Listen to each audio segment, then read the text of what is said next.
On a certain day, at a certain hour, minute and seconds, the protagonist crossed and became a soul stuck inside a space satellite. He has been floating for thousands of years and have witnessed the continent from the beginning when there was not a single mammal capable of walking upright, to the moment when the first man-made fire was made. But for some reason from that moment on, everything suddenly went faster. It was like his perception of time itself was broken. Then the humanoid creatures rapidly created civilizations, forming tribes and even early city and states. The humanoid creatures managed to master the ability to use magic, from then on competed with other races for their survival in that continent. They conquered each other by chanting the names of different gods they worship, fighting to the very end. So the continent was populated by various kingdoms with various faith. Before long the kingdom were all destroyed and all living beings perished. Then from the ruins, new humanoid creatures emerged and started populating the continent. Time moved too fast, so the protagonist was unable to process such information. Suddenly, the protagonist saw a large creature resembling a dragon, but he didn't know how and where it came from. Soon, the protagonist realized that it wasn't the world moving fast, but he had realigned. So his conscious started fading rapidly. The space satellite, which had been staying still for long, activated to reboot the protagonist, but it failed and couldn't do so. The protagonist continuously chanted his will to survive as the satellite activated an escape protocol for him. Then, with a zap from the space satellite, the protagonist, whose consciousness was fading, realized that his conscious hasn't disappeared. The protagonist, who was sent falling by the space satellite like a shooting star, was confused and questioned what was happening. The space satellite, which had been holding and imprisoning the protagonist for a long time, sent the protagonist into the planet nearest to it as a bright light shone down. Down in the continent, a man lay down in a dark space, breathing rapidly to take in air, and he did that continuously. This man was the protagonist. He opened his eyes and looked around, where he was realizing that he was in a tomb. He was frightened of death and tried speaking out that he was in good shape, not like the old tomb, so he shouldn't be killed. Inside the tomb, some newcomers just closed the huge door of the tomb they came in through. A lady sat down at the side, painting heavily. A subordinate reported to another lady, more matured, named Hetty, that the door had been sealed. Then she complimented him. Sir Brian, who was complimented, was one of the people who was led into the tomb. After some rest, Lady Hetty used magic to make a fire. As they walked further into the tomb, a young lady called Hetty her aunt and questioned what the place they were in was. Hetty told her that the place they were in was the final rest of the ancestor of the Cecil family, and for her not to do anything disrespectful. The young lady held her staff close to her chest as she stated that it felt like no one had been there for a very long time. Hetty told her that ever since Marquis de Grummond took the sacred relic from this tomb and participated in a rebellion that almost led to the destruction of his family, here had been sealed off. Every descendant of the Cecil family knows how to open this place. However, due to family order, no one dares to barge in unless it is a matter of life and death. Hetty told the young lady that they were the first people to set foot here in more than hundreds of years. The young lady jokes that they were now in that situation of life and death and questioned if the ancestors will forgive them for entering their tomb. Hetty looks down sadly and didn't give the young lady the answer she needed. Instead, she walked closely to the door in front of them. Hetty examines the door and then pressed a mechanism in the door. Then a green light shone brightly on it from her hand. This green light spread throughout the door and activated the other mechanism in the huge door. The huge door trembled when all the mechanism had been activated and started opening little by little from down. Each of the people outside, both the knights, the young lady and Hetty, waited patiently as the door rumbled and opened completely. Inside this floor, only one tomb can be seen. Then one of the people questioned if it was the tomb of their ancestors. Entering, Hetty noticed that something was different near the ancestor's tomb and stared intently right at the place. Hetty immediately became alert and shouted out that someone was there. Then everyone stood in a fighting stance. The young lady looked at Betty, another lady near her, and told her to look for somewhere to hide to avoid being implicated in the fight. The young lady with blue ribbon and brown eyes turned back and looked at the person rushing to attack her group. A young girl with long ears and dressed in black cloth jumped out and crossed blade with Knight Brian. The long ear girl knocked all the knight, including the young lady and Hetty, out of her way as they stood still, all stunned. The long ear girl held the danger in her hands and flashed past all of them without care as she rushed towards a particular destination. She rushed towards the entrance of the huge door, trying to escape. But the distance was a bit too far. Lady Hetty regained her sense and created a small magic fireball, sending it towards the long ear girl who was escaping to the entrance of the door. The small magic ball flew over and landed in the front of the long ear girl. Then it exploded and frightened the little lowly girl. The knights were fast and pointed their sword at the long ear girl, questioning who she was and how she dared to enter the ancestral tomb of their Cecil family. The lowly girl opened up her mouth and screamed out that she hadn't stolen anything, but Hetty was angry and shouted at her. The young lady held her staff with one hand and pointed at lowly girl, questioning what she had done to their Cecil family ancestors. Cold sweat slides down the lowly face as she stammers and told the people surrounding her not to harm her. She told them not to kill her yet, but to first check the ancestors' tomb because something was wrong with it. Just as she was still speaking, the ancestors' tomb shook continuously, and all their attention turned to it.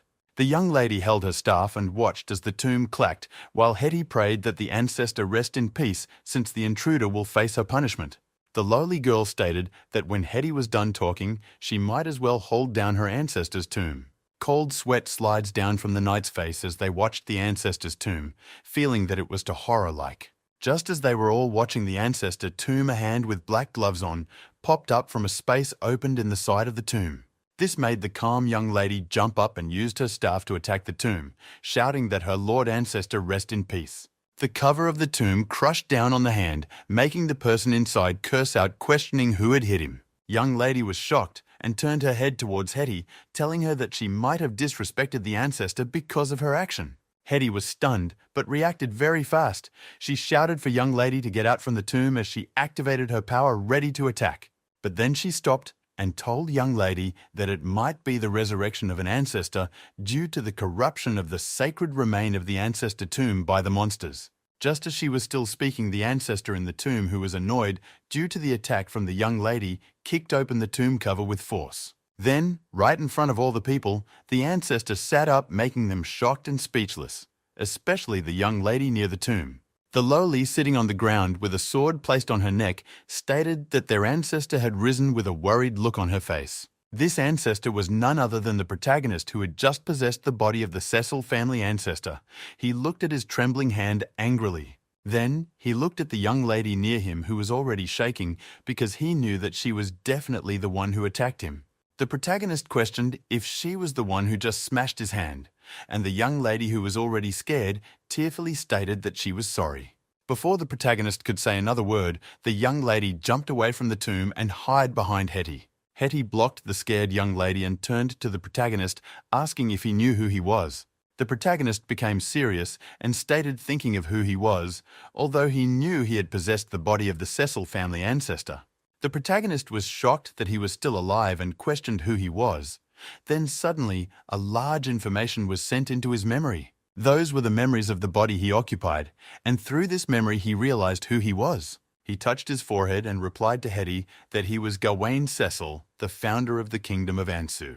Young lady continued hiding at Hetty's back, while Hetty signs out in relief after realizing that the ancestor was still the same. The protagonist held his forehead confused and questioned Hetty on what year they were in.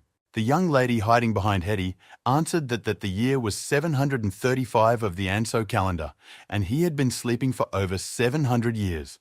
Hetty introduced herself and young lady Rebecca to the protagonist, pleading to him for forgiveness due to Rebecca's youthfulness and lack of understanding. Still sitting inside the tomb, the protagonist was shocked by what he heard.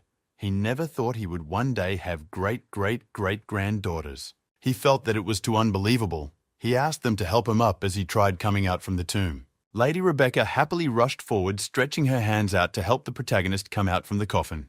The protagonist was speechless and dumbfounded by her enthusiasm as he watched her hold his hand, helping him out from the coffin.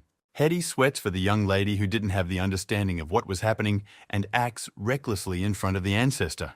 The protagonist questioned what the cloth he wore was made from, since it could last for 700 years. Rebecca happily replied that it was elf-made lunar trail fabric. Feeling the material, the protagonist exclaimed that it was truly an advanced technology. But Rebecca couldn't understand. She felt that the ancestor's knowledge was so profound and great as she watched him standing and thinking about something with a cold look. On the other hand, the protagonist thought that after so many years, he could finally walk straight compared to other protagonists who became gods and Buddha in a novel. The protagonist stepped down gently from the low stairs of the ancestor tomb and walked forward with the help of Lady Rebecca. He asked what was going on as he saw a lady with long ears sitting on the ground with sword pointed at her. The lowly girl teared up as she pitifully stated that she was there to take refuge before the incident happened. Hetty angrily questioned if she had to go all the way into the deepest chamber of their ancestor's tomb in order to hide. It didn't make sense.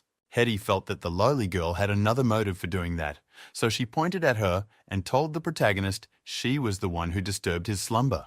The lowly girl was scared and trembled when the protagonist questioned if she was the one who woke him up as he exercised his hand. The lowly girl immediately stated that she didn't do anything, although she went into the ancestor chamber to hide, but she didn't do anything to him. Before she could say more, the protagonist summarized everything that happened and thanked her for waking him up.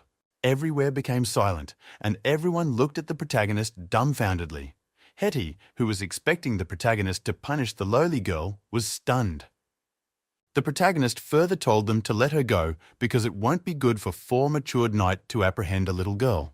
The protagonist told them that it wasn't compatible with the essence of being a knight with chivalry. Lady Hetty interrupted the protagonist, telling him that the lowly had barged into his tomb and it was wrong. Everywhere quiet down as Hetty tries to explain to the protagonist, she suspects the lowly girl had a motive for going into the ancestor chamber.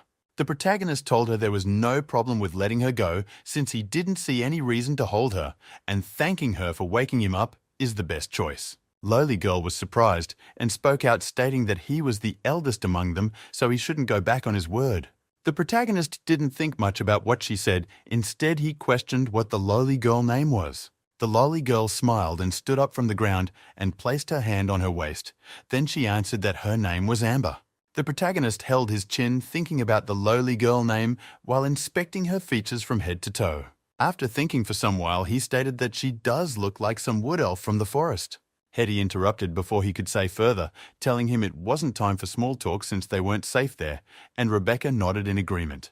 The protagonist supported his chin with one hand and told Hetty to tell him what was going on, since she looked anxious. She told him they had been ambushed by monsters everywhere outside, and she and the soldiers fought in the citadel until the last moment before they escaped. The protagonist felt that it was a terrible mess to wake up in this situation, and since the monsters have already taken over the surface, it would be suicide to go outside. But then again, he was clueless about something, so he asked Hetty what exactly those monsters outside she was talking about was. Hetty told him she presumed that the monsters might be subspaces of the demons, but the demons had not been seen for many years, so how they produce in large scale was unknown.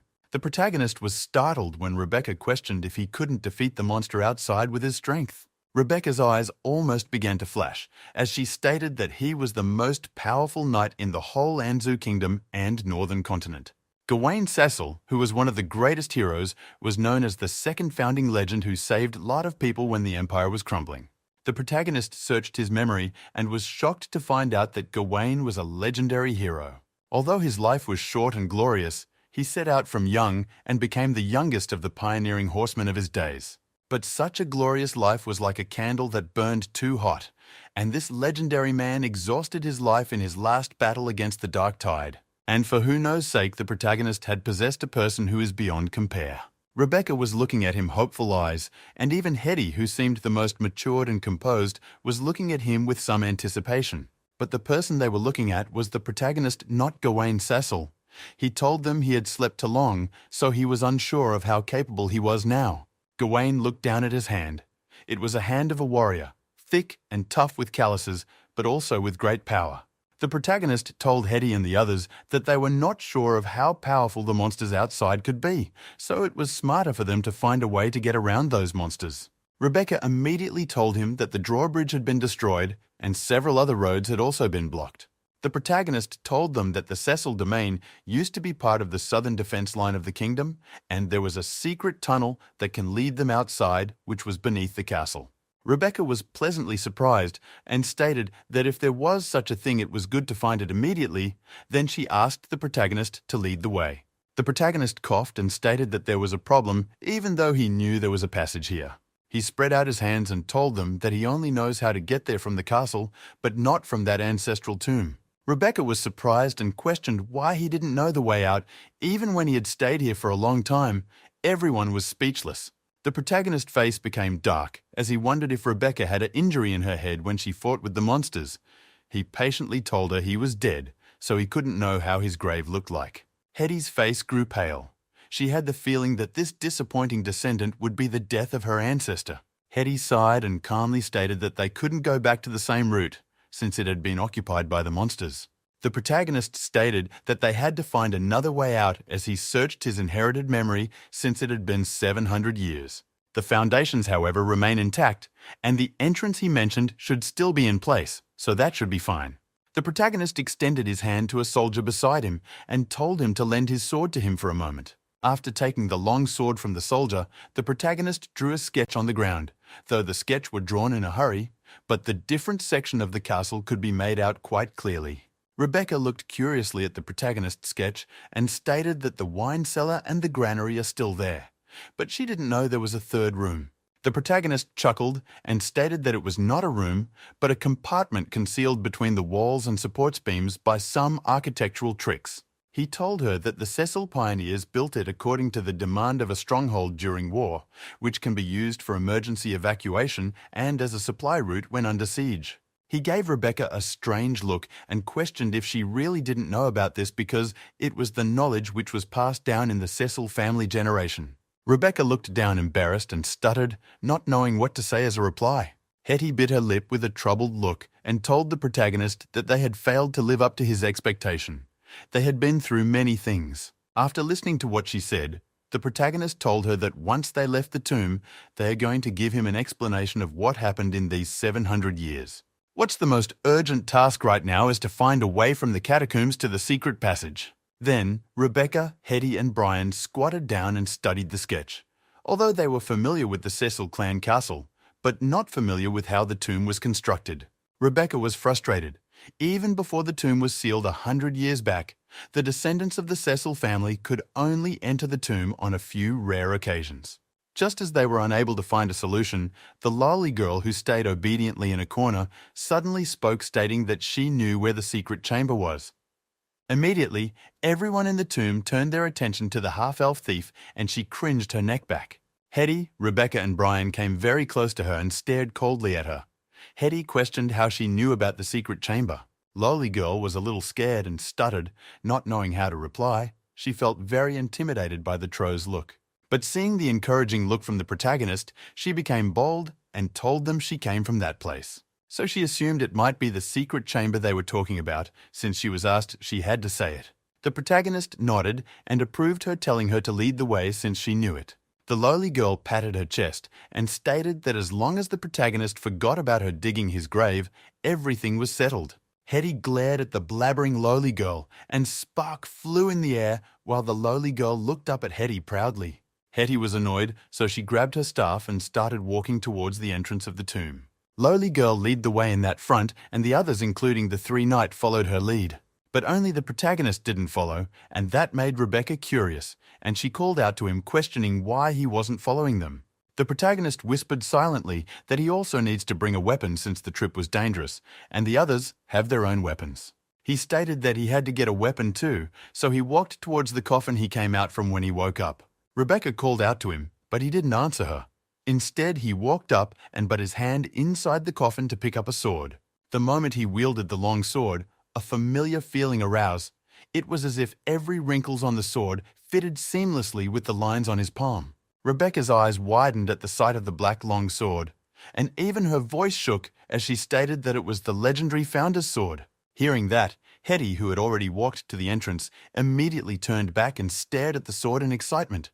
The protagonist sighed and stated that currently the sword was only a sharp sword, as he swung it to test its strength. Since it had been 700 years, even if the weapon received elven blessings to be protected from wear and decay, the magic in it had long dispersed. Since the magic in the weapon had already dispersed, the protagonist stated that he didn't know how long it will take to be recharged back to how it used to be.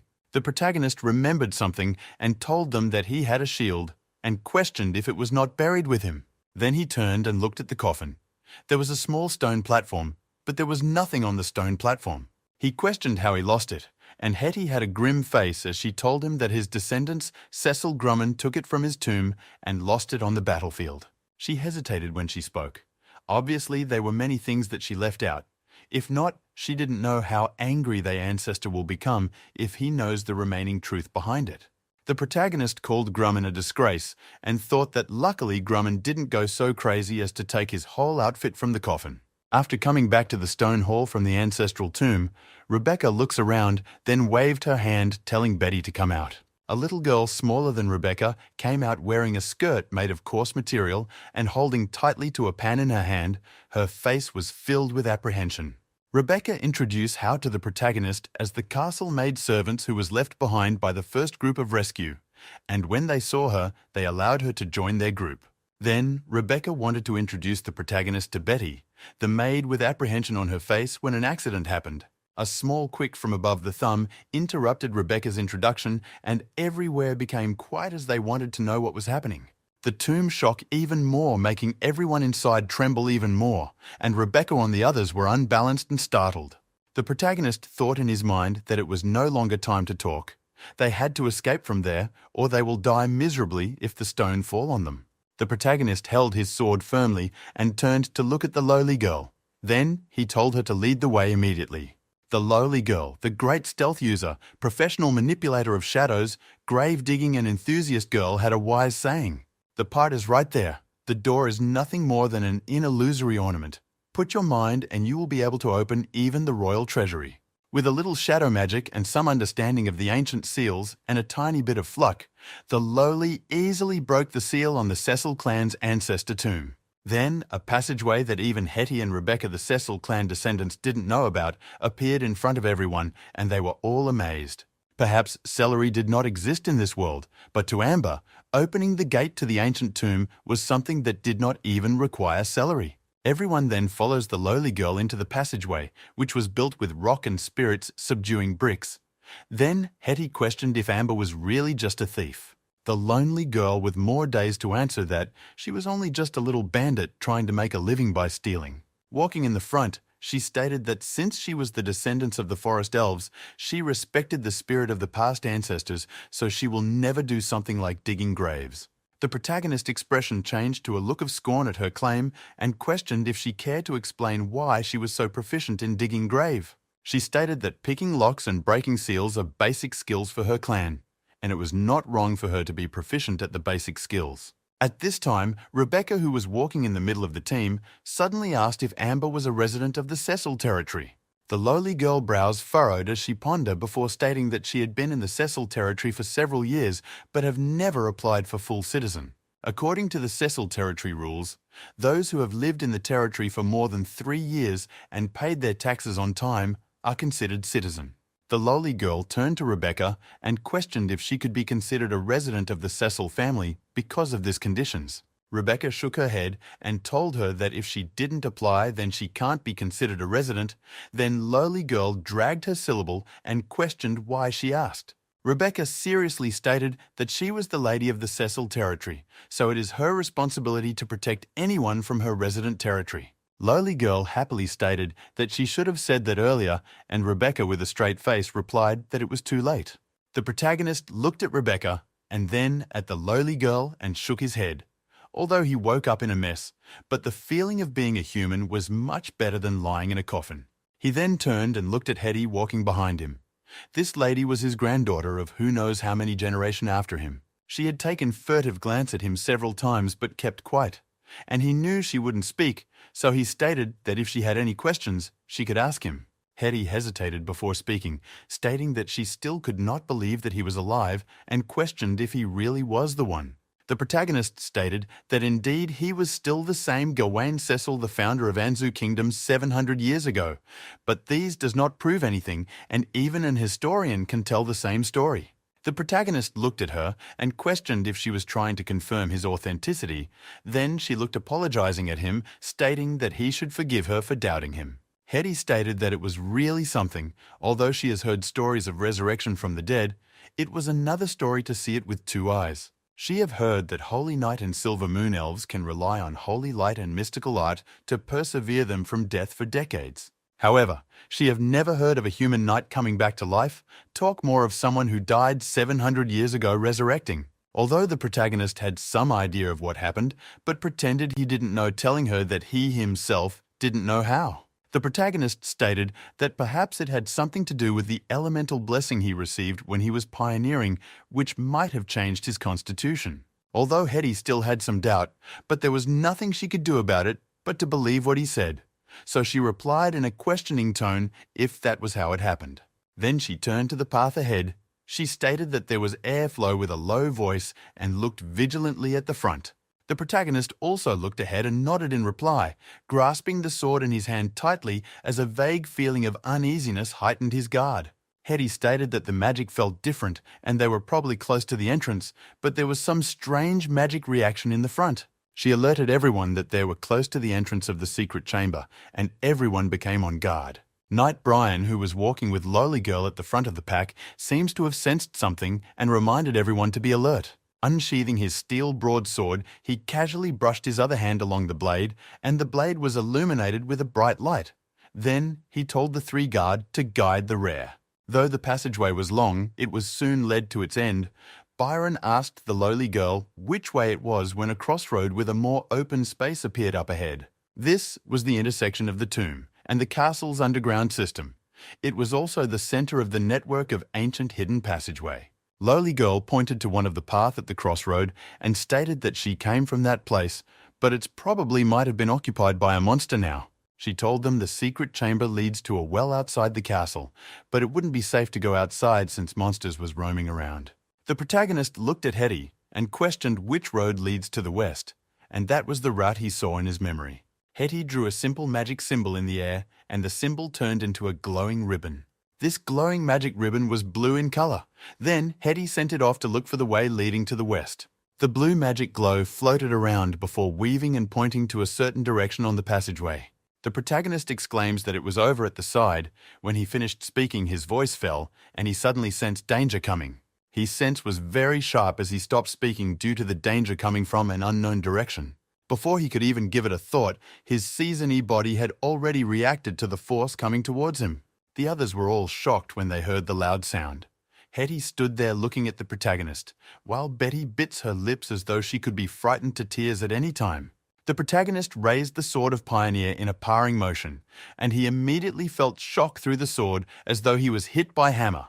His body shook, but he steadied himself. Rebecca exclaimed immediately upon seeing the three monsters and shouted to the protagonist that those were the monsters they were speaking about. Three swaying figures came walking out from one of the dark tunnels at the crossroad. Their bodies were made of mud like amorphous substance. At nearly 3 meters tall, the monsters were like shriveled and deformed. Giants put together using the dark art of the necromancers and warlock. Hetty raised her staff and stamped it on the ground, casting out a weak buff of clarity which lowered the effect of the fear the monster had inflicted on everyone. Hetty used a powerful purification magic on them so that they won't be affected by the monsters, and she also told them to stay calm. The protagonist, who had already recovered from the shock of his first encounter with this non-fuma muscle, questioned what this monster was. The mud-like substance undulated and bubbled on the surface of their bodies and occasionally exposed the red skeleton underneath. The three monsters had already launched their attack again. They were making murmuring sound as though they were talking in their sleep. One of the monster conjured a dark energy that condensed into an arrow in front of him, and in the next moment it flew straight for Lowly Girl, who was standing at the front of the group, and she cried out immediately. She shrunk back into the shadow behind Knight Byron, who raised his sword up as he got ready for battle. Lowly Girl appeared in another shadow 10 meters away, and Byron let out a roar and went forth to take on one of the incoming monsters. The protagonist shouted while swinging his sword, telling Hetty and Rebecca to take the monster that shoots the arrow and amber to protect the spellcaster. With a swing of his long sword, he boldly rushed forward. He had never wielded a sword to battle before, talk more of see any non-human monster either. Despite having gone through transmigration and resurrection, this was the first time he has set foot upon the soil of this other world. In that moment, he had absolutely no clue what he could do with the remnant fighting ability in this body. He cursed as he thought that this was just an aberration. 700 years ago that Gawain Cecil could take on 100 of them single-handed, but now he was questioning if he could take on 3 of them. He still doesn't believe he could only take down 3. Fate had not left him in a circumstance for him to make his own choice, so he had to move on. Grasping the long sword tightly as he rushed toward the strange, fierce-looking monster, the blade swung and drew an arc in the air, slashing the body of the monster into two. Sure enough, he was able to call upon Gawain Cecil abilities. He exhaled heavily from using so much energy, and this huge boost gave him confidence. Rebecca and Lowly Girl were surprised. The Lowly Girl stated that she didn't expect the protagonist to be quite strong after being dead for so long. Hetty was also surprised by the strength display of the ancestor. If it was any other person, they definitely won't show such strength when they just got resurrected. Just as the protagonist was distracted, Hetty reminded him to be careful because a monster was trying to sneak attack him. A monster clawed at him just as he was being distracted. He turned over to see the monster hiding in the shadows. The protagonist used his sword to hold up the monster's claw tightly, while saving much energy as possible and finding the monster's opening. These monsters were powerful and had a physical advantage, so the protagonist was likely in a disadvantage because of the monster's weight. Rebecca gathered her magic and drew an ancient rune which was an attack type ready to help in the fight. She gathered up her magic and created a huge-sized scorching fireball from the front of her staff. She sent this fireball directly towards the monster attacking the protagonist. And when it got closer, the fireball collided in the air with the shadow arrow from the spell, casting monster, causing a shocking explosion. The mid-level knight was one of the top fighters in the Cecil territory. The three knights were also fighting out with a monster. Rebecca caught her breath and noticed Byron in danger, and she immediately shouted to the soldiers beside her to go and help Byron. One of the soldiers hesitated, but Rebecca shouted out that if Byron falls, it will be over for them, so she ordered them as the lady. The three soldiers had no choice but obey the order as they went toward where Byron was battling with a monster. They surrounded the monster and went into battle with Knight Byron against the terrifying monster.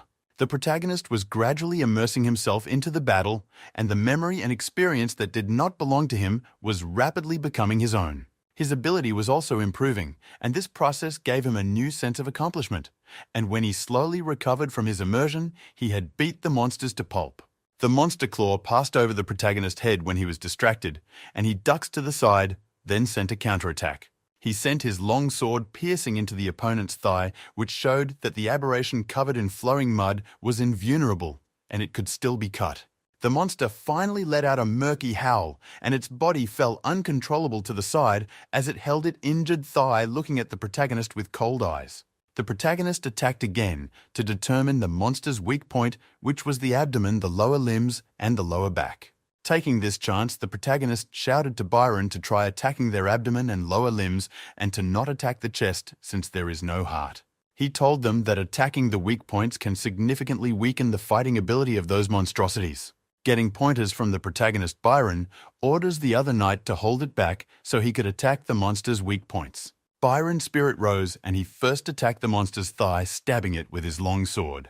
Then he attacks the lower abdomen and lower limbs of the monster, which was struggling to break free from the restraint. One of the knight restraining the monster questioned if Knight Byron had got it as he grits his teeth and hold tightly.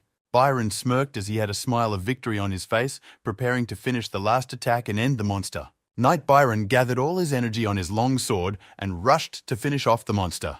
But something unexpectedly happened. The monster stretched out its claws to attack Byron, who was rushing to kill it. Byron was stunned, but still continued forward, putting everything on the line with the claw of the monster piercing through his shoulder armor. Byron went under the monster crotch, which was slightly close to the last weak points of the monster. He struck and slashed at the monster as he knelt at the back of the monster, being restricted by the other knight. Then finally he landed the last strike on the lower back of the monster, which was one of its weakness. The monster fell and died right away, and its mud-like substance body started evaporating little by little. Even before the moment Byron defeated the monster, the protagonist had already killed the one he was fighting. Rebecca smiled and stated that it was all sorted out and questioned if the protagonist was all right after the fight. The protagonist looked at the evaporating monster on the ground and emphasized that it was the monster attacking the Cecil territory. Everyone and everywhere became quiet as they all watched the monster they killed evaporating into thin air. Suddenly a purple shadow appeared amidst the evaporating air. These was a monster which hid among the shadow. Lowly Girl saw the shadow appear at the back of Rebecca, who was sitting down and resting from using too much energy in the fight. Suddenly, Rebecca felt the aura and heard some little murmur from her back, and she knew a monster was there. But it was late to look back since she might not survive. Once the monster appeared in everyone's view, it wanted to attack Rebecca, but a dagger flew from the back and hit it on its lower back. It was none other than lowly girl Dagger. She rolled the dagger around her hand and stated that she was good at attacking the anus. Rebecca blushed and told her that the ancestor had told them that its weakness was at lower back, not the ass. Rebecca became angry seeing lowly girl not accepting her mistake, but even saying that she has got no sense of humor. Rebecca questioned if the protagonist knew where the monsters came from, and he asked if she knew the history of Gondorian Empire and the second founding. Rebecca smiled and looked at the protagonist, who was also looking at her, and answered that she knows that topic. Then she stated, reading out the history of Gondorian Empire and the second founding, which was the most powerful empire 700 years ago, but it also caused the Dark Tide catastrophe. The protagonist smiled and praised Rebecca, stating that it was a good historian lesson which showed that there was something behind it. Hetty seems to feel that something wasn't right. The word of the protagonist had a meaning, so she asked him what he meant. When he heard the words of Hetty, he knew she understood him. He told them that the monster was the same he and the people from the Gondorian Empire fought 700 years ago.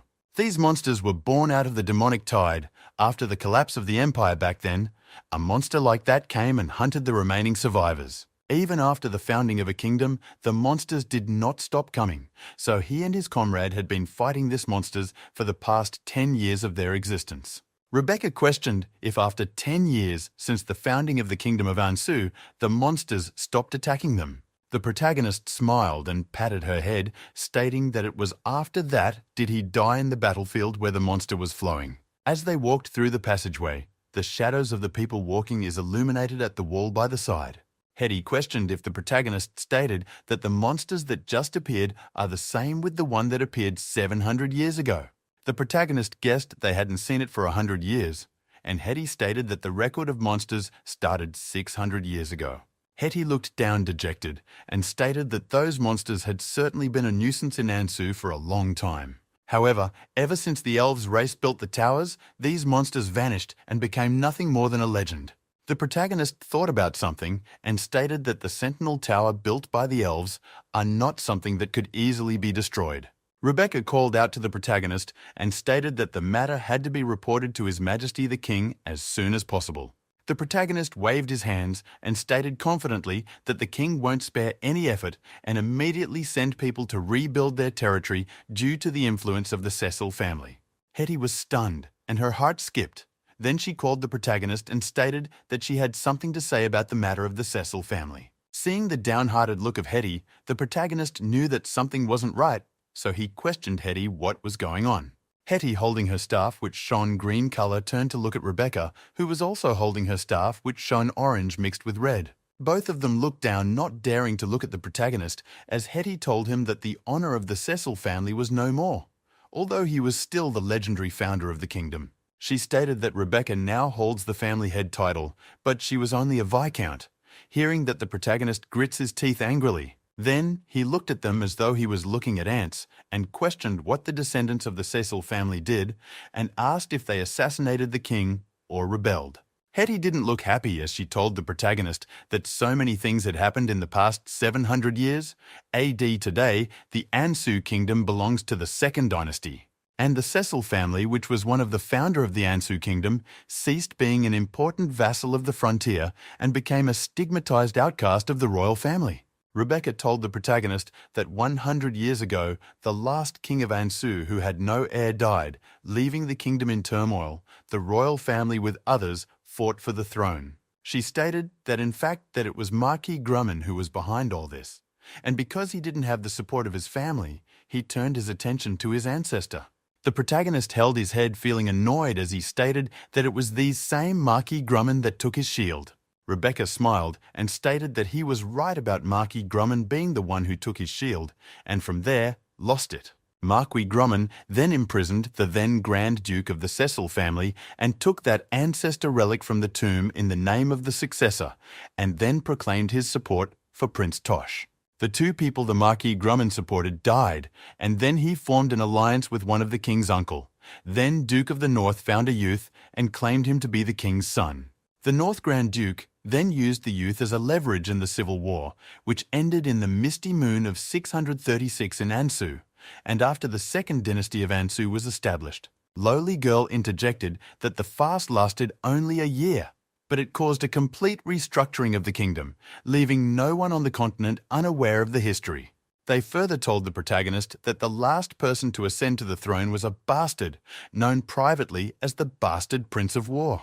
The civil war involved many families except for the ones who jumped ship to support others, and there was no one better than Marquis Grumman for that. From then on, the Cecil family was left in ruins. Although the last vestiges of the family lineage were preserved, the Cecil family now only exist in name. The protagonist hit the wall continuously and stated that it was a disgrace, a dishonor, and Grumman even lost his shield. He stated that nevertheless, looking back in the past won't help, as these monsters are a major threat to them. The city of St. Sunil might ignore them, but not the monsters. The protagonist looked ahead as he stated that for this reason, the St. Sunil must also value them who had survived the calamity. Rebecca was so happy that she exclaimed when she saw the exit to the secret chamber. Climbing up the stair, the root of the tree could be seen under the stairs, which seemed big. When they got outside, they all felt alive because of the gentle breeze. A huge tree can be seen standing amidst the mountain and forest, and the passage was hidden under it. The protagonist looked at the sky and the sun he had not seen for a very long time, including when he was in the space. Everyone smiled and laughed. Hetty and Rebecca jested, while Betty looks around as though it was the first time seeing the amazing world. As for Lolly Girl, she didn't even care.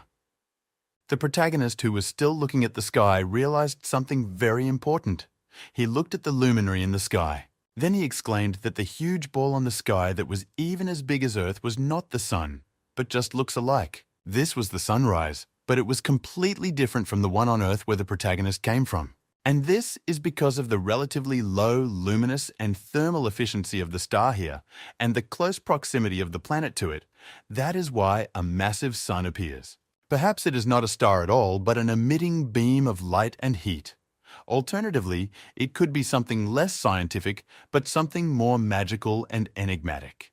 Perhaps the planet is not orbiting the sun, but is instead orbiting a gas giant as a satellite. Just then, Hetty interrupted his thoughts. Hetty called the protagonist, and he turns to look at her. He questioned why she called him, who was busy thinking about the weird sun. Hetty stated that he was lost in his thoughts, but first of all, they need to get out of there. It wasn't safe. The protagonist smiled and stated that first, they should check out the high ground to verify the situation in the vicinity. As they walked, the protagonist looked at the huge cliff in front of him and stated that all he knew was the topography of 700 years ago, which may not be useful today. One of the knights led the way in the front, and the protagonist and the ladies were in the middle, and Byron and the other knight guided the back. As they walked, the protagonist continuously looked at the sun in the sky. He just couldn't get used to seeing such a huge sun after crossing. Rebecca was confused and questioned why the protagonist has been staring at the sun. She asked if there was a problem. Lowly Girl crossed her hand to her back as she smiled and stated that since the protagonist had slept for 700 years without seeing the sun, it was his first time seeing it for a while. Rebecca was annoyed and shouted that she didn't ask Lowly Girl. The protagonist's suspicion was cleared when he heard that the huge ball in the sky was also known as the sun. Just as he was looking, he saw a star that has been given a lot of symbolic meaning in religious and magical rituals. The protagonist looked at the shining star and stated that it was probably the star of this stellar system. Then they continued climbing up the mountain, walking toward the cliff to see the situation of the Cecil territory. When they got to the place, they all looked at the once glorious family being burned to crisps and emitting demonic energy floating to the cloud. Monstrous figure can be seen walking inside a Cecil family territory. There were too many of them looking for something to devour. The once glorious Cecil territory had turned into ruins. It was devoid of life, and the building had been destroyed. Nothing was left. Looking at these ruins, Rebecca couldn't help but tear up after seeing that the family domain had been destroyed. The protagonist stated that these was how the soil will look like when it has been corrupted by the tide, and soon new monsters will emerge from the soil endlessly. Lowly Girl was stunned and called the God of Shadows, questioning how they have been surrounded by those things before. Hetty looked at the protagonist and questioned if it was possible to remedy the land, and he told her that it was hopeless. The failure to stop the attack of the monster resulted in the formation of a colony whose resonance has created demonic tide. Even if all the monsters are eliminated, the contamination of the land will persist. and that will take a very long period of time. So Hetty asked how long it will take, but the protagonist instead questioned if human civilization returned to the land of the Gondorian Empire. Hetty replied that it was still a dead zone. No one dared to tread on the other side of the Great Barrier. The others at the back seems to have doubt on why the protagonist did not look angry but dared not speak out. The protagonist did not know of their suspicion and stated that it would seem like the corruption of the Cecil family land would have lasted at least 700 years. After speaking, the protagonist realized that everywhere was quiet, no one was speaking, so he turned to Rebecca and questioned what was wrong. Rebecca, who was the most curious, couldn't help asking if the protagonist wasn't angry because that was the last territory of the Cecil family. Then, the protagonist realized that he had almost exposed himself.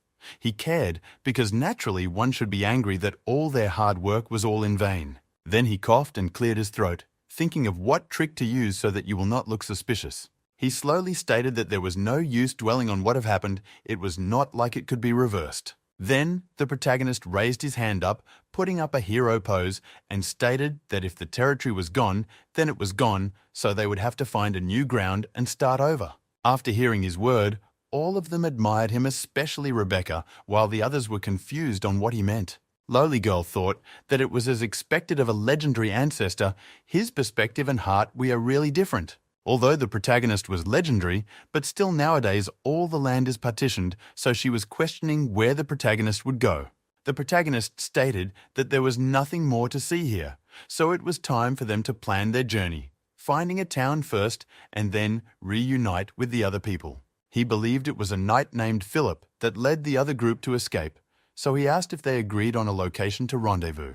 Rebecca took out a map and told him that they had agreed to meet on the northern town of Tanzanian. She spread the map on the ground and pointed at the place where Tanzanian was. Then she showed the protagonist the route. She stated that the Tanzanian was attacked by monsters, so they will continue north on the main road of the kingdom, so the protagonist agreed. Suddenly, an accident happened. Everywhere started shaking, and the animals in the forest ran rampart as the leaf of the tree shook, showing that something dangerous was coming. Everyone became vigilant, and the protagonist held the sword on his waist. Knight Byron shouted for everyone to hide. Everyone spread to different places, looking for the best ways to hide and not get found out. The other three knights hide behind a tree while the protagonist and Byron hide behind the rock. As for Betty, she was so frightened to call her mother. All of them looked up and saw a huge monster in sky which roared very loudly, scaring all the other animals in the sky and land into hiding. Hetty was shocked when she saw the huge monster flying past she and Rebecca's head and exclaimed in fear. When the huge monster flew past them, it blew a huge wind in the land, sending her and Rebecca Dress flying up and down and then suffocating them. The huge dark monster rushed toward the ruins of the Cecil family territory as its main target for coming out. Then the huge monster stopped in midair and then growled loudly as though it was the king of the sky. Indeed, it was the king that dominated the sky, the legendary dragon. It spit out a large fire and burned the ruins of the Cecil family. It continuously spread the fire from its mouth, burning every single thing from the ground, both the monsters. Looking down at its work which has been accomplished, the huge dragon flew away up the sky, leaving the ruined land. The protagonist came out from his hiding place and looked at the ruined territory of the Cecil family, which was still on fire. But what shocked them more was the dragon they saw in the sky. The legendary dragon had appeared in front of them. Rebecca had not come out from the trauma of seeing a dragon, as she trembled and stated that she just saw a dragon. Rebecca, who was still trembling, was startled when the protagonist stated that before she already saw it, he also saw it. The protagonist looked at the land which had been destroyed by the tide together with the incinerated fire of the dragon. After careful looking and thought, he stated that the land has been completely lost, there was no remedy. A knight standing near Byron was still shocked, which Byron stated that he thought dragons only appeared in legend. The knight Byron looked at the protagonist and questioned if he had ever dealt with a dragon before, and the protagonist stated that he had not. He explained the dragons are very mysterious creatures, and even 700 years ago, when half of the continents of Lauren was being turned upside down, they did not interfere with the rest of the world. The protagonist questioned in doubt if the dragon really came from this world because its look more illustrative at close range. Just as he was admiring the dragon, a loud voice of exclamation can be heard from the back, so he turned to look. He saw the lowly girl running around, stating that the dragon was so big, and if she told her mom, she will not believe that she saw a dragon. The protagonist couldn't look on in this embarrassing scene, so he held her and told her it was all right because all of them also saw it. Then the protagonist remembered that she wasn't with them when the dragon came and asked her where she went. She replied that she hid in a crevice in a nearby rock and stated she was a good runner. The protagonist was speechless and stated that she was proud of the facts that she was the master of shadow but still run. After, the protagonist told them that it was not safe there, so it was better for them to move on. Hearing what the protagonist said, Hetty's face regressed to sadness as she called him hesitated. She stated that the dragon had burned down their territory, so there was no place for them to move to. The protagonist replied that it was their ruin and monster that the dragon burnt, and the Cecil domain was already destroyed before it came. Hetty answered dejectedly, while the protagonist told her that it would be unrealistic to fight a dragon, so the best choice was to return to the civilization and report all the monsters and dragon. Even though Hetty had that, she was still not happy, but she had to listen to the ancestor. Then she cast out a magic spell. Looking at Hetty casting magic spell, the protagonist was happy and stated that magic was really a very convenient tool. When Hetty heard what he said, she questioned if she had upset him by using magic. The protagonist was delighted that they had a faster means to go back to the civilization and questioned why he should be upset. Then Hetty told him that the Cecil family had always been founded on the strength of the sword. 100 years ago, she and Rebecca would not have been accepted into the family because of this magic power. The protagonist was annoyed and questioned who had made such a stupid rule. Magic was a convenient tool for them. All of them were shocked and speechless, and Byron himself didn't even know what to say. They are ashamed to tell him. Then Rebecca mustered up her strength and pointed at him, indicating that the one who made the rule was he himself. Lowly Girl was also speechless, but just signed because she knew that the protagonist might have forgotten what he did. The protagonist himself remembered the night when he was drunk with his friend and set the stupid rule, knights are better than mages. He was ashamed and turned to the other side, stating that they should pretend that there was no such rule when he was drunk. Lowly Girl interrupted them, stating that although it would be inappropriate to say something like this when he was having fun with his grandchildren, but she was hungry. The wind blew on the robe of the protagonist as he turned his attention to what the Lowly Girl just said. Then he called Betty, Hetty and Rebecca, telling them to stay there, and Byron will be their guard. As for the others, they will go hunting with him. Then he caught hold of Lowly Girl, who was trying to sneak away, stating that she is also included in the hunting list. Lowly Girl started acting childish and flinging her hand as the protagonist held the back of her cloth. The protagonist questioned how she could say her ancestors were wood elf when she didn't want to follow him to hunt in the wood. Lowly Girl angrily stated that this was racial prejudice. No one stated that wood elves could only hunt in the wood because she herself learnt to stalk, not hunt in the wood. Then the protagonist shamelessly reminded her that she had searched his tomb, catching her off guard. Then the Lowly Girl immediately calmed down and became obedient, answering affirmatively to the protagonist. Hetty and Rebecca sat down as Knight Byron and Betty went close to the forest to get some woods and set fire. Sitting quietly, Rebecca didn't know what else to do, so she decided to light up the wood and set fire. She gathered some fire in her hands, but soon it went out of control, growing large and larger, and these startled Rebecca and Hetty. Even Betty was scared. When Hetty saw that it was going out of hand, she gathered her magic and started soothing Rebecca fire magic. She concentrated the huge fire into a small fire and lit the wood up while telling Rebecca it was all right. Hetty then turned to Rebecca, who was looking down, and told her not to be so easily embarrassed, and when she had to apologize, she shouldn't look down. As the heir of the Cecil family, she should be strong. Rebecca felt embarrassed and apologized to Hetty. Though Rebecca apologized, Hetty was still not happy. She frowned after remembering something Rebecca had done. Hetty sadly told Rebecca that her action today might have made the ancestor disappointed, although he did not show it. Rebecca was so anxious when she had heard Hetty's word, so she questioned what she should do. Hetty looked at Betty, who was getting more firewoods, and then looked around towards the woods. Hetty looked down dejected and stated that there was nothing they could do since their family had fallen from grace. Rebecca looked down and pouted after hearing Hetty's word. She was right, there were nothing now, and the family glory don't exist again. Suddenly she thought of something and came to a conclusion. She had been thinking about this particular thing for some while now. Hetty saw her expression and knew she was up to some unthinkable thing. She was caught off guard by her sudden quietness. The Rebecca looked up immediately and asked Hetty if she thought their ancestor had really come back to life. Hetty looked at her and questioned if Rebecca doubted her ancestor who was the protagonist, or if she doubted his resurrection. Rebecca looked down as cold sweat dripped down from her face as she stated that she knew she shouldn't doubt the ancestor, but it was just too unbelievable. Hetty looked away from Rebecca and placed her chin on her hand, stating that she also had doubt, but the truth was right in front of them. Then Hetty turned and questioned if Rebecca remembered the first lesson every student of magic learnt, which was not a theory or formula, but a motto. Hetty looked at the distance and read out the motto, which was the fact that truth may go against common sense, but truth will always be truth. And these hold true in areas other than magic as well, regardless of the origin of the ancestor resurrection. His resurrection is a truth. All four sat close to the bonfire and Byron held a wood, placing it inside the bonfire.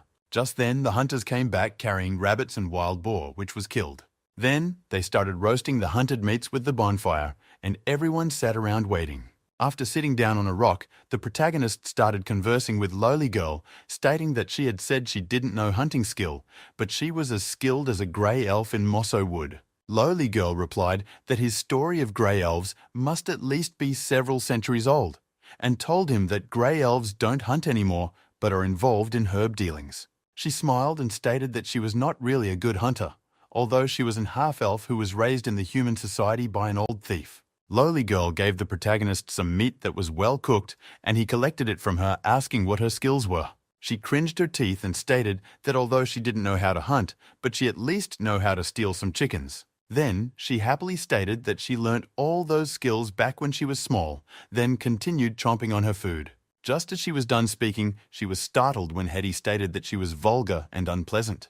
Lowly Girl agreed that she was vulgar and a thief who can occasionally take few coins from passerby, unlike noble men who live in castles and have money to take out from their pocket.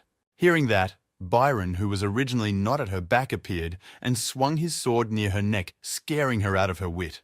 The protagonist looked at the scared Lowly and wondered how she managed not to get beaten to death with that mouth of hers.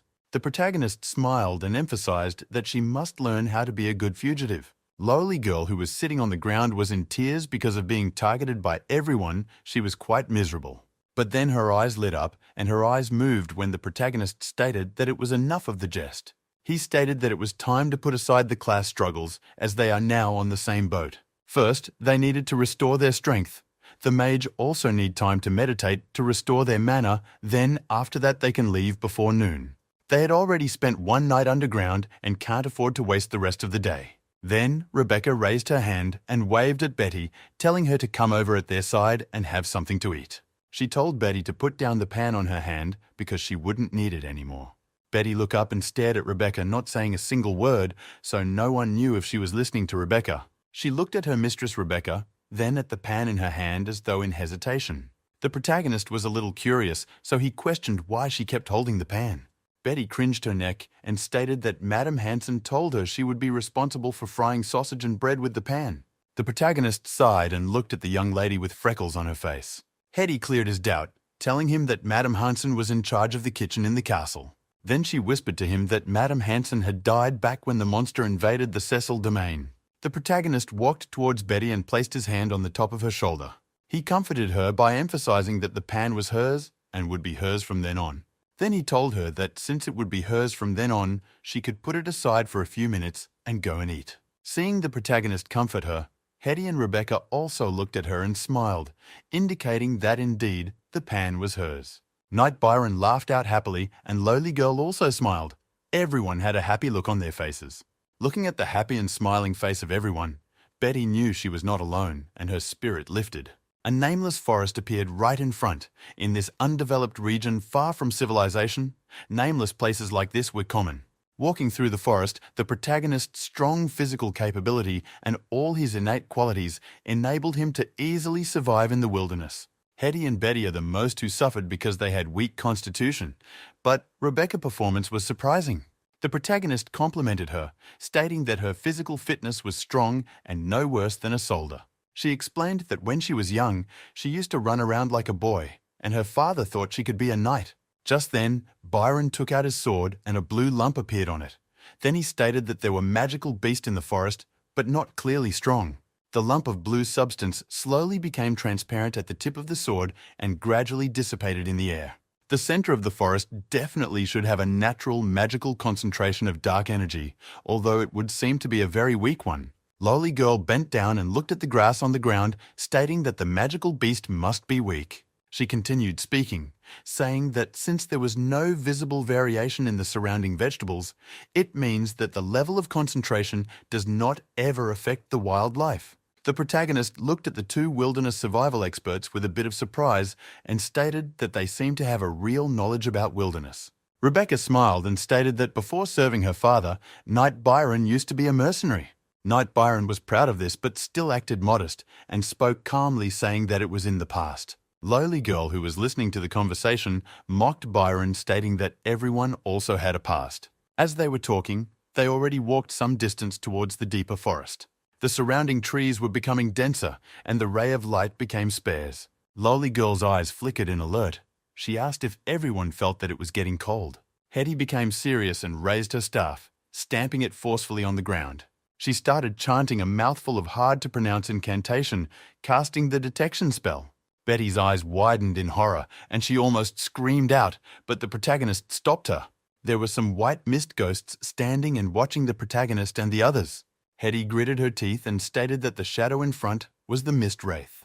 Rebecca was slightly scared and questioned when they had gotten surrounded by those mist wraiths. Hetty became alert and questioned how something like the mist wraith appeared there. The protagonist already knew what the mist wraith was and told everyone to be quiet. He pulled out his sword of pioneers, but had yet to launch any attack. Just as he searched for a thin section, a laughter sounded, and he swung his sword in the direction.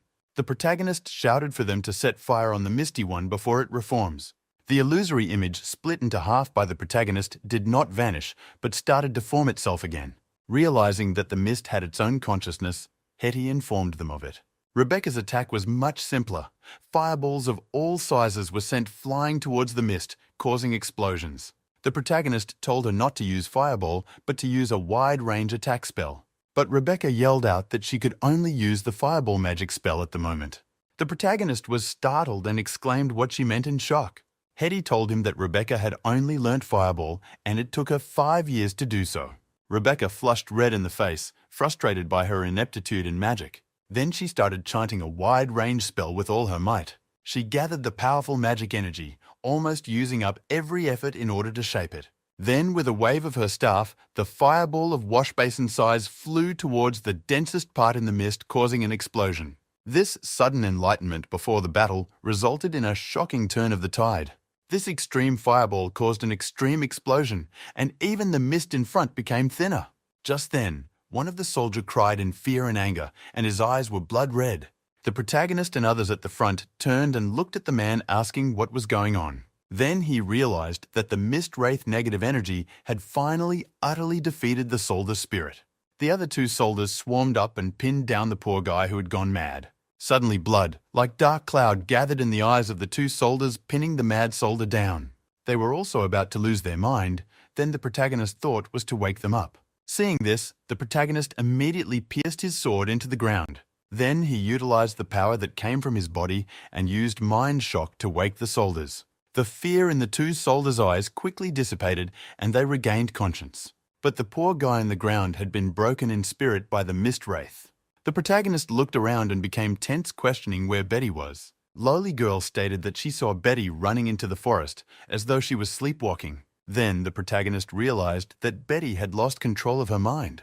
The protagonist was surprised and questioned why the mist wraith situation was weird. Lowly Girl told him she didn't know what was weird about it, but it was already very bad. The mist wraith became spamming more ghosts again as though nothing happened.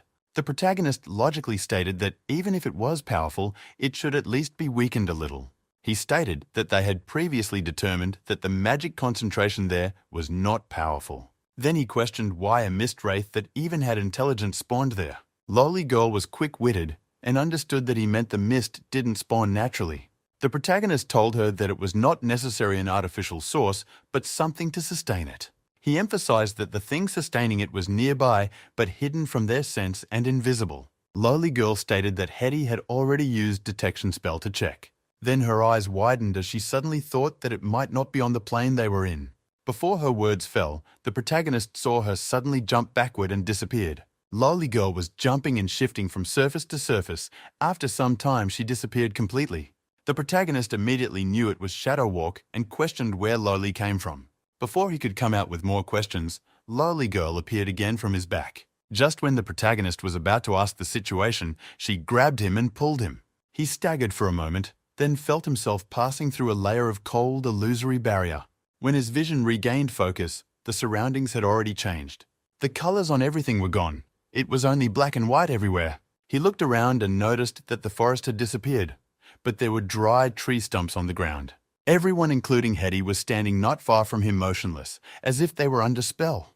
Then he grasped tightly the sword of pioneers and walked quickly towards the motionless statue. But just when he took half a step, Amber clutched his arm tightly. She appeared suddenly beside him and stopped him from going near them. She told him not to get too close, because nothing could be done to help them at the moment. She told him not to ask any questions because of the change in her appearance. She told him they had limited time and it was her first time entering a deep part. The protagonist questioned what the place was, and she replied that it was the Shadow Realm. She stuck out her lips towards where Hetty and the others were and told the protagonist to look. The position where one of the soldiers had fallen to the ground turned into countless pale fragments. Rebecca and the others were normal, but beneath Betty's feet was a row of faintly glowing small footprints. The protagonist looked at the footprint and questioned if it was Betty's own. Lolly Girl stated that it looked like it, but she didn't know what happened when Betty entered the Shadow Realm. A simple conclusion led the protagonist to believe that Betty's footsteps would be their way to move forward. He looked at Hetty and the others, then walked forward following Betty's footsteps. Amber, who remembered the appearance of the forest, stated that perhaps the place was the true nature of the ghost mist. Then she told him that if they were to sell the discovery to secret society, they would gain a lot. The protagonist told her that they would give her portion and cast a spell on her and throw her into the Shadow Realm as scout. Lolly Girl stated that he was the founder of Ansu, so they can't fill their ancestor with portions. The protagonist scoffed and questioned what she thought would happen to him. He stated that they were happy to use him as ornament, and even the king himself gave him 3 days of every year, just for his reputation, and if they realized that he was alive, they would nail him back into the coffin. Lolly Girl asked why, and he stated that the 3 days of national holiday was gone. The protagonist almost fell headfirst to the ground when Lolly Girl told him it was only when they sacrificed to the king that they took 3 days off. Lolly Girl walked forward and told him not to oversell himself. But although he dispelled Lolly Girl's idea of selling information about the Shadow Realm, he was still curious. Both of them didn't walk far when a wooden house suddenly appeared in front of them. Climbing up, the door was closed, so Lolly Girl requested that the protagonist chop it up with his divine presence. Inside the house, a shadow hand turned into a normal flesh as the owner knew he had a visitor. This old man stated that it had been a long time since he had a visitor in his lab talk, more of 2 of them. When the protagonist came in, he saw an unkept man sitting behind a square table in the middle of the house. Then the protagonist told the old man they were looking for a 16-year-old girl carrying a pan. The old man told them to find somewhere to sit because a lady named Annie was preparing lunch. The protagonist asks instinctively on who Annie was. The old man smiled and explained that Annie was his daughter and a good girl. The protagonist and Lolly Girl were even more confused and stunned. The protagonist looked in a direction and saw Betty standing beside a small door. He heaved a breath of relief and stated that he was glad she was safe. However, Betty shook her head faintly, indicating that everything wasn't all right. The man behind the square table questioned if the launch was ready and should replies that it will be ready soon. The young lady turned around and went back to the kitchen. The protagonist and Lolly Girl exchanged looks, eyes filled with confusion, confirming that the old man was not responding. They followed behind her. Betty was using her precious pan to cook sausage that were being fried and making sizzling sound. The protagonist and Lolly Girl spoke at the same time. He asks what was going on, while Amber exclaimed that she could cook in the Shadow Realm. From her demeanor, he could tell that she was not being put under spell like mind control. Betty's face was as confused as ever, as she told them that the man outside treated her as his daughter. Lolly Girl eyes widened, and she questioned why Betty took the man as her father obediently. Betty shook her head and stated that the man was pitiable, so she wanted to cook for him before leaving. Then the protagonist started thinking of the reason behind the old man's action. Betty called the protagonist and reached into her maidservant skirt's pocket. She took out a book and gave it to him, telling him that the old man gave it to her, but she didn't understand. The protagonist took the notebook and quickly flips through the last few pages of notes. Lowly Girl curiously leaned her head forward and saw that what was in the note was magic formula and rune sequence. She looked confused at the complicated symbols and calculations, then stated that the strange man was a mage. The protagonist knocked Lowly Girl head with the book and told her that the old man was not just a mage, but a wild mage. Then he questioned if she didn't see all the equipment outside when she walked through the door. And not only that, the old man must be more than a simple mage. In a murky space of half light and shadows, the wild mage sat at the opposite end of the table eating. The protagonist was the first to break the silence and questioned how long the man had been there. The man put down his courtier and answered politely that he had been there since he left the secret society. The protagonist was surprised and questioned if he was a member of the secret society because he thought the man was a wild mage. The old man answered that by standard, he could be considered a full-fledged spellcaster. The protagonist was even more surprised of how a full-fledged mage appeared in the Shadow Realm.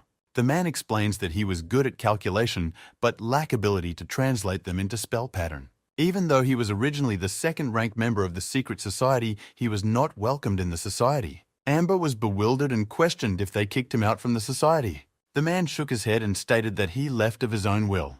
Then turning to Betty, he said he left for the sake of healing his daughter.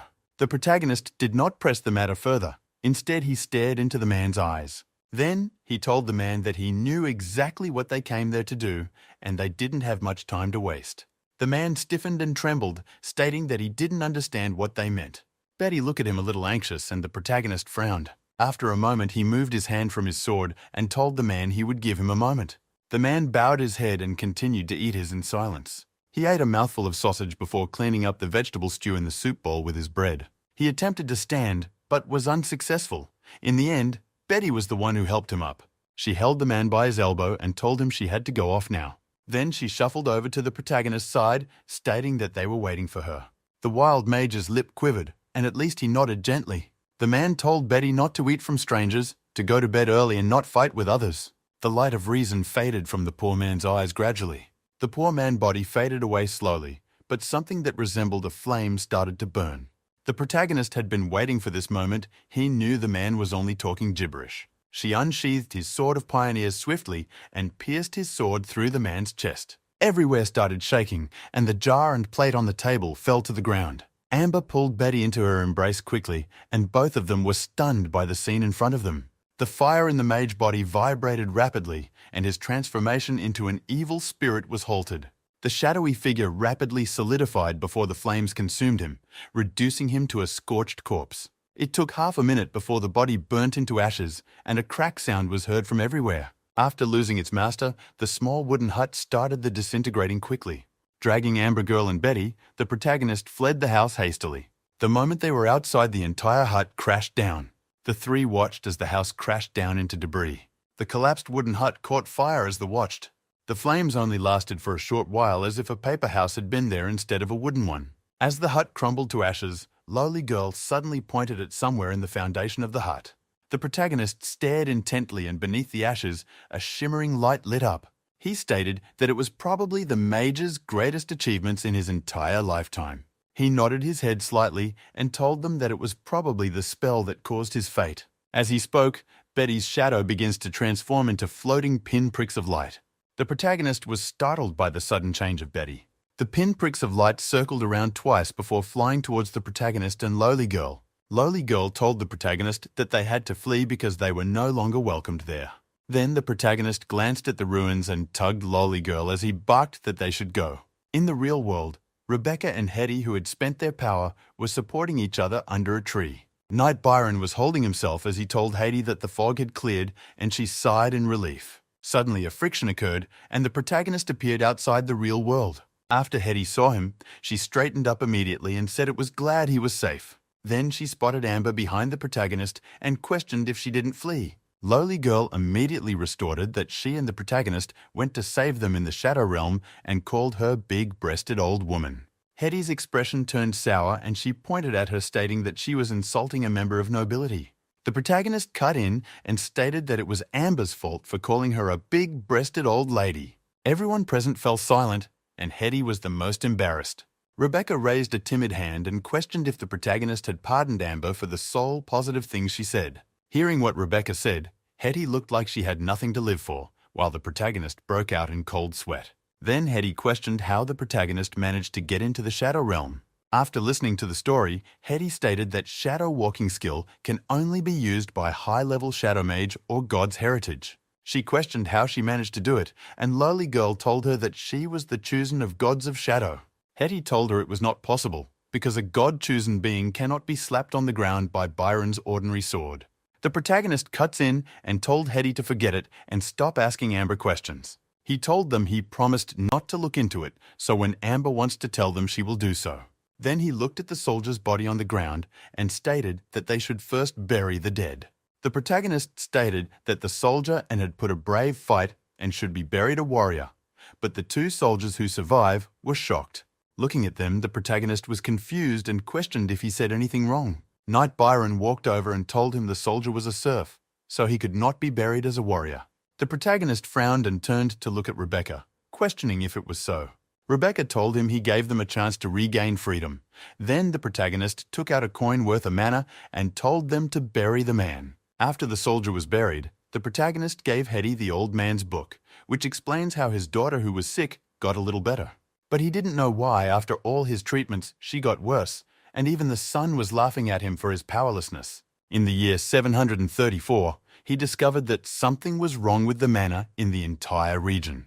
He realized he could no longer reverse the change in his daughter, and she started having weird dreams. In year 735, his daughter's ability reached its limit, and he had no choice but to choose another path to reach his goal. After preparation, he only needed to wait until midday sun comes, when mana was the strongest. The man stated that he will do anything to take his daughter to the shadow realm and she won't suffer again. Hetty was about to close the book when the protagonist pointed at a corner, stating that there were still wait some words.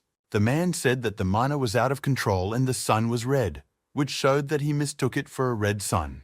The old man seemed to come up with an insane idea of transforming both he and his daughter into shadow form. And the results led to a massive fire that happened 5 months ago and the formation of the Wraith Mist. The protagonist interrupted Hetty suddenly, telling her that it was not the important part.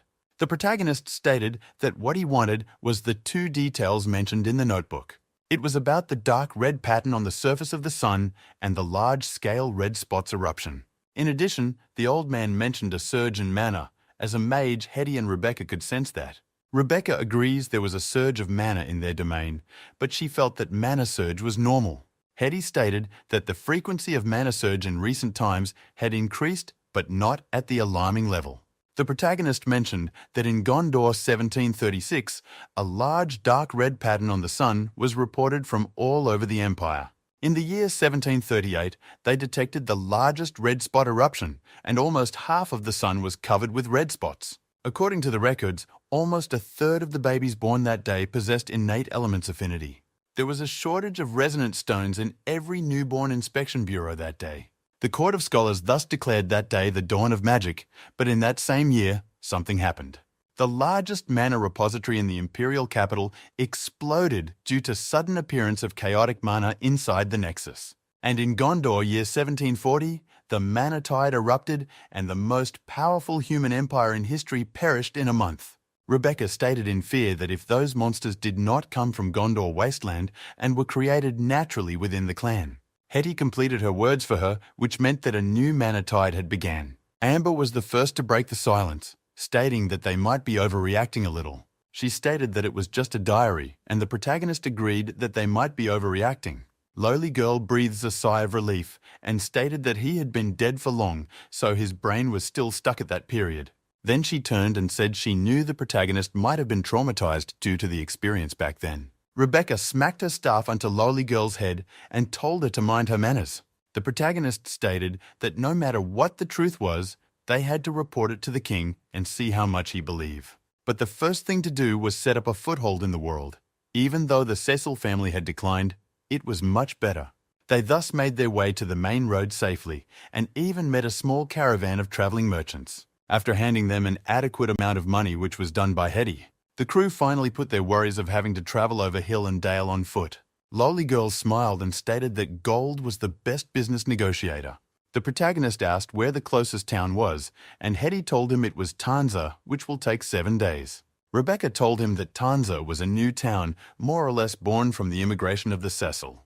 Tanza was a very large town. It was one of the most populated towns in the south. Towards the east of the town is a mine, and the mine is the town's most important economic resource. While talking about the town, the caravan man informed them that they had arrived. The protagonist questioned if the Tanza had rules, and Hetty stated that those walking on either side are serfs and slaves. There are also poor freemen from the surrounding areas who are not allowed to use the road because they can't donate for maintenance. And even the clothes of the poor freemen were blank in themes of comparison. Those walking at the center are proper citizens, and they could afford the tax required to maintain the road. When Hetty saw the protagonist's face, she questioned if there was any problem, and he said it was nothing. As a person who crossed, he was repulsed by those things, but it was not time for him to correct it, simply because he didn't know the world yet, so he had to learn about it first. The protagonist asked the plan, and Hetty said she would contact the Lord of Tanza so he could contact Philip. The next matter was to decide their settlement, so that it will be necessary for Rebecca to gain audience with the king, and she would be able to explain everything in person, so the protagonist agreed. Then suddenly, Amber spoke from the back stating that she was back from scouting. Rebecca was dumbfounded and asked when she left. Lolly Girl told her it was when they entered Tanza. But instead of asking on, Rebecca and Hetty were suspicious of her. Lolly Girl told them not to act like that because she went to scout by the protagonist order. She told them that Philip and the others were at Andrew's house, and everywhere in the city Lord house was in lockdown. The protagonist told her to just say it if she was scared and to stop making excuse. Then he stated that it was good they were fine, because with more manpower, the better the future. Walking toward Andrew's house, Hetty asked how they should introduce the protagonist, and he told them it was what they agreed earlier. After entering and sitting, the protagonist stated that there could be less discreet here. But Hetty hesitated and called the protagonist, and he answered. She asked if the presence of Amber who was stealing was appropriate there. Amber was startled when the protagonist called their name loudly. Now looking at the things on the table, spoons, plates, gold and hairpin, they were speechless. It was now that they found on a pat down of a sneaky thief. The protagonist tried calming himself down by saying that Amber was an important witness of his resurrection, and beside if they rid themselves of her, it will be their own undoing. The attendant pushed open the large oak door, and a thin, tall man came walking into the room. Then he greeted Rebecca and Hetty, stating that he was sorry for being late. Then he started rambling on how the bad news in Cecil Domain had spread throughout his territory. The protagonist was speechless and questioned if he had to use the same tone as Andrew.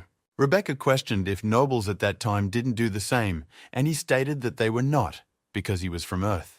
Hetty stood up and told Andrew that they understood that he was really busy. But she reminded him that Rebecca's title was Viscountess, not Miss. She told him that Rebecca inherited the title from her family, and Rebecca thanks him for his hospitality. Viscount Andrew raised a hand up and kisses it, stating that it was his pleasure. He said that he deeply regretted what happened in the Cecil family, but was glad she was safe. Rebecca asked how Philip and the others were doing after a granted asylum. Viscount Andrew told them he took care of them, and none had died from freezing or starvation. Hearing what Viscount Andrew said, Rebecca breathes out in relief. The protagonist told him they would express their gratitude, but the priority was the disaster itself. Andrew stated that he has been curious on who the protagonist was. Then Hetty told him that the protagonist was the forefather of the Cecil family, Gawain Cecil. The protagonist was speechless by the title given to him and thought that the person who gave that name was an edgelord. Lord Andrew doubted, but Rebecca questioned why Hetty would lie of such things. The protagonist dropped his long sword of pioneer to the table. The protagonist asked why they would put on ancient costume and carry sword when they were facing disaster. The tide of monsters and elements destroyed a Viscounty, and a dragon even appeared above them. He pushed the sword to Andrew and told him to ask elven craftsmen to verify the authenticity of the sword. He told Andrew he could also bring the portrait of the founding prince out and compare with him, although he might have slept for 700 years, but his appearance had not changed. If possible, Andrew could seek elven mercenaries who participated in the second expansion operation. Viscount Andrew waved his hands and stated that it was not necessary. Andrew stated that since he was a hero, it was possible to sleep for 700 days before resurrection. But then he remembered something and asked if the protagonist said they saw a dragon. The protagonist answered affirmatively, saying that he had no clue where it came from, but it went northwest. Andrew's mind ran rampart as he thought of all the problems mentioned and questioned what was happening in their world. Hetty stated that their business was to pass information about what happened to the king as soon as possible. Andrew told them he had sent a messenger to report the news of the attack on the Cecil domain to the king. Hetty stated that it was not enough and Rebecca had to meet the king in person. Andrew questioned what they needed and asked if it was horse, supplies, or guards. Rebecca answered that they needed all of them from when they will return from the palace and find a new territory. Andrew stated that it was a matter of facts and he was about to discuss the issue with them. He stated that he was just a mere viscount and was already trying to help his neighbour. Rebecca told him that Sir Philip brought a batch of gold and the money should be enough. Viscount Andrew looked shrewd and stated that he knew about the gold and silver. He told them he did not take advantage of them, but used the gold to treat and prepare food for them. But he looks directly at Rebecca and said that the gold was barely enough. But he would continue to help the refugees as much as possible. He simply wanted to make sure they would be able to pay for their debts. After saying that, Viscount Andrew continued sipping his tea. Everywhere and everyone became quiet and no one can refuse what he said. Rebecca gained her confidence and stated that the Cecil family had the ability to repay the debt. She stated that as long as she was the heir and still there, the people's loan will always be a loan belonging to her family. Before she could say more, the protagonist interrupted her, telling her to calm down. The protagonist turned to Andrew and told him they should look at the bigger picture. Andrew smiled and politely apologized, stating that he was indeed a little greedy. The protagonist stated that he was at least honest and wanted to take care of his own interest. Then he recounted what happened, stating that the Manor-Tide era had appeared again. And of course, after talking about morality, they still need to consider practical issues. Andrew was worried that the Cecil family would bring him loss, but the protagonist told him the family will bring him benefit. Andrew listened to the protagonist talk and told him to carry on. The protagonist slammed the table and told Andrew he could be his greatest asset. Andrew, who was still drinking his tea, spilled it all out when he heard the protagonist word. Andrew cleaned his face while telling the protagonist it was impossible even though he was a founder. He stated that he was a viscount and had his people to consider. The protagonist told him to broaden his mind and asked if money and real estate were the only things that need investment. Andrew didn't understand what the protagonist meant and questioned what he meant. The protagonist told he had the external charter of pioneering.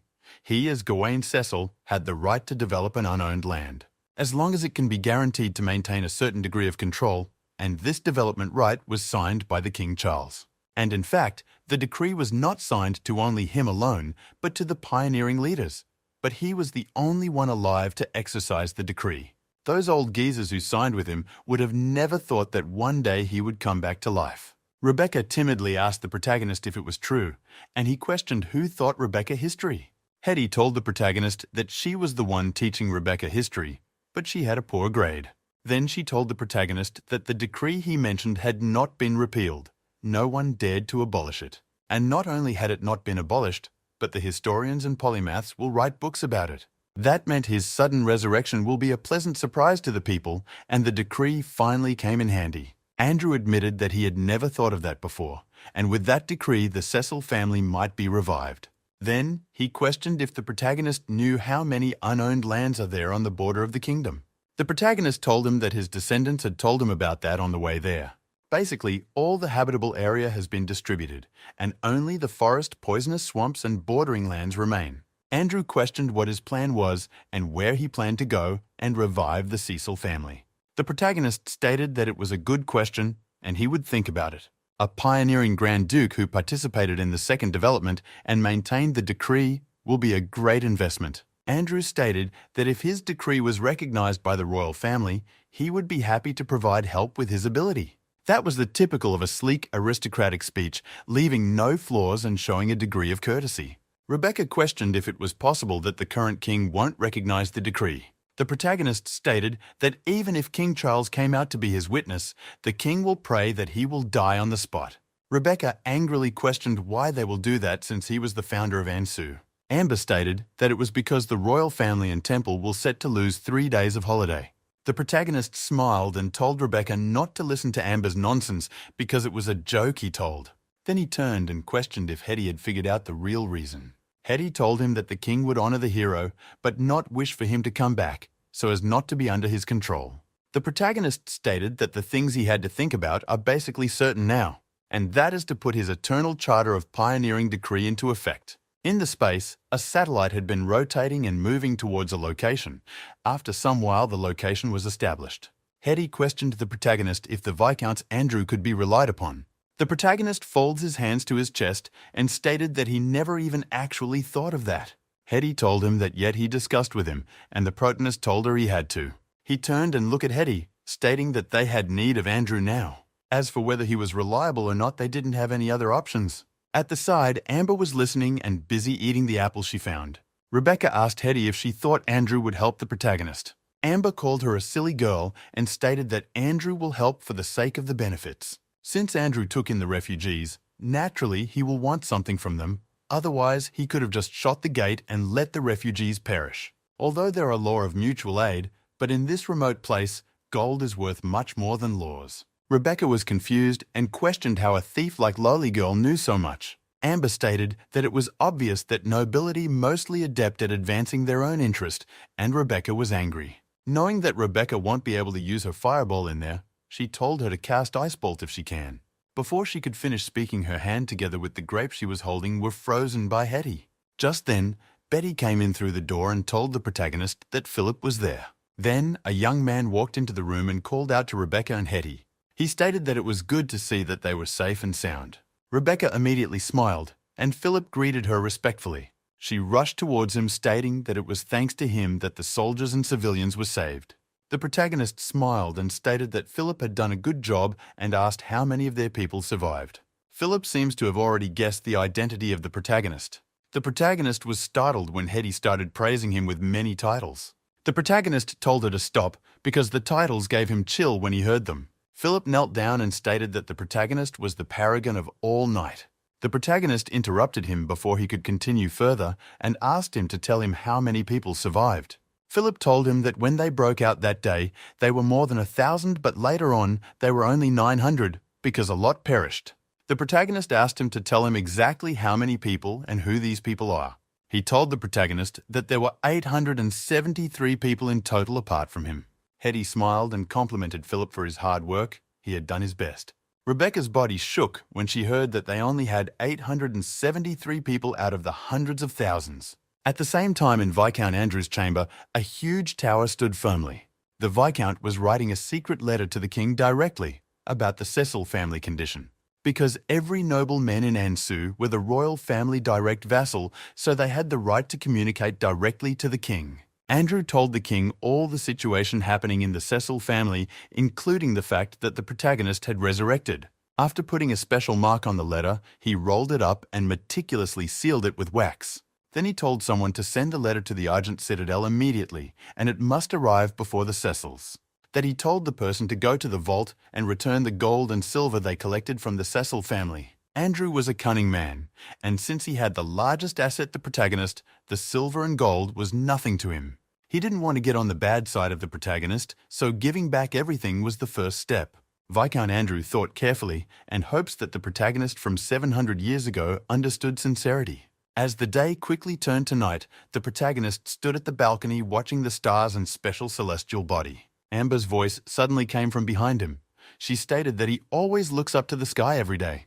The protagonist told her that sneaking up under someone else's balcony in the middle of the night was a bad manner. Suddenly, she blended into the shadows and appeared at the other side of the balcony. The protagonist was embarrassed to admit that he did get gossip bumps. Amber had questioned if he was scared of ghosts as a 700-years-old man. Lolly Girl stated that he always stared at the sun during the day and starred during the night and asked what he was thinking. Instead of answering, the protagonist questioned what she thought was up in the sky. She questioned if he thought that the palace of gods might be up there and told him that she was not interested in those gods. She stated that she worshipped the goddess of darkness, the Lady of Night, and didn't need a temple to do prayer every day. The protagonist questioned if she have ever had that once a person dies, he wanders in the sky. Amber asked with shining eyes if he went straight to heaven after he died and questioned what it was like after death. The protagonist told her that once a person dies, there was no memory of it. Lolly Girl snorted and stated that he was an old fart, which was very boring. The protagonist was annoyed and told her to repeat it again if she dared to, and she disappeared. At the territory where the other Cecils that came along with Philip were staying. Rebecca walked to the place and felt heartache due to the injuries they had. None of them were spared of the injuries of facing the monsters. even though some were not injured physically, but mentally they had lost someone they care about. When the knight saw Rebecca, they all bowed and greeted her with respect. Then she turns to Philip, stating that the people will be on his care till she returns from the capital. Philip swore to take care of the people and the property in her name. Then the protagonist came from the back, telling Philip not to forget what he ordered him to do. He stated that Lord Andrew will provide the required assistant. He only simply needed to send those quick on their feet over. Philip questioned if the matter was really important, and the protagonist answered affirmatively. He told Philip that when the rumor got big, even the king won't be able to sit still and watch. Lowly Girl stated that the protagonist had started babbling about some bizarre high and mighty drivel again. Then they boarded the horse provided by Viscount Andrew, Betty, Byron and Amber also tagged along. Before leaving, Hetty told Rebecca not to dishonor the name of the Cecil house and not rush to answer things she didn't know. But the most important thing was to always listen to her ancestor, especially when it comes to dealing with nobles. She told Rebecca that she wasn't good at that, but the ancestor was a Grand Duke and knows better. The protagonist thought of Rebecca's wildness and told her to not worry because he understood. The matured Hetty stayed behind to keep rein on the situation back in Tanzantown, but she was worried about Rebecca. Then, Knight Philip selected some soldiers to go along with the protagonist and Rebecca to the capital. The protagonist allowed the group to stop at each town along the way. The protagonist stated that they would rest there for the day. The protagonist stated that they could not travel fast because they had other things to do. Then he told Byron to go and spread the news of his resurrection. The wider and further it travels, the better. Rebecca was confused and questioned what was going on. The protagonist stated that his goal was to spread news about his resurrection as far as possible. It could not stay as a secret among the nobility. It should be discussed by the civilians and perhaps serfs. If possible, he wanted it to be exaggerated into terrifying tale of monstrous proportion. And then everyone will know that he resurrected during the time when the kingdom was under siege by monsters. Then Byron galloped with his horse into the village, looking for a cafe to enter. Finally, he found one and entered, pretending to bring up the topic about the protagonist's resurrection. Even Amber, who was usually lazy, went to chat with some people and spread the news. The protagonist left and looked for an inn to stay, waiting for the news to spread. He placed a map on the table and looked at the locations and intersection of each of the town. Although the map drawing was of 10 years old to the satellite, but in this low-paced world, using a map of 10 years was not a problem.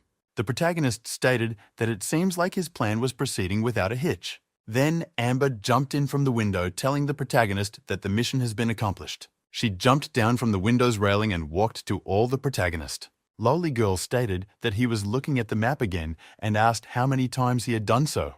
The protagonist stated that he was confirming the changes in the lay of the land between Cecil Domain and Royal City. Then he questioned how things were on her own end. Amber sat on a chair and stated that it had been almost 2 months now, and he was still worried about it. Then she took out a scroll and gave it to him, stating that it was the information gathered from the underground information broker. Be it the rogues, traveling merchants, or wandering bandits, all of them are on the word of him.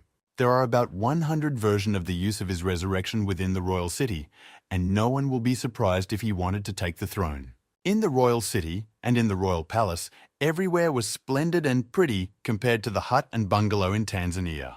A scout told the king, who was sitting on the throne, that the proclaimed ancestor had arrived near the royal city, but they had not chosen to depart immediately. Instead, they continued to stay in a nearby town. The king calmly told the scout that he understood and he may leave.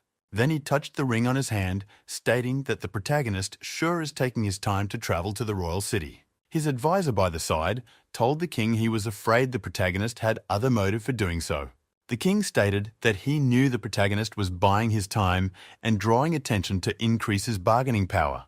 And in the past 2 months, the information about him are now over 100 of different versions and with different dialect.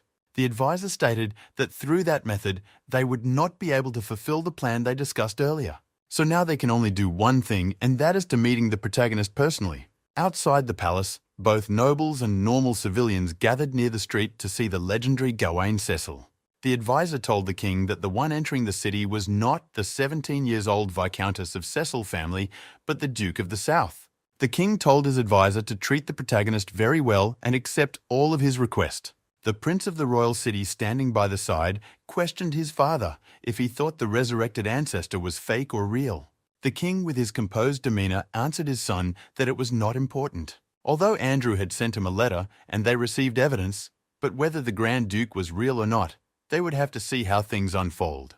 And as for now, he the king could only say that this was not a farce. Up in the sky, a blue flag, showing the symbol of the Duke of the Southern Realm, floated with the wind. The king stated that the protagonist sure give them a huge surprise. The prince looked down to see the protagonist and asked his father on what he thought the protagonist was there for. The king stated that before they meet, his intentions are all mere conjuncture, but he knew that the ancestor will definitely not present his intention for all to see. Subsequently, he instructed his offspring to seek out a favorable occasion to establish communication with the protagonist. The prince turned around and left, after listening to his royal father's word. Then the king, who had been quite calm, called out a thing named Raven, telling it to go and monitor the protagonist and report any development. He reminded Raven not to get close to the protagonist, because if he was the real legend, then it would be detected. Raven turned around and left to fulfill the king's order of monitoring the protagonist. The Cecil family, including the protagonist and the army, marched forward towards the palace. Rebecca was amazed and stunned by the beauty of the royal city, she exclaimed when she saw something interesting. An inviter came towards the protagonist and told him to follow him to the Argent Citadel because a good room and meal had been prepared for him. Then he told the protagonist that the meeting with the king was arranged for tomorrow, so he could rest well today. The protagonist looked at the man and stated that he thought the king would be excited to meet him. After all, it was not easy to meet a person who just sprung out from the coffin. The man stated that the king considered the fatigue from his travel and arranged the meeting for tomorrow. The protagonist jokingly questioned if it was so. The man broke out in sweat, as he had no other reason to tell the protagonist. The protagonist thanked the king for his grace, but stated that there was no need for him to enter the citadel. The man questioned where he would stay, and the protagonist stated that it was much comfortable staying at his place. But he wondered if no. 4 Crown Street was still there or had been dismantled. The man was dumbfounded and repeated the name of the street. He seems to remember something. Then he told the protagonist that no. 4 Crown Street was still there, but had been refurbished many times. The protagonist stated that it was a manor and won't be as sturdy as a castle. The protagonist stated that since it had been refurbished, it definitely was in good shape, so he would spend the night there. The protagonist stated that he knew it had been reclaimed by the royal family, but he just wanted to stay there, since no one stayed there for 100 years. The man agreed that until now, no one had earned the right to inherit the house. The protagonist stated that since no one inherited it, there would be no problem for him to reside in his own house for a night. He turned around and started leaving, while the man told him to wait so he could escort him. The protagonist rejected his idea and called Rebecca, who was still looking around, for them to go. Rebecca came near the protagonist and questioned if they weren't going to stay in the palace for the night. The protagonist stated that there was nothing nice about the palace, and its foundation wasn't good. Then he told her to come so he could show her his house, which looked more proper. He told the man to inform the king that he would pay him a visit at the Argent Citadel, sharp at noontime. After the protagonist galloped further down the street with his horse, the man frowned. Then he turned and told the people behind him to send a druid that can transform into a bird to monitor the protagonist. At no. 4 Crown Street, the protagonist manor stood firmly and looked noble-like in themes of comparison. Some men were arranging the things in the house and carrying in the new luggage into the house. A man introduced himself as Thomas, the manager of the properties, saying that he is honoured to serve the protagonist during his stay royal palace. When the protagonist heard his name, he felt that it was familiar and tried recollecting where he had it from. Finally, he remembered where he heard the name from. He questioned if he was Charlie's servant, and the name Bryant was bestowed by Charlie himself. The manager agreed, saying that his family has been the servants of the royal family, and the properties of the royal house in the royal city were all managed by his family. The protagonist continued, saying that his house were currently the property of the royal house, so there was no need for the manager to trouble himself. He threw his jacket and glove at the manager. He told him to relax because he won't be staying that long in his place. The manager immediately told the protagonist that he had received an order to serve him with their all and ensure that the manor is fit for his habitation. The protagonist pointed at the people outside pretending to be guides and told the manager to clear out those men selling tickets and acting as guide. The manager immediately led the protagonist and the lowly girl to their room as they passed by other chambers. Lowly Girl could not help but be amazed by the environment and said that it is different from what she had thought. The protagonist told them that the place was built 700 years ago, and back then, even the Argent Citadel was only a bit larger than this. Rebecca agreed, saying that she felt that the environment there is very nice, while looking around with amazement and holding her staff. Aside from the large foundation, she remembers that the castle she had lived in isn't comparable to this place. But the lowly girl angrily told her that it was because her family fortunes were almost gone, and resulted to them being poor. After she said that, the both of them started arguing. The protagonist immediately told them to stop arguing. He then told lowly girl that she should never pick a fight she could not escape, but she acted less concerned, saying that she won't fight. On getting to their destination, all of them stood and looked up ahead at what was presented in front of them, in wonder. Looking at it, the protagonist gave a smile of joy, saying that they did preserve everything in the right way. He continued saying that he won the axe presented there from Charlie in a swordsmanship duel. He continued saying that the axe is not something great whether as a weapon or any other thing, but it was just on dwarven axe.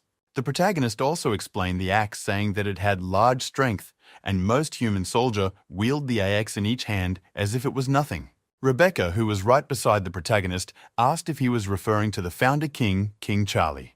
He stated that there was nobody else but him who could be called King Charlie after years, up till now. He continues saying that Charlie he mentioned could only be one person, which is that King Charlie. The lowly girl asked if he insisted on coming to that place because he wants to take everything on the house back. She stated that his descendants have almost run his house into the ground, and he didn't get any chance to retrieve anything. The protagonist could not help but turn and asked her where she got the idea from, but she told him not to be shy because it was a normal idea. She also stated that the protagonist didn't need to worry about carrying anything and could leave it to her. And coupled with her abilities, it could only take 3 moving trips for her to clean the entire places of the items. But the protagonist told her to save it, because if he really wanted to take everything, he wouldn't need her help on doing so. Lowly girl told the protagonist that she noticed most of the stuff wasn't worth it, because most of them were replicas and only the axe and vase are real. But the protagonist stopped her by telling her that the vase she felt is real must also be a replica too. Hearing what the protagonist said, she asked him why he dragged her there, because she was not a household client or a soldier, but just a passing thief. The protagonist stated that she was the one who tried to rob his grave, which is against the law. And secondly, he took notice of her strong ability not as a passing thief, but as an infiltrator. He stated that they were in the royal city, and there were probably many eyes on the place and on each and every one of them. And Byron is a knight who's only strong at head-on combat. Rebecca only knows how to cast fireballs, and he hasn't fully recovered his strength. So he needs a skilled master of shadow at his disposal, after saying that the protagonist asked if she's satisfied. When the protagonist called her by her name, Amber was surprised and became speechless at the same time, not knowing how to react. She timidly scratched her face a little and told the protagonist that if he put it that way, then she would gladly help him. But he had to praise her more by calling her Killing Master of Shadows a couple of more times, then she might not charge him. The protagonist turned to Rebecca, telling her to cast a fireball that is able to smash Amber's face without actually killing her. Manager Thomas came to the protagonist and told him that there was a guest from the royal palace while witnessing the 2 girls fighting. He continued informing the protagonist that Prince Edmund was paying him a visit any moment from now. Not long after Manager Thomas told the protagonist that the prince was visiting him, the prince arrived at the protagonist's place. The prince asked the protagonist if he was enjoying his stay, and if he was not enjoying it, he could inform Stuart Thomas.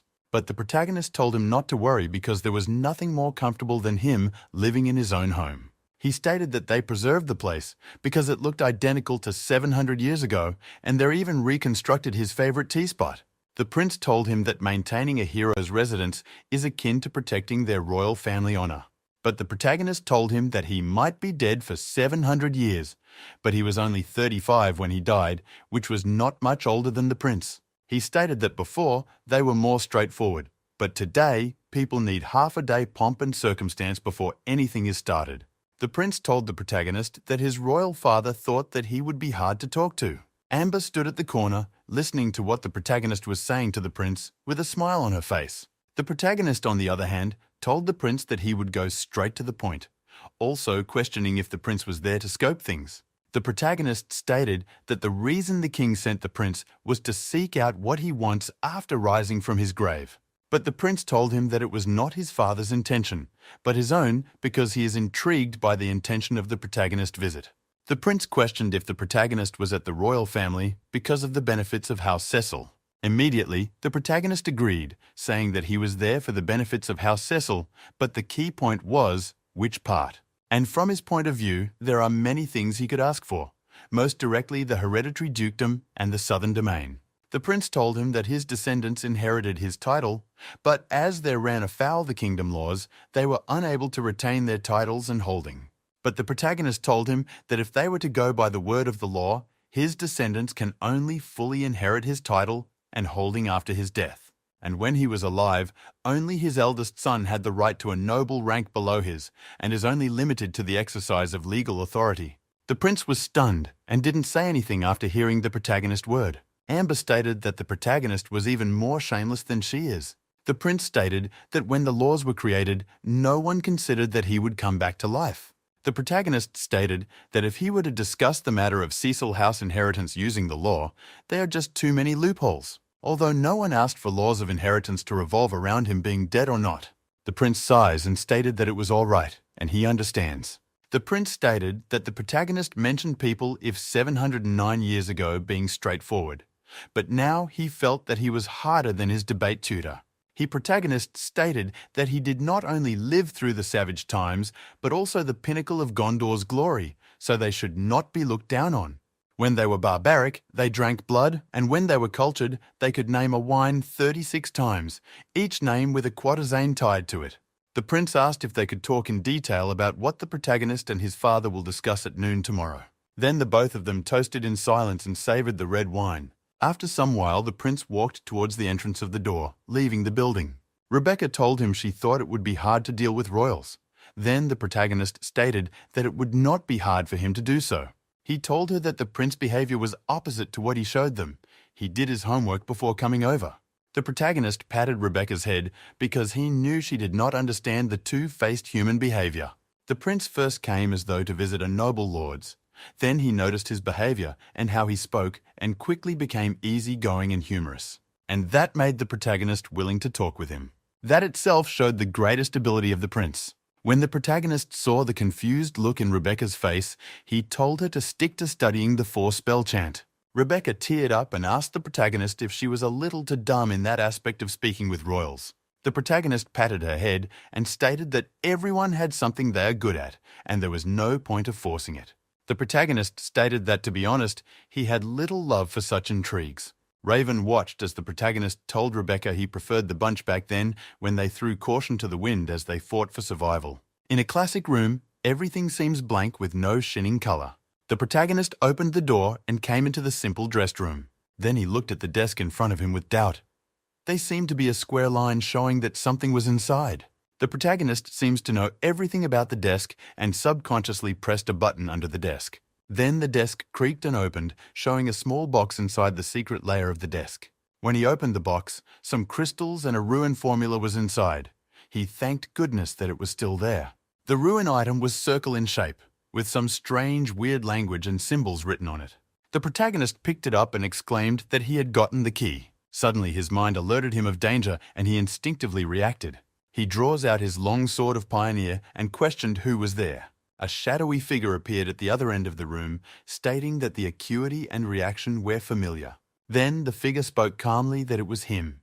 These was a female with a vial closing half her face. Lowly Girl jumped out shouting that she finally got the thief. The lady was startled and reacted fast. She waved her hand and smacked Lowly Girl away. Lowly Girl smashed on the wall, while the lady with a vial questioned what just happened. The protagonist raised his sword up, stating that if he was not wrong, the one the woman smacked on the wall was his guard. She apologized and stated that her method of appearance was ill-advised and questioned if he really wanted to fight her. She stated that for people like them, they would put half the city on alert if they were to fight. The protagonist didn't look flustered. Instead, he agreed that it would be better if the city was in alert. The lady knew that if she kept pushing further, the protagonist might really fight with her. The lady stated that there was no need to cause a commotion and cross sword with a legendary level opponent. The lady respectfully stated that the Mithril Bank sends its regard to the protagonist. She introduced herself as Martha Panea, a VIP handler in charge of his deposit in the Mithril Bank. The protagonist felt that the name sounded weird like a unicorn as he thought of one. The lady was confused while the protagonist corrected himself, stating that it was a mispronunciation of calling her pony. Then, the protagonist questioned what her purpose of coming in the night and even through a window was. The lady stated that many eyes were watching him and the top-level item he left behind, so they had to do everything in secrecy. The protagonist suddenly became very serious and questioned what he had deposited back then. The lady raised her hand and questioned if he had forgotten because he slept for too long. The protagonist could not actually remember that part of his memory, so he questioned if he could withdraw it, and the lady agreed. Then the lady raised her hand, and mana flowed in it as she told the protagonist that he had paid a great price for such service then. Then a box appeared in her hand as she told him that the Mithril Bank encountered all sort of issues and are ready for eventualities. She told the protagonist that his memories was a minor problem, but if he placed his hand on the box, it could determine its owner. She told him that the ancient magic could be able to ascertain his identity. The protagonist placed his hand on the box nervously because he didn't know if the magic checks the soul of the person. To provide the most convenience to their customers was the motto of the Mithril Bank. She told him that his due had been paid 700 years ago, so she gave him the box of item. The protagonist collected and opened the box, seeing a crystal that looks familiar to him inside it. The protagonist was not stupid and questioned why she chose to visit him by these time and asked if it was part of the agreement. The lady disagreed and stated that it was because they had to ascertain the veracity of his resurrection. The lady stated that the price of logging in the capital was expensive, but she would waiver it for him since he was VIP. The protagonist told her that the price of grain the capital was expensive and his foodie guard was injured by her, but he would waiver it. The lady took out a ring and gave it to him, stating that the transaction had been completed and as VIP member he would receive a gift. The protagonist collected the ring and questioned what it was. She told him it was a mithril ring and every VIP who completed a mission gets it. She stated that he could use it to contact a VIP handler, but if it was just for nominal service, he could bring it to the nearest mithril bank. The protagonist stated that he hoped he won't have a reason to borrow money from again since the price of grain was expensive. A voice sounded in the room stating that sometimes unexpected things happens, so he would be welcomed one day as their customer. After the voice faded, the protagonist walked towards the window where the lady left from.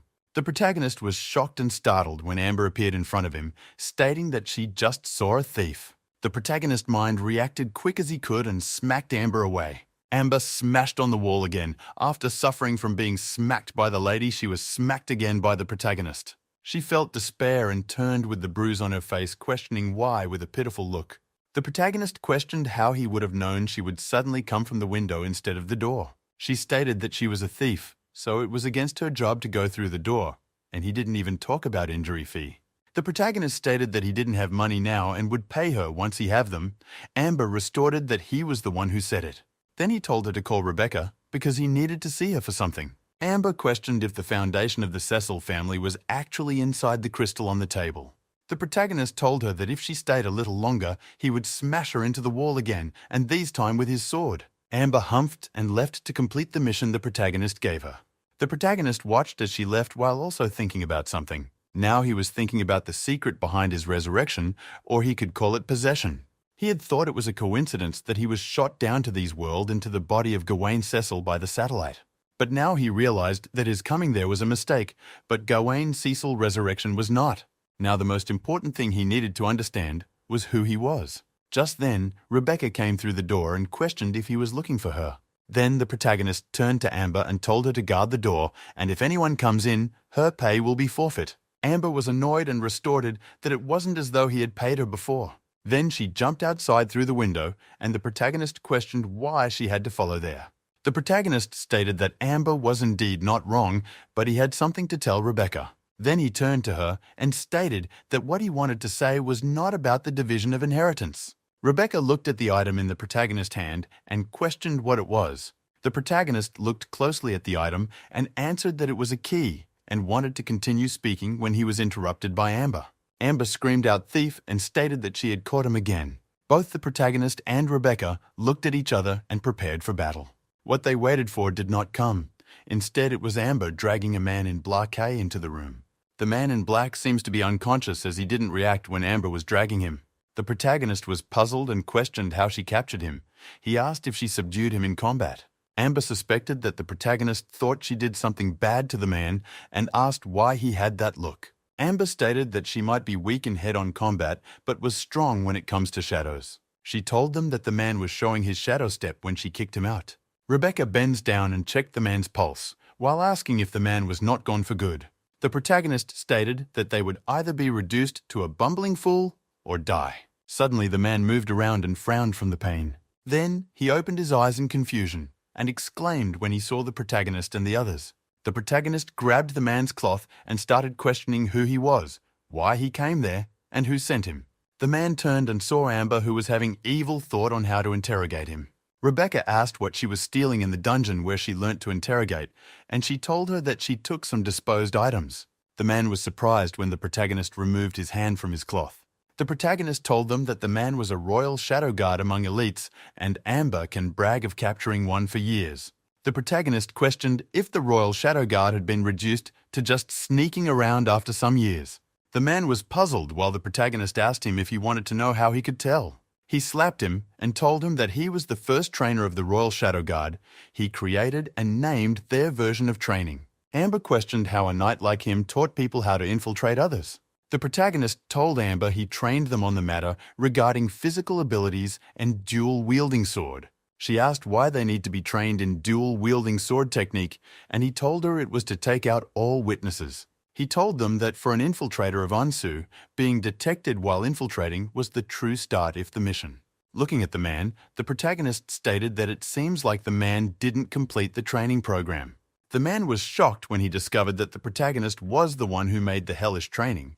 The protagonist asked if Francis L. was the one who sent him. The protagonist knew that the king was not stupid to let people assassinate him, so it was only for monitoring. Then, the protagonist stated that the king should have reminded him to keep a distance from him. Then his eyes turned cold as he stared at the man sent to monitor him. He stated that even if the family had declined, he himself had not declined, so he asked if it was due to overconfidence or violation of order. The man turned his face to the side and stated that he had failed his duties, so he would pay with his life. The protagonist slapped his cheeks and called him a fool. He questioned if all of them had fallen to that state because time had been long and asked the man what the duties of Shadow Guard was. He told the guard that his duty is to protect the people, the king, the land, and to fight evildoers plotting to turn the kingdom upside down. If he was an opposing person, he would have considered the man brave, but the man was at the founder's home trying to kill himself. The protagonist stated that he wasn't calculative enough to vent his anger on a junior, so he told the man to leave. The man questioned if the protagonist was sure to let him go. The protagonist stated that he could not kill the servant of Francis L. in his place, nor does he want to take him to the Argent Citadel in front of everyone. The protagonist stated that although he would have loved to do so, but his days of willfulness had gone, so he had to let the man go. He stated that he had no intention of telling anyone what happened there that day, so whatever he reported was up to him. The man bowed respectfully and thanked the protagonist for letting him go. After thanking the protagonist, the man disappeared into the shadows in front of them. The protagonist placed his hands on his waist and stated that the man was yet another window walker. Rebecca moved closer and questioned if he really planned to let the man go. The protagonist turned and told Rebecca that he was indeed letting the man go. Then he told her that if she wanted to obtain greater benefits, she must cast her gaze further apace. There were two results of letting the man go. That is if the king forget about the matter, or let him be a disloyal guard. The opposite of loyalty is disloyalty, and there is truth in the word. Rebecca asked if the protagonist was treating the king as his enemy. He told her that it had not gotten to the point of being enemies, but he had to be cautious because this was the second dynasty. He stated that Cecil House might be part of the founding family, but they're still part of the previous dynasty. When Amber heard that, she didn't understand a single thing of what he said, but only to be cautious, as King Francis L. must make consideration, and this consideration have made it necessary for him to be cautious. Rebecca stupidly questioned if he wants to pick a fight with the king. He told her he didn't want to pick a fight with the king, but to cause trouble. The protagonist told them to forget the matter and focus on what they were doing. Rebecca told the protagonist he had said the item was a key to their family trove. Amber was surprised when she heard that it was a key to a secret trove. The protagonist stated that it was indeed a treasure trove, and it was located in a secret vault in the south. Back then, the pioneer team escaped north from the Gondor Westlands, and they gathered people and resources. It was when they passed the Mountain of Darkness that a large army of monsters roaming the wasteland discovered their trail. The army protected the civilians as they moved across the mountain, but a brutal battle took place and they suffered loose. After taking stock of their losers, Charlie and the protagonist realized that the monsters will come back. So they decided to keep part of the heavy wagons and hide them inside an abandoned fortress, then developed a seal upon the vault. And the seal was not just any simple one, but a powerful seal that will be hard to open. And the item with weird symbol was the key to the treasure vault. Rebecca questioned if they could use the treasure just like that. The protagonist stated that they could use it because they were his descendants. Those treasures were things buried by him and King Charlie, so since Charlie was gone, he was the best choice to inherit it. The protagonist stated that he didn't believe Charlie can pop out of his grave as he did. Rebecca rushed to Amber and questioned if she didn't rob the royal tomb. Then Amber Face blanked out as a question if the protagonist won't kill her because she had a top secret. The protagonist stated that if he wanted to, he would have done that. But he trusted Amber and she was smart. At noon in the Argent Citadel, a huge building like a temple stood high among the building in the city. A man and a lady walked towards the entrance of the Argent Citadel. The two walked into the large hall of Argent Citadel, escorted by some guards. The king was waiting for the two guests to enter and watched the door being opened. The guard opened the door and two shadows walked in. This two shadows was none other than the protagonist and Rebecca, who came to see the king. The king stood up from his throne and called out the name Gawain Cecil. He stated that he was representing the descendants of the Morn and of Pioneer, to salute him as their ancient hero. The protagonist smiled at the king's word and continued walking forward. The protagonist stated that the last time so many people bowed to him, he was lying in his coffin. Everyone in the hall fell silent and were shocked and speechless. The king then said that it was common courtesy for the younger generation to pay respect to the older ones. The protagonist told the king that although his age is quite different, but he had the same expression as Charlie had when he was looking for excuse. Both of them laughed out. The resurrection of Gawain Cecil was real, and Francis having the blood of Housemorn flowing in him was also real. A beautiful lady was standing by the side watching their interaction. This lady was Grand Duchess of the Northern Realm, Victoria Wilder. The protagonist told Victoria that she had the same stone face as her father, and he had once told him to look for a lively southern lass to even out that face of his. He looked at the others and stated that the descendants of Wilder had suffered on his stead. They all looked poker face and none of them were smiling. The group was speechless. The king didn't understand much of what the protagonist was saying, so he didn't put forth any word. Then the protagonist stated that the levity ends there, and it was time to get to business. He introduced Rebecca as his descendants, who will tell the king about the disaster that took place in the south. Then he told Rebecca to narrate the true problem they were facing. Rebecca told them that the Cecil land had been ruined by Dragonflame, and her people are starving and dying. She stated that they were forced to act out a living under Lord Andrew's protection. She told them that the monsters that appeared was not just the dragon, but many monsters from the Dark Manatide from 700 years ago. The king was shocked when he heard the Manatide. This was a story only few nobles knew about. Rebecca stated that the protagonist had lived through the destruction of the Empire of Gandal brought by the Dark Manatide. The others were also shocked. Everyone knows that the Dark Manatide took a lot of lives 700 years ago. Rebecca whispers to the protagonist, questioning if saying those words will convince the king. The protagonist stated that the world had enjoyed 700 years of peace, so it was time to give the youngling some time. Franklin told the protagonist that the matter was indeed unimaginable, and asked if it was the same monster he fought with 700 years ago. The protagonist told him that he had fought them teeth and nails for 20 years, so he could recognize them even if it turns to dust. Duke Franklin was scared by the protagonist's confidence. The protagonist stated that if he didn't believe in him, he should send his people to check, and Franklin stated that he dare not. After all, it is pertaining to the Dark Manatide, and no human kingdom could face the brunt of the tide head-on. Rebecca shouted out that the monsters killed her people, and she saw it with her own eyes. The protagonist looked at her and remembered what Hetty had said, so he told her to calm down. Duke Franklin stated that they needed something much more tangible, and a proof, not just words. The protagonist's eyes turned cold, and he questioned if they wanted proof. Then he threw the sword he had been holding onto since he came in up. It stabbed right into the ground in front of the Franklin, and he was startled.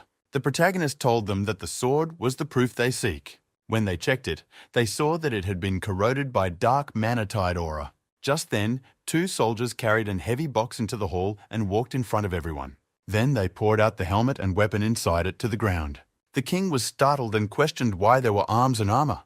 The protagonist told the king that this were the equipment his warriors were using in the southern realm. Every pieces of armor and every blade there represented brave souls that fought an enemy on the dark mana tide with all their might. The king was stumped for words and didn't say anything. The protagonist stated that if their royal historians were not completely useless, then the records will mention the tide. The king answered that the library did mention something about the dark mana tide. Victoria questioned if the protagonist knew where the dragon headed to. The protagonist told her that he didn't know where the dragon went to. Victoria stated that 3 months ago, rumors spread that a dragon appeared in her kingdom, but nothing came out of that. The king stated that they needed to investigate the matter before coming to a conclusion. Rebecca stated that not only must they investigate, they must also prepare for war. Duke Laurent questioned if she knew what war was and asked how they should wait for monsters nobody knew when they would come.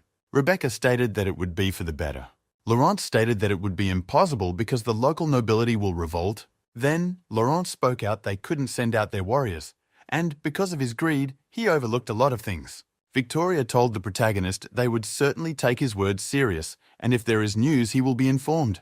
Rebecca wanted to say more, but the protagonist stopped her. He told her that this was the only way. There was nothing else to say. They had already brought words there. As for what follows after, it was up to them. But now it was time to talk to the king about the private matter of the House Cecil. Everyone immediately became quiet as they thought of something. He told them to relax, that he didn't want to climb out of his coffin and demand his due from the ungrateful them. He picked his sword from the ground and stated that he knew what happened 100 years ago. He told them that, to be frank, he wanted to choke the inept descendants of his, so he had no interest but to reclaim what belonged to him. The king and the Lady Victoria were confused on what he meant by his belonging. He told them not to worry because his descendants already collected those. What he referred to as a part that cannot be inherited, which was his pioneering right. They were all shocked when they had that. Minister Alfred questioned which land he plans to develop since the others had been occupied. The protagonist knew this would happen, so he told them it was the Mountain of Darkness. The king told him that the place was connected to the Gandor wasteland and borders the Typhoon Empire. The protagonist stated that he may not be adept as they were in terms of political sparring and intrigues. But when it came to facing the perils of nature, none of them can beat him. The king was confused and questioned what the protagonist meant to say. The protagonist repeated his word that he wanted the Mountain of Darkness. In the Mountain of Darkness, it was just as its name, filled with danger everywhere. Dead corpse could be seen everywhere around the mountain. A bird was busy peeking on a human corpse. It peeked out the human eyeball and stood up right when it had a noise. Then suddenly, its eyes seemed to have seen something from the distance. Then the tiny bird turned into a huge, weird monster. That was the reason why the place was dangerous. Recalling the fearful monsters in the Mountain of Darkness, the king broke out in sweat. Everyone were already sitting in order to discuss the matter regarding the decree. The king looked at the protagonist and asked if he was sure he wanted to take the Mountain of Darkness. The protagonist looked calmly and even had a smile on his face as he told the king he really wanted the land. The 2 handmen of the king told him to see the protagonist off since he was the one who made the request.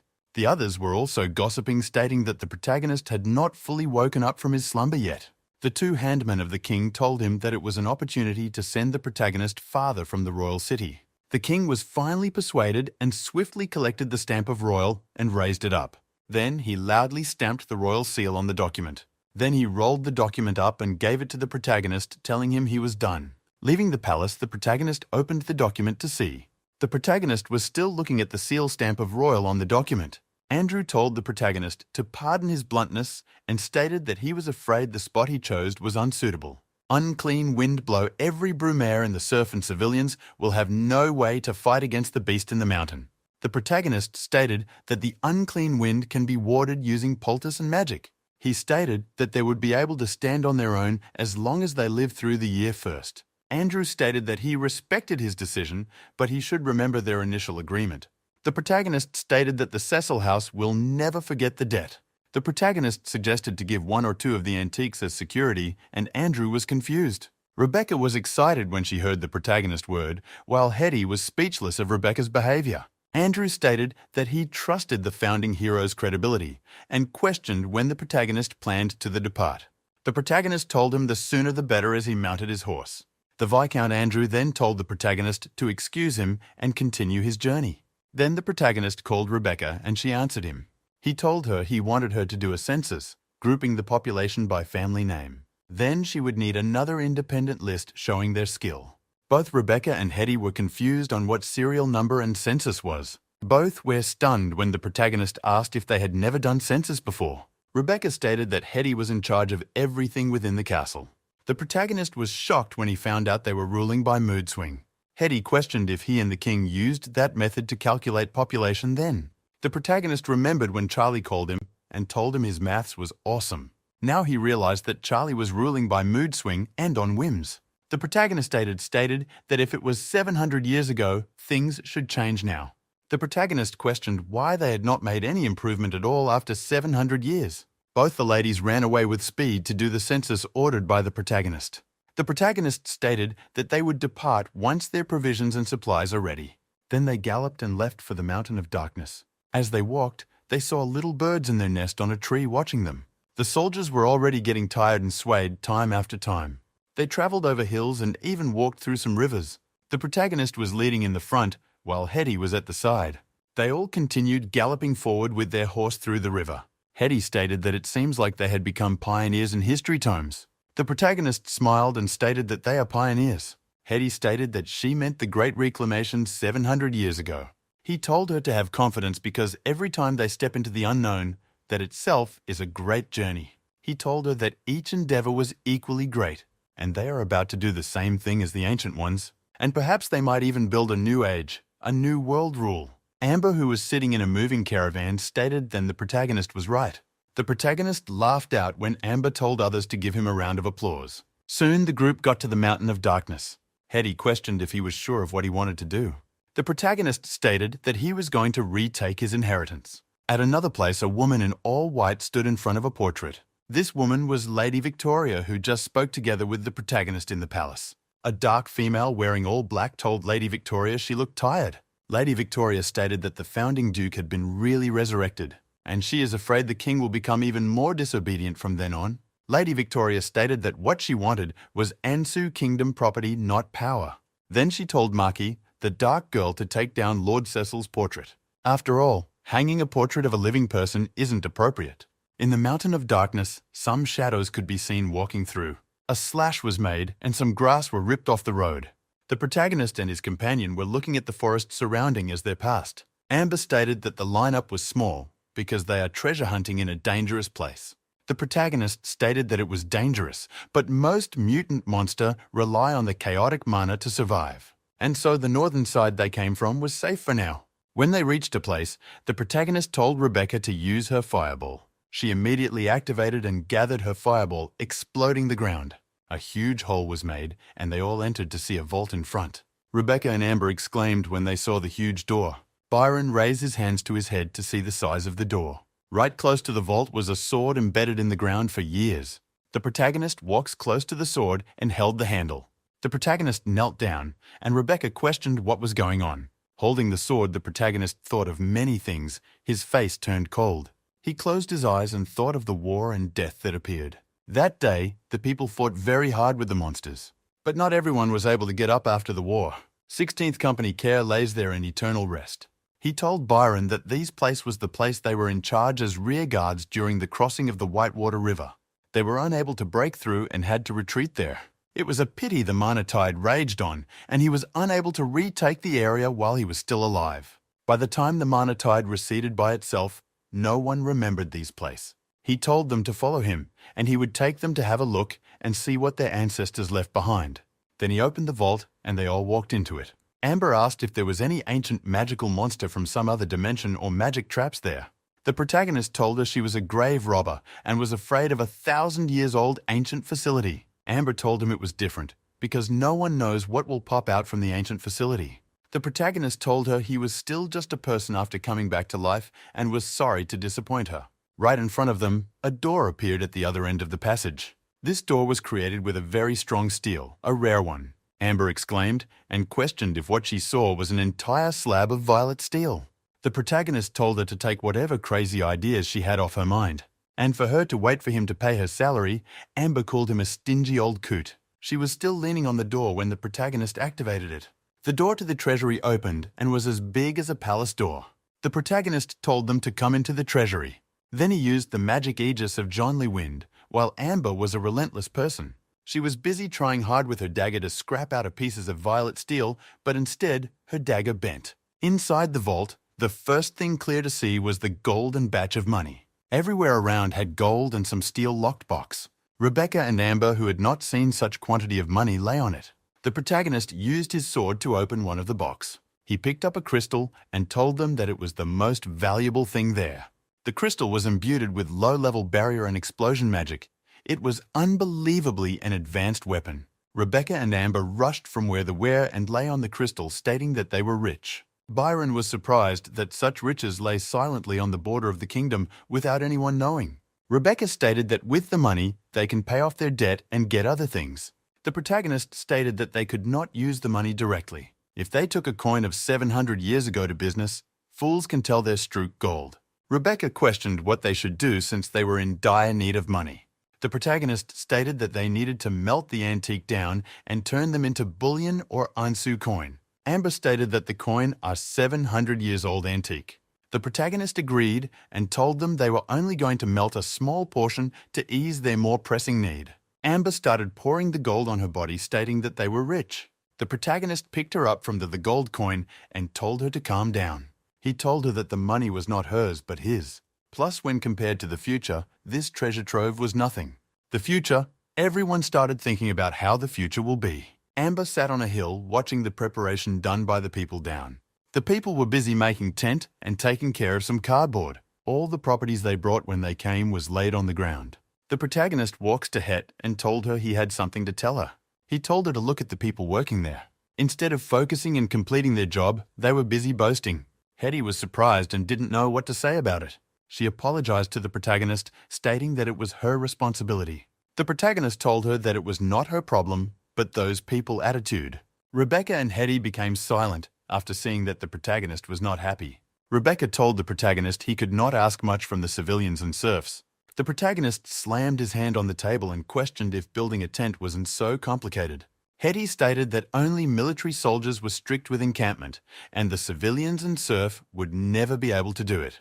The protagonist stated that it was not complicated to build a tent. He questioned if they thought the civilians and serf were too foolish that they aren't able to master such thing.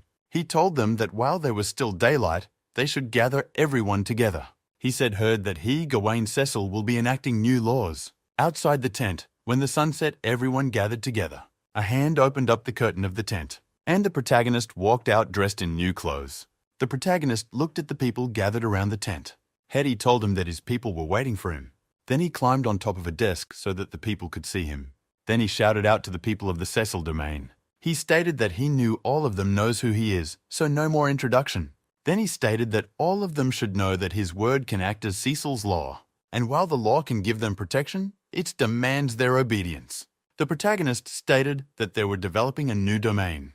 But firstly, that the old domain was gone and every bit of wealth had passed with it. He stated that in his name, every dot that relates to House Cecil shall be forgiven.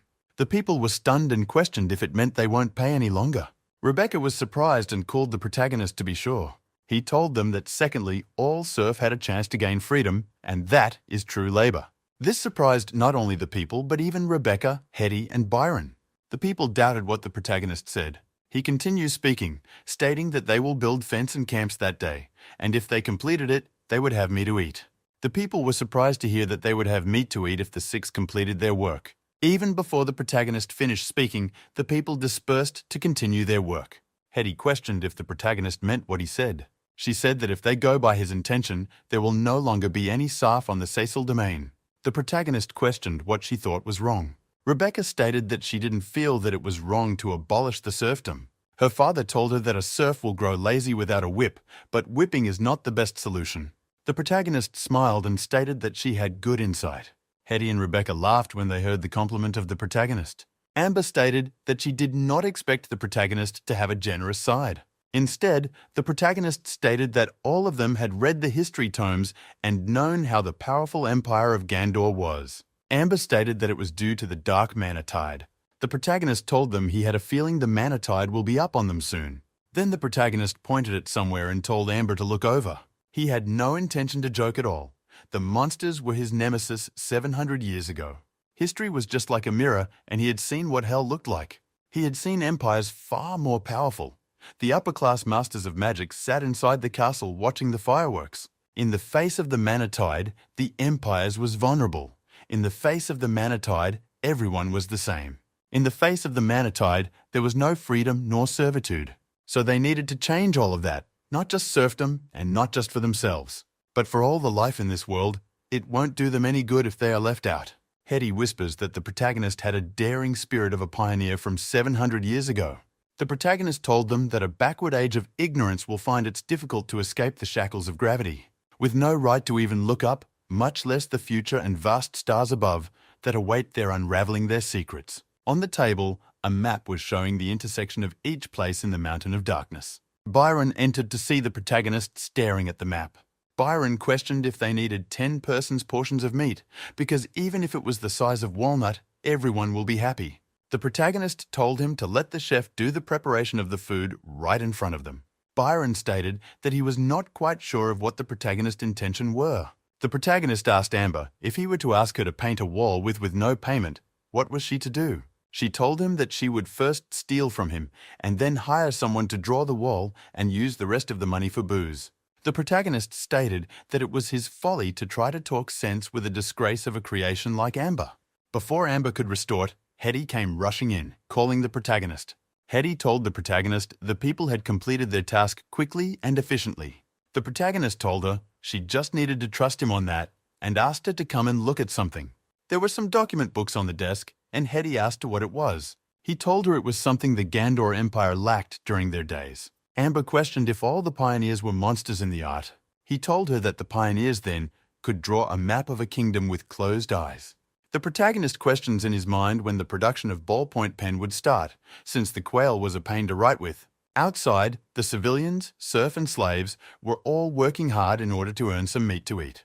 Hetty watched and stated that she had never seen such a scene of labor before. As she stood there watching, some men passing by told her that it was work hour time, and even smiled, telling her to make way for them so they could continue. Hetty smiled and shifted for them to pass by. Just by ensuring that their team had meat in their meal, their enthusiasm and efficiency has become beyond belief. The men moved the wood to the riverside and used it to build some easy sailing boats. Just as they started rowing the boat, one of them told the other to be careful because the wood was coming apart. Then the rope used to tie the wood together cut it, immediately after he finished speaking. Before the man could do anything, a magical water hand appeared in front of him. The hand then held together the woods that wanted to separate. One of them pointed at the land, stating that it was Lady Hetty. She was the one helping them. Hetty gathered her magic power and mended the woods together. Then she helped them push the wood boat a little farther into the river. The two on the boat thanked Hetty and she smiled at them. She was startled when someone spoke from the back, stating that magic was very convenient. Then her legs slipped from the land and she almost fell to the ground. The person told her to be careful and caught her hand, drawing her back. When she turned back, it was the ancestor. She apologized for not realizing he was standing behind her. The protagonist told her that her skill wasn't half bad, and she started that she was not particularly gifted in the arcane. She also told the protagonist Rebecca could only master Fireball because she was not that particularly talented. But in fact, Rebecca was a very hard-working child. But there was no helping it. The limitation of one's talent is a limitation. Rebecca can only strengthen basic level spell, like the Fireball. But her situation was actually very common. Their ability to create magic models cannot catch up to their theocratical standard, so they can only be low-level mage for the rest of their lives. The protagonist looked at her and stated that she was wrong. He told her that he had sent someone to Tanza, and when the convoy arrived, she would build her magic experimentation chamber. The protagonist told her he had taken a few mithril out of the vault, enough to get her a set of basic equipment. Hetty stated that she understood, and will see to the imprint of the runic structure diagram he requested. At the other side, Rebecca was eating bun and whistling some music as the civilian followed her. But as for Amber, the lass was busy sleeping on the desk filled with crystal stone. The protagonist came into the room and picked up a crystal stone. He then looked at the silly Amber who was snoring while sleeping. The protagonist picked up Amber with one hand and held a crystal stone with the other hand. Amber was shaken by the protagonist who questioned if that was how she stood guard. Amber finally woke up from her stupor and told the protagonist that he had scared her into thinking that an earthquake was happening. The protagonist raised a paper up and said that she drolled on it, and she replied that no one had control of such thing. Then she stated that he was still drawing the weird picture again, and he answered that it was the plan, laws, and construction plans. After looking at it, she stated that she didn't understand. Then the protagonist told her it was upside down. She then changed her words, saying that she had never seen a diagram like that before and they were hard to understand.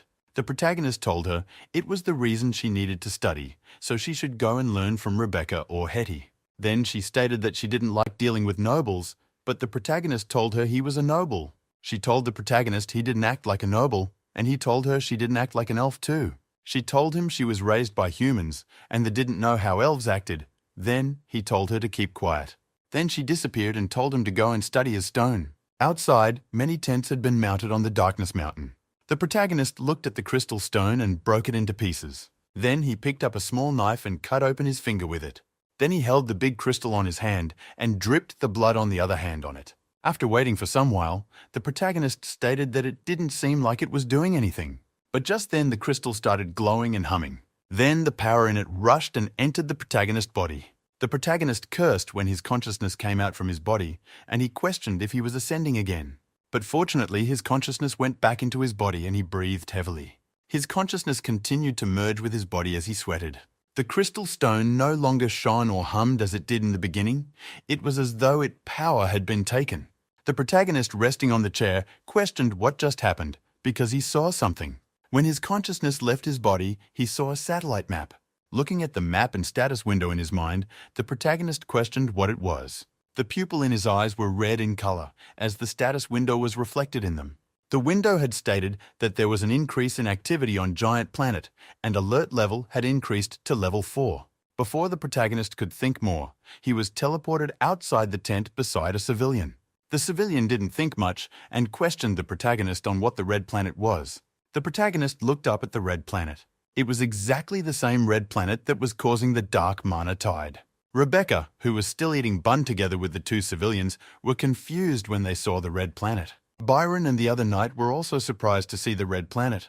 Hetty told protagonist it was the red sunspots again, and he told her not to panic.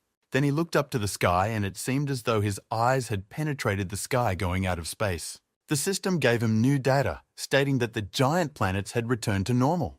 Half an hour later, the protagonist placed another crystal stone on the table. Amber, by the side, looked at the protagonist who was staring at the crystal stone on the table.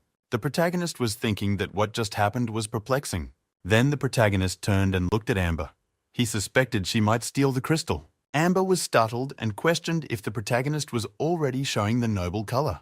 The protagonist wanted to let Amber test the crystal, but looking at her, he bet that she would wreak havoc. He smiled when he heard from a guard that Rebecca had come back from surveying the land. Amber, hiding at the back, looked at Rebecca's confused face. Amber laughed avidly because she knew that it was definitely an experiment, while Rebecca asked what to do with the crystal. He told her that the crystal allowed people to see above the ground higher than the clouds. Rebecca happily questioned if he meant the arcane eyes. He told her it was somewhere higher than even the arcane eyes. After dripping her blood on it, Rebecca stated that she couldn't see anything. The protagonist stated that normal people can't use the crystal. Even himself couldn't do it. Rebecca looked down sadly and told the protagonist it was because her talent was poor. The protagonist told her it was not because of her, but because the crystal was not meant for normal people. Then he told her he wanted to hear the result of her land survey. She told him that they followed the map he drew and found an untamed land good for farming. The protagonist told her the map was from 10 years ago, and the part he drew were the safe zone, but he told them not to go there for the time being. She agreed she won't go there for the time being. Outside, the weather had returned to normal. The protagonist walked outside and looked at the surrounding environment. Then he smiled and stated that once they were done digging the first batch of ore, their domain will enter a steel age. Then he looked down and stated that the improvement was too slow. Amber told him that the workers were the most active, fast-moving bunch of serfs she had ever seen. She stated that when she saw him gave them meat and abolished whipping, she thought that he was a good person. The protagonist stated that he was a good person and did not blame them for their tardiness. He stated that the construction speed of the campsite could not keep up with his plan. Amber stated that his plans were unrealistic and he had been asking weird for the past 2 days. She stated that they were still building the campsite, but he was already thinking about building a city. The protagonist stated that he was worried about the world ending, the sky falling, and alien visitors touching down. Just then, someone called out to the protagonist who was conversing with Amber. It was Betty. She was running towards them and telling the protagonist that Lady Hetty was looking for him. The protagonist then asked her why Hetty was looking for him. After panting because she was out of breath, she told the protagonist that she forgot. At the other side, Hetty and a group of people were waiting for the protagonist. It was none other than Philip, who came to visit them and was stunned by what he saw in front of him. He was shocked and questioned Hetty what was going on. Philip stated that the men working on the site were the foremen that he picked. There were at most warriors who could write a few words. But now they were not holding wipes for wiping serfs, but wooden boards for taking notes. Hetty stated that the simple method the protagonist used would work out in that way, and Philip asked what method he used. Then she told Philip that the protagonist has created some rules for the Cecil domain. Philip stated that the protagonist might have used the ancient honor and virtues to inspire the serf. Philip was stumped for word when Hetty told him that the protagonist gave them meat. The protagonist came and thanked Philip for his hard work, telling him to meet Hetty to tell him the new rules.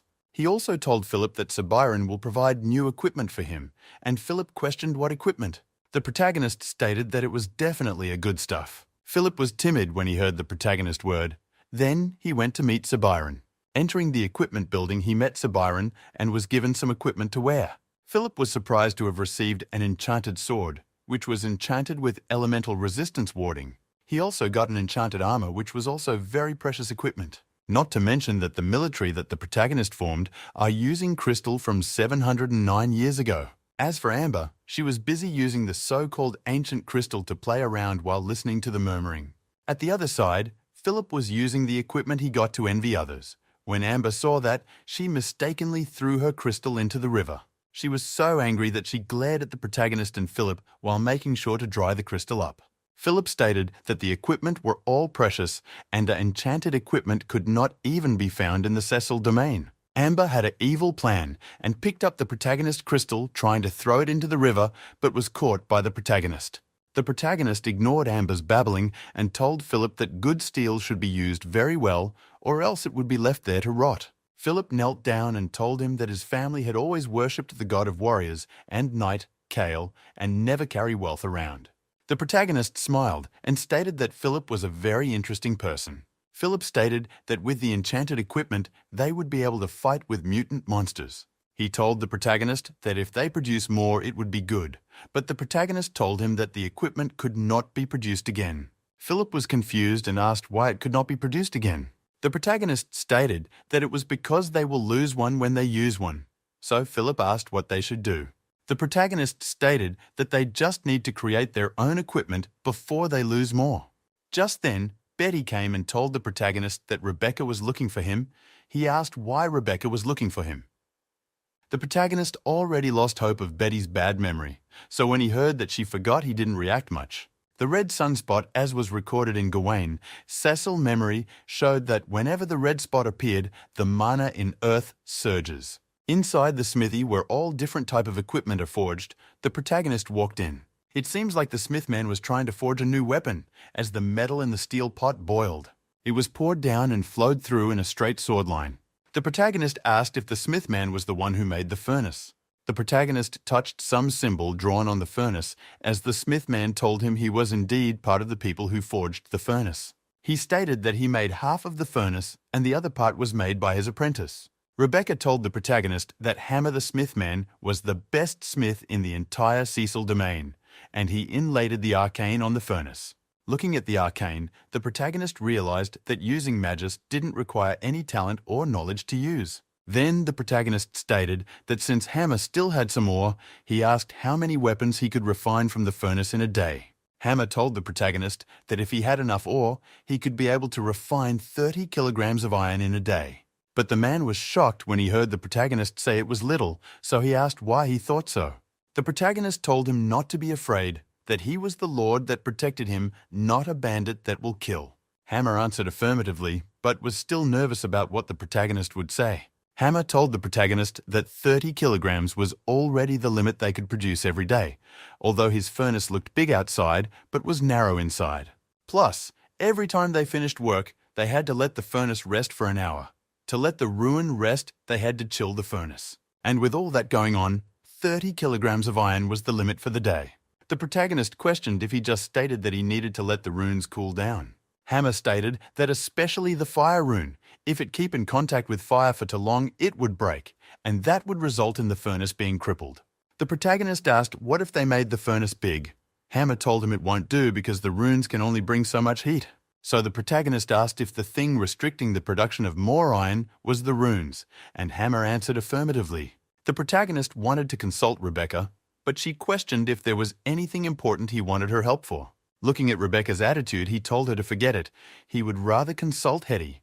Rebecca felt sad and stated that she was also a mage. Then she started telling the protagonist the function of the rune, which was to increase the temperature and control airflow and impurities.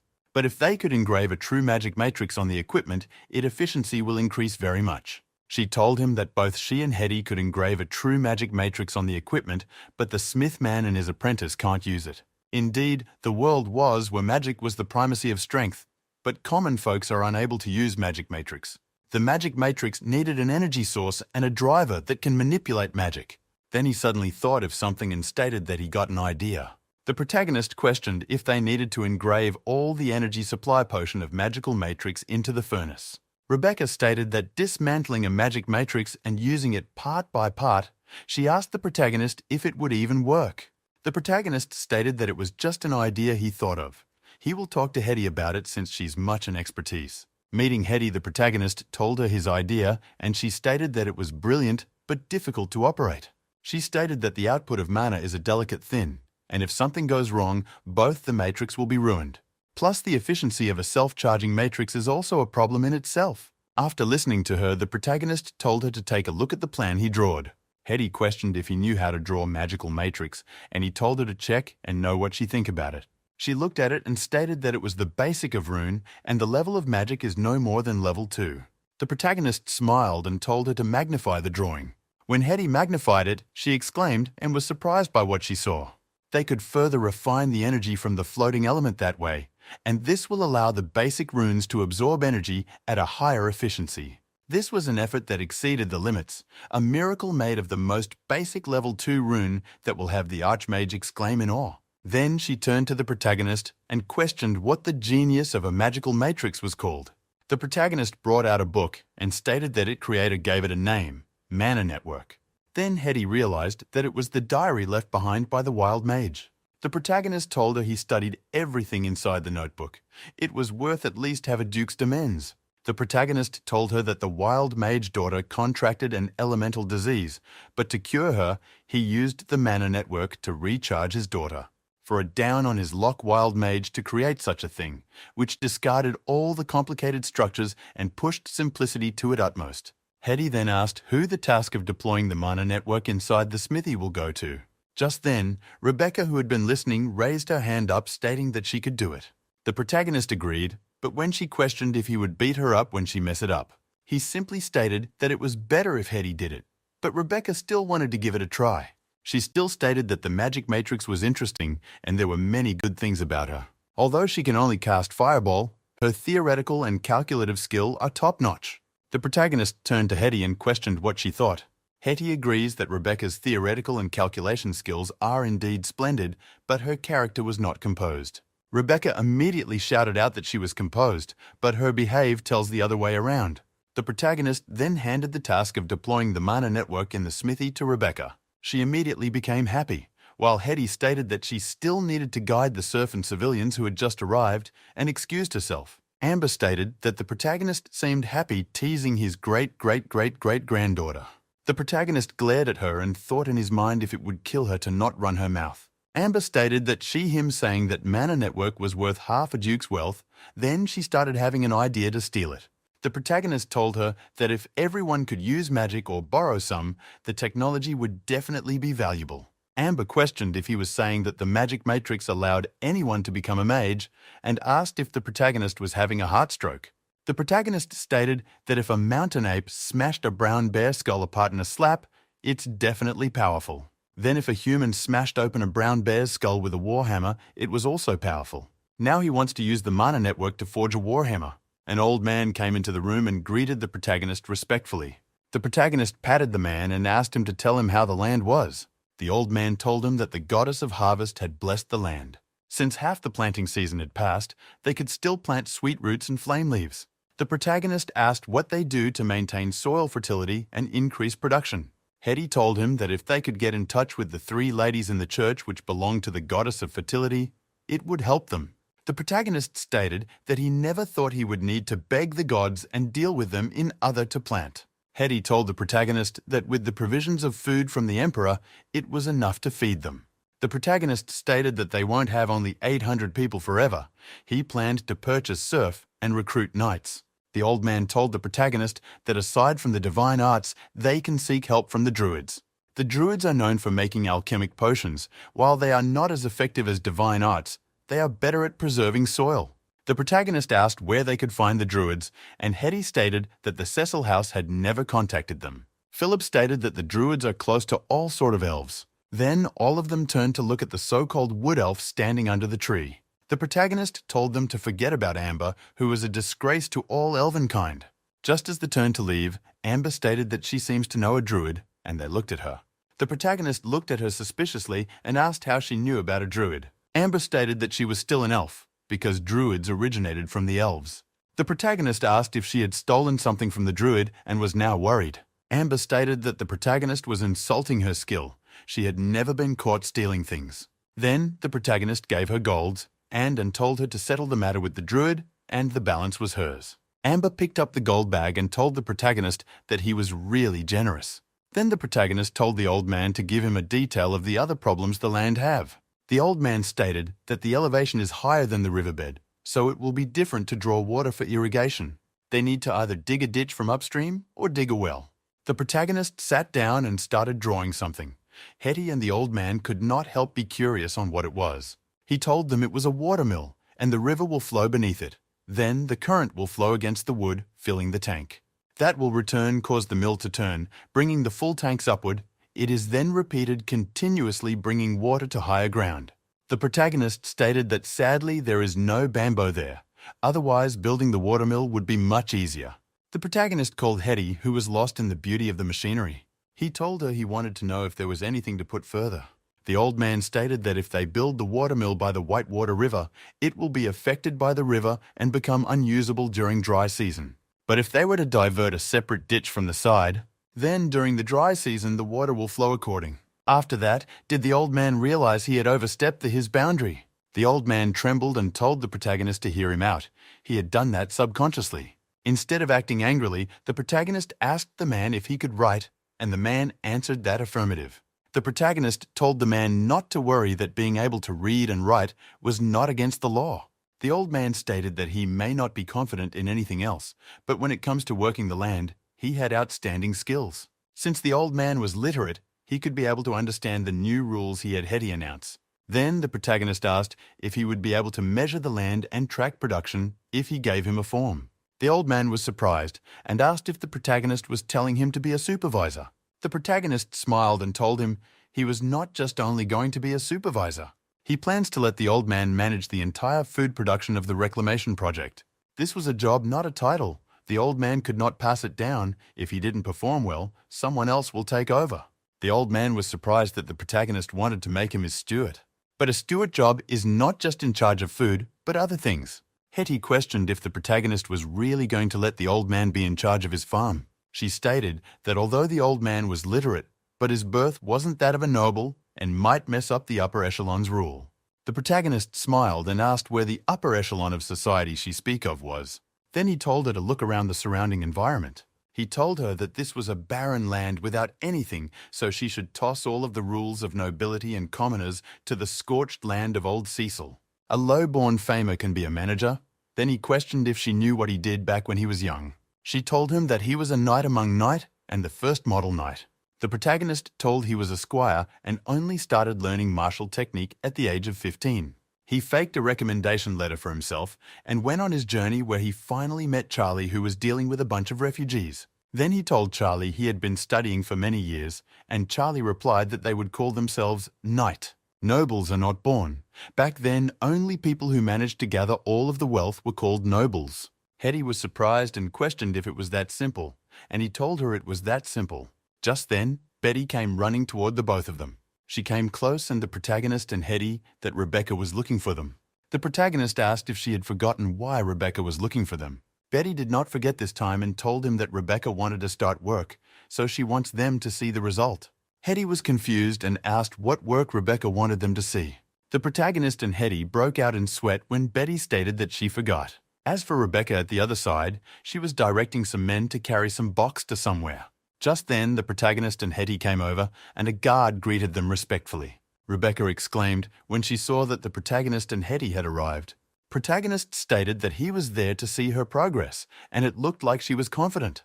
Rebecca stated happily that she had studied the diagram for a few days. She told him that the formula he gave her was so much easier to use compared to those rigid runic arrangements and spell models. Hetty told her they were not there to listen to her boast, but how she planned to finish the preparation. Rebecca told them she sent the men to bury them underground.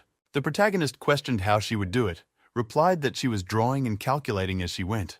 She told the protagonist, and they will draw a line in a yard and another line by side, then use the line as a constant. After all preparation, they will only need to magnify the number on the draft. That was why calculation is the strength of a mage. The protagonist was astonished that Rebecca had set up a coordinate system in the yard and used the metal to draw the magic matrix. He asked if she figured out it by herself. She told him that half came from the Wild Mage notebook. The protagonist stated that it was excellent and asked why she was burying the magic matrix. She stated that building it underground was safer and it will be more covenant if they build a new furnace or dismantle the existing one. The protagonist thought of the modularity, function separation, and other attribute needed to complete what Rebecca said. He asked Hetty if she had thought of it before, and she told him she had not. She asked how they will repair it if it broke, and Rebecca told her she left many stakes just like on the tree. The stakes will work as monitoring points for the runes. If a problem occurred in the matrix, they could detect where it lies. It was typically a redundancy system. Rebecca looked at the protagonist and asked if her ideas were outlandish. The protagonist patted her head and told her she was a genius. The protagonist added his suggestion to her idea. If a part of the runes is damaged, they could just cut off the broken part and slice a new part back during maintenance. Rebecca stated that the protagonist was right, and she never thought of that. She called him a genius. Then, the protagonist looked at Hetty and asked if anyone had noticed Rebecca's talent, and Hetty told him it was because she only knew how to lob fireballs. Rebecca had always been particularly intelligent in terms of calculation and creative thinking, but none of those abilities were of use. The protagonist stated that it was a waste of talent. People agreed that spellcasting was the only standard. Rebecca, who was still doing calculation with her board note, wanted to ask the protagonist something. Before her words could come out from her throat, the protagonist gave her a thumb up and stated that she was the pride of Houses Cecil. Rebecca, who was still squatting down, was even more confused. A tent can be seen mounted and 2 knights stood guard in front. Some books can be seen on top of a table inside the tent with drawings of runes. This was the protagonist's abode. He sat on a chair drawing some rune diagram on a scroll. Then the protagonist spoke out, calling Betty to help him take the goatskin sachet with a map over. Before he could say that it was the one with red string, she already presented a scroll in front of him. When he looked over at Betty, he saw that she was standing motionless with a scroll in her hand. He called her consecutively, but she let a snort from her nose. He collected the scroll and smiled at the sleeping Betty. He told her to just leave if she was tired, because he didn't know how long he would need to work. She opened her sleepy eyes and stated that if the protagonist was not sleeping, she won't sleep. She forcefully prayed open her eyes and went close to see the plan on the scroll. The protagonist asked if she understood what was written on the scroll, and she told him she could not read. She told him that Philip told her paper and ink were very expensive and she couldn't afford to waste them. The protagonist stood up and went outside the tent, telling her to wait behind. Then he picked up a stick from the ground and sharpened it to have a tiny edge.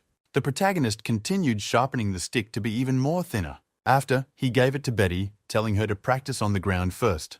Then he gave her a note and told her that later he'll figure out the next step after she gets better. The book he gave her contained the alphabet, and the line at the bottom was her name. He sat back at his chair and continued drawing the diagram, while Betty squatted down and practiced the alphabet and her name. Just then, Byron rushed in stating that the Sentry Mountain sent words that they heard some strange movements in the vault. It sounded like the walls were rubbing against each other, or something crashing against something else. The protagonist was stunned and questioned what was going on. The protagonist spoke as walked out from the tent, stating that Philip was in charge of defending the camp, so he needed a few elite soldiers to follow him. Then he told Byron to call Hetty as well, because her support of magic should be of use. He shouted out that they could not let anything happen to the vault. At the other side, Amber was busy fishing beside a river with her fishing rod. After getting a fish, she made fire and started roasting it as the Rebecca watched. Looking at the provocative look from Amber, Rebecca burnt the whole fish with her fireball. Then Amber glared at her angrily. She jumped from the ground and longed at Rebecca, and both of them started fighting. Back to the protagonist's side, they went toward the mountain and arrived in front of the vault. A knight who had been guarding the vault told the protagonist that there were 2 loud bangs coming from the vault again. The protagonist answered affirmatively and told the knight that he would go in and have a look himself. He walked close to the vault and placed his hand on an activator, then the door opened. The protagonist, Hetty, and some other knights followed and entered the vault. They were like the light inside the dark vault as they walked further in. Hetty wanted to tell the protagonist about the open door, but he told her he saw it. He looked around. All the doors in the vault were opened. He didn't know how they were opened. Hetty stated that there seemed to be a magical signature deep down inside. She stated that since the gate opened, she could vaguely sense something inside. Then all of them continued walking further into the vault. Byron exclaimed that it was as expected of a thing from the glorious empire of Gandor. No one knows how big the vault was. The protagonist stated that the Gate of Ruins was a fortress designed from Gandor's Age of Starfire. Hetty praised that the ancient ruin were incredible. Even an infiltrator as good as Amber wouldn't be able to deal with it. But not only that, Amber was good at running away, so he would be able to toss her back to Scout if she retreated. Byron told the protagonist that they might get lost if they pushed forward any further. Their sense of direction will be confused. The protagonist stated that they still needed to push on a bit further and leave a few more markings. As they walked, a staircase appeared in front of them, and they climbed down. Right inside the room led from the stairs was a huge mechanical equipment. The protagonist walked close to the machine and touched it with his hand. Then, the protagonist scratched the body of the machine trying to figure out something. Hetty by the side looked at the vast machine and asked the protagonist what it was. He rubbed his finger and told her that it was a mana convergence matrix, although he wanted to call it mana capacitor. Then he told her that the obsidian was connected to a mana well, and the hemisphere converge all the energy and create a short but powerful burst of energy. Then the energy created will flow through the main pipe and power places that requires it. He told her it was an auxiliary energy source of a research facility. Byron asked Hetty if it was where the magic signature originated. Hetty closed her eyes and searched through her brain, then told Byron it was not, but they were closed. The protagonist stated that they could at least get half a ton of mithril and 7-8 ton of obsidian from dismantling it. Hetty was surprised that the protagonist planned to dismantle the priceless ancient magical equipment and stated that it was a precious antique. He told her that it requires highly pure mana to function, but they no longer had the technology to refine mana.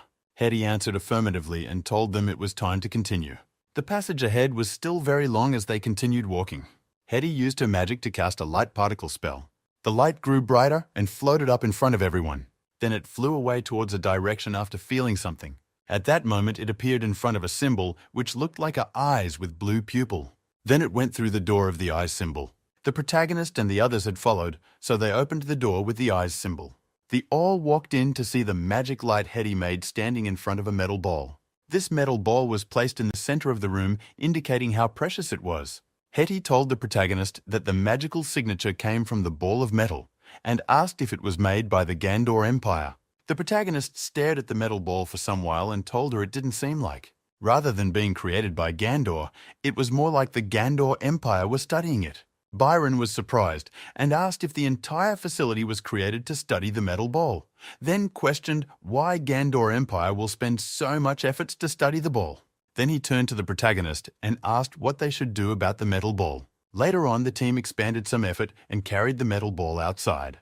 Rebecca stared at it first, then knocked it and kicked it with her leg, then pointed at it, telling the protagonist that it was solid.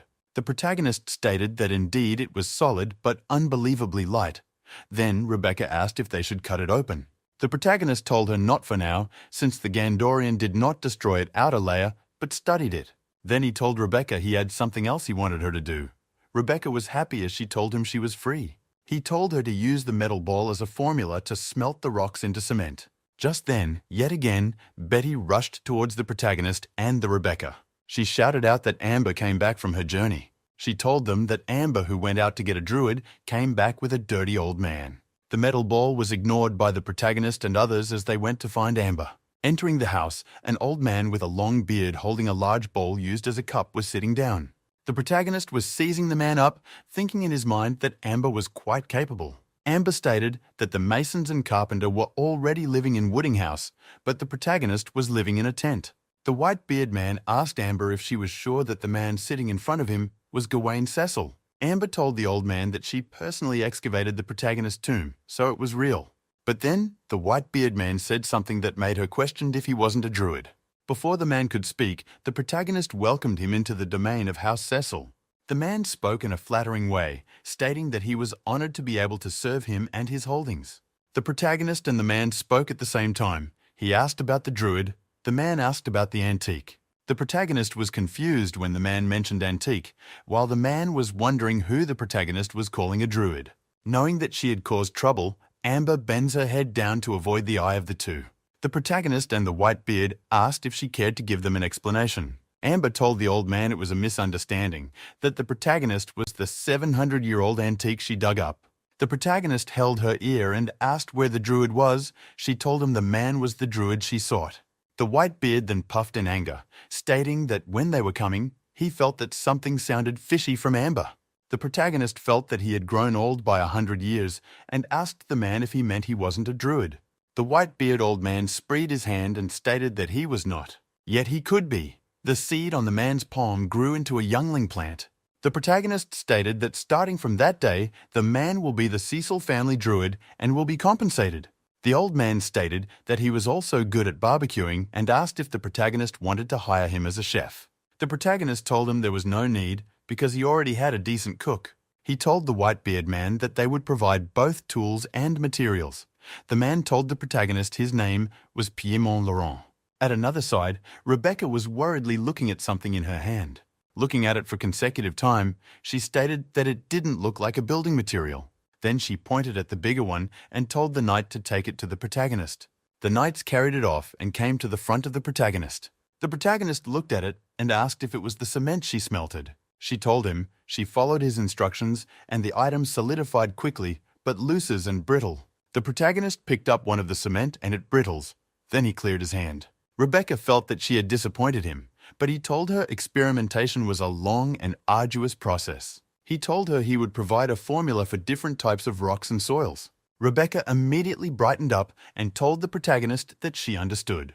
Both she and Amber watched as the protagonist turned and left. Entering into his tent, he knew that the world of magic definitely had something like cement. Even the Empire of Gandor already invented cement during the Age of Steel. He had seen inside the ruins of the mountains. It was tougher than the stones used in a normal castle. If he could recreate a cheap, abundant, sturdy and easy-to-process building material, it would be of great help to the domain. The protagonist continued studying all night, while the night owl came out to hunt their prey. The next day in the morning, the protagonist had sent some knight to get some materials for him. As he was reading a note, a knight told him they had brought over the items he requested. Then all the items were carried into the protagonist's tent as he thanked them. Amber asked what he wanted all the items for, and he told her it was for experiment. She stated that he finally couldn't keep the facade up, and now he was resorting to pointless entertainment.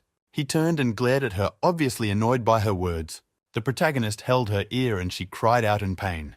Then he told her that she was just a free, and even Betty was much more industrious than her. Amber turned to look at Betty, who was busy learning how to write. The protagonist told her to do what she wants as long as she don't steal, mess up the site, or fighting. Amber told the protagonist he was so weird for keep mentioning a goose and told him she was off to have fun. The protagonist placed each of items on top of the table.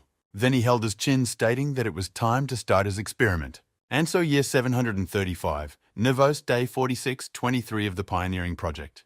He found out that even using both the traditional and hacky experimental gunpowder formula didn't work. There was not a single one that could ignite quickly or release a burst of heat in a short time.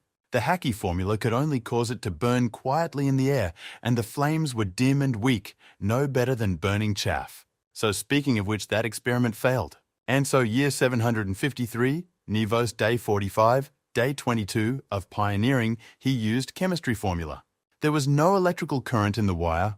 Electromagnetic induction confirmed not working. He had confirmed that there was a north-south polarity with magnetic as the same on Earth. So the problem is the electromagnetic itself. Hetty lightning bolt spell cannot provide a steady source of safe electric current, and her thunder palm almost struck Amber's hair.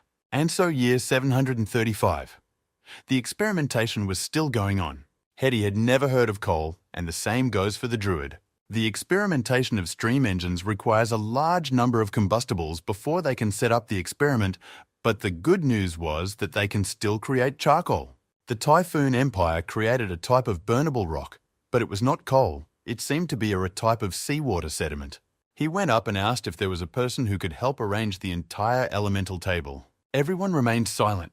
Even the usually braggy Amber didn't speak. Yet there was none who could help him. This was a more typical headache for him. He quietly went back into his tent to continue his experiment. Although this was a magic world, but many of the material properties are different from Earth. But even if he was unable to determine the speed of light, the process of light's transmission was the same as on Earth. Creating a telescope wasn't a problem. It was the cheapest form of eagle eyes. In that way, although there were many things that cannot be created, but there are even more things that can be done. After some more experiment, the protagonist lay on the table to rest. But the light candle was still burning. Beside his table was the experimented cement Rebecca had showed him. But this time, the protagonist made further experiment on it, and it looked even more solid than before. Flashback, when Amber had came back from looking for a druid, the protagonist asked her how she got involved with him. Amber, who was leisurely eating, told the protagonist that the white-beard man was a grave robber like her. But she also told the protagonist that Piedmont wasn't suitable for grave robbing, mainly because when he robbed someone's grave, there were some 200 people there to sweep the tomb. Back to normal, the knight were changing shift on who to guard the metal ball. The knight who just came stated that there seemed to be no use of them guarding the metal ball, and the other told him to shut up. The other guard told him the metal ball was the property of the Duke and he was ordered to protect it. The knight with brown hair stated that he never thought he would wear something like the unique armor set equipment in his life, thanks to the Duke. Just as the two were speaking, jesting about the equipment, the metal ball at their back seemed to make a sound. The brown-haired knight was shocked as cold sweat slides down his face. The brown-haired knight drew his sword and turned around, stating that something just happened. Some other knights who heard the commotion ran over, questioning what was wrong. The black-haired knight called the brown-haired knight Locke. When Locke looked at his armor, he saw that some unknown blue aura was permeating it. Before long, it started happening to the other knight as well, and they started falling back. Before they could back away, the black-haired knight, who was just speaking with Locke, started floating. He exclaimed out of fear as his armor was stuck onto the metal ball, and so the others. Only Locke was fortunate. He ran as the others told him to summon the Duke because there was something wrong with the metal ball. Just as Locke almost escaped, his movement styled. He cursed as he felt a magnetic field drawing him back. With no time to spare, he was drawn back by the force and stuck on the metal ball. The knights who had been stuck to the metal ball started shouting that the ball was alive. The other knights watching were stunned and confused, but still rushed to report. When the protagonist heard the shout, he came out from his tent, and Philip told him that there was something wrong with the ball he brought back. As the protagonist and Philip were running towards the place, Amber appeared out from the shadow world. The protagonist saw her complaining that she was stuck in there. She looked at the protagonist pitifully and told him to help her. The protagonist helped her out and asked how a shadow master like her got stuck inside her shadow step. Amber stated that it was just because she woke in a hurry and asked him what happened. The protagonist told her that there was something wrong with the metal ball he brought back. She wanted to go back to sleep, but the protagonist carried her with one hand and ran off with Philip. Reaching there, he saw Hetty standing and asked how the situation was and if there was any casualties. She replied that there were no casualties, but 2 militias and a soldier are stuck on the metal ball. The protagonist asked if they were pulled in like how magnetic draw in metal. Hetty answered affirmatively, but stated that the militias on sentry duty found their magical equipment losing power and then pulled in. The protagonist told Amber they would go and take a look, but for her to leave all the medals on her behind. Amber questioned why she had to do that when they were not around. The protagonist stated that she won't get paid, so she succumbed and put it away all the metal. The protagonist reminded her to put her coin pouch and she disagreed. The protagonist stared at her coldly and she had no other choice. She told the knight that her coin had been counted and not even one should go missing. The knight swore that he would protect the property entrusted to him, and Amber told him not to say it so loud. Hetty wanted to follow, but the protagonist told her to stay and guard there. Hetty told him to be careful, and he thought in his mind that she was a great wife material. Just then, as he was still thinking of how he would ask Hetty about her marriage matter, Amber, with her poker face, told him it was time to go. The two walked towards the metal ball to find a solution. The druid was convincing the two knight on the metal ball that it was their misfortune that caused that. The protagonist came behind him and asked when the druids had a ritual of luck. Then he turned to the knight and asked who the first trapped person was. The black-haired knight told the protagonist he was the first to get sucked in, while the other knight told the protagonist he was sucked in when he wanted to investigate. The protagonist asked the druid to check if it was a normal magnetism. The druid told him that the soldier's armor had been solidified and they are completely immobilized. The protagonist stated that it sounds like some magic effect while bringing a metal close to the metal ball. He turned and told Amber to try and go into the shadow realm and see if she could dispel it. Amber immediately rushed into the shadow realm while the protagonist planned to move the metal ball. He placed his hand on the metal ball and pushed with all his might. All the veins on his body moved as it could show how heavy the metal ball was. Even when he pushed with all his might, his foot only broke through the ground. The druid man watching was stunned because the metal ball was totally immobile. The protagonist stated that it was light when they carried it before, but now it was so heavy that even him could not move it. The druid man stated that perhaps that was its true weight, and just then Amber fell out from the shadow realm. The protagonist picked her up and asked what happened. She stated that she didn't know. When she entered the shadow realm, she went to touch it. But on touching it, she felt a force field around it and she was repulsed. Just then, the white-bearded old man told the two to wait. Both turned to him and he told them there was a sign of life on it. He told them that when Amber was repulsed, a sign of life appeared inside the metal ball for the briefest instant. Amber was shocked and questioned if the metal ball was alive, and the knight stuck to it was even more nervous. They continued searching and looking for a way to save the knight till morning came. Amber asked if it could be an egg, and the protagonist questioned if it was possibly a dragon egg. Getting a dragon egg after crossing over, but that wasn't possible. Plus, what if it wasn't, and no one knows how long it takes to hatch? If it parents comes, there would be trouble. Just then, Amber hit him on the back with her head, telling him to wake up, and he was startled. The protagonist asked why she was head-butting him, and she told him he had her take everything metal off. The lowly girl continued questioning why he was spacing out while crossing her hands on her chest. Crossing his hands on his chest, the protagonist told her that he was wondering if the egg was really a dragon egg. But she questioned if he wasn't a legendary hero who sliced through mages like he's cutting beans. The protagonist rushed toward the black ball, gently placing his hand on top of the black ball. He activated his ability after listening to what the lowly girl said, saying that he would give it a try. The protagonist told this silently, but his hand still placed on top of the black ball. Seeing that the black ball did not attack him, he told it that he came with no ill intention. But not long after he said that he was shocked by what he saw, with his eyes wide open. Because the ball spoke by asking the protagonist if it was safe outside, that's greatly surprised the protagonist. Putting away his surprise, the protagonist told the ball that it was safe, that it could rest assured about that. But the black ball looked at the protagonist silently, contemplating whether to believe what the protagonist has just said. Few seconds later it became angry, screaming that it doesn't believe what the protagonist said. The protagonist became angry, saying to himself that if he had his sword of pioneer, he would have overhead the black ball into two. The protagonist put aside his anger and told the black ball that he would have no benefits for lying. But the black ball angrily told the protagonist that he was trying to fool him into leaving his shell behind. But the protagonist told the black ball that he is saying the truth. He continued saying that it could try if it doesn't believe him. But even after what the protagonist said, the black ball still insists that the protagonist was trying to trick it into leaving its shell. So the protagonist told it to stay inside the shell if it doesn't want to come out, but it should set his men free first. He continued questioning the black ball if it knew that its shell has trapped 3 people inside it. The black ball, realizing that its shell has trapped people, it blamed his senses for being affected by his shell. Soon after, some people were thrown out of the black ball's shell, as some of them fell to the ground. Immediately they were free, the men stood up and started running away from the black ball. But the lowly girl, after seeing that their men has been freed, she told the protagonist that it was a good opportunity to see what else the black ball has. The protagonist, understanding what she meant, closed his eyes and activated his ability, entering it divine sense. The protagonist looked straight at the black ball and asked it why it pulled in those armor and weapons. But the black ball questioned if there was a problem in finding something to protect itself. The protagonist, listening to what Black Ball said immediately, tried to explain that humans are not dangerous. But Black Ball became angry, pushing the protagonist out of its senses while telling the protagonist to quit trying to trick it.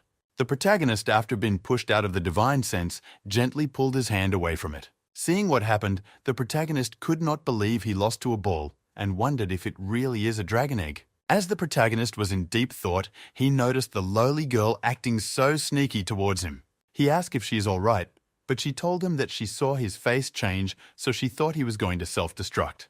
The protagonist told her that he established communication with the ball, and it has a mind of its own. But the lowly girl, who had something in mind, thanked God that the protagonist did not find anything suspicious. The protagonist sat down on top of a tree that's cutted down. Then Hetty approached him. The protagonist, who is already exhausted from all the talk with the ball, could not help but exclaim that it was troublesome. Hetty, now standing beside him, asked him what he wants to do with the ball, which is also called Stone Sphere. He told her that he will try to establish trust with it, so she should move all the guards away, making it think no one would experimenting with it. He then stood up and told her that it was already late, so she should go back and have some rest, while yawning. He heads toward his tent. He moved aside the cotton and entered to have a rest before the next day arrives. But suddenly, he saw a stone that has a blue shining color on it, and it was packed inside a wood box uncovered.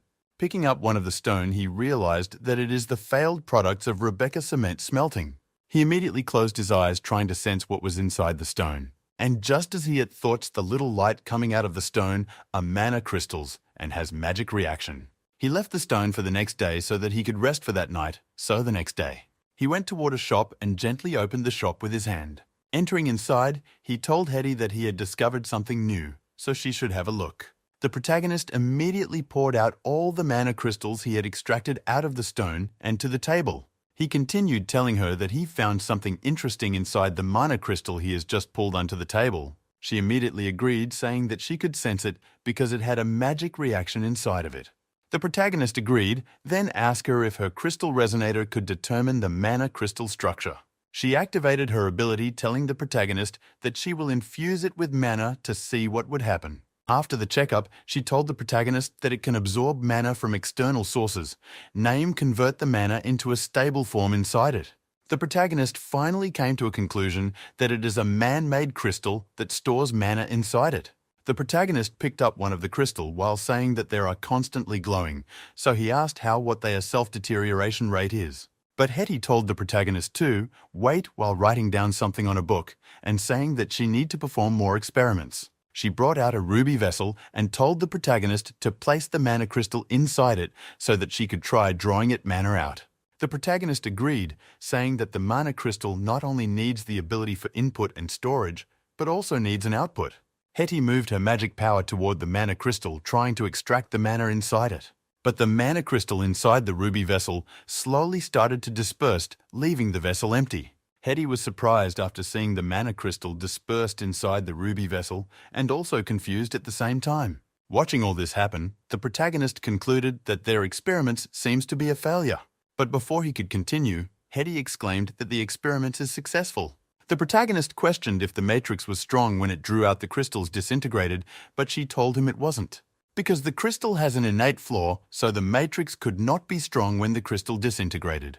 The protagonist, who had no idea what she was talking about, asked her to explain what the innate flaw means. Hetty explained that since time of old, mana crystals have only been obtainable from nature, because it could be curved in different shape, and some people use it as a light lamp or mirror. And those man-made crystals have always been auxiliary magical items, or even reduced to decoration in the nobility castles. But although the natural crystal dissipates at a shocking speed, the mana released can be used by mage. She continued telling him that the mana crystal he brought is not the same as the natural crystal of old times, because when the mana was extracted, the mana inside the crystal became a mess of waste energy which was of no use. The protagonist turned around and looked at the matrix on the wall, which seems to be related to the natural crystal. Hetty told the protagonist that it is the matrix that controls a crystal's self-destruction rate. She continued saying that when a crystal is damaged on the battlefield, that is the only time the matrix is needed. But seeing the protagonist in deep thought, she questioned if he was thinking exactly what she is thinking. The protagonist confirmed what she was thinking about by telling her about the glory of art. He continued by suggesting that they trigger an explosion right inside the crystal, and Hetty agreed. The protagonist started imagining what would happen in the future if he used the crystals on battlefield. He continued that it is a sword and shield that protects the people and the land, and also the silver lining after the failure of creating gunpowder.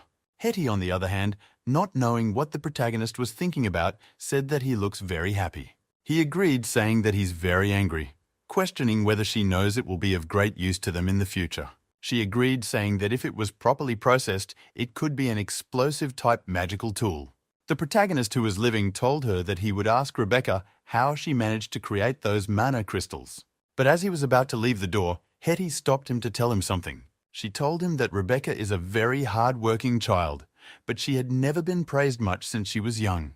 The protagonist within he will praise her properly, and he would also call the crystal Rebexite if she can recreate them. Hetty cannot help but say that she actually meant that he should not overdo the praises, but before she could say, it's the protagonist already left. The protagonist who already left works in the midst of other villagers around the time heading toward Rebecca's location. He continued after getting to Rebecca's working place, he looked around to find where she is. On the other hand, Rebecca is telling how they should perform their work, also telling them their punishment if their work is not done properly.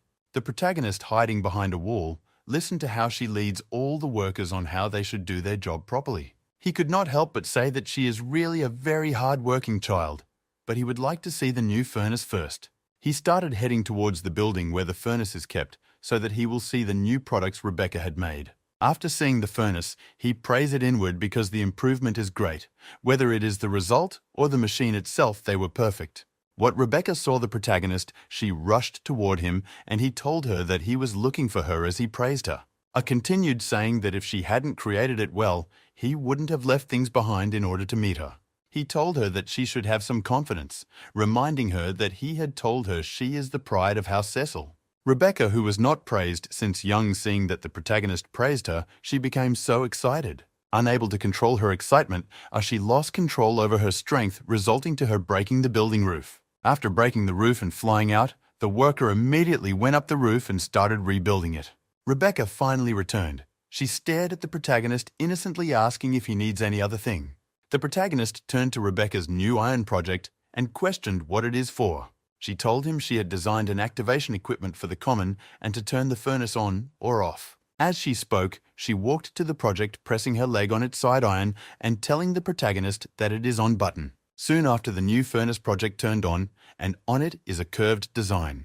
And then, the other side of the new furnace project shined yellow and orange, showing that the turn-on is successful.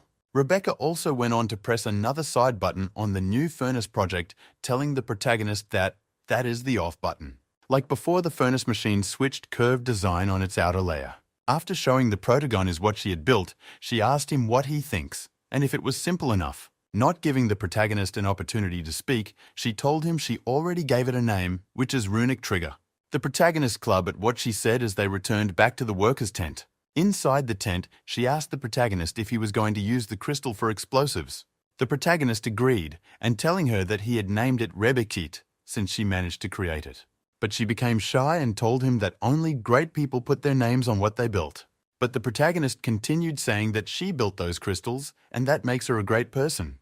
But seeing her smiling like a fool, he told her to stop snickering like a fool because he wants to know how those crystals came about. She told him she followed the formula he gave her, but when she tries to replicate the process, she failed a few times. She continued saying that a chunk of the furnace's inner wall fell out, so the protagonist questioned if something reacted with the furnace material. She told him that the furnace is mixed with quartz sand and limestone from the mountains of darkness. But the protagonist questioned what sort of reaction happened during the process. But to Rebecca told the protagonist that she was too happy when producing the crystal and didn't give much thoughts to the material used. The protagonist brought an ink and pepper, writing down all the materials used, also saying that it requires a lot of experiments. He suddenly paused and asked Rebecca if a normal person could make that mana crystal. Rebecca was surprised, not expecting the protagonist to ask her that question. She agreed, saying that they could build it, But normal people are mostly careless, so even if she told them, they will still mess it up. Listening to all the things Rebecca said, the protagonist gently touched his head, saying that he feels like his hairline is receding. The protagonist told her that she produced the crystal using those methods, and she should try to find a better mixture when she has time. But she told him she heard Hetty say that he plans to make those crystals into explosive magical tools. She became excited, so the protagonist told her that the look on her face shows that she seems to have an idea. She agreed since she had studied the explosion matrix and the mana it requires is very little. So the protagonist told her to use her idea with runic trigger and the explosion matrix to give it a try. She suddenly asked the protagonist if he had thought of a name for the explosive device, and the protagonist told her he would name it Art, so she questioned him if it has anything to do with art. Instead of giving her an explanation, the protagonist smiled and told her to just call it Art.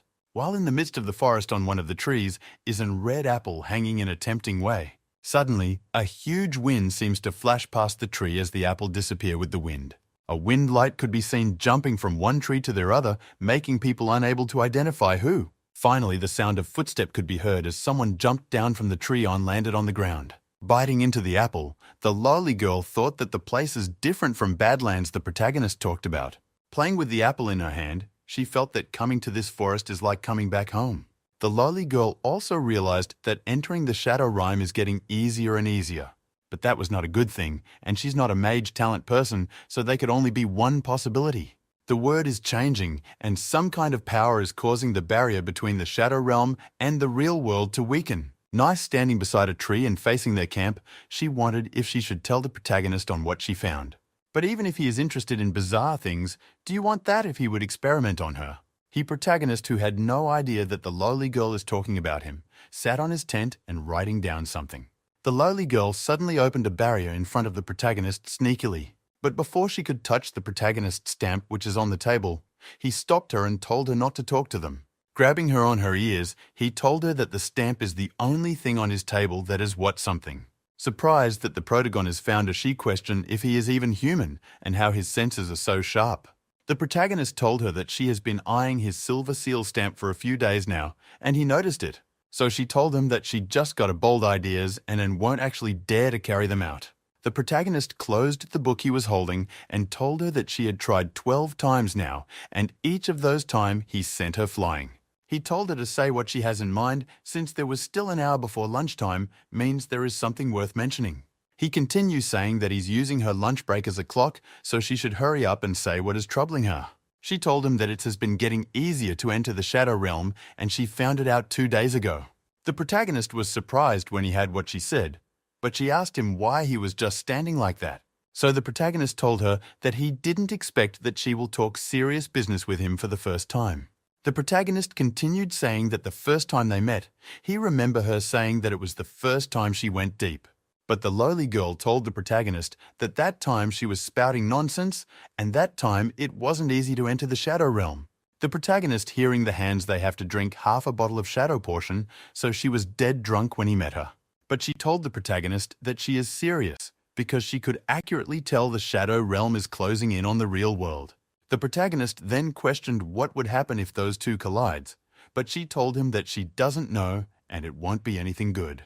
The protagonist could not help but ask if he was just a convenient trash can to vent her negative emotion to, but she acted unconcerned. Before leaving, she turned and told him she just wanted someone to talk to about that matter. And for how to deal with it, that was the protagonist's problem. Protagonist could not help but look at her speechless. But before the lowly girl could leave, a loud bombing sound could be heard, which shocked her and cut her off guard. Both her and the protagonist were shocked by the bombing sound and also while wondering what is going on. But seeing a huge fire lifting through the air, both the protagonist and the lowly girl rushed toward the fire position. As they were rushing toward the position of the fire, the protagonist told the lowly girl that it seems like it is Rebecca's experiments. You could not help but wonder how the explosive magical tool he told her to experiment on could be so powerful. On the place where the explosion took place, all the buildings around exploded together with it. On getting to the location, the protagonist saw Rebecca and Hetty rushing out of the fallen building. Rebecca, the other hand, rushed toward the protagonist, telling him that art explosion is very powerful, but he asked her if she was hurt anywhere.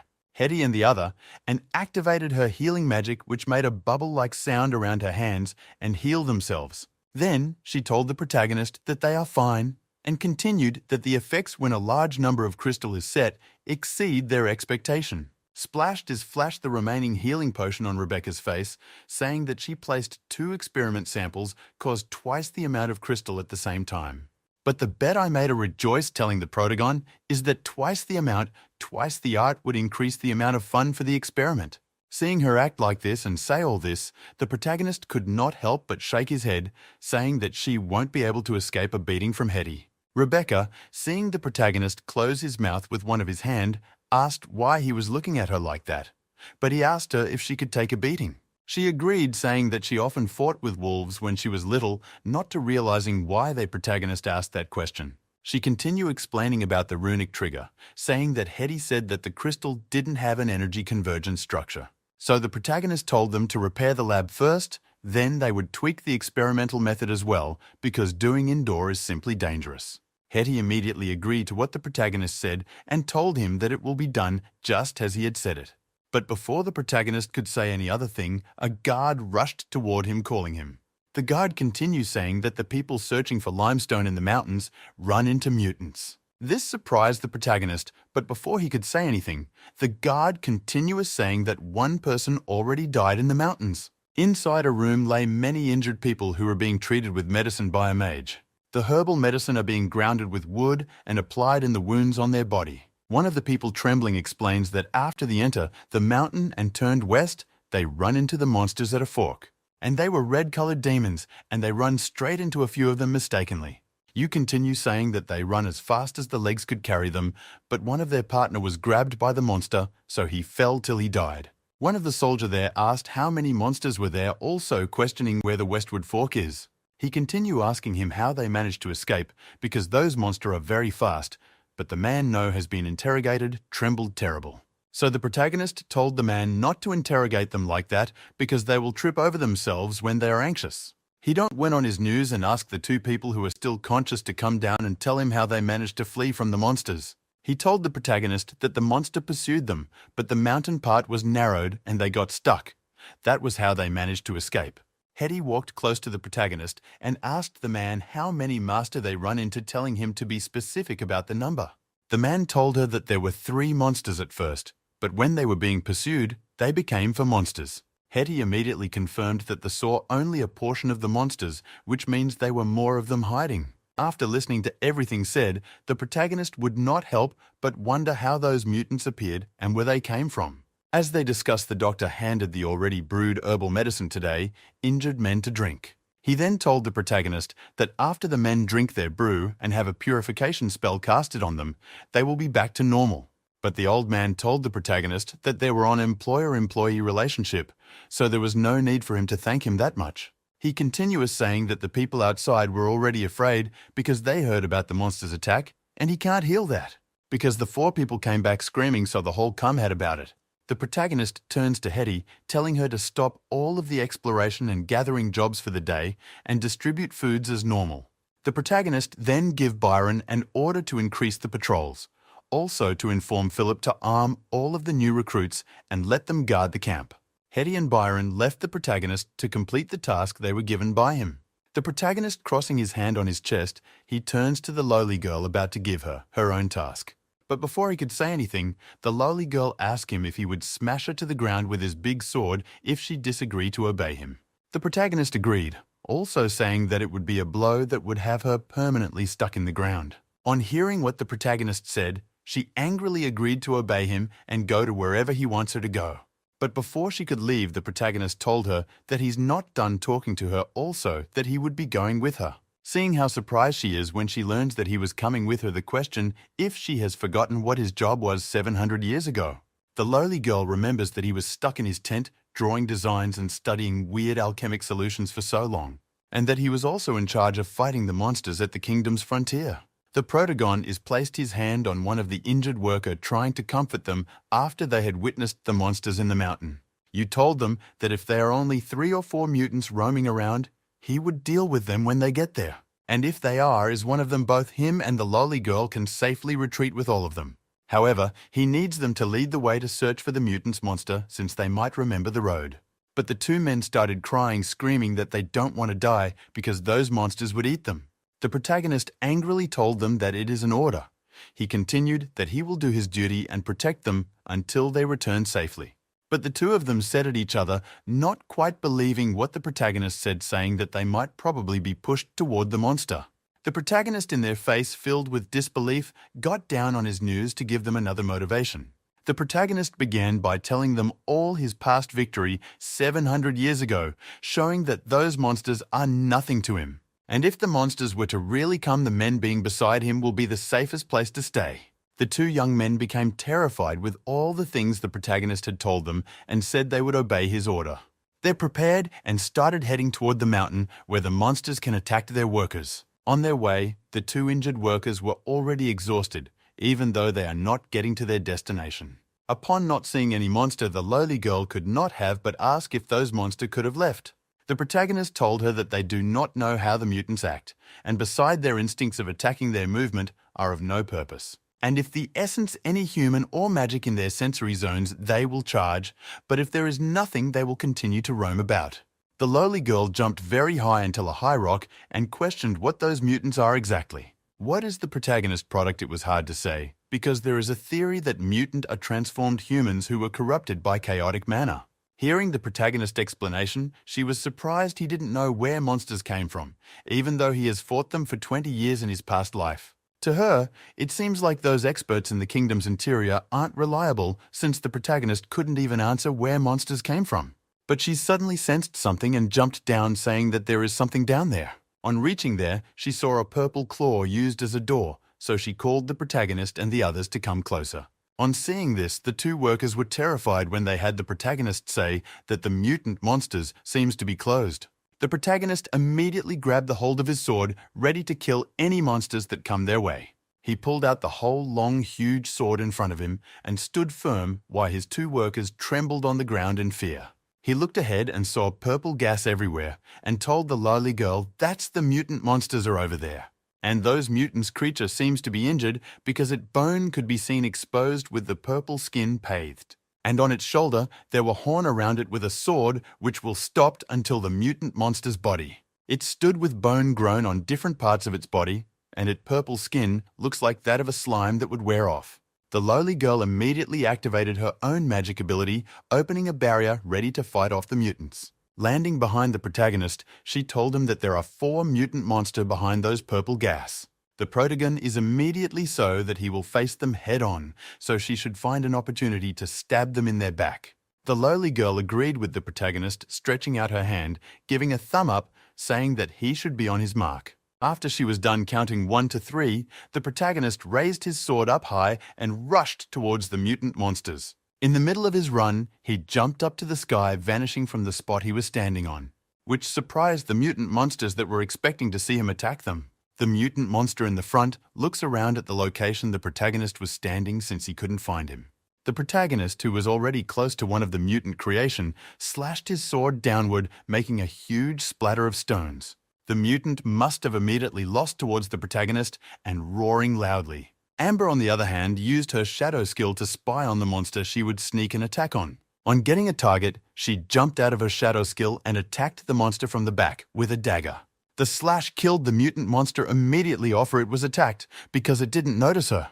The monster fell to the ground while Amber gently wiped her daughter with a smile of victory and her face. But because she is out of her shadow hiding skill, she does noticed by the other mutant monster, and they started rushing toward her. She immediately activated her shadow skill again and jumped into it to hide herself from the monsters. While on the protagonist's side, he was attacked by a group of mutant monster, and one is using a sound technique. But the sound technique does not affect the protagonist, as he continued fighting the monsters head-on. With a single slash, the protagonist killed the mutant monster with his large sword. But it suddenly noticed something from Amber's side when he had her voice and a mutant monster sound. On Amber's side, even after she entered her shadow hiding place, a strong mutant forced its way in with its monster roar. The monster roar kept affecting Amber, so she covered her ears with her hand while screaming for help. She continued screaming for help, also saying that she was going to die repeatedly as the mutant monster attacked her. The protagonist immediately rushed to her direction and, rising up his sword, and attacked the mutant to most of from behind. Amber, who is still kneeling on the ground in fear, failed to notice that the mutant monster is already cleaved into two. When she finally noticed the dead mutant monster, she immediately relaxed to the ground, trying to calm her fear. She could not help but say that she still needed to improve her ability for running away while wiping off the sweat on her head. When the protagonist heard what she said, he told her that a normal person will think of increasing their melee combat power. But she told the protagonist that her melee combat ability is already maxed out, and she knows she can't increase it. But seeing the protagonist so focused on something, she asked him what he was looking at, and he told her to come and take a look too. Looking at the dissolved mutant monster body, they saw an iron that looked like a sword head. Amber asked the protagonist what it was. The protagonist told that it is a Gandorian-made sword used by northern centuries back. Amber asked if the protagonist is concluding the monsters came from the Gandorian wasteland. She told him it is surrounded by Elvenland's Grand Wall. But the protagonist told her that mutant would slowly disintegrate after leaving the mana tide zone, and that is unless their number have exceeded the limit and are able to change an area into a new chaotic mana zone. Otherwise, the monsters can't survive outside the world for this long. After hearing what the protagonist said, Amber became afraid. The protagonist continued saying that the sentry tower efficiency has fallen due to long use. Still, the barrier will restore itself after a short period. But unemployed him to speak like a normal person, so the protagonist told her that the barrier has a hole in it, but it will repair itself. She noticed what the protagonist was doing to their corpse, so she became afraid and asked if he was mutilating the mutant corpse. But the protagonist threw a part of the monster's body to her, telling her that taking it back would calm everyone down. She could not have raised it up in fear when she had the protagonist say he will get another one. She told the protagonist that instead of calming everyone down, it would scare them witless. But the protagonist told her that for those who had witnessed the mutant monster's killing would heal faster if they saw the dead monster. And although it is a little graphic, but it works in the best, he stood up and told her that they should head back. The protagonist continues saying that after their head back, he would visit the Grand Wall, because simply guessing does not give him peace of mind. As they head back to the camp, the mountain workers could be seen hiding behind a stone. They were surprised to see the protagonist and Amber carrying body parts of a dead mutant monsters. The protagonist immediately told the workers that he and Amber had killed the mutant monster, so they should head back to the camp. He continued saying that the monsters are weak just like before, so it can't threaten the safety of the camp. He then asked the men if they knew what to say when they get back to the camp. They agreed, and asked why Amber screamed for help. But the protagonist told them that it was her battle cry. Amber immediately agreed, saying that it is her battle cry. The protagonist continues saying that it was one strike that he took to kill the monster, as the workers repeated what he said. Then he told them that they should head back to the camp while saying that their fight was a victory march. Finally, in front of their camp, there's two there while looking as move around from one place to another. When they finally entered the camp, Hetty came out from her workshop to welcome them back, while the protagonist and Amber works in full of proudness while holding out the dead monster's body parts. Why Amber, on the other hand, gathered with the workers around, telling them how she and the protagonist fought the monsters like it was nothing. The protagonist went toward Hetty and Actor if she knew any supportive magic like a magic screening barrier, and she told him that she had learned all the spells that are beneath the intermediate level, so he told her to follow him to the mountain. She asked him if the monsters wearing destroyed, also saying that she saw the trophies he brought back. The protagonist told her that he suspects there is a problem with the Grand Wall and there are more mutants roaming than the one they saw. She rushed toward her things, saying that she would change into a short robe. Then they will depart immediately.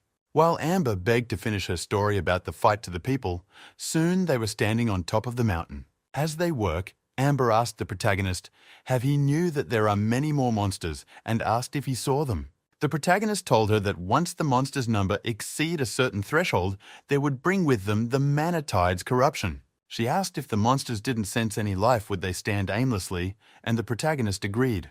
Hetty told the protagonist to have a look at the mountain because there is something strange on the mountain pass towards the south side. She immediately points at a particular part of the mountain where black smoke is coming out from. Soon, it got bigger and small black smoke increased greatly and flies toward them. The protagonist told Hetty to use mana screening barrier immediately. Hetty immediately activated her mana screening ability and used it to protect herself, the protagonist, and Amber. The protagonist told that it felt familiar, and she told him that when the old Cecil domain was destroyed a few months ago, that Aura was present. At the downside of the mountain were filled with mutant monsters who had sensed a life on top of the mountain and were coming out. Suddenly a stone fell from the top of the mountain and fell on one of the monster's head. It roared angrily and raised his head up to see where the stone fell from. Raising its head up together with the other mutant monster, they saw 3 figures standing on top of the mountain. When Amber saw the mutant monsters at the downside of the mountain, she told the protagonist that she don't want her salary anymore and was going home. Amber to the protagon is that it wasn't the worst case scenario, because the swarm could overrun the camp 3 times over. The protagonist told her not to be afraid that the fog on the ground will cause how to feel an oppressive sensation, but their number is less than that. No, she told him that although their number are no much, but there were only 800 people in the camp, but 700 can't even fight. The protagonist told her that he feared they would increase like the one in the past pops out of thin air, but this one's, they are not naturally growing. Hetty told the protagonist that the monsters were moving north toward the mountains and will arrive at the campsites sooner. When Amber heard what Hetty said, she immediately raised up her hand, saying that she had a plan on how to deal with the monsters. She told the protagonist that she will stick and take one out, then he would jump down like a god and take down the remaining 999 with a single swing. Then his great-granddaughter will cast a few arcane blots to add to the grandeur of the scene. She continued saying that he could continue to be a lord and focus on his agriculture while she would find a tavern to spin tales. But before she could finish what she was saying, the protagonist and Hetty already started living, so she called them, telling them she was not done talking. All of them were heading toward the northern side, which was their campsite, to stop the monsters. After getting to a particular height, the protagonist said that they could be able to see the highlands of the south of the Mountains of Darkness. But Hetty told him that she had only heard of the ground wall from the tomes, but the protagonist only said exciting times those days. Continue telling her not to worry, because the barrier is still there as they look at the scenario. Amber asked if it meant that the sentry towers self-repaired. She suggested they head back and think of a way to deal with the monster. But the protagonist gave her a side-eye and saying that he already had a plan in mind. Amber asked if he was planning to charge at them and wipe them all out, questioning if he was that strong. He told her that he had calculated the mountain parts and the speed of the monster, so they still have 2 days to deploy their defenses. The protagonist told them that they would collapse the cliffs to the east and to the north with explosions. Amber asked the protagonist in shock that he was planning to use his great-great-granddaughter to use and fight off the mutant monster. The protagonist agreed, saying that he will use those crystals as an explosion to carry out his plan. And that explosion crystals is known other than Rebexite, the crystal that Rebecca made. All of them came back to the campsite to have a meeting on how to deal with the mutant monsters. The protagonist told the soldier that there would be more mutants nearing thousands, heading towards their camp. One of the majors stood up and told the protagonist that he quit and they can also keep his wages. The protagonist asked why he is reacting the same way as Amber. He continued that he can speak his price once he was done talking. Byron told the protagonist that a proper soldier with enchanted equipment may stand a chance against the mutants head-on, but for their people, it would be hard. The protagonist agreed, saying that it is why he didn't plan to face those monsters head-on. Rebecca immediately stood up and asked the protagonist if they were going to abandoning the campsite. But the protagonist disagreed, saying that they were not abandoning the camp, at least not on their current situation. He continued that the monster will need 2 days to reach a position where they will be able to detect the camp. But he needs a large amount of Rebexite. Rebecca immediately agreed, saying that those crystals can be useful. She continued, saying that if they stick them in between rock and carve an explosion matrix beneath them, they can bring down an entire cliff wall. But Byron asked if that can really kill the monsters because they are extremely hard to deal with. The protagonist told Byron that he had faced the mutant in combat before, so he should know they are not invincible. He then turned to Rebecca, saying she might be done with the combination of the runic trigger and trap. Rebecca agreed, saying that it was easy and is the simplest trigger that only needs a few stacked up rocks. When the protagonist heard what Rebecca said, he could not help but say in his mind that she is very talented. At the northern cliff wall, the workers the protagonist brought were trying to find crystals and telling them they don't have much time. One of the workers brought out crystals from the cliff wall. It is meant for creating weapons, and the protagonist is their protector against the monster. The workers soon received another order to check if the crystals are glowing or not, because the ones that aren't glowing are useless. And if they mess up there, the entire Cecil domain will be done for, so they should remember that it is their home. Amber finally came back from where she was sent and told the protagonist that she is back. She also told the protagonist that the monsters are very close, about half a day's time, and the protagonist said it was about time. Amber told the protagonist that she took the risk and left the Shadow Realm for the briefest moment to draw them back to the right path. She continued to say she might as well gamble with the protagonist, and who knows, she might actually survive. Hetty immediately activated her ability, trying to help the workers detect where some crystals are, and each place her hand points at, it could show circle line, which means it detected crystals. Amber could not help but say that no one would believe her if she told them Hetty is a low-level mage who can't even cast a proper ice bolt. At the southwest side of the mountain pass, the workers were busy digging the ground in to build a tent. One of the soldiers joined the group as he dug the ground with his shovel to help the workers. But what he saw surprised him, because when digging he found a black object buried on the ground. When he brought it out, he could not help but ask Knight Byron if that was unchivalrous. But when Sir Byron heard what his junior said, he asked him if he was talking about laying traps. Not allowing the young man to answer, he continued asking him what he thinks chivalry is. Philip answered that a chivalric knight should face the enemy in proper melee combat and arm himself with courage to protect the people and the land. And if they win, they would return in glory. But if they fail, they shall perish on the battlefield. The knight surprised and speechless at the same time when he saw Philip stand as if he was giving announcement. He could not help but tell Philip that he is talking like those old scripture thumpers. He continued to tell him not to forget the laying of these traps. Is by his grace's order, Philip. Then told Byron that that is the reason he doesn't get the plan.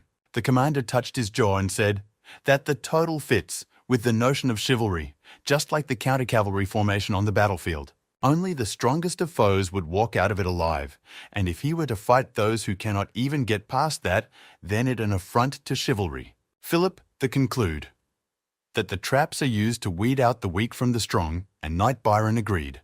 But when he saw that Knight Byron had left, he crossed his hand on his chest, saying that Byron was purely talking nonsense. Knight Byron, on the other hand, is giving the workers instruction on how to do about with the traps set for the mutants. He told them to not touch the trigger. Rebecca, who was also helping, agreed but questioned it. It can really work. Knight Byron told her that it works, telling her not to underestimate a mercenary's wisdom and a knight justice. She immediately agreed, telling him that she would get someone to fetch the broken metal so that they can bury it inside the trap. Byron, listening to everything that Rebecca said, he immediately praised her by saying that she's a genius. Philip, who was helping the worker, could not help but shake head while listening to Rebecca's conversation with Byron. A few hours later, the new Cecil campsite was finally made with all the hidden trap. Amber appeared beside the protagonist and told him that the mutant are approaching the first trapped zone north of the mountains. The protagonist told her that once the mutant sense a living being an active manner, it would transform from its sluggish nature to bin rampage. He continued asking Rebecca if she was nervous, and she said she was a little. She continued that it was weird, because she wasn't nervous at all when she fought them the other time. The protagonist told her that it is because she wasn't given time to feel nervous, but this time she knows they are coming, and waiting is the scariest thing in the world. But he comforted her by telling her to trust in the power of the crystal that is her handwork. But Rebecca told the protagonist that she has never been reliable before in her whole life, sadly. The protagonist has no way to comfort her, so he told her not to say it out loud because it could hurt morale. On the mountaintop, a figure could be seen holding a spear that has green glowing light from afar. Not long after Amber joined the figure who turned out to Hetty, looking down, Amber told Hetty that the mutant was finally there. At the bottom of the mountain, a stomping sound could be heard as purple and pink gas float in the air. Finally, the mutant monster army was slowly heading toward the direction of the campsite. Hetty immediately activated her aura concealment to conceal her and Amber's position. The green glowing light shines brighter as the mutant's monster passed by the two women without noticing them. Amber looked at the mutants and grabbed Hetty's hand and told her that the monster are already close. But Hetty told her it was not yet time, because the more they bury, the less pressure the others will face, so they have to wait. Amber agreed, saying she would wait for Hetty's signal. The moment she triggered the explosion, she would pull her into the Shadow Realm. Hetty activated her ability and directed it toward the sky as it glowed enchantedly to attract the mutants. The mutant monsters looked at the top of the mountain when they noticed where the light was coming from. All the mutant monsters started rushing to the direction the light comes from while making their monster roar.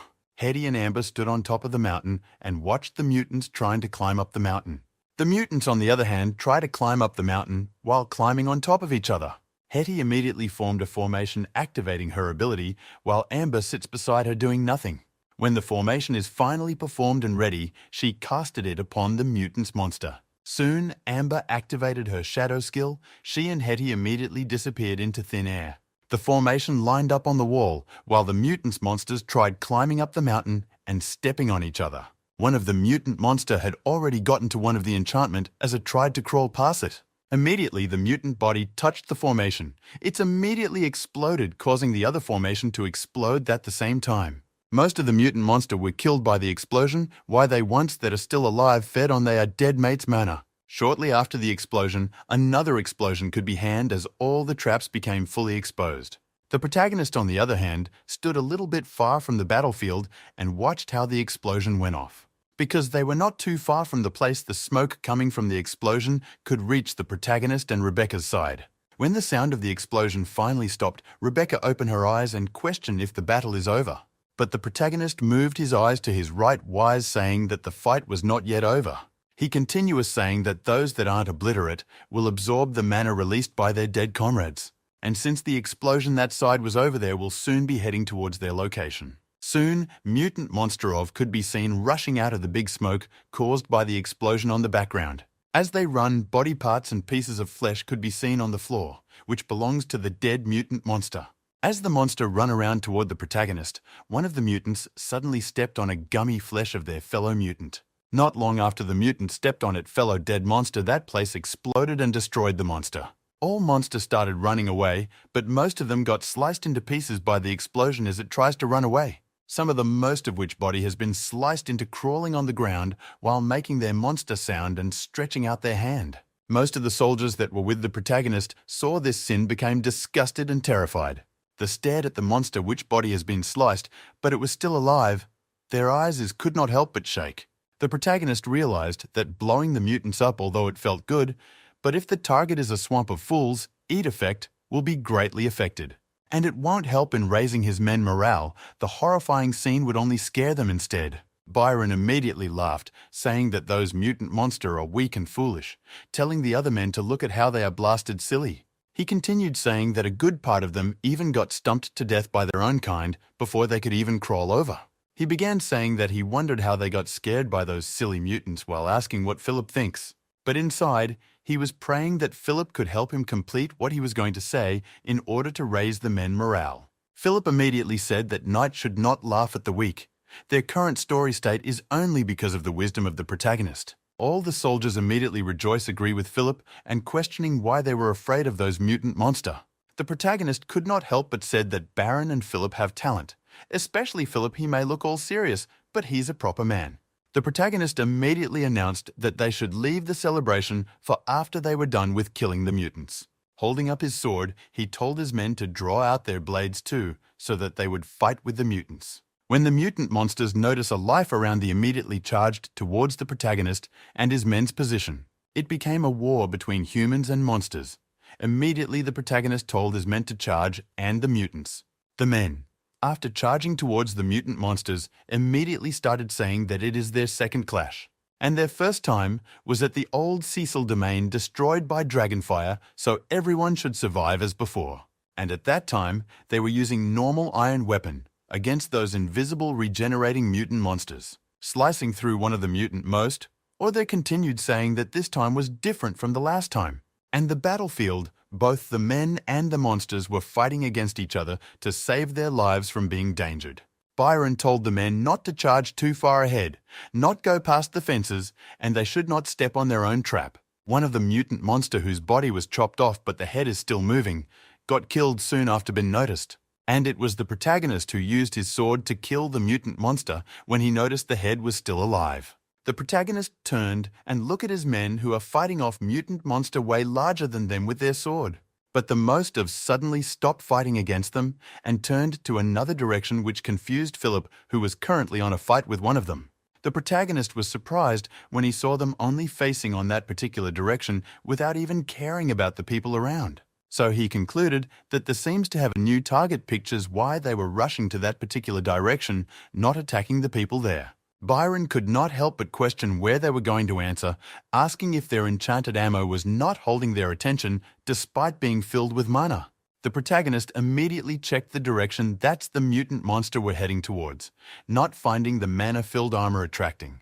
The men started trembling when they saw the monster heading toward the direction of the camp with the dragon egg rock sphere. The protagonist turned to what Rebecca and told her to bring her guards with him so that they will head toward the camp and save the people there. The protagonist with Rebecca and her men immediately rushed towards the camp and saw mutant monsters there attacking people. As the men were trying to fight off the master, even though they know they can't, both the protagonist and them noticed something behind them. It's turned out to be the dragon egg rock sphere that start complaining, asking what those most two are that were trying to attack it. The protagonist was surprised to see that the dragon egg rock sphere could speak, but heard the cries of the men on the camp. One of the mutant must sneak an attack on one of the campmen who was so scared to even fight for himself, and only stared at the monster in fear. But before the mutant must-I could attack him, a figure suddenly jumped towards their direction in a flash of an eye. It turned out to be the protagonist who jumped up high in the air to attack the monster from behind, when it didn't notice. He sliced the monster into two as if he was chopping woods with his sword, which glowed a fire like light. But his eyes were filled with anger as the aura around him changed into a dangerous aura, while the purple blood of the mutants splashed around him. The protagonist told the dragon egg that there are monsters outside, so it started complaining that they were no use in hiding in a flimsy tent. But the protagonist ignored the dragon egg and continued attacking the mutant monster still rushing towards the camp. With each swing of his sword, a mutant monster would drop to the ground dead as you stood magnificently on the top. But before the protagonist could continue fighting with other mutants around, an explosion went off behind him. Rebecca immediately told the protagonist that he should allow her to hold back the mutant monsters for him while activating her fire ability. The protagonist watched her cast fire repeated name at the mutant monsters. He could not help but say that her fireballs is abnormal. As the soldiers fight the mutant monster, it's rushed toward the dragon egg, but the dragon egg kept running on, screaming that it was going to die. It continued running around and jumping from one place to another in order to avoid the mutant monsters that we are trying to attack it. But since it has been flying around in the air, it became exhausted, saying that it can't fly anymore from exhaustion. It fell from the sky to the ground and smashed one of the mutant most of standing in the ground under it into pieces. The protagonist was shocked speechless when he saw the dragon egg smash one of the mutant monsters to death. And the dragon egg was also surprised to see that its shell is strong enough to kill a mutant monster with just smashing them. It immediately jumped up to the sky again when he saw that other mutant monster we are coming after him. It continued smashing them. Seeing this, the protagonist concludes that he doesn't need to rush into saving the dragon egg, because even if the world end, the lunatic egg would be fine. On the battlefield, only one of the mutant monster was remaining. It stood up, even though some part of its body had been torn apart. But before it could attack any other person, it was sliced into two pieces, and it gave it last monster roar. It turned out that it was Philip who had lies dating to two, and his word was still in the position, even though the monsters is already told apart. After killing the last monster on the battlefield, he stood up with sweat dripping down from his face. He held onto his sword firmly. Announcing that it was the last mutant monster on the battlefield, all the soldiers' sons down to rest, while some help each other. Philip, who was still holding onto his sword, could not help but keep repeating the word it was over, while his hand trembled from exhaustion. With all the tightness, he kept repeating that it was finally over and felt weak inside for overly using his power. But before he could fall to the ground from tiredness, Byron used his own body to hold him up, while holding onto a sword. Being caught by Knight Byron, Philip could not help but open his mouth to tell him something, even though he was exhausted to even move his body. As though he understood what Philip was trying to say, Byron immediately agreed, saying yes with a smile on his face. He continued saying that all the monsters are dead and there are no more monsters charging from the mountain, so they want the fight. Holding on to Philip, Byron stood on top of the mountain screaming that they want the fight as the other soldiers joined in the celebration.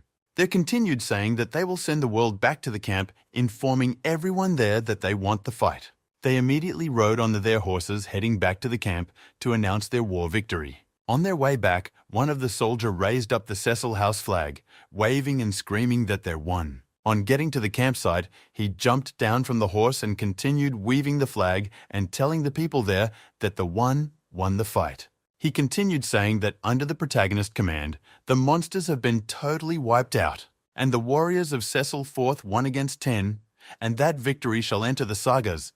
The people started rejoicing with him. He waved the flag. Everyone cheered, some hugged each other, and tears when they had that the mutant monsters were wiped out. Hetty smiled when she saw everyone rejoicing about the news of victory, which was sent back by one of the soldiers from the war. She looked around, but surprised to see an old mage, walking in a hurry to deliver something. She asked Rebecca where the protagonist was, questioning why the most important person disappeared suddenly. The old man told her that the protagonist is at the camp on the south side because something is wrong with the dragon egg, and he needs to deliver the potions. On getting to the protagonist, and Rebecca started jotting down what was wrong with the egg. The egg, on the other hand, does traumatized by those mutant monster. It questioned why they were charging at him. The protagonist told it that he doesn't know which part attracted them, but it was also the one who single-handedly smashed a dozen of them to death. But the dragon egg told the protagonist that it was not wrong to act low profile and have some sense of self-preservation. The protagonist asked if it was planning to run away, but if so, no one would protect it if it run into the mutants again. The dragon egg started trembling, saying that it was not going to run away anymore, while concluding that the place is dangerous. When the protagonist heard that it was starting to believe what he said before, he asked the egg what he believed. It told the protagonist that he was different from those bunch of people who captured it and brought it into the experiment chamber. The protagonist immediately smiled in happiness and asked him how he could tell that he was not one of those experimenter freak.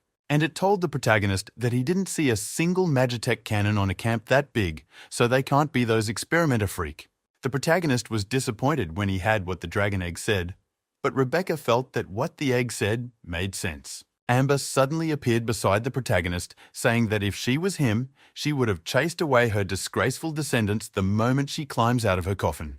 But the protagonist pushed her head back inside her shadow skill and asked the dragon egg if it was finally willing to trust his words. But it told the protagonist that it only trusts the fact that he wasn't with the other groups, but hasn't trusted him very well. The protagonist agreed, saying that trust is something they could build slowly, but suddenly noticed something on the dragon egg's shell. He told the dragon egg to turn to the side for a moment so that he would have a look and see what was wrong with its shell. Amber, the protagonist, and Rebecca placed their head close to each other and looked at the dragon egg's shell with shock on what they found.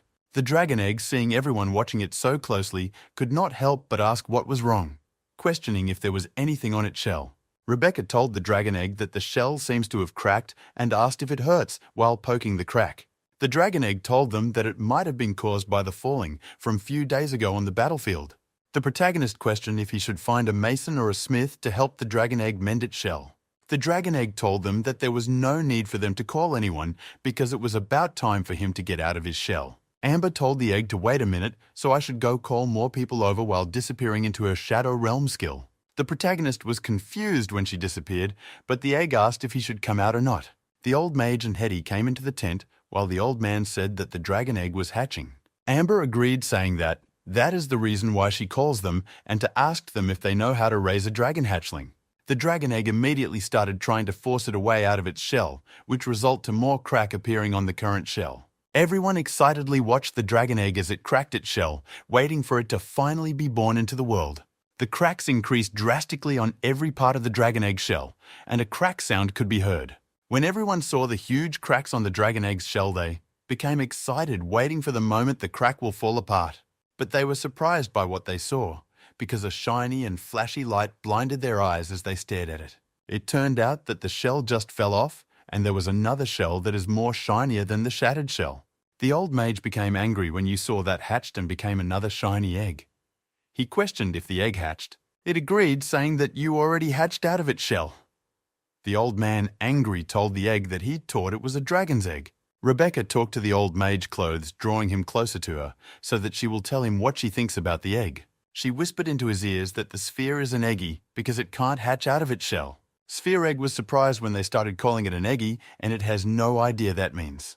As if it was weighting it down with the word eggy sounding everywhere around it, it started getting furious. It immediately screamed that it refused to accept that name, also asking them when he had ever said that it is an egg. Rebecca told it that she had never thought that it would be an egg after hatching from an egg, so that makes could only make it an eggy. It angrily insulted Rebecca, also saying that it had always been like that, and it was how he kinds look like when they reach their adulthood. The protagonist could not help but question why he have never encountered such a bizarre life form like the sphere. The sphere told the protagonist that it would not tell him its secret and also wouldn't suffer to being called an eggy. Hetty knocked on the sphere shell and asked if it has its own name since it doesn't want to be called an eggy. It agreed, the immediately saying that it has a name that it was called before when it was with his kinds. But after thinking for so long, he couldn't remember what they had been calling him, or what the experimenter freak also called it. It turned and told the protagonist and the others that it has forgotten the name it was called in the past. The protagonist angrily pointed at the sphere and asked it what he was supposed to call it if it doesn't remember anything, asking whether it was Nicholas Egg. When the sphere had the name the protagonist decided to call it, it told the protagonist that the name isn't bad and sounded nice. The protagonist could not help but say that speaking with this guy inside the tent would kill him 3 times faster, and he still had many other things to deal with outside. He told the sphere to stay inside the tent, and he still had things to deal with since there I just went through a monster's assault. The sphere agreed, challenged the protagonist to go do his business while he will stay alone in the tent, which gets it totally egg-hosted. As they left the tent to go and deal with the aftermath from the war, Hetty turned back to look at the sphere. She could not help but stop the protagonist and asked him if they were going to leave the sphere just like that inside the tent. The protagonist asked if she wants to bring it to the lab and open it up to study it, but she immediately sealed her lips. She could not help but think in her mind, saying that she doesn't want to open it up as the protagonist said, but at least he wants to drill a hole and see what inside it. The protagonist told her that the sphere has the intent ability to control metals and mana, so they can't forcefully control it, but has to start with a corporation. But of course they had to heighten their guards, replacing the militias with their household guards, so that the guards could report immediately if something happens without fighting it, because it could take out a mutant with a single blow. Hetty could not help but ask if the protagonist thinks the sphere is a magical creation of the Empire of Gandor.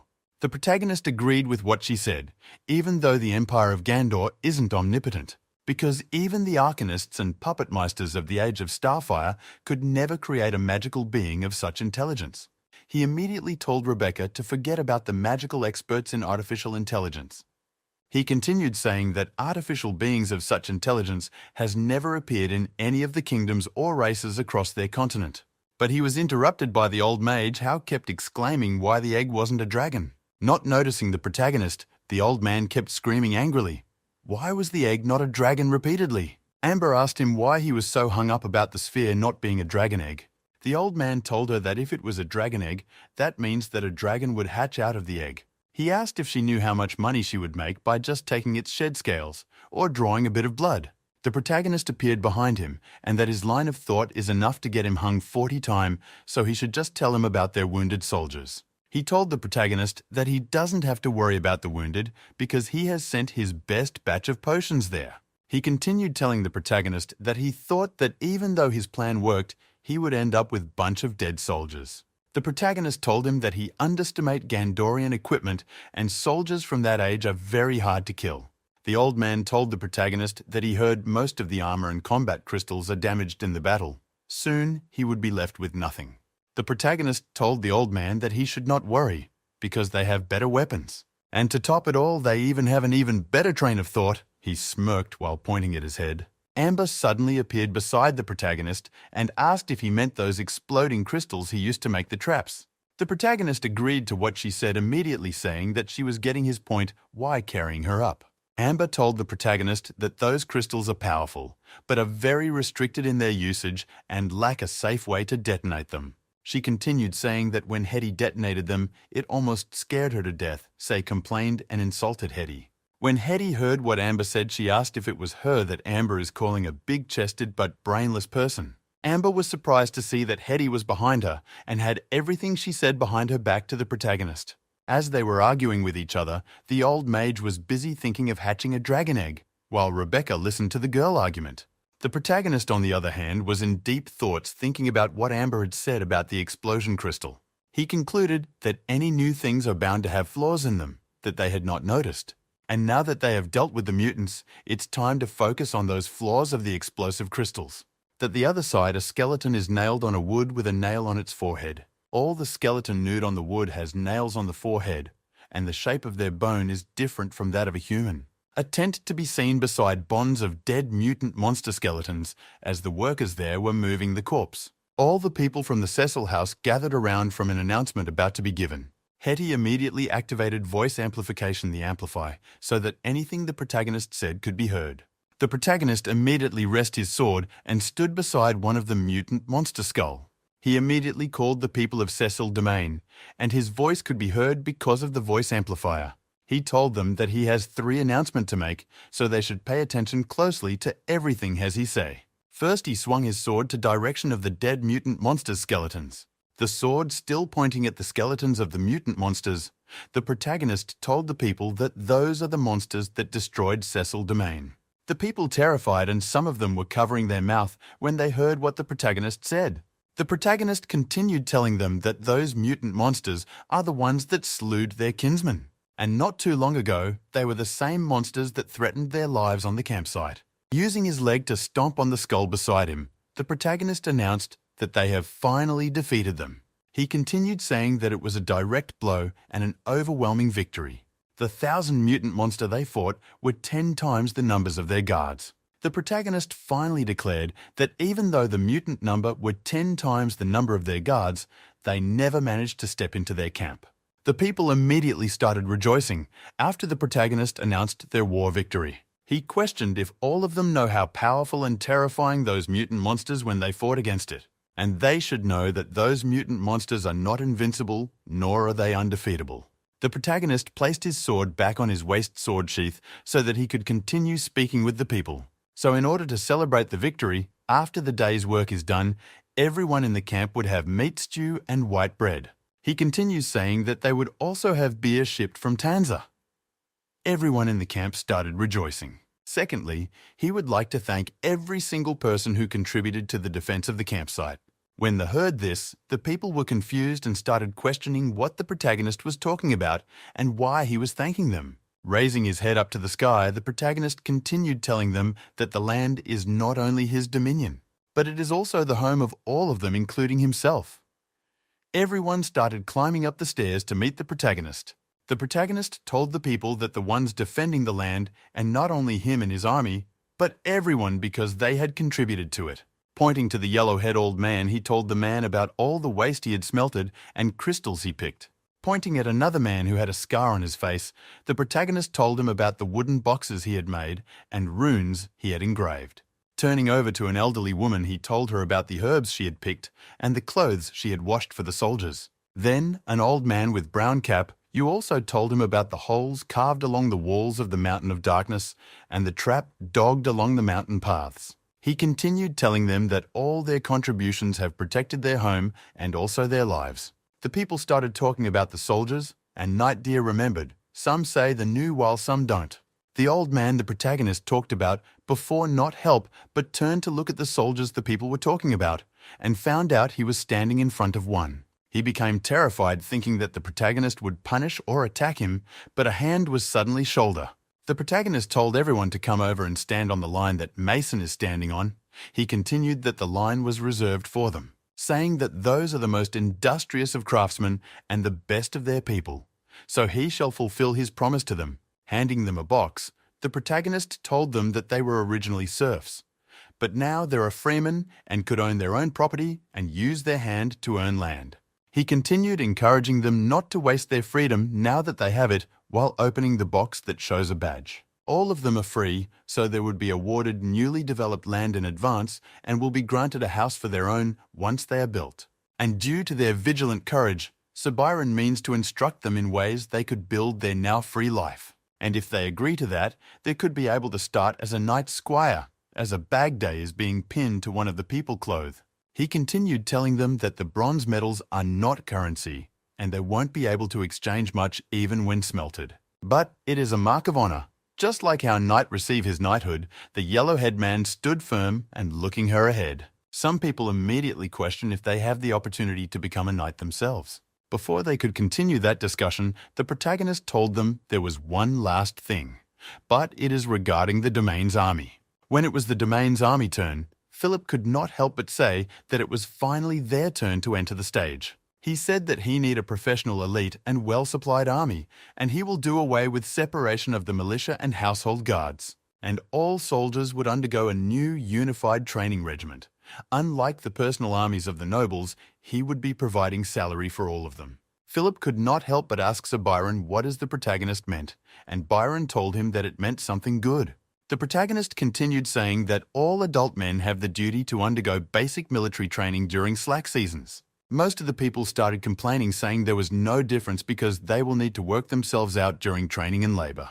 But some of them say that if the heart opportunity to become proper soldier, it will make them proper men, and they would not remain poor. Seeing everyone complaining with some willing to comply, Hetty could not help but look at the protagonist, trying to ask him what they should do.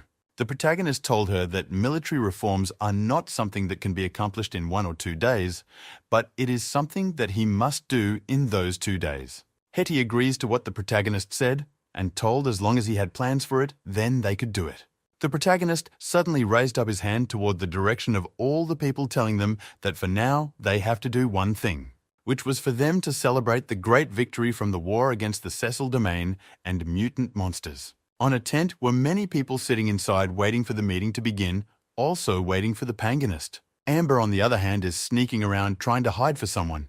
After seeing no one there, she concluded that no one noticed her. She decided to run and hide in her shadow realm. She immediately smiled at her amazing idea. But she was caught by the protagonist. She screamed, telling him to go to his meet, asking why he called her over. But the protagonist told her that he wants her in his sight to prevent her from screwing someone else over. He then continued the meeting, telling them that the reason he gathered all of them is to make clear one thing: the crisis was not fully over.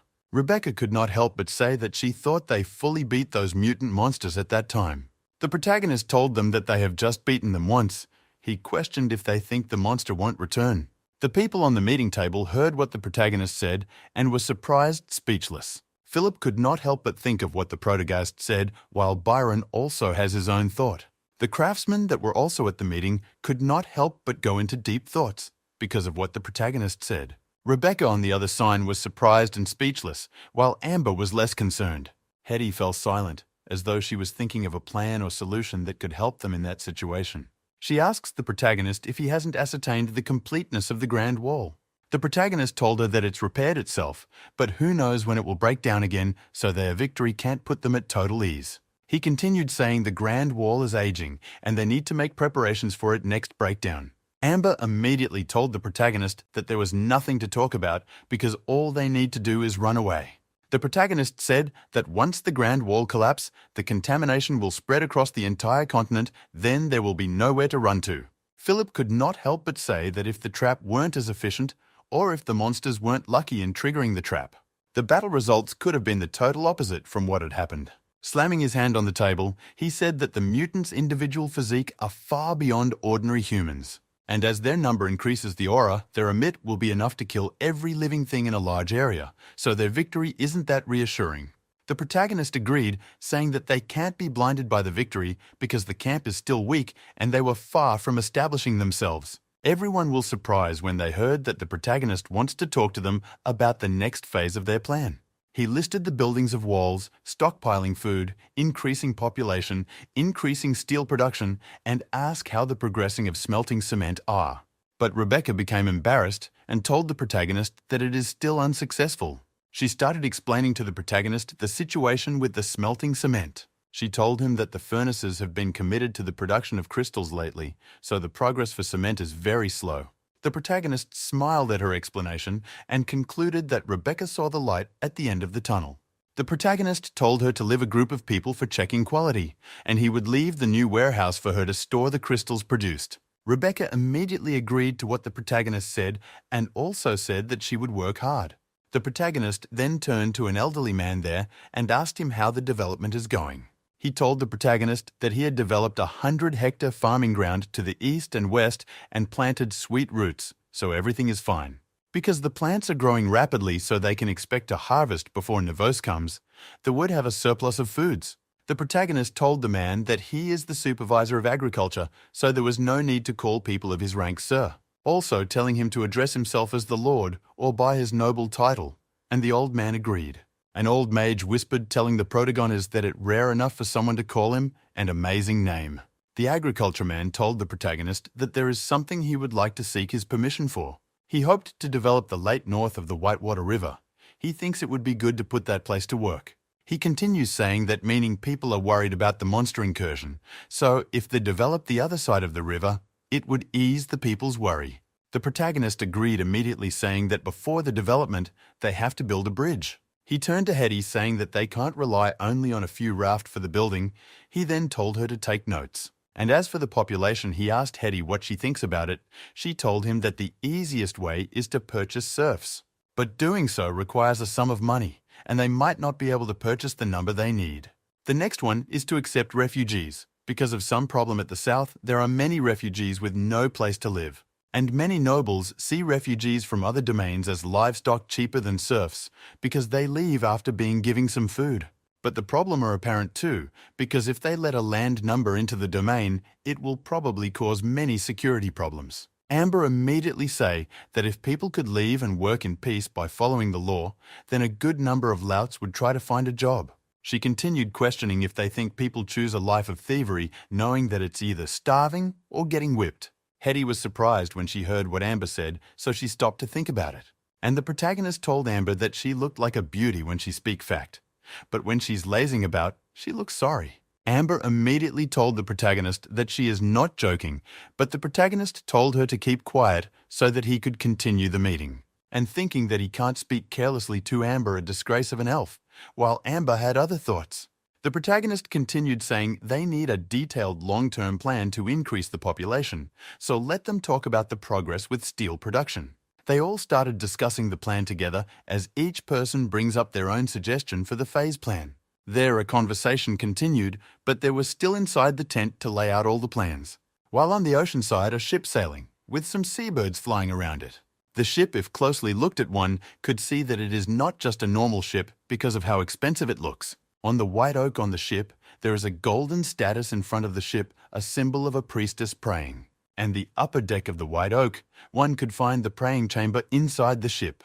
Inside the praying chamber stood a young lady with white hair that was slightly covered, and both of her hands were placed together to pray. But there was a knock on the door, so she opened her beautiful eyes when she was called Your Majesty. The person who knocked told her that they have arrived at Tanza. He asked if they should dock to meet Lord Andrew. But she told him to just send an envoy. She continued saying that she can't stay there and must rush today Cecil Domain. She told the person that there is something the Lord wants her to see, with her eyes closed. She was still standing and facing the colourful door, while praying, filling the environment with righteousness. When they got to their destination, the ship finally stopped sailing, and a soldier got down from it. He gave a scroll to another soldier, telling him to report it to his lord, the Duke. The man obeyed. He rushed to the tent the protagonist and the others were having a meeting, screaming urgent report. Entering inside the tent, he told the protagonist that the support sent by the ANSO royal family is about to arrive. But the protagonist only looked at the person, while Amber and Rebecca were confused when they had "What's the person said?" The protagonist could not help but say that the letter is finally there, while opening it to read the message written on the letter. He then told them that they should go and make the necessary preparation to go and welcome the ANSO royal family. On their way to the ship, the protagonist could not help but think that those 100 craftsmen are like a timely rain, and settling their obvious use to construction of the domain would probably raise the spirit of the people who experienced war. The protagonist, together with Amber, Hetty and Rebecca, heads toward the ship, while the workers Deer watched it happen. So Philip told the people who gathered to return to their works because there is nothing for them to see. But the protagonist told him that it's fine. He should let them watch because they need some off time to relax. Philip immediately agreed, saying he would listen to the protagonist while placing his hand on his chest. Amber started complaining and asking when those people would arrive because he felt like the cobwebs are growing. So the protagonist told her that the spider would have a godlike speed. Number immediately say that talking to the protagonist is boring. She continued asking if the protagonist have heard that the person leading the entourage is a shiny one, so she's wondering what she looks like. Although he never thought it would be the Princess of Holy Light, but he told Amber not to give another person nickname or act like a country pumpkin.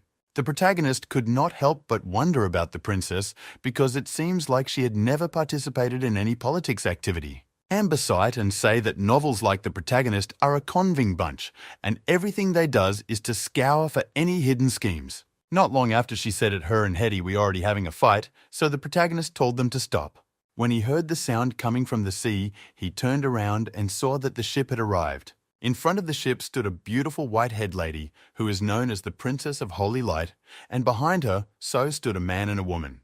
Her beautiful, enchanting eyes could not help but look around the place to see what the protagonist has created. She told the man beside her that it seems like Cecil Domain's construction is proceeding apace.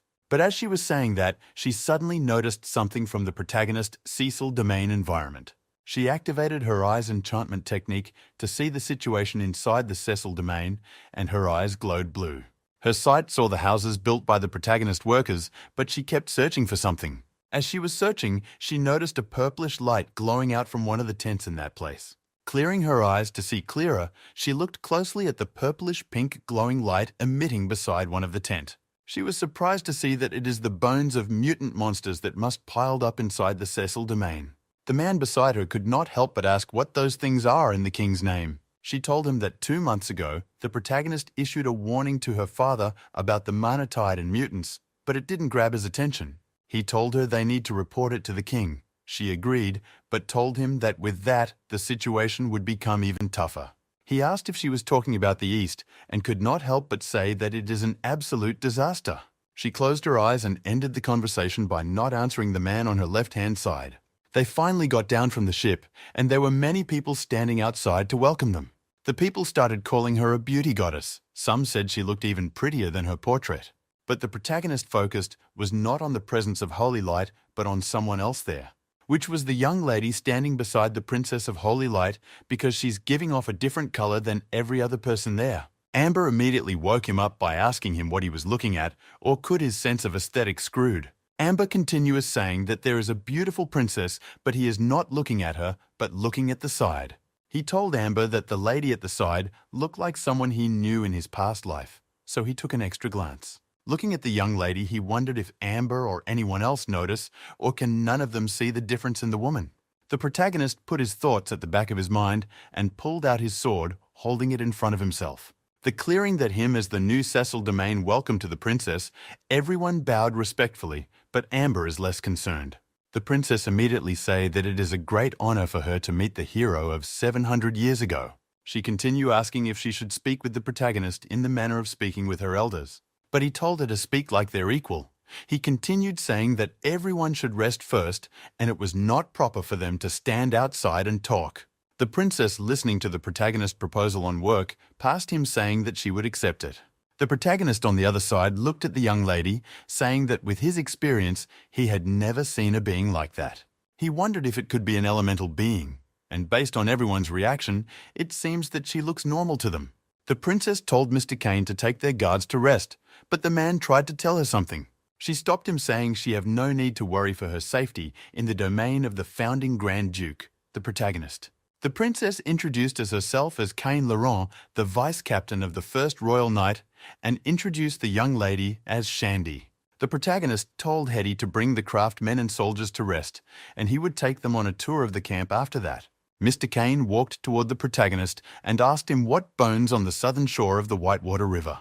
The protagonist told him that those monsters wandered from the Gandor wastelands. They stopped them and found a fragment of Gandorian weapon. Mr. Kane could not help but scream impossible, saying that it has been 700 years since the Manatide on the Gandor wastelands appeared. And even if the most of they survive, it would be difficult for them to pass through the belt-shaped plain and the mountain of darkness, also the Grand Wall. He continued saying that it is impossible for the monster to reach there, or unless, but was interrupted by the protagonist, who completed what he said. By saying that it is online, something went wrong with the Grand Wall, resulting to it being possible. The princess asked the protagonist if he is certain about it, because they had never heard of any problem happening to the Grand Wall. The protagonist started telling the princess that he's very certain about it. He continued telling the princess that he investigated, and the wall is still there, but it is deteriorating at a rate exceeding one's imagination. She told him that she would report it to her father once she returned, and suggest that he immediately sent envoy to contact the elves. The protagonist thanked her for her concern, but they currently do not have any plan to move the camp, and they have just warded off a mutant assault. The princess told him that she was curious since she heard that. She asked how they managed to ward off the monsters. He told her that half was luck, also saying that the monsters ran into a landslide as they made their way, and we are detected by his people. They asked for the rest of the plan. The protagonist told them to take it as the strength and wisdom of his old self. Immediately after he said that, he started laughing happily, while both Mr. Kane and the princess were confused. Amber told Rebecca that the protagonist could piss someone off just by talking, but she told Amber that the protagonist is saying the truth. When Amber heard this, she told Rebecca better that it might be the shamelessness from her family's tradition. Ragging in anger, Rebecca activated her fireball ability and attacked Amber, who was surprised. The protagonist could not help but be embarrassed because of the fight going on behind him and the princess. The princess told the protagonist that they have noted his decision and shall respect it, but if the situation got once, there was nothing they could do. When the protagonist heard this, he could not help but question what had happened. Mr. Kane took on the conversation, answering what the protagonist asked by saying that it is the eastern borders. His hand trembled, but he continued saying that their domain and the Typhoon Empire have reached the point of no return. Hay stopped without adding any more thing to the conversation. At night on the protagonist's house, the light inside was still on, and a voice could be heard thanking the princess and her people for coming from afar. And the future construction of the Cecil domain rely on all the craftsmen seated there for that day. So the protagonist raised his iron cup, saying that everyone should allow him to say once again that they are welcome to the new Cecil domain, with his hand still up and food lined up on the table. Everyone immediately raised up their own iron cup to cheer with the protagonist. The princess could not help but tell the protagonist that he just gave an inspiring speech and is indeed worth being Duke Gowan. The protagonist told her that he's not good at that, but she told him that he is too humble, so how is he not adept with rallying speeches? He told her that time has changed. Plus, those who escaped from the Gandor wastelands were all kin, so they were even closer to each other. But let them not talk about that, and try out the Cecil-style wine and the foods on the table. Although their current situation does not allow them to properly create the perfect drink, the family inherited brewing technique. And at this time, their camp can only produce liquor of such level and serve game meat. But Mr. Kane rejected the wine. The princess told the protagonist to excuse him because after hearing what he said, they knew the situation. The protagonist then remembered what Mr. Kane was telling him before about the Typhoon Empire, that both the Royal and the Typhoon Empire have most likely reached the point of no return. The protagonist could not help but ask if war has been declared between the two domains. Mr. Kane shaked his head, disagree with the protagonist, indicating that war has not yet been declared. But who knows if between 1 year the war they talked about would be finally declared. Because the relation on both sides is so bad that it is at tethering on the age of war, perhaps it will be within 1 year. Rebecca immediately said that they still need to face the Manatide. If the Manatide erupts, does Typhoon really think they'll escape it? The princess told everyone that in fact her father has already sent a warning to Typhoon. Warning them that a change is taking place in the Gandor wasteland, he advised them to put down their hatred and face the crisis together. But Typhoon unilaterally cut off the conversation, reinforcing their unit by 30,000. After that, there was no contact of them. Rebecca immediately said that it was not right, but the protagonist told her that it is random and understandable reaction. Because while should Typhoon believe when Anso says the Manatide is coming, to him they would wish for the Manatide to erupt in the middle of Anso. Amber could not help but ask if Typhoon thinks that the Manatide will only target Aniso. Question if they are not worried about their safety. The protagonist told them to think of it, if they thought of the existence of mutants before seeing them by themselves. So in Typhoon's eyes, they only see Anso's warning as an excuse to delay and prepare for war. He do not help but say that it has been 700 years, but humans are still a short-sighted race, and their mind are moulded by potential benefits. And to ensure their lifestyle and wealth, they would even abandon the southern area. The fear of death has long disappeared in their eyes. The princess placed her hands together and prayed that God of the Holy Light would forgive all the ignorant people. The protagonist told them that the Typhoon Empire's reaction is not quite right either, or rather, it's a little too forceful. Mr. Kane asked if the protagonist is saying that the Typhoon Empire will still declare war on them even when the Manatide is coming. The protagonist told him that even in Anso alone he was puzzled for a few months, which sealed the two people's mouth. And with all the things being said, he picked up his iron cup with red wine filled in it, placed it on his lips, saying that he's quite satisfied with the life in the new Cecil domain. Rebecca immediately say that the liveliness everyone exudes there stems from the casting aside their prejudice and living an even free life. Everyone started rejoicing, and some saying that the enjoyment is what they are new camp need at the moment. The princess told the protagon is that the camp is very lively, but it seems like it is missing some guidance of faith. She continues saying that when he took her to tour around their camp, she noticed that people seems to lack the atmosphere of faith. She told him not to misunderstand. She means that faith will not be a burden to the people, but he need to provide the strength and guidance. And if he's amendable to eat, would he consider allowing the Holy Light Church into his domain? In fact, Shandi was the one who led her into the right path, and her faith too deserves reverence. The protagonist told her that he's not doubting her faith, but adding more people to the camp means more feeding. The princess told the protagonist that it is not a problem, and if he's willing, she would build a Holy Light Church on his domain in her name. Also, she can guarantee that aside from the tithe giving, the church will not take a single penny from the land. She started praying again for God to teach them to treat men with benevolence and to guide and protect the mass with the power of holy light. The protagonist told her that he would consider it, but not now, and when his people require guidance in faith, he would welcome her. The princess told him that it was fine, telling him that's whenever he needs it, the Lord will watch over. The next morning, the protagonist told them that they were leaving early. He was even thinking of giving them a more detailed tour. But Mr. Kane told him that they have seen various development of the new Cecil domain, so they need to report the matter about the mutants and the Grand Wall. And the princess also had something to say, but she waved at the protagonist, telling him to come closer so that she would tell him what she has to say. He told him that it was just a question that she had, saying that she wants to know if he could satisfy her curiosity. Whispering in his ears, she asked him if he saw any gods while he was in the realm of the dead.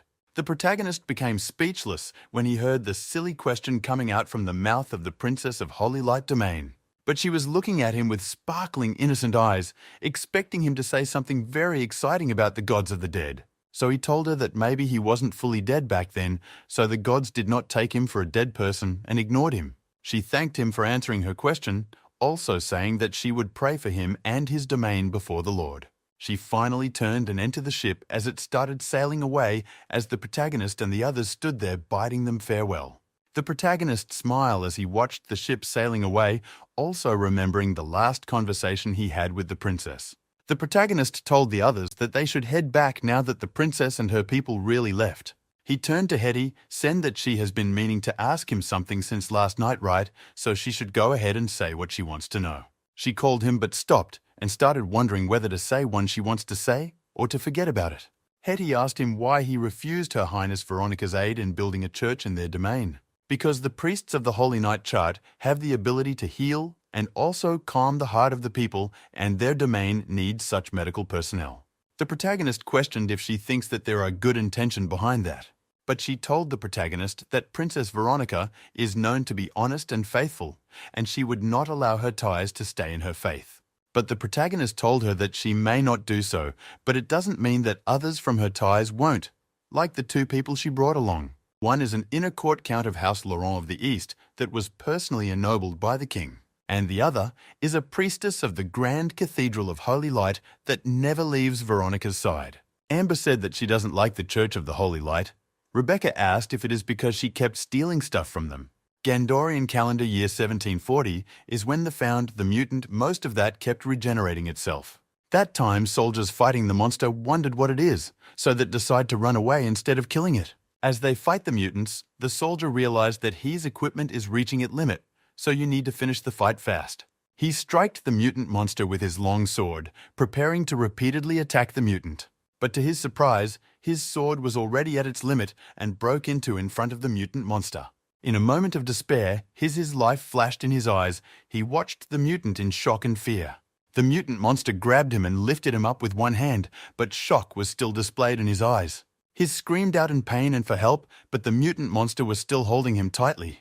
The protagonist turned around and saw one of their teammates being hayed by the mutant monster. He rushed toward the mutant monster while pulling out his long sword from its sheath, preparing to attack the mutant monster and save his fellow teammate who is held by a monster. When he finally got to the position of the mutant muscle, he used his soul to slice it into two. And that is the protagonist when he is young. He asked the other mates to follow him closely because they must find a way to break through the mutants. The other soldiers said that he is fine, but it was hard to say for the other one lying on the floor. The protagonist told the man that he should let him take a look at the traumatized person. After taking a closed look at the person, he could not help but say that the person's situation looks very bad. The protagonist turned to Charlie to go and gather the priests so that they can ask them what is wrong with the person on the floor. A spear could be seen thrown toward one of the mutant beasts. It immediately exploded the head of the monster, but it continues flying around and slashing the mutant most of repeatedly. The weapon finally returned back to Day Thrower, who told the protagonist that knows. This person is known other than Charlene Morn. He told the protagonist that his hands are full. The protagonist asking if he wasn't free now, but he disagreed, saying that he's interested in talking to those God brothers. He continued asking the protagonist if he saw his spear thrust a moments ago. The protagonist told him that they need to break through the place before the monsters fully regenerate. Charlene told him that those old men have been acting strangely, so you should not blame him if there's something weird that would eat them. After the old man came open his mouth wide and screamed out Lord while placing in both of his hands together. Hay continued with his eyes wide open, saying that the Lord should forgive their ignorance and foolishness. Still kneeling down in front of one of the dead mutant monster, he begged that the Lord should not forsake them. Charlene told the protagonist that all of the old man they escaped with and now acting like this so strangely. And it is very scary to imagine. The protagonist went towards the old man, calling out to him. He continued saying that everyone there required his aid, so why wasn't he bestowing the gift of the god to them? But the man, still kneeling down and facing the sky, told the protagonist that he can't hear him. But the protagonist was confused and asked him what he can't hear. He told the protagonist that he can no longer hear the voice of the god like he usually do before, with tears streaming down his eyes. He asked if that means their divine art is useless without the voice of their god, asking what he has to do with their survival. The old man told him that he could still use his divine art, but its effort would be slightly diminished. So losing the guidance of the Lord means they were being forsaken, and there was nothing he could do. So nothing matters anymore. After hearing this, the protagonist became angry and pissed off. He angrily stretched out his hand towards the old man, who was still kneeling down on the ground. Grabbing the man on his neck collar, he angrily told the man to look around him. He continued saying that when the old man was quibbling nonsense, many men has fallen around him. He asked if the man will allow them to perish like that, also saying that everyone knows that his divine hearts are critical in battle. That was why they all entrusted him with their hope, protecting him with everything they have so that he could continue healing the injured. But him, on the other hand, let them down, saying that he couldn't heal them because he couldn't hear the voice of the Lord. Charlene immediately told the protagonist to stop attacking the man with word. But the old man told him that without the grace of God, they are doomed. After hearing this, the protagonist let the go of the man. He turned around, leaving, while telling the man that before talking about God, he should try being a man first. He continued asking him how a men who has forsaken their humanity desire the grace of God. The old man was surprised when he had what the protagonist said, and that got him thinking. Charlene apologized to the man, telling him that the protagonist joined them recently and his youth makes him impulsive. But before the protagonist could leave, the old man who is behind him told him to stop. The old man asked him who he is, an accent if you knew how stressful the texture he had made to the clergy of the Grand Cathedral. But the Protonvary told him that says he is using against him, that means he had returned to being human, so he should continue leading them out of the wasteland. But as for him, he's just a trainee knight, so they should not pay him not to mind. Back to the present, based on Gowan Cecil's memories, the breakthrough operation was successful. Although the Manatide caused the destruction of the Empire of Gandor, the survivors programmed and formed a new nation. But what concerned him is that even though there were plenty of faith in the world, not a single clergyman could commune with their gods. And the communing with God actually refers to the murmurings a faithful devotee could hear at times when they pray, or perform holy deeds. The murmurs of a god from a mental imprint in the mind of devotees caused them to get closer towards the Spirit of God, granting them even power. Aside from the clergyman, there was no new people who could master any divine art in that year, even the newborns. But thankfully, the divine art mastered by the clergyman before the Manatide, we are still effective, preventing the collapse of the faith. The clergyman made a secret meeting and faked the divine art.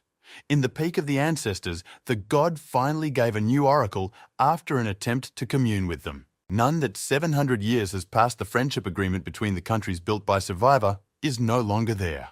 He wondered if someone would dare to claim supremacy of their gods above, all else under such circumstances. Why did protagonist was dipping taut Amber stood beside him watching him closely and wondering what he's thinking about. The protagonist told her that he was just thinking about the meaning behind Veronica's word. She told the protagonist to stop thinking and that Veronica probably misspoke, plus you really rejected her suggestion. When did protagonist had what she say he knows I'm thinking deeply about what she said? He then turned around facing another direction and telling Amber that what she said made sense. Amber became so excited, turned into Rebecca and told her that even after what she said to the protagonist, he didn't get angry with her. Even in the middle of the night he was still thinking. He could not help but wonder if he was overthinking things. Perhaps the news verenaging abroad from the east just made him excitedly nervous. Opening one of the drawer, you could not help but say that Amber is right. There was no use overthinking things. He brought out the construction of the camp that is not fully complete, so it was far too early to build a church. The most important thing now is to complete their current projects, which was drawn in the map he spread on the table. He started calling Betty, who was sleeping on a bed beside him. She slowly opened her eyes, still sleepy. She woke up and turned to the protagonist to know why he woke her up from sleep in the middle of the night. He told her to call Rebecca and Hetty and tell them that he has something interesting for them to have a look at. Amber appeared beside the protagonist asking him what he drew on the scroll, saying that she doesn't understand it. The protagonist told Amber that it is a power mechanism, but she was busy trying to steal the stamp on his table. He continues saying that in theory, it is a mechanism that can continuously operate as long as there is an energy source. You told her that he is not done with designing it yet, but they not realize that Amber's attention was not on him, but on something else. Immediately, she took the stamp. The protagonist grabbed it from her, telling her not to touch. Amber asked if he meant those magical puppets driven by their mental cores. The protagonist told her it's another thing, an even more basic equipment piece and value exceed those magic puppets. But sadly, it still lacks its most critical part, which is the part with boiling water. He can't recreate the steam machine invented on Earth because they fundamental physics in that place doesn't allow for the boiling of water. In his homeland, industrial mass production destroyed the low production model of the cottage industry. And thundering machine led humanity to move beyond the ground, entering the space age. It could move mountain and is stronger than any single human. It is much more accurate, efficient, and knows not fatigue. All those characteristics beyond a human, yet there are exemplify humanities through strength. Amber's eyes softened. The protagonist continued saying that it is the power of thoughts and creation while looking at Amber. But the protagonist was suddenly called by someone outside the tent. Both him and Amber turned to the direction of the door. Soon after, Rebecca and Hetty came in and asking why the protagonist was looking for them. The protagonist told them to come forward and have a look at the thing that is drew on the scroll. Rebecca saw so many wheels and connection bars and asked the protagonist if it is a watermill.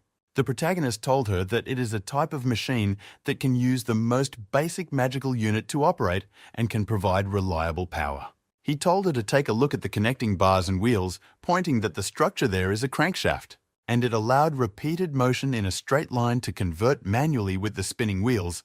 Rebecca immediately told him to hand it over. Rebecca placed the scroll on top of the table and started studying the drawing on the scroll. After studying it for so long, she found out that the drawing there is a place that there is a problem with the drawing, which is the place the protagonist circled cancel, and that is the power energy source. The protagonist agreed, saying that he wants the piston inside the container to move, but she doesn't have to be limited by his thoughts. But you told him that perhaps they could carve a miniature hurricane matrix inside it to produce powerful winds. Hetty told them that it doesn't seem realistic. The hurricane matrix is too complex and it draws very limited air current in an enclosed space. She continued saying that a mana shaper's hand to move it is simple enough, but it doesn't have a corresponding matrix. Also saying that it is weird to have a mana shaper's hand pushing inside the machine. Rebecca could not help but say that perhaps they don't need to use air or don't even need the air tank. She immediately asked Hetty if she remembers that she had a spell that she couldn't master no matter what she did. Rebecca told her that it is one of a trick, where she will draw a runes inside a glove and God spanked by her father. The protagonist asked Hetty if she has always talked about those embarrassing things, also saying that she is a very brave child. Rebecca immediately remembered the trick, saying that it is the replusion first trick after being called a brave child.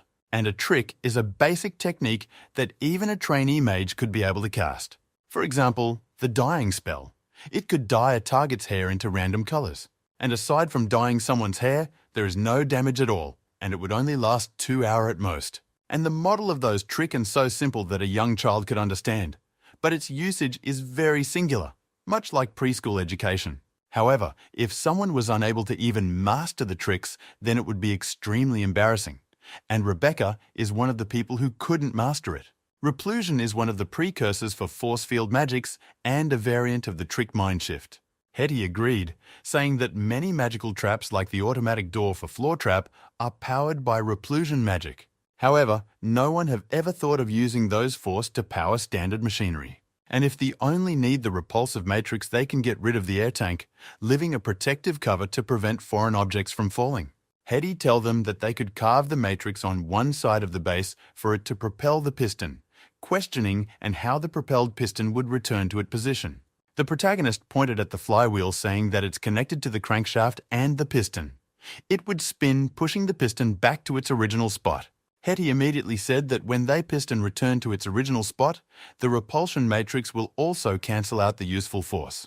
The protagonist told her that it was time for them to use the runic trigger to control the connection and disconnection of the matrix so that it doesn't do useless work. So Hetty asked how they would control it, because the flywheel will spin very big, and so will the piston, and they would need a very high-level rune. Rebecca suggested they tie the trigger onto the piston, so when the piston approaches its base, it will connected, and when the piston is pushed away, it will disconnected. Then it will be pushed away as soon as it closes in. She suddenly stopped, and so the protagonist and Hetty looking at her. Seeing how seriously they were looking at her, she could not help but nervously asked if she said something wrong. Hetty immediately praised her, saying that it was a brilliant idea because she could think of nothing more. Also saying that you could place another repulsion matrix on the other end of the power mechanism. That way it would receive twice the force increase in every repeated motion. The protagonist told them that is also not the best idea either, because it means that it could only connect for a brief moment in every operation. He started explaining that they could place it on the shaft and allow the two matrices on both ends of the piston to be controlled by the trigger. That is to say, when they flywheel spin halfway. The runes will be inside the inner part of the first matrix, and when it reaches the other half of the circle, it will connect to a different matrix. Rebecca immediately felt like she was not smart enough and proceeded to calling herself the dumbest when she had what the protagonist said.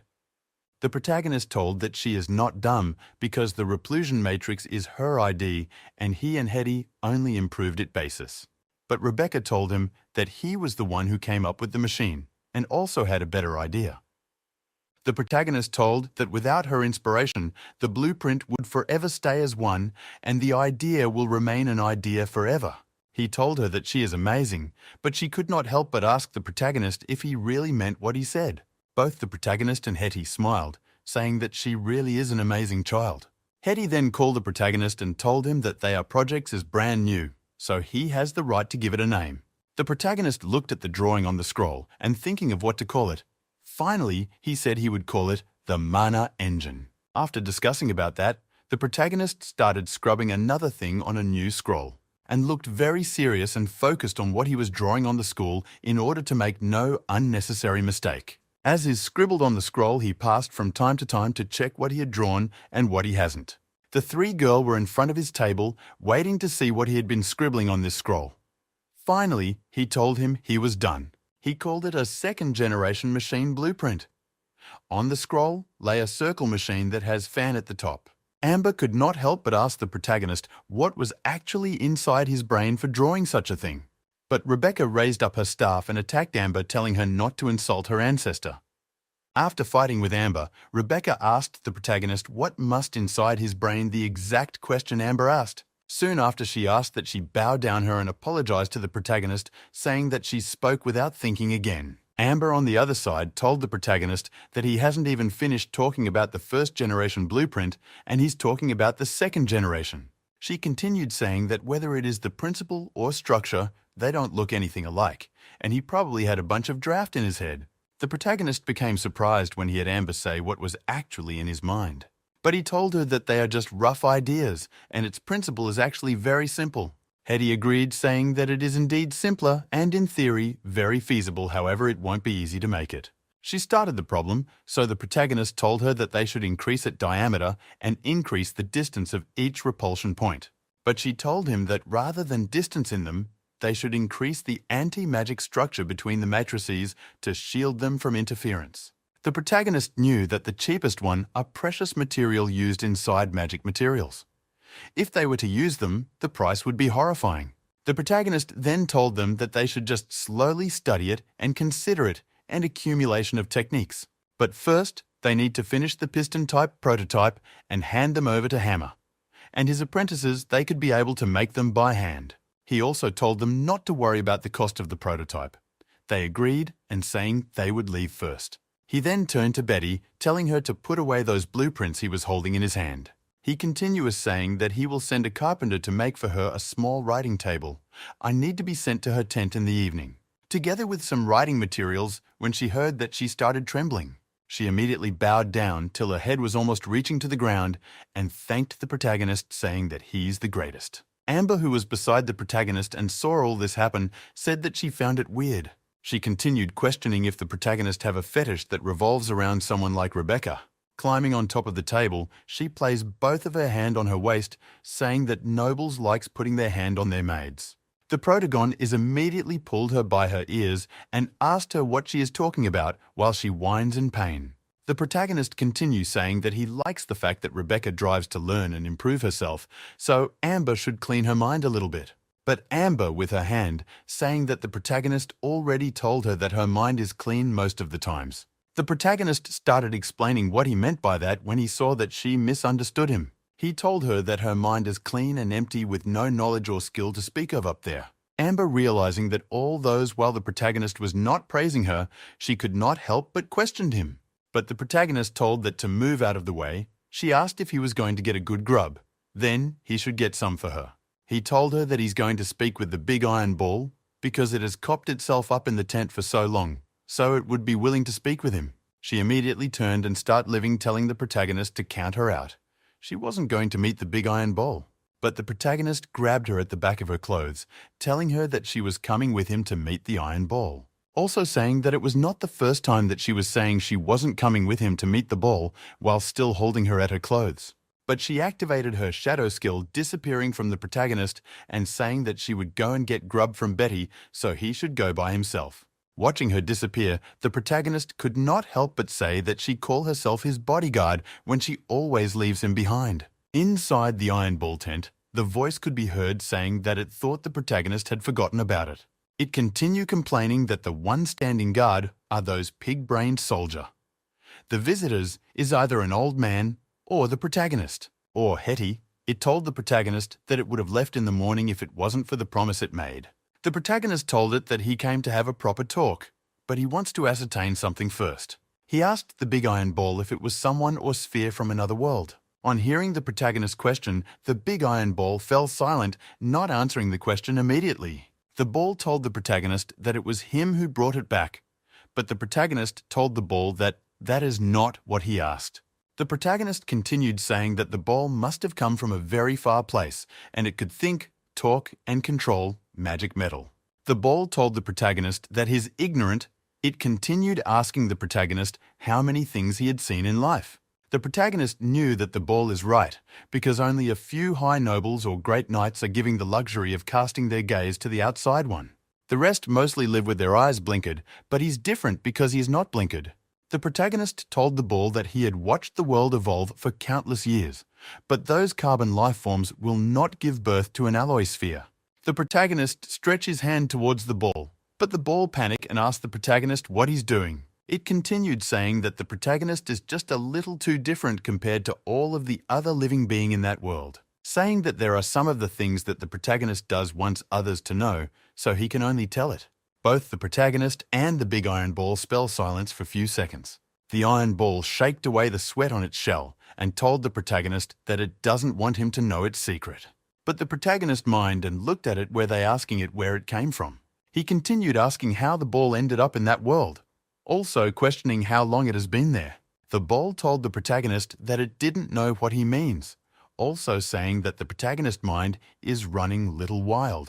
The protagonist told it that he understands what it is doing, but the ball's shape doesn't allow it to keep things under wraps. The protagonist asked if that druid, Piedmont, tell it that he was resurrected from the glorious age of the previous civilization. He continued saying that the ball's secrets may not be as important as it thinks, and it also had nowhere to go, because on the other side of the mountain is a wasteland filled with monsters that it saw 2 days ago. And if it went north, 99% of the people there are even more stubborn, extreme, supervision, and unreasonable than he is. As for him, he wants to have a proper conversation with the ball to satisfy his curiosity and find a way to help it. And the Cecil domain is the only place it could stay, so why not be friends with them? If it head to south, he can't guarantee if it could come back alive. The protagonist was about to add more things, but the iron ball interrupted him, saying that it doesn't remember either. This surprised the protagonist. You can't believe that the big iron ball could not remember anything. It told the protagonist it could not remember where it was from or how he got there. Also saying that the protagonist was right in saying that it came from a very far place. Controlling the sword beside it, it continued saying that the distance is beyond one's imagination. It told the protagonist that people developed the concept of planets and universe 1,000 years ago.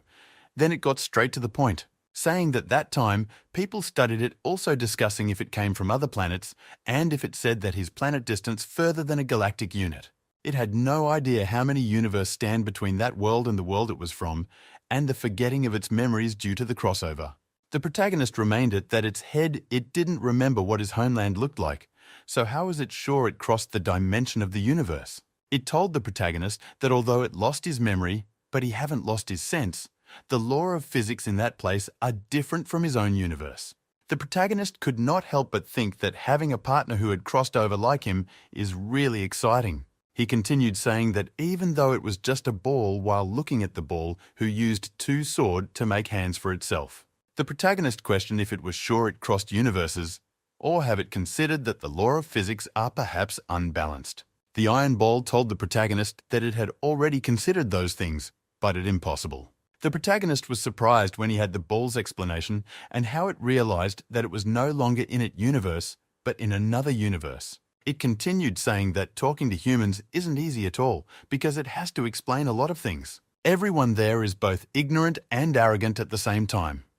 Forgetting about the universe, even the gaggle won't understand what an atmosphere is. But it was fine because you already found someone he could be able to talk to, which is the protagonist, and the protagonist also agreed. It told protagonist as there works around the camp that the guards standing around don't even know what a magnetic field or the atmosphere is. The protagonist told it that the word encountered a massive catastrophe, so the fact that they survived, they really can't ask for more.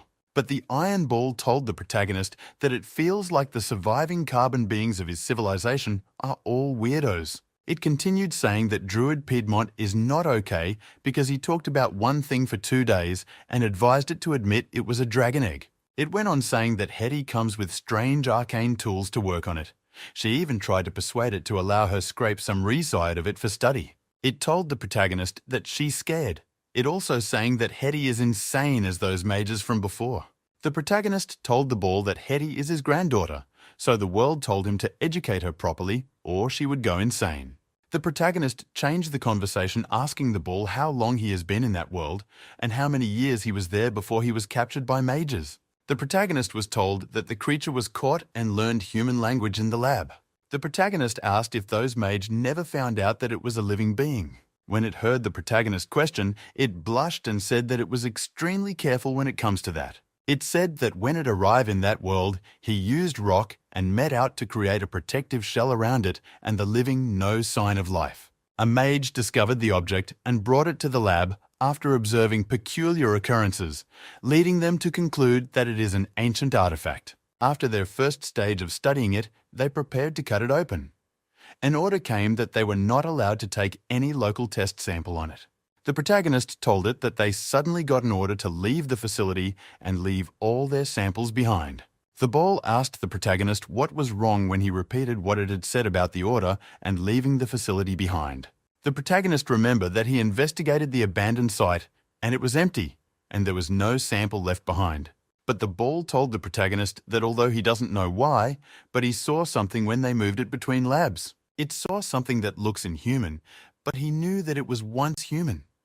It suspects that they were the result of human experiments. The protagonist was surprised when he had human experimentation, so he asked what the traits of those experiment subjects are. It told the protagonist that they were slightly taller than a human, aside from the deformation of their limbs. Their body had crystal-like things growing out of every part of their bodies. It was like they were growing straight from biological tissue. And one of the researchers said something like divine evil. The protagonist was surprised when he had divine evil. The sphere sensed the protagonist's worry and assured him that they were subjects of research from 1,000 years ago. The protagonist told the ball that he is worried that they didn't take all the test subjects away. The ball warned him to be cautious if he intends on searching for it, as his camp cannot comb the entire area. The protagonist agreed, saying that he would be careful and he would do what he can and leave what he can't. He went on to ask the ball how it would introduce itself now that it has stepped outside the tent. And the iron ball told the protagon is that it would call himself Saint Nicholas Egg. The protagon is introduced the ball as a magic device that contained an ancient soul, also saying that it decided to join them and build a new home. The ball could not help but say that the protagonist is smart. With what he said, no one will dare to have weird intention toward it. Hetty suddenly worked towards the protagonist. When the ball saw her, it quickly sneaked away, distancing itself from her. Hetty asked the protagonist if it was all right to let the sphere fly around in the camp like it is doing at that moment. The protagonist asked that if she was worried it would cause trouble in the camp, but she disagreed. The protagonist listened as the heroine expressed her concern about the druid's curiosity potentially disrupting the work of others. The protagonist told her that it is just a flying metal ball, not a dragon, so everyone will get used to it sooner or later. He also told her to keep her thoughts about studying it under leash. Studying it would cause the trust they're painstakingly built to vanish. She lowered her eyesight, agree with what he said, saying that her thought would only remain as such. She told him she heard that he had Sir Philip form an exploration squad. She asked if he wants to look for dangerous things inside the ruins. The protagonist apprised her of his request for Philip to probe the upper echelon of the ruins, deeming it unwise for it to languish in such a state. She asked him if he meant they could make use of it, all the main entrance hall of the room along the corridors. But the protagonist told her that they should talk about the document, because on the document there are 15 official craftsmen. He pulled out a document, Gianni Piero, a level 4 runesmith, and she's the highest level in the team, but it is likely a result of the king's generosity. But Hetty told the protagonist that runesmith cannot be considered a spellcaster, and the protagonist questioned if she thinks including a level 4 runesmith is insulting to their intelligence. The protagonist that she has no intention of looking down on the person, but if Rebecca to put her mind into it, she would be stronger than that runesmith. She continued, saying that the runesmith is merely to make up the numbers, and the Majesty best him no sincerity at all. But the protagonist told her that it shouldn't be Francis, but it is the intention. He told her that the king needs to consider how he treats him, and he won't provide too much support to Cecil's land reclamation. And under such circumstances, they would not allow a team of elite and valuable craftsmen to come to his place. Hetty clenched her fist in anger, calling the Majesty narrow-minded and greedy capital nobles. She continued, saying that House Cecil has no intention to fight against them for benefit, yet there is expend so much effort to ruin them. The important on our head to calm her anger down and told her that that was how the nobility operates. He continued, saying that if she found it difficult to accept, that means she is not fit to be a noble, and of course, he was not fit either. Finally, she calmed down and raised her head up, looking at the protagonist, and asked him about the list. The protagonist told her that he would of course accept all the craftsmen and spellcaster that they had sent to him, and he also wanted to see the runesmith named Gianni Piero, because there is one line on her profile that piqued his interest. Hetty collected the document from the protagonist and asking him which line had piqued his interest. She read through the documents, and the name of the girl is Gianni Piero, and her maid level is apprentice. It is none other than a beautiful young girl who had a scar on one side of her face. The protagonist and Hetty arrived at Gianni Piero's house and opened the door.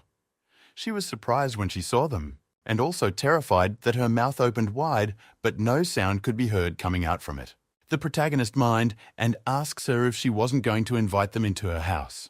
Immediately after she had this, she immediately gave a side gesture that they should come into her home. She then went straight to the point, saying that for him to come personally, She asked if there's something he needs. Not in a rush to answer, the protagonist looked around at the table and the stuff kept on top of it, also checking out the books that the young lady had kept on top of her table. He then turned to her and answered, telling her that he was there only to have a look. He asked her if she was satisfied with the life there. She immediately answered, saying that she is very satisfied, also adding that it was far more better than she had imagined. She won the chair to get it for the protagonist to sit down, but he asked her what she was imagining. She kept the chair in front of the protagonist so that he would be able to sit down. Then they will continue that discussion. She didn't answer, saying that she had thought it would have been a little hard when she came to the Cecil domain. Passing the seats to him, she told him she never thought that so many houses would have already been built and also a dock to receive goods from Tanza. The protagonist sat down on the chair and told them that it was because everyone in the camp worked hard. He also told her that he had seen towns built in a span of a month, while saying in his mind that it is on Earth. But Gianni told him if he means the Empire of Gandor 700 years ago. The protagonist told her not to worry because the kiln is already built, and once there are enough brick, he will get his people moving to brick houses. Because of her expression, the protagonist asked her if anything was wrong. She told him that she's fine. He then told her that the main reason he came was to learn about how the resettlement had been, and to understand if guests from afar would require anything else. Also, to learn about her. Gianni was surprised when she had the one to learn about her, so he asked the protagonist in what aspect. Hetty told her that they had gone through her profile, and she is a level 4 runesmith, but her maid level remains an apprentice. She immediately apologized, saying that she does not mean to deceive anyone, also saying that she would suffer whatever punishment they gave. She continued saying that she knows that being taken as an intermediate level mage despite being an apprentice is bad. But before she would continue saying more about how wrong she is, the protagonist asked her how she did it. He told her that he wants to know how she accomplished that, and that surprised Gianni. He continued asking her how she completed the basic runesmith education as an apprentice. Not giving her time to answer, he continued asking her if she could sense the mana of multiple runes at the same time. Also questioning if she could perform the mana tuning on a rune, but her eyes lowered in sadness. Biting onto her lower lips, she remembered how she got what the protagonist asked, which saddened her more. Putting her side sadness at the back of her mind, she told the protagonist that it is luck. The protagonist was surprised when he had her said that it was only luck that led her to her achievement. She told him that her instance is sharp and she could always find the correct rune arrangements. And he should know that arrangement of runes most followed certain rules. One has to have enough experience in a sharp institution. But the protagonist interrupted her, saying that if it was just by luck alone, she would have perished in an accident long before she could gain enough experience. He continued saying that although he might be a knight, but he knows about the basic rules of magic. All else she know all the rules and combination of all the runes, which is impossible for a human. He didn't turn to her, tell her to raise her head up and tell him the truth, how she achieved it. He told her that if she was unable to perform sensing and tuning, how would she know the position of each rune and its effect? But she didn't answer and was still bowing her head, so the protagonist called her again. The protagonist, Hetty and Gianni, stared at each other as the tension in the room rose because of the silence. Hetty was the first to close her eyes after feeling the tension in everyone. She sat at her chair, placing both of her hands on her laps, and watched in silence. Gianni, who was previously called by the protagonist, finally raised up her head and looked at him. The protagonist became very speechless when he saw how nervous she is. She told the protagonist that there is a book she has returned that taught her. Leading them into her bedroom, the protagonist and Hetty followed behind. She went straight to her bed and removed one of the pillows on the bed and brought out the book. As she held the book on her hand and telling the protagonist something, he looked at the book from her back. The protagonist asked if it is really the book that helped her in her achievements. She agreed, so the protagonist collected the book from her hand to have a look on what is written inside it. He was surprised with all the things he saw that were written inside the small book that Gianni gave him. Not stopping, he continued reading all the information written on the book with his sharp sense. All the documented information he saw surprised him, and all the letters flashed on his brain.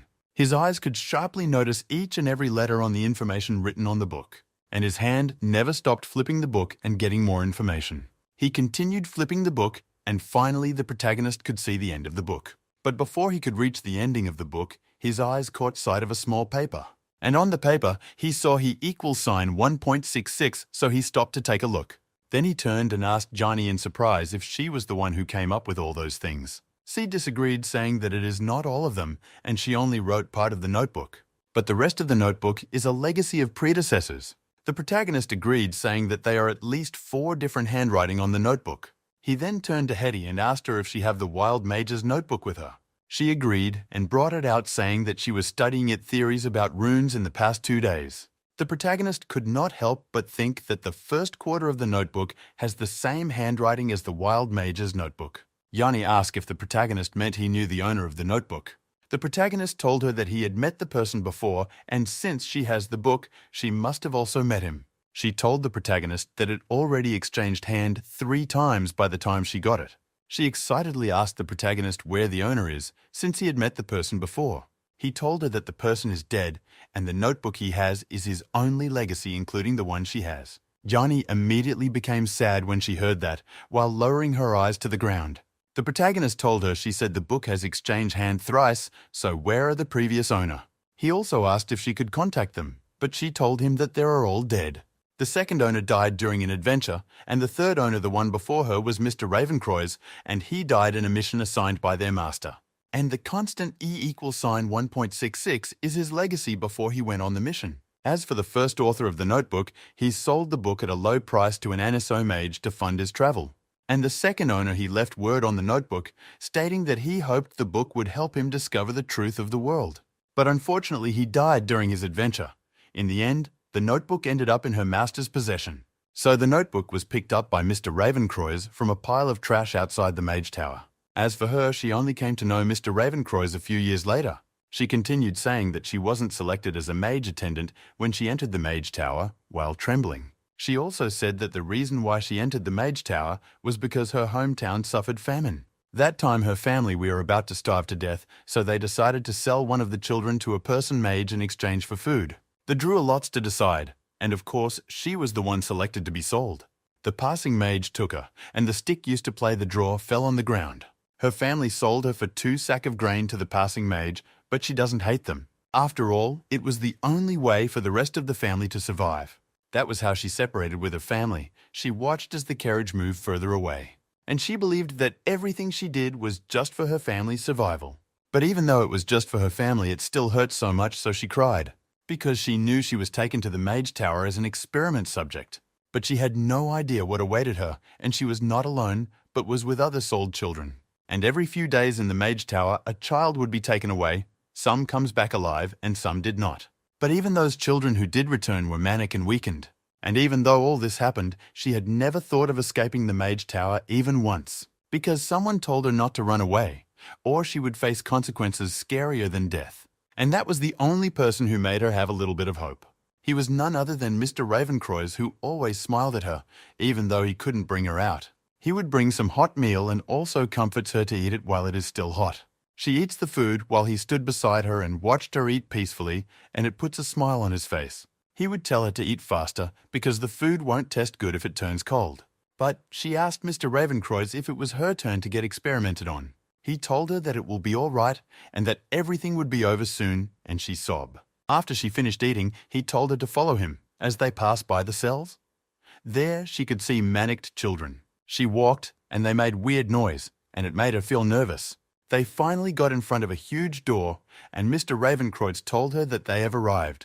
He opened the door and told his master, Willem, he have brought the text subject over. And his master told Jenny to get onto the formation that is in the middle of the chamber. She nervously looked at Mr. Ravencroy's as if questioning if she should obey, and he nodded his head at her, indicating that she should obey the master. She walked towards the circle magic formation in the middle of the chamber. Immediately she got into formation.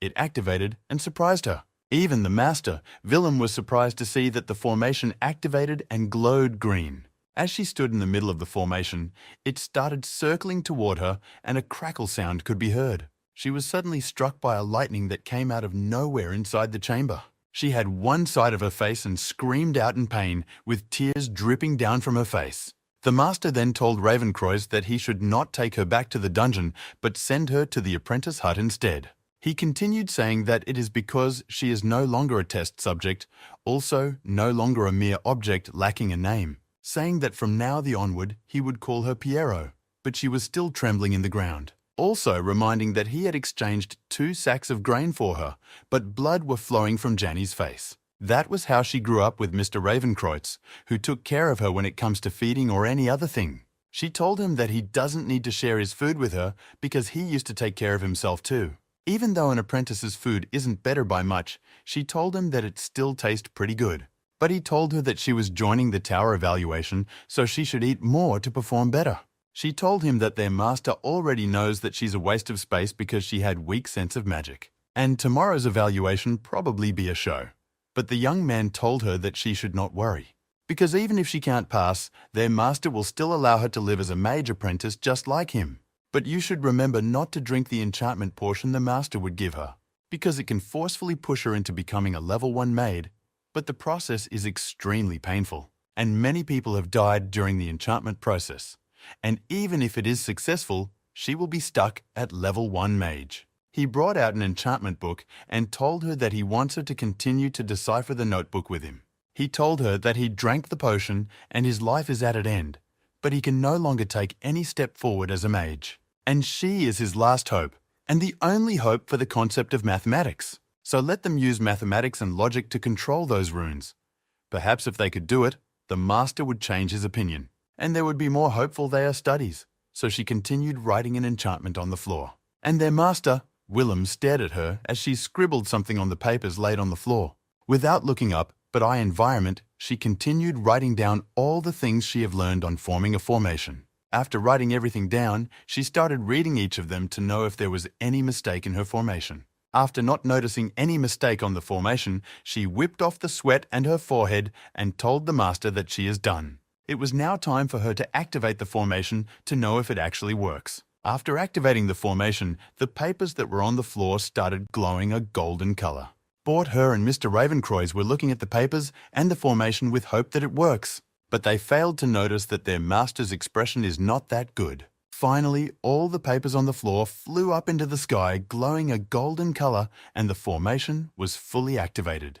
Janny rejoiced, screaming that it works while looking up into the sky where all the papers now lined up. She immediately turned with excitement, telling her master that the formation actually worked. But before she could continue, her master attacked her with his lightning bolt. This surprised both her and Mr. Ravenkreutz because they had no idea why he attacked her. The master then walked towards the two of them and asked Janny who taught her that technique. He stood before them and told them to speak up and tell him who taught them those things. But none of them said a word, so he immediately screamed out in anger, asking them the same question again. Janny started trembling but answered saying that no one had taught her. But their master's eyes caught sight of the notebook beside Johnny. Janny followed his line of sight and saw that he was looking at the notebook beside her. She immediately rushed toward the book to hide it before her master could take it. But her master Willem is way faster than she thought because the book is already in his hand. When he took the book, he concluded that it is the book, the ramblings of a weak mage that bewitched the two people, and for him as the master to prevent them and anyone else from the bewitching thing. He decided to destroy it, because only after it disappeared from the world would they not get bewitched. Janny and Mr. Ravenkreutz were surprised when they heard he wants to destroy the book. The master brought his fire magic power close to the book, ready to burn it, but was called by Ravenkreutz. He stood up in front of Johnny, ready to defend himself and Johnny against his master, which surprised Johnny. He told his master that it was his fault because he was the one who had Janny try the lowly trick that sullied his tower. He continued saying that if the master seeked to punish someone, then that person should be him. He pleaded that the master should give him a chance and allow them to create the runes and array using the method in the notebook. And if it works, then the results are all belong to his masters. But if they failed, then he would lose 2 experiments objects. Deactivate in his ability the masters said that never expected that the book would bewitch the two of them. He threw the book at them, saying that since they are confident, they should use their way to prove to him that they can create a high-level rune. They started rejoicing, but their master agreed. But he stopped their excitement by saying that he had something to say. He told them that the research of a person incapable is ridiculous, just as a serf's trying to guess the royal menu. And them on the other side plan to use those calculation formula to predict their power, which is impossible. After listening to their master's explanation, Janny and Ravenkreutz fell silent. But when their master started leaving, the both of them continued rejoicing. He suddenly stopped and said he forgot something and was almost fooled by the two of them. He told them that the act of tomfoolery in the tower requires punishment. He wondered how he should punish the two people who were kneeling on the floor. And it just so happened that he is lacking some human and soul components for his experiments. Activating his thunderbolt, he told them to allow him to take some of their soul. Move on? But before the thunderbolts could strike Janny, Ravencroyce used his body to block the attack. Janny, who was expecting the thunderbolt, was surprised when she saw Mr. Ravencroyce stand before her. She reached out her hands to stop him from taking the thunderbolt for her, but it was too late, because Ravencroyce is already standing firm, expecting the thunderbolt with no fear in his face. He was bathed with the thunderbolt, causing his body to disappear from sight. But his master did not care about his life or death, proceed to draw out some of his soul. Janny, seeing this, became scared, but their master cared less about them. Ravencroyce, whose soul was drawn out, fell on his knees to the ground. Janny rushed to Mr. Ravencroyce, who has fallen to the ground, with their master holding some of his soul in his hand. He left a word that 1 eye, 1/4 of Ravencroyce's soul, and 2 of his tendons is what he took. Since he is willing to pay the price for Janny, so it was fine by him. However, he should remember that that is the first of many prices he needs to pay. And next month, he needs to send someone to redeploy the runes around a manor well that went out of control. But Janny was crying silently, since Ravencroyce said that he could fit all the runes into his calculations. So he should deploy it then? Ravencroyce smiled. After that day, he bandaged his right eyes. When he was leaving to redeploy the runes, Janny asked him if it all right for him to leave. But Ravencroyce told her that she should remember the constant that they reached 2 days ago. She asked him if he meant the constant that affects the relation between magical materials. He agreed, saying that through many calculations, they know that the anti-interference ability and stability are determined by the arrangement of its runes. But unfortunately, they never had the opportunity to validate the closest result of the constant. Opening the dungeon, he told her that it is the best opportunity for him to text it out. Withdrawing his hand for the opened dungeon, he reached out his hand and touched her on her face, and told her that he, unfortunately, is the best person for the experiment. He then withdrew his hand from her face and start walking towards the dungeon entrance. Janny stretched out her hand, reaching out to him, unwilling to let him enter the dungeon. With pain in her voice, she called out to him, but he kept walking forward, not looking back. He only called her name, but still did not look back, so see the expression on her face. He continued telling her to remember that if he returned, the constant is E equals sign 1.29. Finally, inside the dungeon which glowed blue, he told her that if he doesn't return, then the constant is E equals sign 1.66, which is the pieces of note found inside the notebook. The protagonist became angry when he heard Janny's sad story, so slammed his hand on the table. Hetty, who had noticed the protagonist's mood, called him so that he would calm down. When the protagonist heard Hetty, he immediately tried to calm himself down. He then turned around and asked Janny what the name of her master is. Janny answered, saying that her master's name is William Bokken, while looking down. She continued saying that although he's a court mage, he's an influential figure in St. Sunil City. The protagonist repeated what she said about William Bokken being an honourable advisor of the Royal Mages Guild. The protagonist, Hetty, and Janny stood in front of the table while looking at the notebook. Hetty could not help but look at the protagonist together with Janny, who looked sad. She called Janny and asked her if she continued to study the contents of the notebook. Janny told her that she pretended to give up on the theories in the notebook, but she studied them in secret. Master thinks the research was nonsense, and he totally moved away from it, so she pretended she gave up with those theories. The protagonist told her that it is reason why he would never know the existence of constant E, because he made his judgment according to his impression without even looking into detail at any of the theories in the notebook. The protagonist told her that it is the mark of her master's foolishness. Not only did he not know what he was looking down upon, but he also had no idea the mistake he made and what he had missed out upon. The protagonist continued insulting the man, saying that he had never seen or heard of such an ignorant fool before. Janny told him that when she became a proficient runesmith, how much the wondered how she was able to calibrate the runes. It was only when all influential nobles started to build their team that her master suddenly looked for her. Hetty asked if it is William Bokken who repacked an apprentice level 4 runesmith as an intermediate level professional. Janny answered, saying that he probably just wanted to get rid of burden. After all, she's rebellious and talentless in his eyes. but reminded them that she's not the only exception, because there are hundreds of people also labeled as rebel and sent away. After all, they are people without status, a discarded burden, or people holding professional rank without the required skill. Hetty could not help but say that the nobles in the royal city are going to fire. The protagonist could not help but say that him, on the other hand, is thanking all of those interfering noble houses. And also is thanking Janny's master because he would never realize what wealth they had let slip. Because rebels are what his land is at least afraid of. If it were those conservative folks with connection, he would have refused them. But Hetty told him that he doesn't need to console himself to that extent. But the protagonist asked her why she was becoming more like Rebecca. But he continued saying that she should forget about what he said and let the past be the past. And he turned to Janny, telling her that she had a new home, so she should cast aside all her previous fears and worries. He also told her that she could continue her research in the light of day and to her heart's content. Not only would he allow that, but he would also support her from then onward, and she could collect any material she wants from Hetty. But he had one request, so Janny looked at him, asked him what his request is. He told her to tidy up her research and turn it into a simple and understood theorem and formula. He also told her that his kin, Rebecca Cecil, is an extremely intelligent girl, so he would get the two of them to do the research. He hoped that they could turn all of those teaching materials into and understandable tools for many people to understand. Janny asked if he meant to nurture a large number of runesmiths like her. The protagonist told her he plans to make the content on the notebook a general knowledge for all spellcaster in his domain. So if she have time, she should make a copy of it, because knowledge is much more precious than the book itself. Janny agreed, saying that she would obey each and every other the protagonist gives. The protagonist student that he would take his leave first, and later he would introduce Rebecca to her. She watched the protagonist and Hetty left, and she became sad and looked down, remembering her sad past. And tears started dripping down from her face to the ground. She raised up her hand, reaching it toward her face, and said she found it strange because of the tears. Because it reminded her of Mr. Ravencroy's, she could not help but call his name.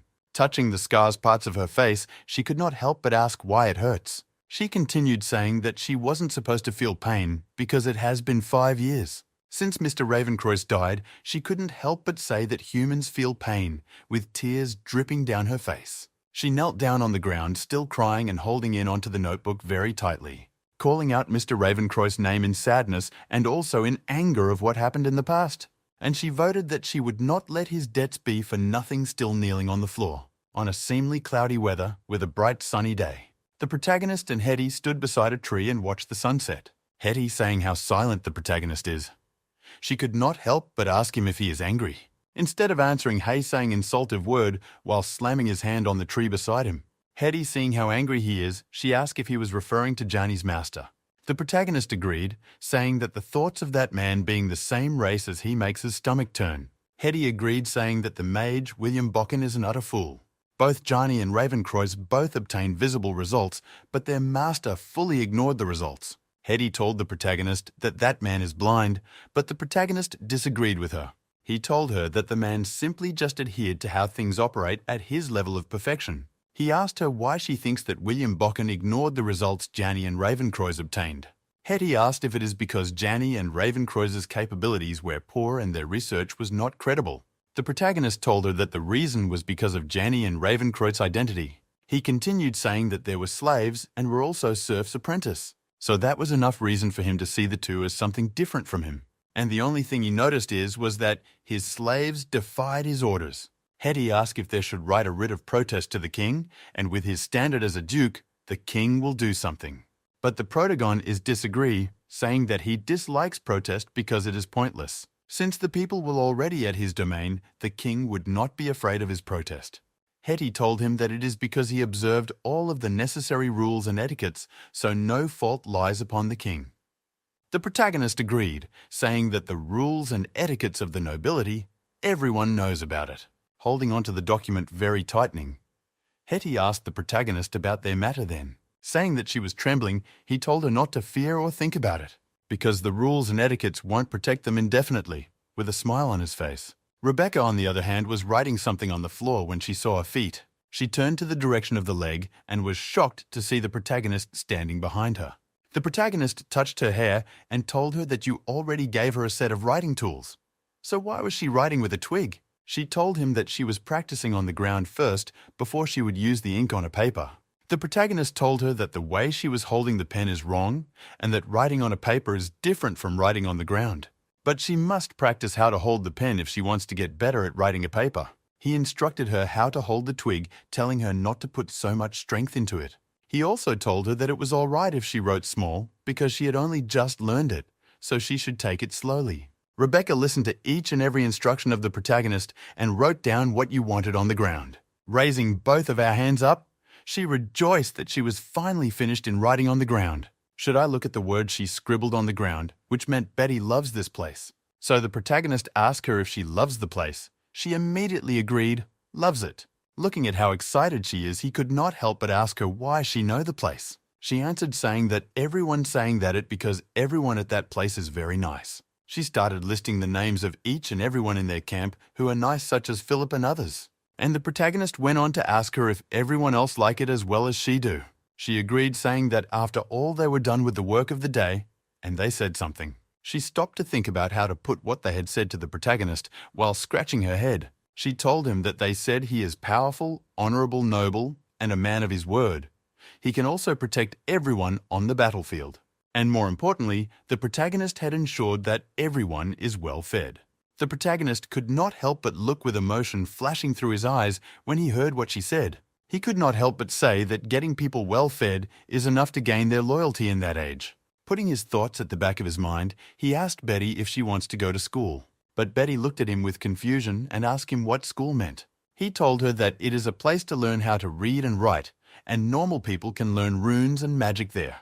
But Betty seemed disheartened, saying that it was not meant for her because everyone says she's dumb. Then the protagonist asked her if she was willing to learn, and she agreed immediately with a yes. But Betty asked the protagonist what's going to cook, and he told that if she is willing to learn, then she could make time. But there's only had a jingle bell, so she stood up and told the protagonist that she is going to cook. As she was leaving, she turned and waved to the protagonist goodbye. Watching her leave, the protagonist could not help but sigh, and suddenly turned to a particular direction and told the person hiding there to come out. He also went on to ask the person how long he was planning to hide there. And it turned out to be Amber. Amber asked the protagonist when he found out that she was hiding there.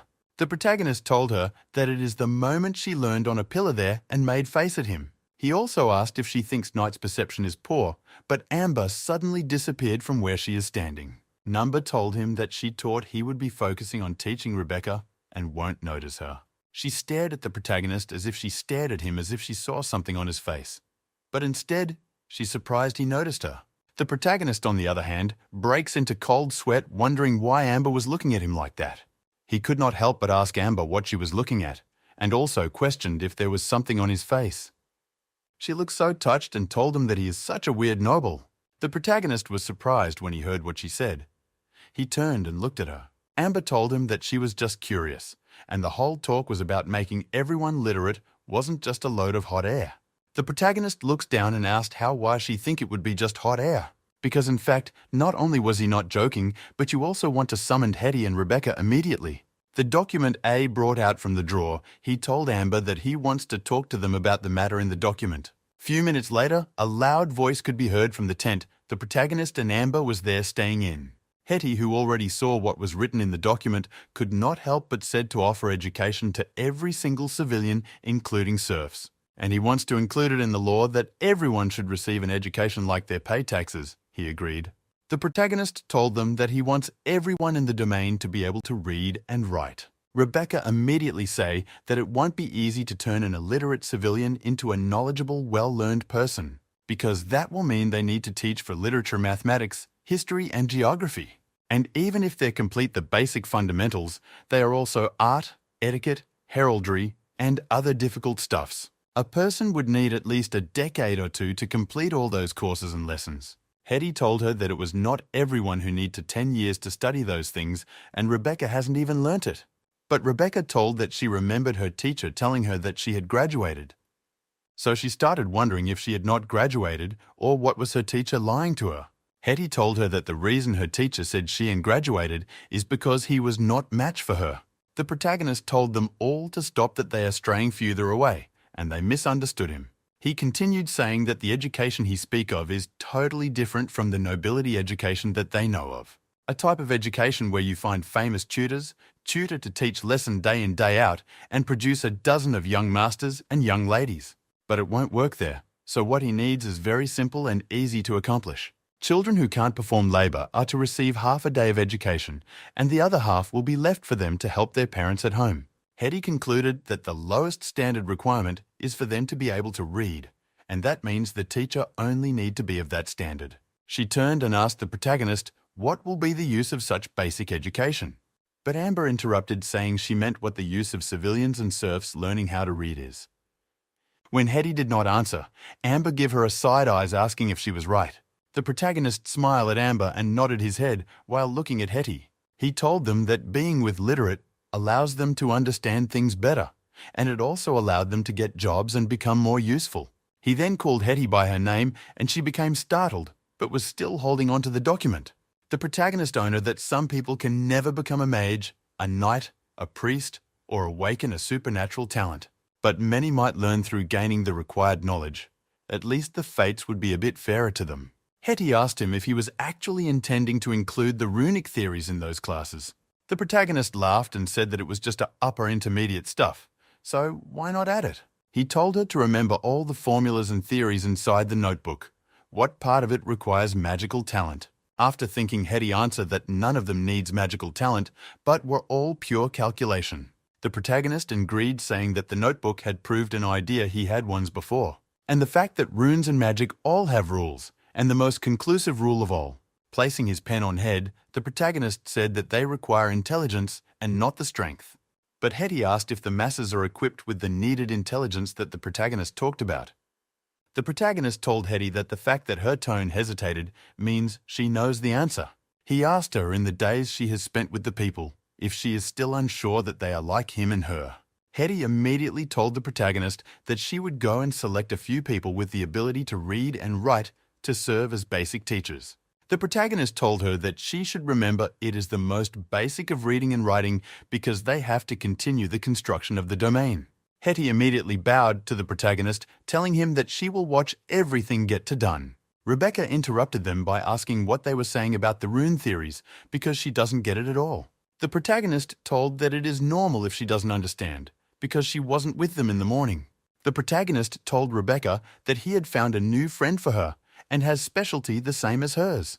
But Rebecca became fired up and asked if the friend could also triple cast fireball spells like her. She is so fired up and waiting for the protagonist to answer her, but he stared at her in confusion. He immediately rejected what she said by saying he was not talking about her ability to cast a fireball spell. She broke out in cold sweats and looked behind her and saw Hetty smiling at her.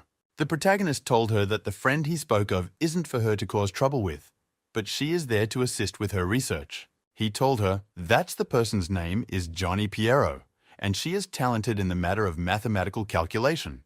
Plus, she could create a runic blueprint through calculation and alone. Rebecca asked if the protagonist is saying that she researched a technique to create a runic blueprint by using calculation instead of magic. The protagonist has nodded his head, saying that it is something like that. Little Bit immediately say she would like to meet her because she sounds so amazing. The protagonist told her not to delay the study of the Magitech engine and concrete. Rebecca placed her hands on her waist and immediately told the protagonist not to worry. The protagonist smiled and nodded his head, because that was what he's expecting. He then turned to Amber and told her to go and call Sir Byron for him. Amber started complaining and calling the protagonist a taskmaster, but still disappeared to call Byron. Immediately Sir Byron came. He bowed and greeted the protagonist, also saying that he was called. The protagonist asked Sir Byron if he is familiar with the serfs' markets and refugees. He told the protagonist that he is familiar with the serfs, but as for the refugees, he is neither familiar nor unfamiliar with them. The protagonist told him that he doesn't want those who have already resorted to banditry, rather he is looking for the innocent. Sir Byron told the protagonist that refugees aren't exactly innocent, but he understands what he meant. Whether he seek those refugees who wander the edge of town and villages, those who has not given up on seeking a living in the civilized world? The protagonist nodded his head. The protagonist stayed at Byron intensely, also listening to every single thing he said.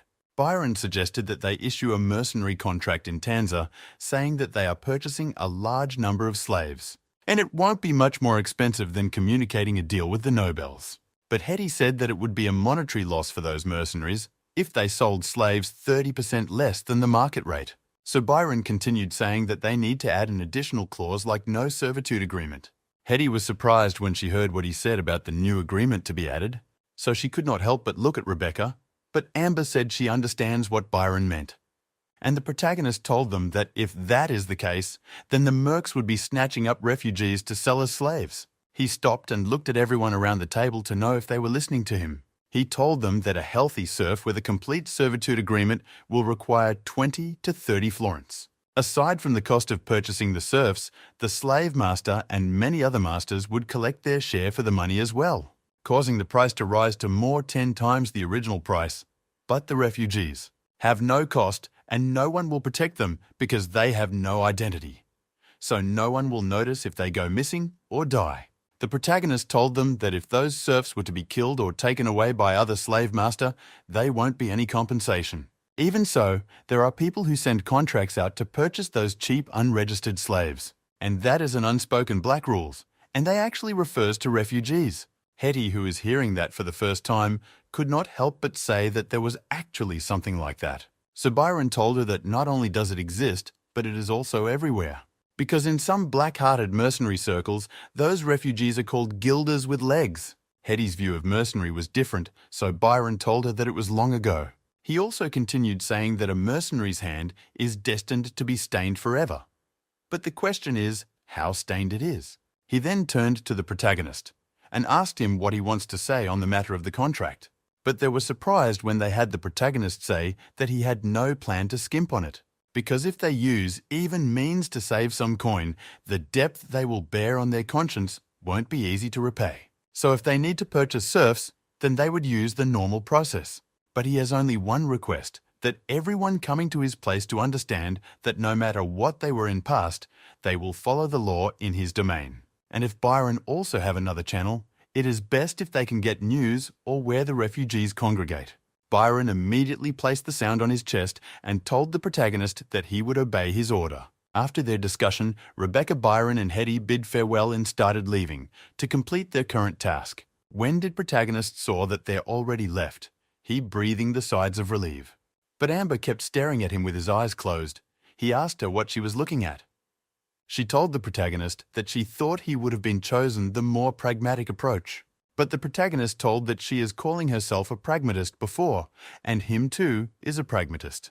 Well, there was something that he would not call himself because he's not a scoundrel, and he knows well the method those mercs will use to capture those refugees as slaves. And some of them would die on that spot, and some families would be separated. Some will also die from hunger and disease during the mercs' bluter transport, even though he insists on protecting their health, not meaning would heed that. And he may not have personally done anything, but in the end, he will be the perpetrator, and that is against his rules. But Amber told him that even though he didn't do it, others will, and the amount of slave they purchase can fill his camp many times over. But the protagonist told that that is the reason why he wants to destroy that norm and rebuild a new order. And if he commits no evil, his people won't be allowed to commit evil either. But Amber only looked at him, under asking if he wants to protect them because of those traditional noblesse obligée or chivalry, but he told her that it is just basic morals. But Amber yelled, saying that he's naive. She continues saying that in that world, the strong stand while the weak are nothing. But the protagonist brought out a pen and started writing down that the strong shall set the rules and the weak can only follow. He continues saying that he have started creating such rules in his domain. But that pissed off Amber, and she asked him if it even works like that while looking at him pitifully. While on the other side on the sea is a boat from the Antso royal city, sailing. A woman was kneeling down inside the boat and praying, filling the surrounding environment with righteousness. She crossed her hands over her chest and continued in her prayer to their holy light gods. She was facing a huge golden statue that was glowing out, with candles around the floor in front of the statue. And this person turned out to be none other than Princess Veronica from the ANSO royal family. As her prayer went on, the fire on the candles grew larger and larger until it's formed a huge smoke. And an old man formed out of the huge smoke and is sitting on a throne. Immediately demand finish forming from the smokes, Princess Veronica greeted him and called him Holiness. She told him she left the protagonist's domain and the fleet is fast approaching the mouth of the River Dargan.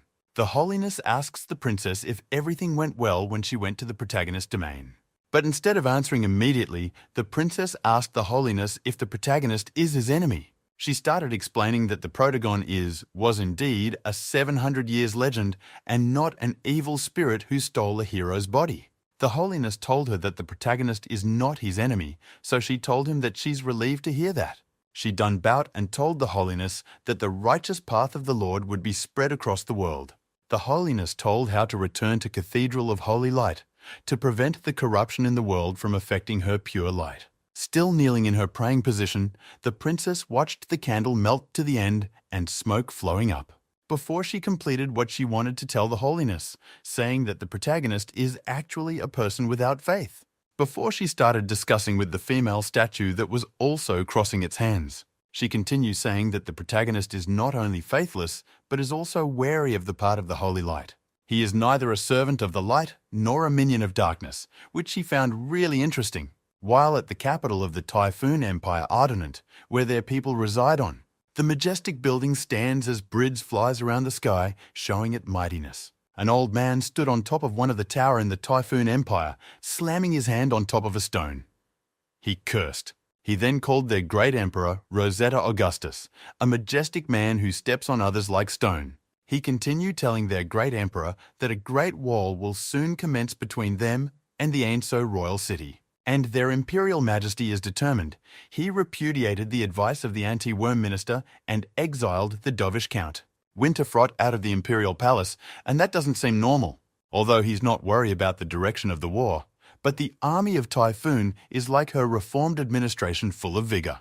Though they don't worry about the war outcome, however, the imperial majesty Emperor Rosetta Augustus wouldn't have disgraced a count of such standing before everyone and exiled him from the palace. But now he believes that all those things have to do with the course that they imperial majesty bear. Because 200 years ago, the curse appeared in the Augustus bloodline, so the majesty and his kin can hear voice and see things normal people can't.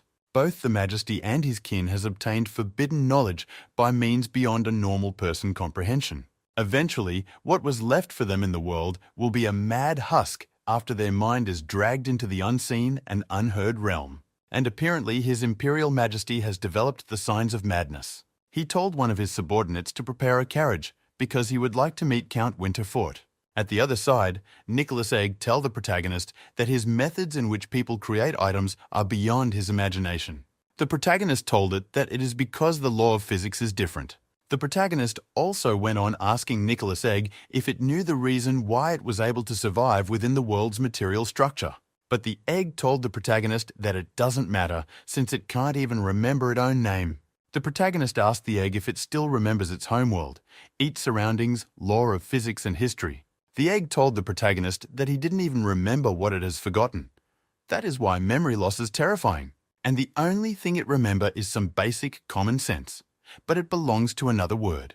It continued thing that it wants to know its identity, skills and talents, and it wants to help out in the campsite. But it doesn't have a hand. The protagonist told the egg to try and guess what it did in its past life. But it asked where it should even begin guessing from. Or could it be that it didn't work or study back then? The protagonist could not help but feel blessed for being able to preserve his memories from both worlds. Nicholas Egg asked to the protagonist why he wasn't talking again, but the protagonist snapped his finger when he remembered something. He immediately grabbed Amber, who had been sneaking around him, on her collar.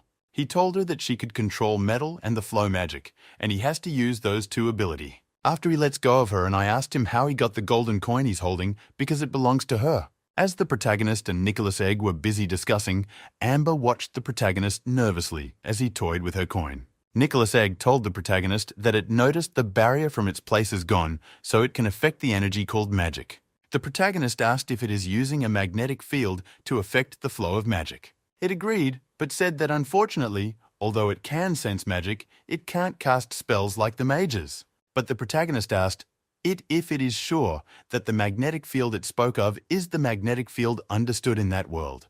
The egg agreed, saying the magnetic field formed by its magnetic cells is the same as the natural magnets of that world. The protagonist told it that he had done many experiments using a magnetic field, but it never affects the flow of magic. But as they were discussing the magnetic field, Amber was busy picking up the fallen coins on the floor. As they were about to continue, they heard someone calling the protagonist in a loud voice. When Amber heard that, she told the protagonist and the egg that she would lease first. Rebecca came and told the protagonist to come with her, but he asked her if she'd blow up Hetty's lab again. Hearing no answer, the protagonist asked her again if she finally blew up Hetty's lab with a fireball. She waved hands disagreeing and saying that she had been extremely careful with the lab. She continued saying that she is there to tell him that they finally managed to assemble that mana engine. The protagonist became excited and asked Rebecca if they had tested it yet, and she told him that they haven't, because they were waiting for him to test it out first. The protagonist grabbed Rebecca and the sphere while saying that they should go and take a look at the good stuff they had made. On their way to the place, Rebecca told the protagonist that Hetty already tested all of the components. When they got there, Rebecca continued saying that they were created as blueprints, and each one can achieve the expected result. So with all those things said, there shouldn't be any problems with the project. Hetty told the protagonist that Rebecca insisted on looking for him herself, but he told her that it is understandable. Looking at the project in front of him, the protagonist calmed his heart and told them to open it. Hetty activated her ability and used it to remove the cotton covering the project. After the cotton was removed from the project, the mana engine is finally shown. The protagonist became surprised to see the machine, and it looks exactly like he had drawn on a book. Hetty smiled and told the protagonist to push the lever and activate the project. But the protagonist told them that it was designed by all of them, so they should turn it on together.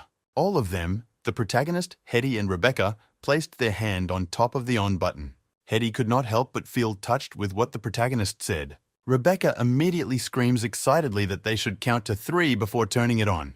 Hetty counted 3, and the protagonist said 2, and then Rebecca said the last number 1. Before they push the turn on button, and it immediately turns on, in a magic formation way. They were surprised when the project worked. The egg could not help but say that it works too. The other people from the camp started rejoicing that they made it, while hugging from each other. The protagonist told them that their names will be recorded and engraved upon the first mana engine, and they'll enter the Cecil records. Hetty said that the machine was incredible power at maximum strength, and it can even lift a half-ton piece of iron ore. Rebecca could not help but ask the protagonist what he think the machine can do. But the protagonist rubbed her on her head and told her to try to figure it out herself. And she said that they could take it to the mill or make it move that Giant saw in the lumber mill. The protagonist told them that it can move the water wheel or pull the mine carts. It can also draw water or hammer steel with the right tools. The people could not help but say that it can replace manpower, like using a machine to hammer steels.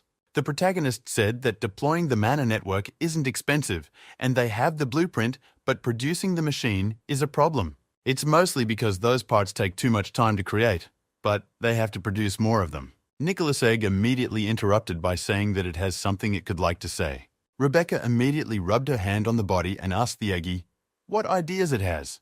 But Nicholas Egg became angry, saying that it is not an Eggy. It told her to at least call it Mr. Egg.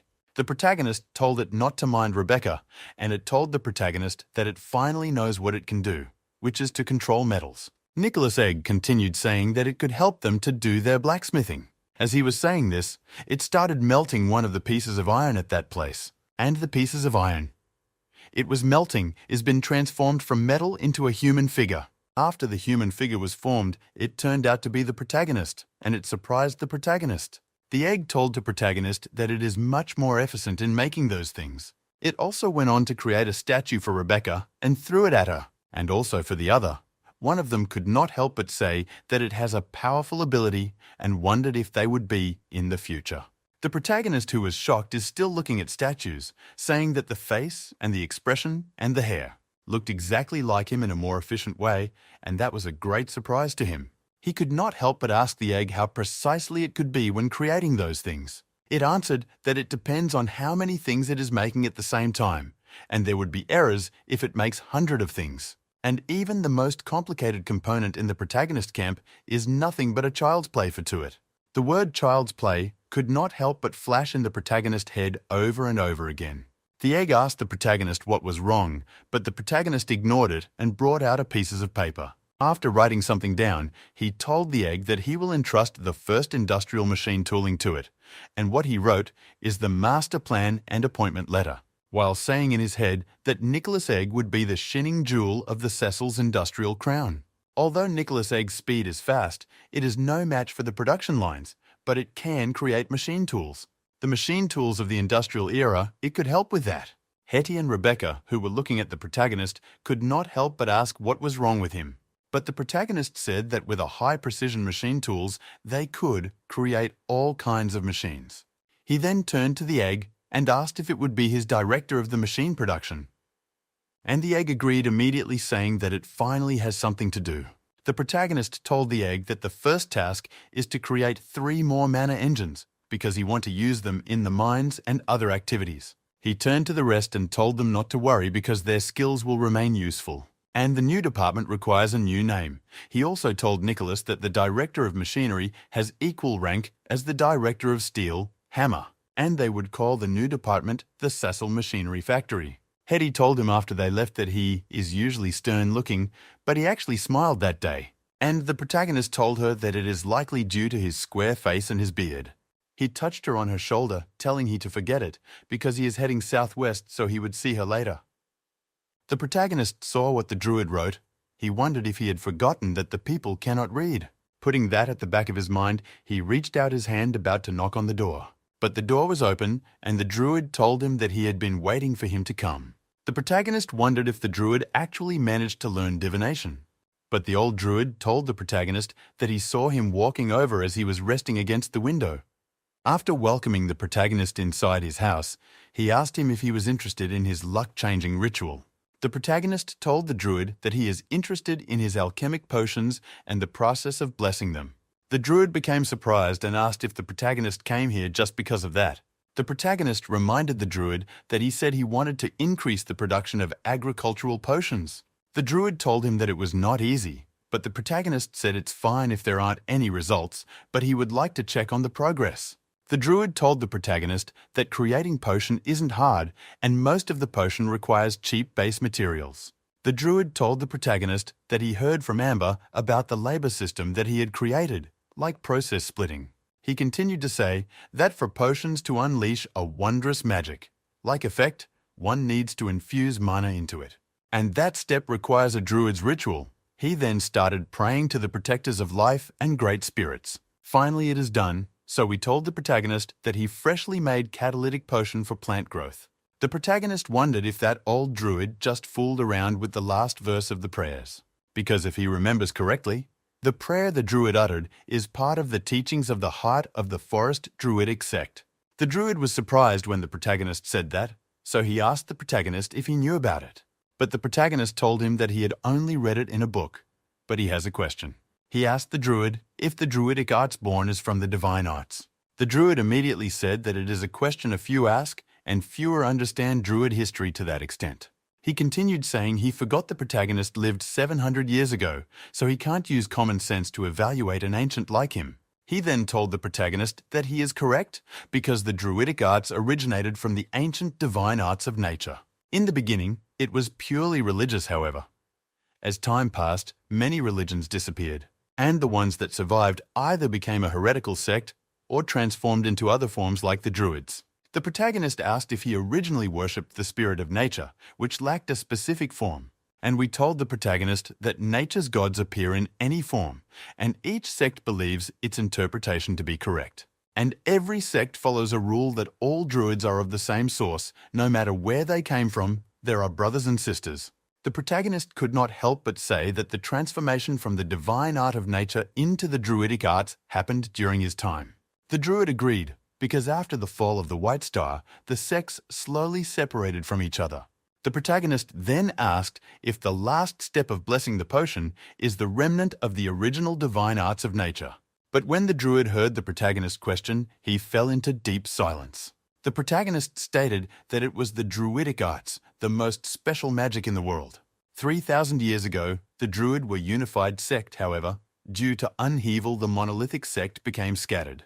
To this day, the magic arts still have remnants of the divine rituals, like the prayers or specific divine icons.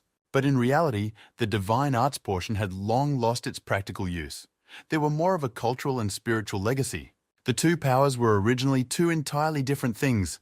The former came from the gods, while the latter came from the spellcaster's own strength. Then, the protagonist asked why the druids were the only ones successful in transforming the divine art into magic, while the clergy of other.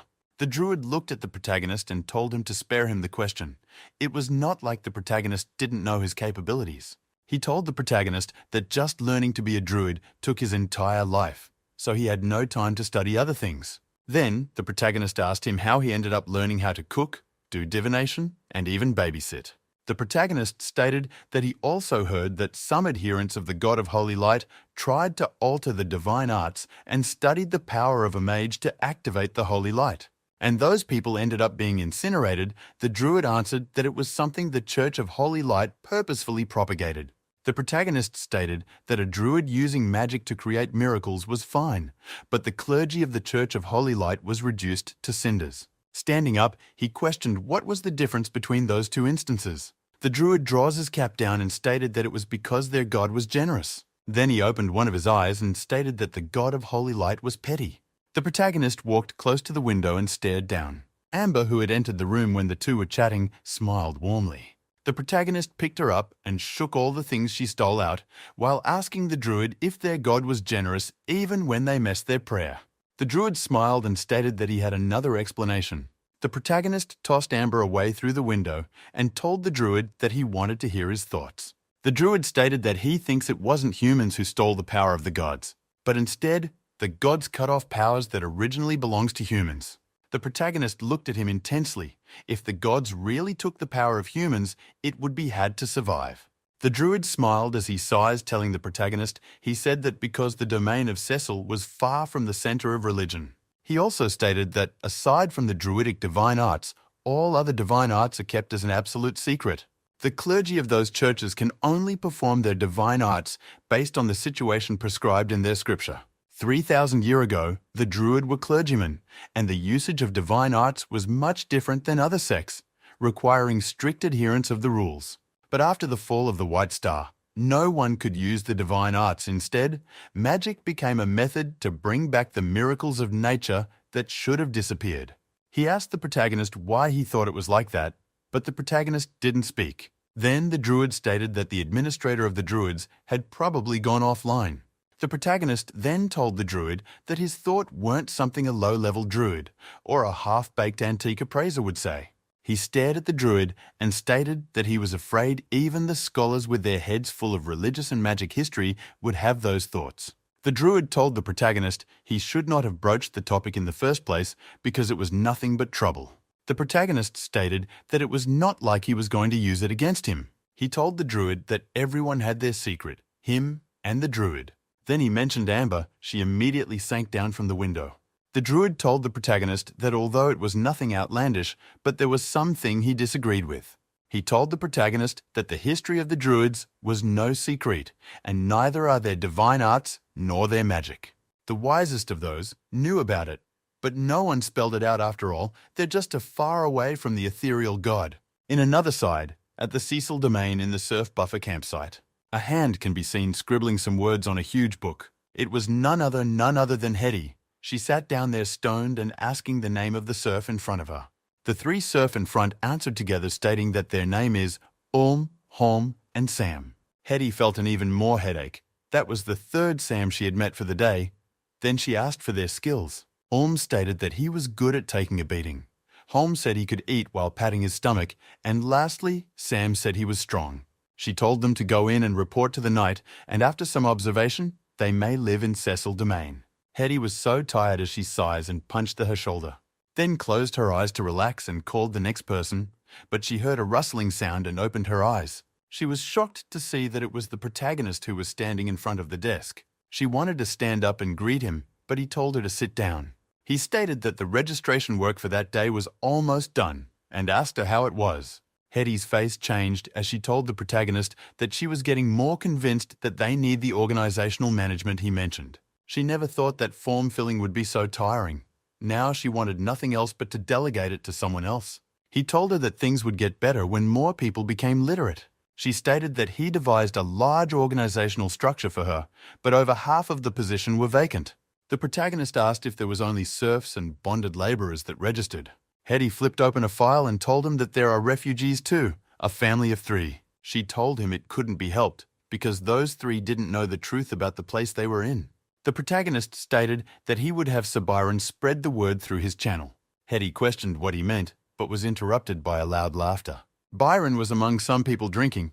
He told them he knew of a place by the Mountain of Darkness, and also that the domain's lord had designated a plot of land to build a city, and told them his salary last month was all on the table. The protagonist stated that for many people on the bottom rungs of the society, news from a tavern was much more reliable than notice boards. Hetty questioned if it was the same means he spread rumours in the royal city last time. The protagonist told her it was called public opinion, and just then, a voice interjected stating that he sure loves spouting weird terminology. The protagonist dragged Amber out from the shadow realm, telling her to just move about normally. She smiled and told him that lunch was almost ready at the campsite and she was there to call him. The protagonist stated that it was as expected, that when it was food time she would appear.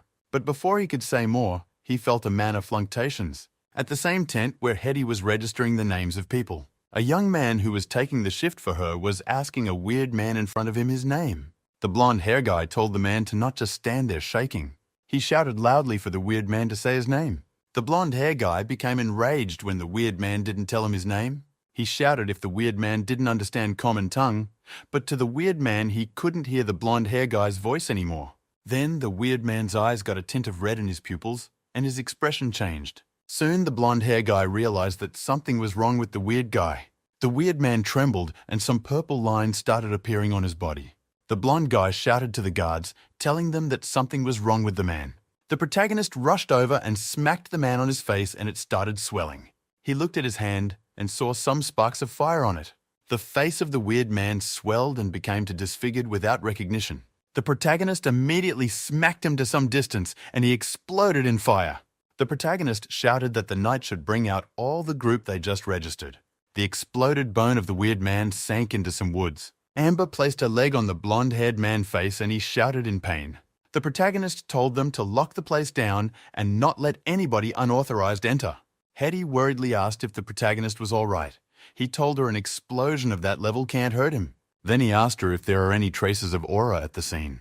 Hetty looked down and told him she sensed nothing at all. Just then, the druid rushed over asking if they were testing their art there. Amber told him that someone just self-destructed there, but it didn't scare her.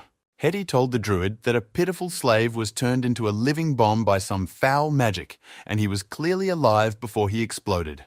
The druid walked closer to the parts of the dead body and picked one. The protagonist stated that the druid seems as though he knew something and asked if he had seen the dark art before. The druid picked the jaw where the teeth is located and smelt it. The druid stated that it was the mors omnium, death of all lodge spell of the druidic arts. He squashed the jaw as he told them it was also known as the Apocalypse Lodge. Then he asked if the protagonist had heard of them. The protagonist stated that there were the fallen druidic sect, who originally came from the sect of Sacred Spirit. The druid patted his hands and stated that this was their work. Amber asked what the Mors Omnium do. Hetty stated that 700 years ago, they split from the main sect. Almost half of their members charged into the Gandor wastelands. The protagonist stated that when he died, the organization was small, and he thought they disappeared with the persecution and execution in the following 700 years. But quite the contrary, they survived and became even more powerful. As long as they are active, a terrifying and remorseless assault is inevitable. Amber asked how come she didn't know, and the druid stated that every time he taught her history, she fell asleep. The protagonist asked if he was able to identify trace unique to the Mors Omnium, and the druid told him it was the trace of druidic arts. He asked if the protagonist was worried that there were more living bombs among the slaves, and he nodded. The protagonist couldn't help but worry. All the people who registered gathered outside. The druid told them to keep a safe distance and approach in 5 groups as he inspected them. Hetty stated that the man who exploded was an indentured mine laborer from Tanza, and his name was Sam. They gathered people and first sent them to Tanza before sending them to Sir Byron's rendezvous point. Just then, the druid told the protagonist that he had checked through everyone and no sign of dark arts. The The protagonist asked if they were safe, and the druid answered that he was confident in his magical sense. For an organization like Moors, who were normally dormant to send a living bomb to the Cecil domain, showed that they had a motive. The protagonist then told Hetty to bring Goldeye to him and check if the deceased had any friends or family. The druid asked if he need to go along, and the protagonist replied that he should go for safety reasons. Then, the druid told the protagonist to give him a moment to put on the armor set.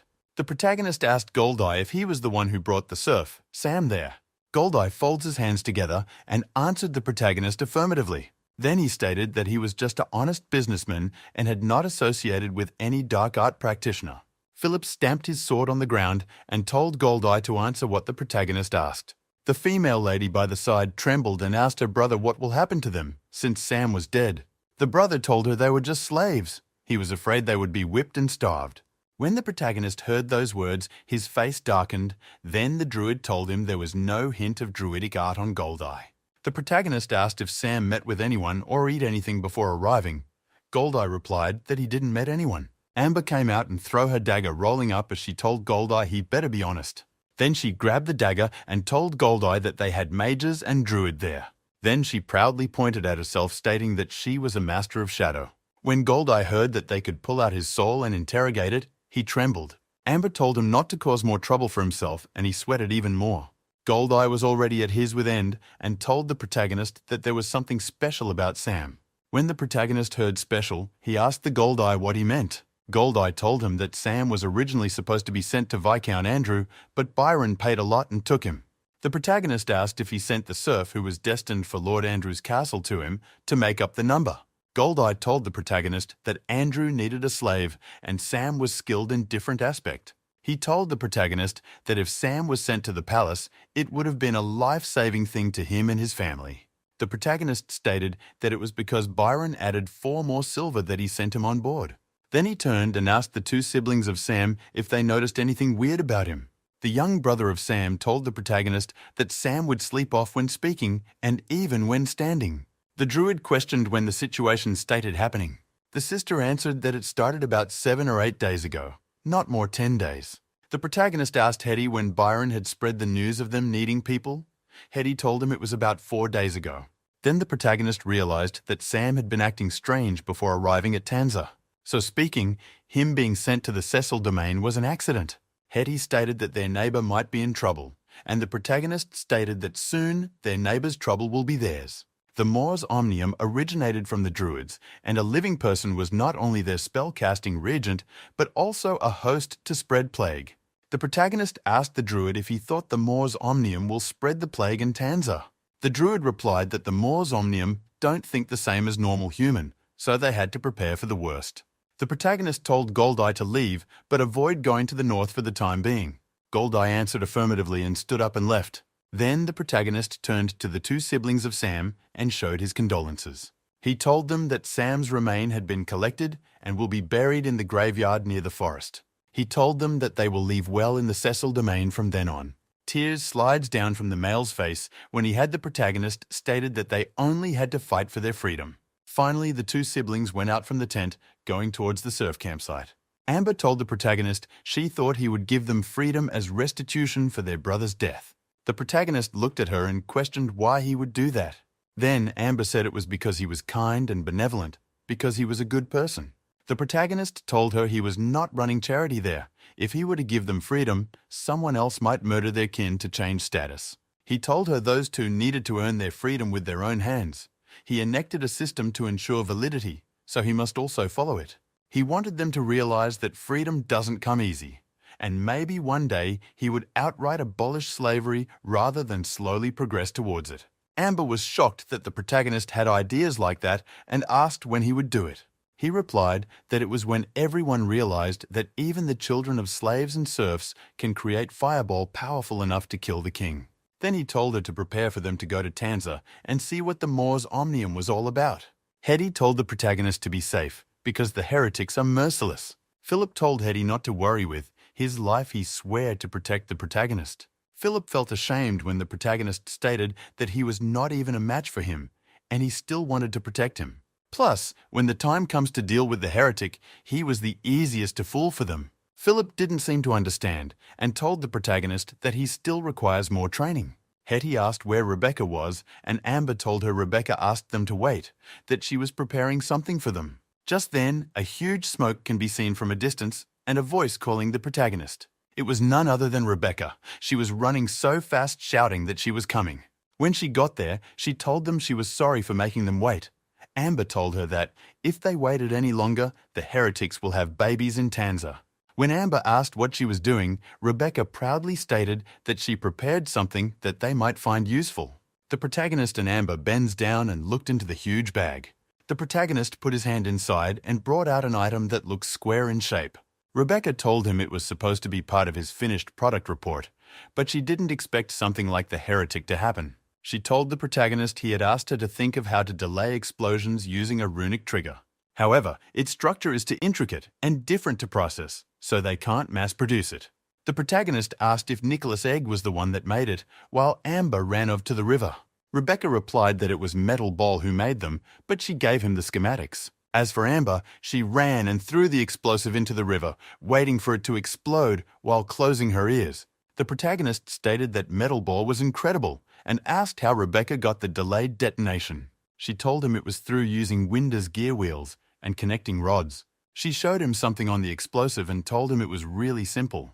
The protagonist questioned in his mind if Rebecca transmigrated when he saw that it was a stable and reliable gear reducer module and anchor mechanism.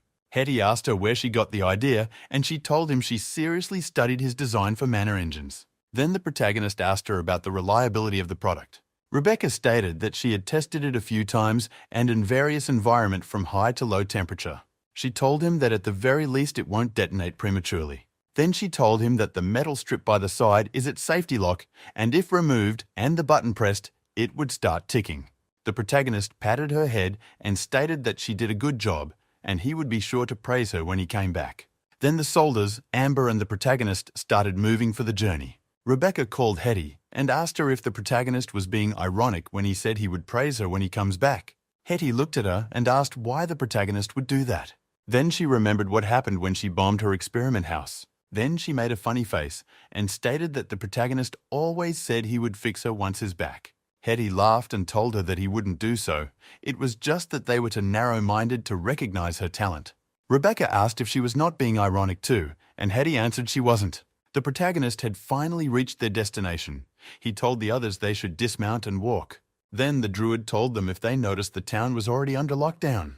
Because they were on lockdown, everywhere was empty on the bridge. The gate had so many soldiers that were stationed there, and there were also a lot of boat by the dock. Amber said that she didn't see any merchant or traveller there, which means that the lockdown must have lasted for 2 days. Then the man beside her wondered if the town had entered lockdown after Pygor's ship left town.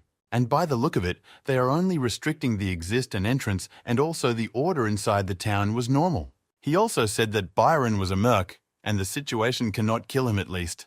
Plus, he was a quick-witted man and very cunning in nature. The old man on a hat asked him how they were to get into the town since everywhere was restricted. Then the man said that there was a path from the Tanza mines. He said that they could travel from the east side of the town to its backside. Plus, they would be able to split near the castle. Suddenly, he felt that someone was listening to their conversation and then screamed out, asking who the person was. Amber told the person to show himself, because they know that he or she was there. The grass behind them rustled due to the sudden shout from them. A little kid came out from the grass. He looked tattered like a beggar. Seeing that it was a child, the man with the sword froze for a moment. Then the man told the child not to be afraid, but the child's expression was cold due to fear since he was holding a sword. The little boy ran away due to fear and left him. Then Lowly Girl told him that he had scared him away with his sword. Lowly Girl disappeared from where she was standing with her powers. She appeared right before him and then grabbed the little boy, saying that she had gotten him. The little kid's eye teared up due to fear when she found him and held him tightly with a smile on her face. The kid's face and expression turned theory when he saw the cold vibe that they were given to him. They told him that they are not good flocks and then changed their words, telling him that what he meant was that they aren't bad flocks. The guy with the sword earlier squatted down and told him that they weren't going to hurt him, and also told him that he was a knight and he was going to protect him.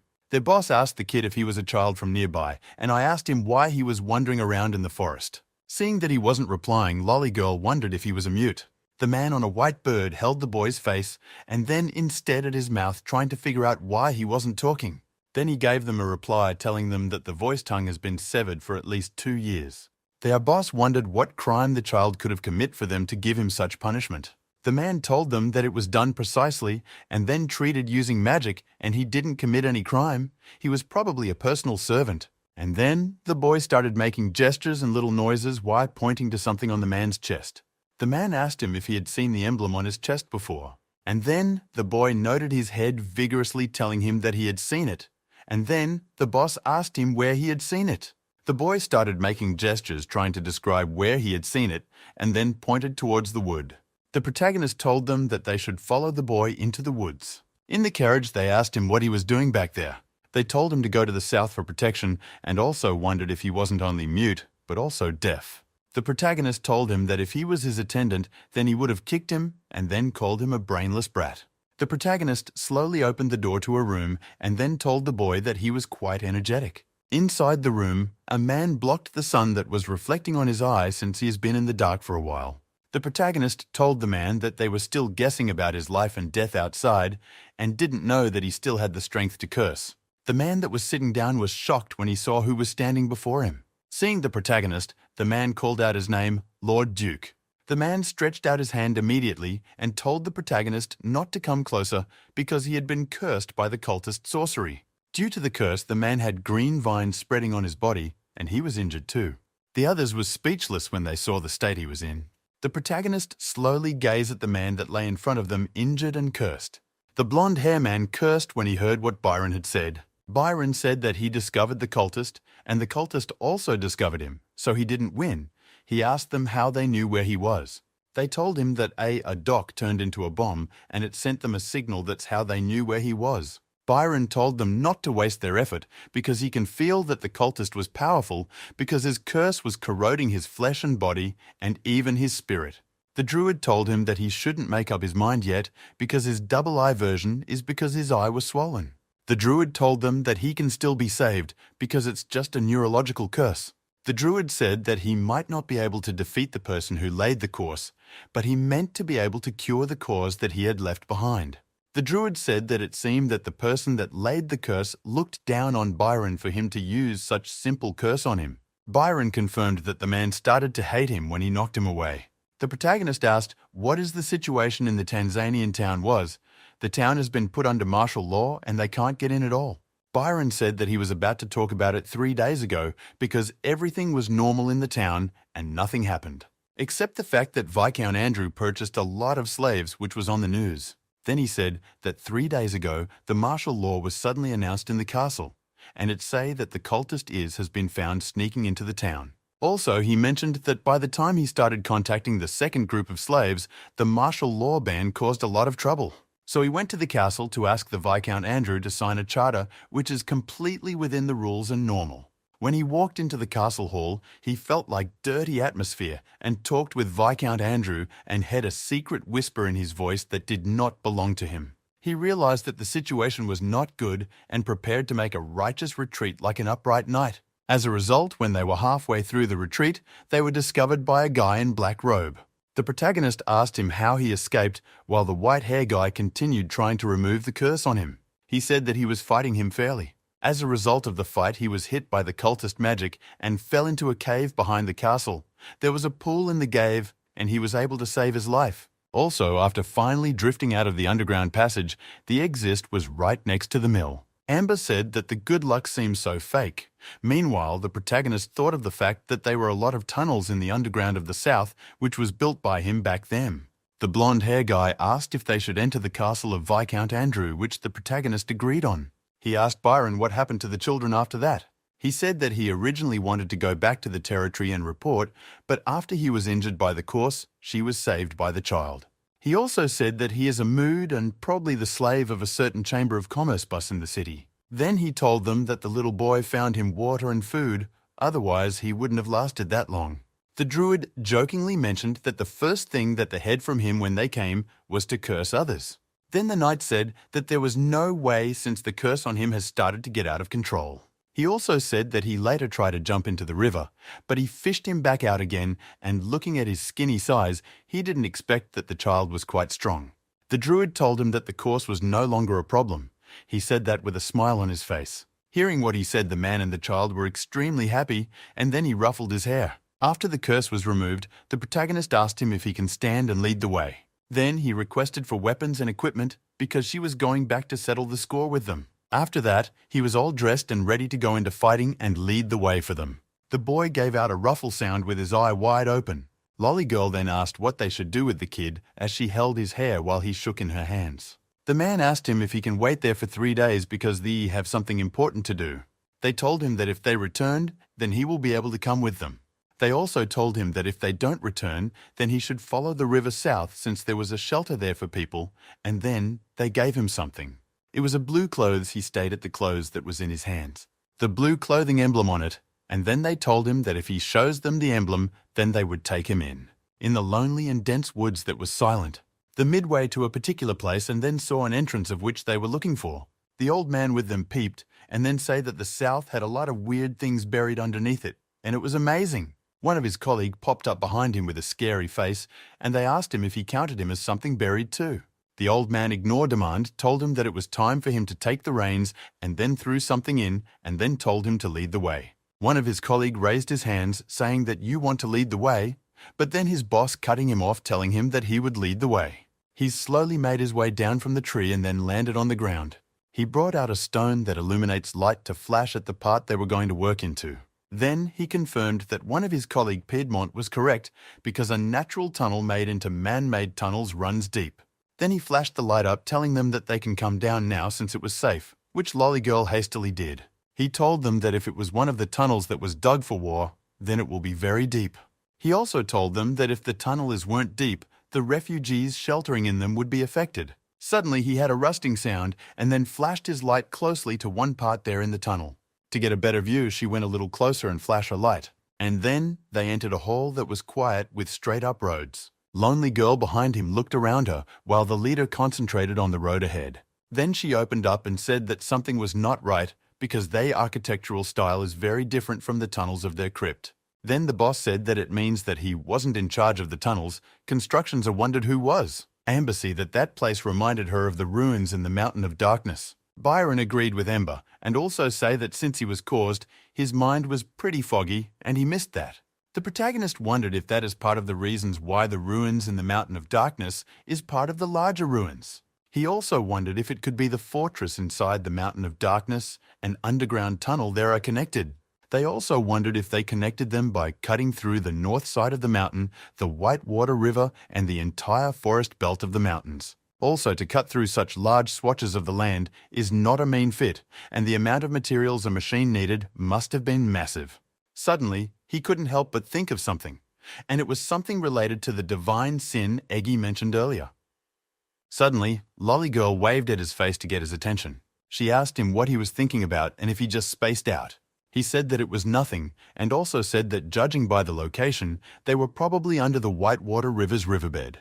Lolly Girl was surprised, and then said that the place they currently were in is shore deep, and then wondered how they dig the tunnel deep. The white-bearded old man whispered in Lolly's ear, telling her he is more concerned on how they determined their location. She replied by telling him that he was buried for 700 years, which makes him a pro at that. The protagonist heard what she said and pulled her ear, which made her cry out. After what he did, they all stood there, all three of them looking at the protagonist. Suddenly, the protagonist noticed that the blonde hair guy was becoming serious and then turned to him. Suddenly, Philip the blonde hair guy called the knight's name Byron. Philip asked him that regarding what he said before about Justice Retreat, is it a knight skilk that he didn't know about? Byron was speechless and then froze for a moment. His face turned pale when he heard what Philip said. Then he started begging him, telling him that he should teach him how to perform that skills. As they walked in, suddenly everywhere became silence. All they could hear was drops of waters. They stood in front of a lake that was at the body part of your wall. Byron suddenly pointed out to a root of saying that that was where he had fallen off from.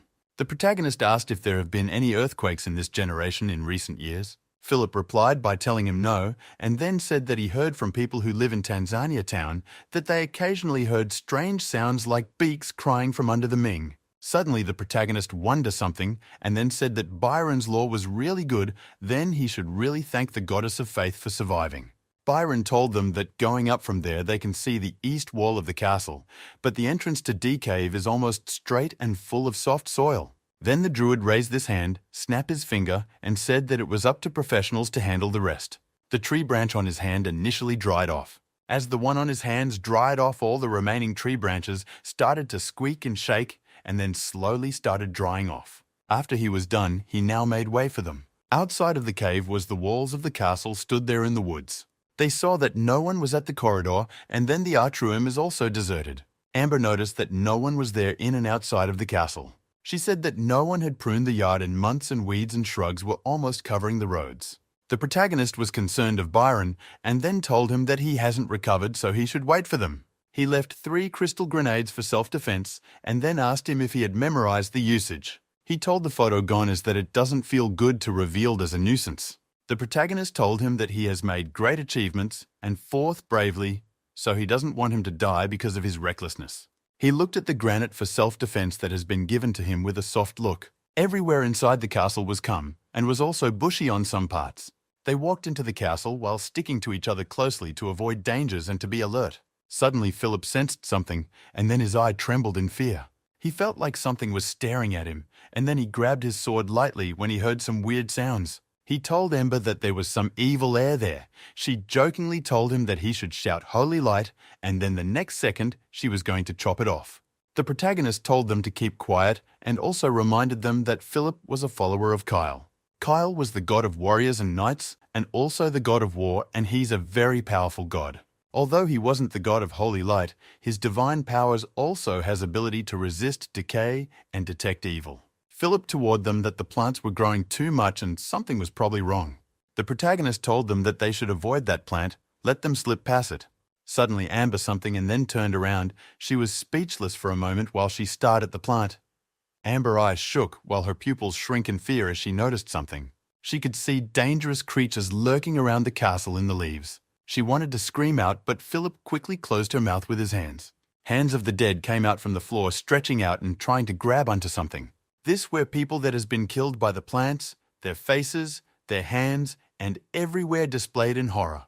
They had an unfortunate death because they plants wrapped around them to their death. See what has happened, Philip called what the plant did a crazy act. Amber asked Philip if those people were dead or alive. The druid replied by telling her that most of them were alive, and it is hard to say how long they will live. And then also, that was the reason why they didn't see any guard attendants, because all of them had been buried in the atrium. The druid told them that they should never come in contact with this plans because they are the eyes of the cultist. Amber said that she was not afraid, but there was no need for such a troublesome ritual to extract life from people. The druid said that those people we have dead and still have a little bit of consciousness in them.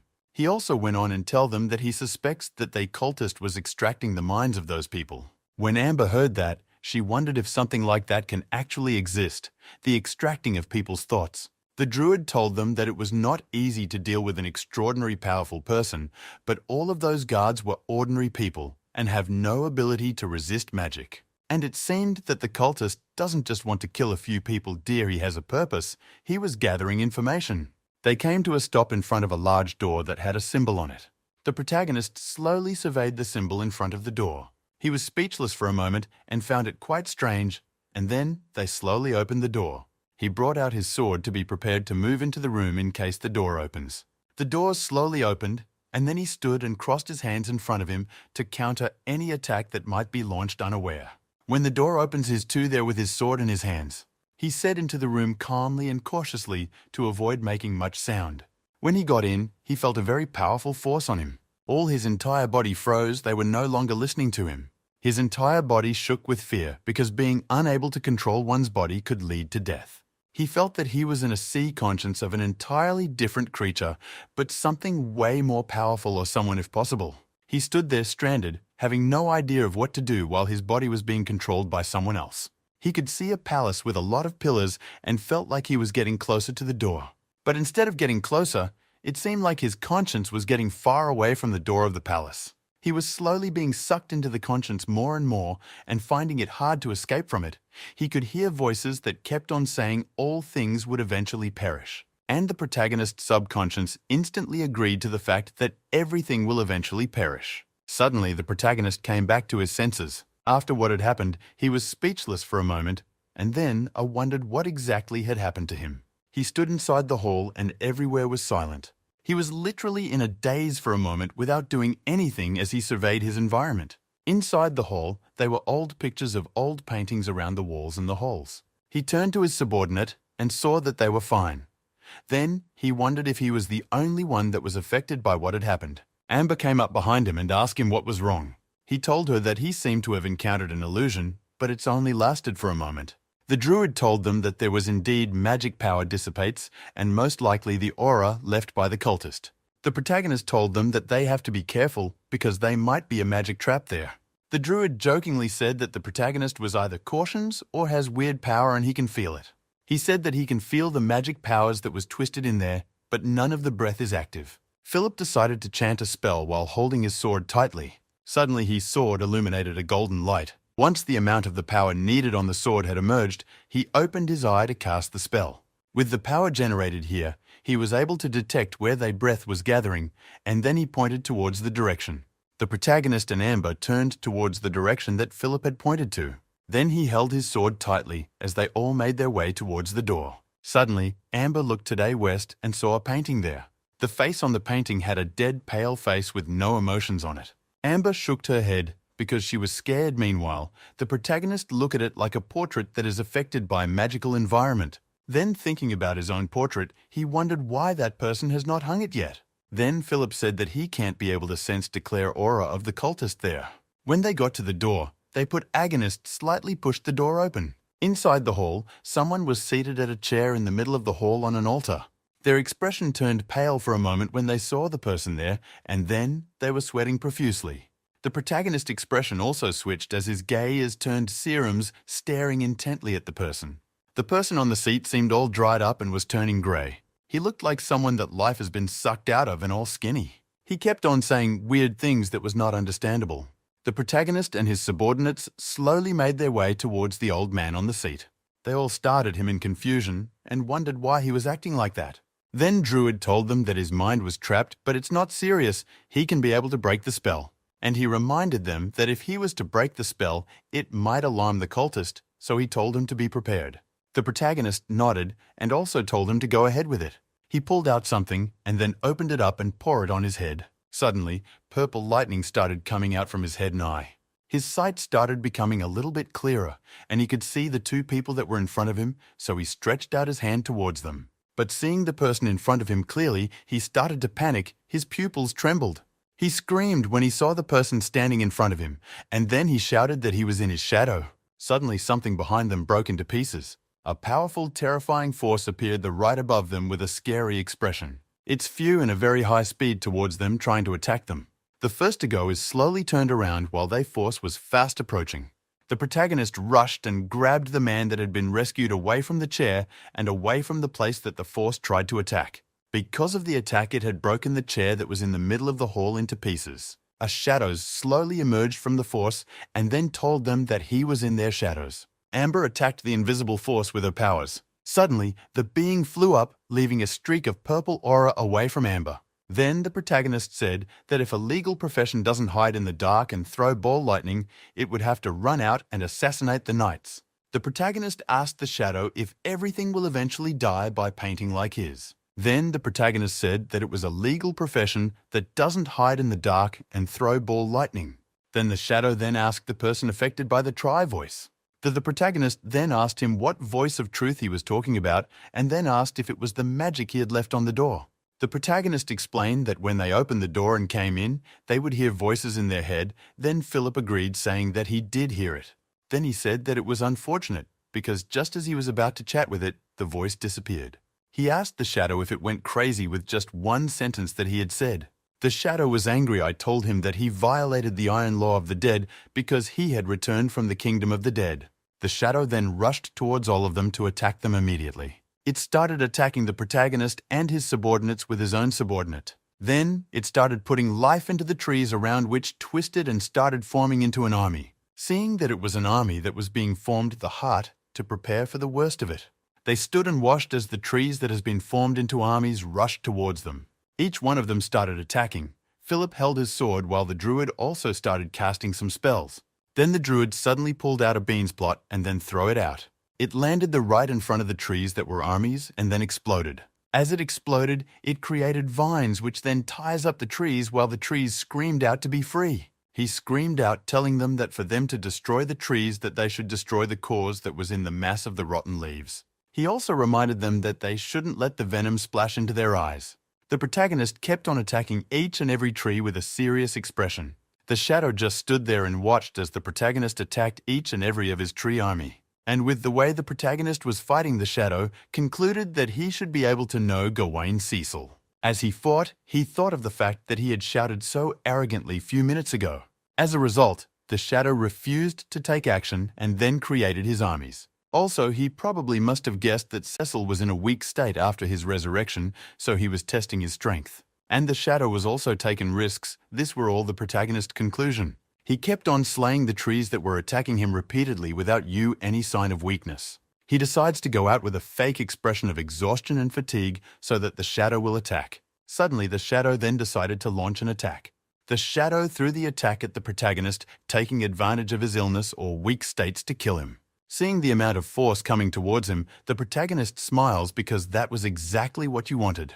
The shadow increased the amount of force of attack that he had launched at the protagonist from behind. Suddenly, he didn't feel any movement initially, but then paused when he felt a sense of danger rushing towards him. The protagonist went in between the attacks he had launched and then raised his sword to cut him. The shadow dodged immediately because of the danger he had felt and was shocked. Seeing that the shadow had dodged, swing his sword to the right to cut him since that was the place he had dodged to. The shadow captain dodging each and every attack of the protagonist. But the protagonist didn't give up and continued to attack mercilessly while they shadow tried to block the attacks. The protagonist put all his entire force and power into his sword as he launches his attack. But instead of dodging this time, the shadow used his hand and blocked the sword attack that the protagonist has launched on him. Seeing that he had taken his attack head on the protagonist was very shocked, because the two attacks meeting together had generated a lightning on the sword. But then the protagonist decides to put all his entire force into the sword. It sounds like an alarm to the shadow when he felt the force from the sword and then the light that it has generated. He felt the heat coming from the sword that was on him, and then the shrinking sound could be heard. They kept on attacking each other, and then the shadow also felt fear from the attack he had gotten from the protagonist. They kept on slashing their sword together. One was slashing while the other was blocking. But then the battle became very, very intense as the expression of the protagonist turned cold. The protagonist slashed his sword towards his attack, who blocked the attack with his sword. The protagonist moved forward again and slashed his firelit sword towards the attacker with a hood, who once again blocked the attack. The protagonist and the hoodman attacked each other ferociously. Their swords was moving so fast it could barely be seen. The protagonist slashed his sword intending to cut the hoodman, who moved back with great speed. The protagonist raised his sword back immediately, injuring the hoodman on his arm as the hoodman flew backwards. The hoodman calmly leaned against the wall, holding his hand that was cut by the protagonist. The protagonist kept his sharp gaze at the hoodman, and the protagonist raised his sword above his head. As the protagonist raised his sword above his head, flames of fire can be seen gathering around the protagonist's sword. The hoodman looked up, his left eye red as amber, then his two eyes lit up as he squinted with anger. The protagonist then slashed forward against the hoodman with fire gathered around his sword. The wave caused by the sword raised the floor like an earthquake. The hoodman let out a shout from his lips as marveled at the power from the protagonist's sword. The surrounding area shook as if an earthquake was happening. Dust from east blew as the earthquake kept moving west with clouds of dust following. The young soldier stood, his sword in hand, staring at the branches everywhere with tiny lights in them. The branches appeared to stand and then fall, coming towards the young soldier who held his sword before him. The soldier stood, and lowly girl sat on the floor with exhaustion written all over their faces from the fight.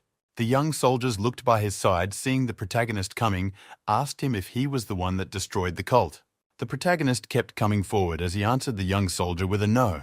The protagonist looked at the body hidden below the dispersing dust, saying he always feel like something is not right at the end. The man with the pointed hat bent and picked up ashes from below and smeared it in between his thumb and index finger, saying it's burnt bark. The old man went further to say that it was black magic used by the fallen druid. The tree roots have grown everywhere with green, slimy things on it. One of the tree roots started to shake as if something inside it wanted to come out, and a man burst out from it with great difficulty. The man fell to the floor as he disentangled himself from the roots. With the slimy green things sliding from his back, he tried standing up, and with hatred, he called out the name of the protagonist. The man spit out the slimy green stuff in his mouth as he promised to end the protagonist. The man thought of how strong the protagonist's sword is. The protagonist's sword destroyed his with only the hilt remaining. The man stood up with great difficulty holding his injured hand. As he stood up to leave he saw the commander standing not far away. The commander looked at his left to see the man standing with great difficulty. The man rushed forward to attack the commander as the commander wondered how he was still alive. Taking out a bomb from his pocket, the commander released its latch. The commander then pressed the button at the head of the bomb. The man kept rushing towards the commander, who stretched out his hand to throw the bomb at the man. The commander threw the bomb towards the man. The man expertly caught the bomb thrown towards him. With a smirk on his face, he taunted the commander who threw the bomb. The commander then asked the man to turn around, which left the man surprised.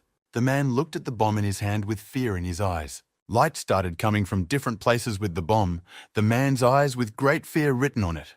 The commander with his back turned put on his sunglasses to shade again their explosion. The explosion pushed the man off the building they were on. The man kept falling and falling until he could not be seen again. On the roof of the castle where the explosion happened, smoke can be seen rising to the sky. The protagonist and those around him were startled on hearing the explosion. The protagonist deduced that the explosion was caused by the bomb he made, and that the direction it came from was from where the commander and his army is. He instructed those with him to go check it out. On the floor, what appears to be pieces of cloth can be seen burning. They came upon the commander leaning against the building as the protagonist asked him if the bomb blew the cultist to pieces. The commander turned on hearing the protagonist question, asking him if the hoodman was dead. The commander then spoke to the protagonist, telling him that he will tell him what he wants to hear, that the hoodman what's on the floor is part of hoodman. The commander went further to narrate how the hoodman survived the explosion escaping into the forest. The commander then told the protagonist that he would have gone after the hoodman, but he disappeared into thin air, to which the protagonist answered that he is a Druid. The man with the pointed hat then said that it was impossible to catch up with such a person. The protagonist then explained that the land is big, and their manpower won't be enough to cover it. The young soldier standing by the side then asked if it was okay to let danger wander about. The man with the hat then explained to the young soldier that since they've been defeated, they won't show themselves anytime soon. The hoodman kept walking deep into the forest as the protagonist and Hugh's colleagues kept talking about him.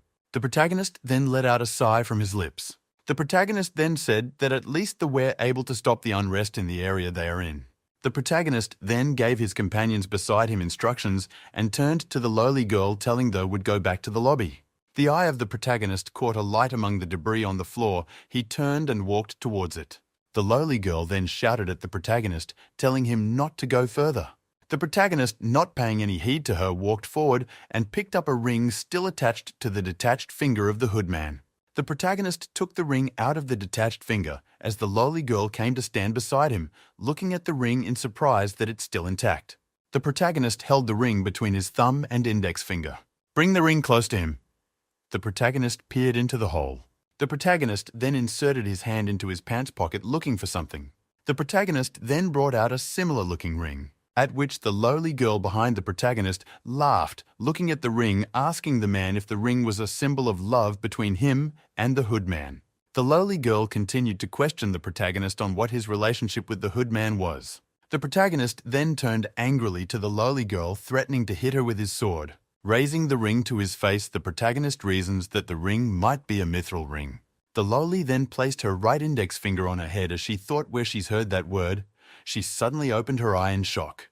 The lowly girl further talked about how the protagonist got his ring, that maybe the protagonist and hoodman were comrades. The protagonist then explained to his companions that to get the ring was hard, but the mithril house chose to sell it. The lowly girl was surprised, asking if the mithril house was not afraid of being destroyed. The protagonist then clenched both rings in his fist as he told the lowly girl that they had nothing to be afraid of cause of who their head is. The night has come. The sky is filled with stars as they shine. A man sat his face facing the floor as the protagonist came to stand before him, telling him that the cultist escaped. The protagonist then placed hand on the man's shoulder, telling him that they won't come back anytime soon. With a smile on his face, the man thanked the protagonist for saving them. Throwing his head back, the man shed tears as snot ran down from his nose. The man's tummy rumbled. He turned to the protagonist, asking for something to eat. The protagonist brought out a flask containing a green-colored liquid, asking the man to drink it first before eating. The man looked at the liquid with a weary expression on his face. The protagonist told him the potion was developed by the druid in his area. A poster showing the old man with the pointed hat with the potion on his hand is displayed. The protagonist then fed the potion to the man, who drank it with some spilling from the corner of his mouth. The man then blanched after drinking the potion given to him. The protagonist then asked the man if he had any information on the hoodman. The man cleared his throat and, with his eyes downcast, told the protagonist that he dug up information he wasn't supposed to. The protagonist became curious and asked the man what he meant. The both looked the other deep in the eye as the man confessed he dug up a piece of the Eternal Tablet. The man went further to explain to the protagonist about how he came to be possession of the Eternal Tablet discovered underground. The man further told the protagonist that the walls has ancient stone wall with its support. The man continued his story that the people he sent found the Eternal Tablet in a tightly sealed room. The protagonist then asked if that was what the hoodman was after. The protagonist asked the man how others knew about the tablet, at which the man said he's butler. The lowly girl smiled, happy she didn't have to return the watch she stole from the man's butler. The man angrily told the protagonist that he told the hoodman that he sent the tablet out to the king, that the hoodman couldn't get information out of him. The protagonist then looked at the man with curious eyes, noting how tenacious his mind is. The lowly girl turned to the man, stating what the hoodman did to his people to get information from them, not knowing the man was the one he needed. The man boastfully talked about his lineage and that he could never bow to a cultist. The protagonist then asked the man where he hid the tablet. The man laughed out loud. With a smirk on his face, he told the protagonist that he hid it in a place clear as day. A man with the appearance of a spiritual being can be seen as bright light shone behind his back, as the story of gods is being told. Light shone from the head of the man with the appearance of a spiritual, as the story about gods and eternal stone is being told. Some people kneels on the floor, some with their hand facing the sky, some facing the floor, as balls of light descended on them. As the protagonist asks the man where he hid the tablet, the man smiled, leading the protagonist to it. The man stretched his hand under a sack as he continued to tell the protagonist how they hoodman missed the tablet. The man brought out the tablet, telling the protagonist that he hid the tablet under where he was sitting. The protagonist was surprised, asking if this was the eternal slate. The man confirmed that it was, but continued that his people knew because of TGE inscriptions in the wall where they found the eternal tablet. He continued that in the place the tablet was found, other magical devices were not working except the tablet he held in his hand. The protagonist closed his eyes as he pictured hands coming together, as if begging for something as the man continued to talk. The protagonist stretched his hands towards the man, asking if he could see the tablet, to which the man handed it over to him. The protagonist held the tablet on his hand as he thought if it is actually a stone slab given its texture. The protagonist kept looking at the tablet as he noticed the side of the tablet an opening that looked like a link teeth. The protagonist held it to examine it as the man told him that if humans touch it, they get enlightenment. The protagonist asked why nothing happened when he held it. The man then explained that it goes beyond just touching it, that mental power is needed. The protagonist held the tablet as he became deep in thought on how to crack it. The protagonist then turned to look at the man as the man asked him to go with the tablet, telling the protagonist he should decide if he should keep the tablet or give it to the king. Doubtful on why he gave it out so easily, the protagonist asked the man the reason, with the man explaining himself, as the man anxiously cried out that he never wants to deal with the tablet ever again, because if it weren't for the protagonist saving him, he wouldn't have survived, that the protagonist should consider it a gift. The protagonist pocketed the tablet as he told the man that he doesn't know if he should consider the tablet a gift or a plague. The protagonist looked slightly behind him as someone called for his attention. The man with the pointed hat reported to the protagonist their progress in saving people who were victims of the hoodman. Some covered corpse can be seen on the floor as the old man continued to tell the protagonist that they couldn't save everyone. The old man tightly shut his eyes as he told the protagonist that dome of them, though alive, that their brains are dead. The protagonist asked the old man if all he said was the truth as the man the saved sobbed at hide loss. The man then sadly said that even though he has to spend much to fix some of the damages, but he is grateful to be alive.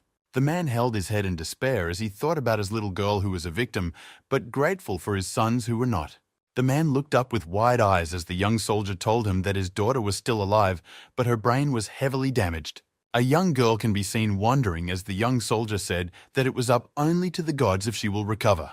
The man smiled a little on hearing that his daughter is alive. Holding his right hand to his chest, the man thanked the protagonist and his companions and expressed willingness to help when necessary. With his hand stretched out in front of him, the protagonist then told the man that he is doing what he knows is good, but if he needs his help, he will reach out. The man was surprised about the protagonist reaching out and asked, to which the protagonist told him that New Cecil is still under construction. The protagonist then laid before the man things that they are lacking, especially in construction. As the man listened to the protagonist, sweat came pouring down his face with a smile. The protagonist told him that he will buy the materials from him. The protagonist then further explained to the man that they need large quantity of the crystal he mines and that he would make enough profit. The man deep in thought reasons about the protagonist offer and agreed that he had more benefit if the deal pushed through. The protagonist also told the man that he needs workers. They can be anybody but not criminals. The man should help him spread the word. The man continued thinking to himself that this is his opportunity to remove excess population in his territory, that then called for his attention.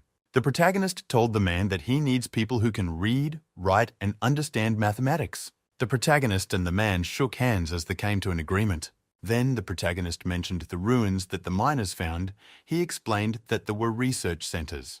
The man was surprised on hearing what the protagonist said and asked if the mechanism of the ruins still worked. A golden door can be seen with intricate designs on the doors. The eternal tablet is seen as if secured by different chains surrounding it, as the protagonist explained that there must be a reason it was left in the ruins. The man's face scrunched up in a frown as he told the protagonist that he thought his family was blessed, not knowing they sat on a volcano. The man then looked up at the protagonist, telling him that he will depend on his guidance to gather knowledge on the underground ruins. With a straight face, the protagonist asked the man if he intends to continue exploring the ruins. She should tell him whatever he finds, but it's better he doesn't. Outside, the sun is rising over the castle, casting its beautiful rays at the forest beneath. The lowly girl and the protagonist are seated on a horse leaving the Lessul territory as the lowly girl asked the protagonist why he didn't take advantage of TGE Lessul family. But with a smile on his face, the protagonist told the lowly girl that he had already robbed them, which left the lowly girl confused. The lowly girl watched the protagonist back as he continued in front, whistling a tune. The protagonist then instructed his men on the what next to do and that they should take the boy who saved the commander with them. With a grateful look in his eyes, the commander thanked the protagonist for his kindness. But then, in dejected tone, the commander mentioned the possible origin of the boy, asking if it was okay to take him away. But the protagonist dismissed what the commander said, telling him that he has taken care of it all. A thatched house with a wheel attached to it stood beside the water, and a boy stood close to the water with fire lit up before him. The boy's ear twitched as he heard the footsteps of someone approaching. The boy turned back to see that it was the commander approaching with a smile on his face, and his face broke out into a very big smile. The boy joyfully ran towards the commander, who stood his hands in front of him. On getting near to the commander, the boy opened his hand to show the commander nuts that he picked. The lowly girl who stood beside the commander and told him that the boy likes him, hence the nuts, to which the commander was surprised. The young soldier came to stand beside the commander, telling him he remembered he never married. The young soldier jokingly told the commander that it's not a sin to be ugly, but that he can adopt the boy as his heir. What the young soldier said left them all very surprised, including the boy. The young soldier went further to state reasons he believes is why the commander should adopt the boy. The commander accepted what the young soldier said, stating that he had the same idea if he were to come back alive, which he did. The commander's eyes lit up in surprise as he heard the voice of the protagonist say that he has his approval. But the protagonist asked the commander to seek the boy's consent first to see if he agrees. The commander turned to look at the boy who was standing before him. The boy also looked up at the commander, his eyes hoping. Seeing the boy's expression, the commander tightly shut his eyes in deep thoughts. The commander looked at the boy in front of him, asking him if he heard what the protagonist said. The boy looked up at the commander in anticipation, as the commander said that he was willing to adopt him. The commander stretched out his hand to the boy, asking him if he was will, as the boy stretched out his hand too towards the commander. Under the clear blue sky, the commander and the boy both shook hands, showing agreement with the new arrangement. The sky shows a beautiful golden color as dusk set in, and under this sky a wooden building is seen. The girl with the blue ribbon excitedly called out to the protagonist as the lady in red stood behind her. The girl excitedly asked the protagonist about the bomb they made if it worked. The lady in red who stood behind her scolded the girl with the blue ribbon in her mind. The protagonist patted the girl's head, telling her that the bomb she made was very helpful. The girl with the blue ribbon was skeptical, asking the protagonist if he really used the bomb. The protagonist explained to the girl that only one of the bombs was used, but its effect was very good. The girl with the blue ribbon excitedly went inside a tent not far away. The commander and the young soldier who stood not so far away smiled on seeing the smile in the girl's face. The young soldier looked at the boy behind him, telling the commander to take his adopted son to bath him and change his cloth. The voices of the commander and the young soldier can be heard as the both shared their thoughts on the new addition to the Cecil family. A tent can be seen sitting under the evening sky, and within the tent on top, a table, the eternal tablet, and the 2 rings are placed. The protagonist stood his index on his lips as he thought about the relationship between the cultist and the mitral house. The protagonist, with his eyes closed a little, told himself it was time to call that lady. The protagonist picked up one of the rings from the tabletop. The protagonist clasped the ring within his palm as he infused the ring with his magical powers as a blue light shone from within his hands. A pattern can be seen appearing. The protagonist then slowly opened his hand, marveling at the communication magic of the ring. The protagonist further thought about the ability of the mitral house that produced the ring. He also wondered if the ring has other functions. The ring suddenly spoke. It greeted the protagonist. The protagonist looked at the ring and told the ring that he has a question, to which the ring responded that he can ask freely, and he asked about the hoodman. The protagonist held the ring close as he waited for its reply to his question, to which the ring replied that they don't business with the cult of the hooded man. The protagonist looked surprised and intently at the ring and asked it why it was like that.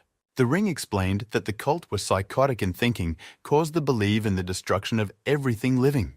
The protagonist then explained to the ring how he was able to get hold of the ring, and from whom, which left the ring surprised and doubtful if it was original.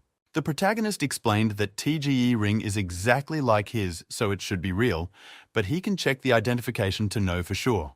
The ring confirmed that it couldn't be stolen because it will be useless to whoever stole it. This statement led the protagonist to the conclusion that someone from the cult has access to purchase the ring from the mitral family. In some other place, a being with the appearance of a woman sat with a ring floating before her as she communicated to the protagonist her next line of action. The protagonist asked her to communicate with him if he gets any new information, to which the lady on the other side told the protagonist that she will get back to him once she has an information. The protagonist thought to himself that the communication was awkward. He asked to cut the call first. The voice from the ring then asked the protagonist if he will die again. The protagonist then disconnected the discussion as he say his hand folded in front of him. The protagonist then picked the tablet on top the table surface. He picked up the tablet with questions written all over his face. The protagonist kept touching the tablet as he thought to himself that the material feels familiar. The protagonist went to a shelf within the tent store the tablet. The protagonist thought to himself that the crystals found on the body of the eternal tablet is the crystal left by the former owner of his body. The crystal floats beside the tablet as the protagonist confirmed that the crystals in the tablet and the one beside it are the same. With his hands placed on his chin, the protagonist tried connecting how all the things he has at hand connects to the satellite that he was moved from. Bringing the tablet close to the crystals, the small stones embedded within the tablet started shining. As the protagonist moved the tablet away from the crystals, it lost its light. The protagonist supported his head on hand as he looked deeply concentrated. A small bright light can be seen appearing. The small light starts growing bigger and bigger and bigger, with it opening to what looks like a long funnel. Along that plane, a being transparent and bluish in color with a head of flame can be seen.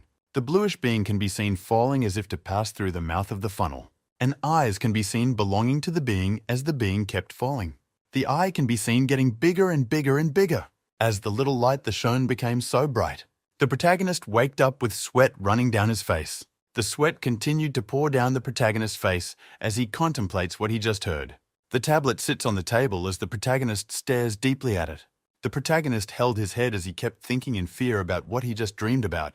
The protagonist moved to a chair as he went further, thinking if what he saw in his dream was a scam or not. The sweat kept running down the protagonist's face as he kept thinking about what he just dreamt. The girl on blue ribbon who was outside the protagonist's tent sleeping was woken from her sleep by the protagonist's voice asking her to call the others for him. She immediately rushed to call the young soldier, the lady in red, and the lowly girl who all came to the protagonist. The protagonist sat his two fingers interlocking in front of him as he was far away in thought. The protagonist then pushed the eternal tablet forward, asking his companions if they remembered what that is. The lowly girl answered the protagonist that it was a lowly stone, as the protagonist told the young soldier to touch the tablet with his spirit. The young soldier was surprised the protagonist further told him to stay calm no matter what he may hear or see after touching the tablet. With his eyes focused on the tablet, the protagonist also told not to believe whatever he may hear about his religion, cause it might be false. The young soldier was surprised, asking the protagonist if the information was really fake, as the protagonist told him he wasn't so sure. The young soldier, with a bit of hesitation, stretched out his hand and touched the tablet. Immediately he touched the tablet with his eyes closed. A red light shined from the tablet. After a while, the young soldier opened his eyes, and there was a spark in them. The young soldier turned to the protagonist, telling him he'd just received divine touching. The young soldier excitedly went on to talk about how useful the information he was given will be for them. The protagonist looked on in doubt, asking the young soldier if that was all he heard. Still with excitement written all over his face, the young soldier continued to explain that the feeling he had can't be expressed. The protagonist then explained that he felt it might be fake, but based on the young soldier's reaction, it might not be. The protagonist then called out to the lady in red, telling her to come touch it. The lady red touched it, and a green light shone from the tablet. She closed her eyes, and the green light rose and surrounded her. The lady in red opened her eyes and called out to the protagonist. The protagonist sat as he listened to Lady in Red explain what she heard and felt. But the Lady in Red went further and said that his spirit rejected the tablet, that something told her not to go near it again, which left the protagonist surprised. This statement from the Lady in Red left the protagonist in deep thoughts as to the goddess of the tablet of it was different from other gods. The lowly girl reached out her hand and placed on the tablet as she told the others that it was her turn. The lowly girl looked at the tablet scornfully, asking TGE others if this tablet was really powerful. The lowly girl placed her hand on the tablet, but nothing happened. She angrily started pressing hard on the tablet as the protagonist told her that that is not how it works. The lowly girl painfully cried that she used her mental power, but still nothing happened. The lowly girl turned to the young soldier and the lady in red, asking them if they both faked their reaction. The young soldier defended himself that he actually felt enlightenment, and the lady in red confirmed she did, but slightly. The lowly girl then proposed that maybe the strength of the tablet weakens over time as it is used. The protagonist then told the young soldier to try again, to which he did, and the same red light burst out. The protagonist proposed that maybe it had to do with one's religious piety. The protagonist still placed his hand on his chin as he kept thinking about the tablet. The protagonist further said that maybe this is the reason they have shallow believers. The protagonist turned to the lowly girl, asking if she was even religious. 4578. The lowly girl then told the protagonist that she is a very religious person, that even the goddess speaks to her. The lady in red asked the lowly girl if she was sure and not hallucinating. The protagonist sat tired as the two girls argued among themselves. From within the tent, the voice of the protagonist can be heard telling the lady in red and the lowly to stop fighting. The tablet sat on the table as the protagonist pondered why what they heard was different from what he heard. With his palm placed on his forehead, the protagonist thought about how many things were different when it comes to him. Like when she saw the priestess, others see a normal person, but he sees a translucent being floating about. The protagonist wondered if the things written on the tablet were real or not. The protagonist further wondered if really the eternal tablet is real, if the information within it is trustworthy. The protagonist's eyes squinted as he was deep in his thoughts. The mind of the protagonist wondered as he analyzed the information he got from the tablet, deducing that it was not a war, but the gods were all killed. The protagonist then thought that if the gods were all dead, then who is the one that answers their prayers, that the voice he heard brought him chills? The protagonist leaned on his hand, formed into a fist, as his mind flashed back to the White Starfall incident. The protagonist thought about the reason it was possible for information to be written down, passing a long period of time, which was the Durid Elf. A bright light can be seen coming down from the sky as it made contact with the ground. With his finger clasped before him, the protagonist thought about the fall of the gods being way older than the fall of the White Star. The protagonist deduced that before civilization was established on Earth, the gods were all dead already. Outside is filled with stars lighting up the sky as the thoughts of the protagonist kept echoing. Inside a dense forest, a man can be seen walking with a limp. The man had an injury at the side of his lips as he held back a moan of pain. The stub of where a hand should have been can be seen. The man had lost his arm. The man kept walking and trudging forward with a limo in his step. The man's leg crushed the grasses underneath his feet. That was the hood man, and he kept walking forward, his head bent as if in despair. As he kept walking, he came upon a rock standing in the forest. On top, the rock is a symbol like the letter S, with some small marks inscribed all around it. On seeing the mark, the hood man's eyes showed intense fear. Suddenly, very strong wind started blowing everything. What appears to be a wind tornado started coming towards the hood man where he stood. The hood man turned to face the spiral wind as a voice came from within the spiral that the hood man badly failed in his mission. The voice from with the tornado called out the hood's man name as Mr. Bud. The wind dispersed to show a lady with very long hair, green eyes, and a dark apparel with a touch of green. They lady went further to tell the hood man that he had blind confidence, that is why he failed. The hood man closed his eyes and then opened it as he told the lady that the protagonist intervened and is stringer than he imagined. As the lady became interested, thinking if really the protagonist is still as powerful as he was then. The picture of a younger version of the protagonist with fire in his left eyes. The lady continued that if he was that powerful, that the hood man won't breathe and he would be killed. But the lady then said that if the protagonist could easily defeat the hooded man, then he was stronger than she thought. The man was surprised as he asked the lady that he thought she said that the spirit of the protagonist was already destroyed. The lady looked up at the sky as she told the hood man that the protagonist had encounter with some spiritual beings, but she doesn't what he got. The lady looked at the hooded man from the corner of her eye as he told him not to bother himself with the protagonist. The hood man then asked what was their next plan, but the lady told him to forget it. The lady turned her back to the man, telling him not to make any more trouble, that they have more important matters to attend to. She slightly looked behind her as she instructed the man in what to do next. The woman then explained to the man why she gave him that assignment, which left him surprised. The spiral wind came again and started surrounding the lady. Before she left, the lady told the man to let go of the past because it can lead to his doom. The wind dispersed as the lady disappeared, but her last words echoed that the man should let go. The man raised his hand and caught a falling leaf and brought it to hide nose and inhaled deeply. The leaves from the tree kept on falling to the floor of the forest. Suddenly, the symbol that was inscribed on the stone disappeared. The protagonist opened the box he kept the tablet in. On hearing an approaching footsteps, he closed it. The commander then loudly called out to the protagonist in panic. The protagonist asked the commander why he was panicked, asking him if the lady in red and the lowly girl fought, to which the commander said no. The commander, with fear written all over his face as he told the protagonist he can't adopt the mute little boy. This left the protagonist surprised that he would say such a thing. The protagonist told him that he was there when he adopted the boy. With fear still written all over his face, the commander told the protagonist that he can't adopt the child because it's a girl, not a boy. This statement left the protagonist extremely surprised. He became speechless. Holding his head, he told the protagonist that he found out as he was giving the child a bath. The protagonist stood asking the commander that he hopes he has no bad thoughts, to which the commander answered he had none. Holding his head, the commander told the protagonist that he won't be able to adopt the child since it's a girl. With a smile on his face, the protagonist asked the commander if he was still old-fashioned thin 6. It was only boys that be heirs. Thus the commander denied, stating that he had no issue with her being his heir. But he was doubtful if he could raise a girl child upright. Holding his head, the commander said that he thought the child was a boy, but now that it's a girl, he's lost. The commander heard tiny footsteps approaching from behind.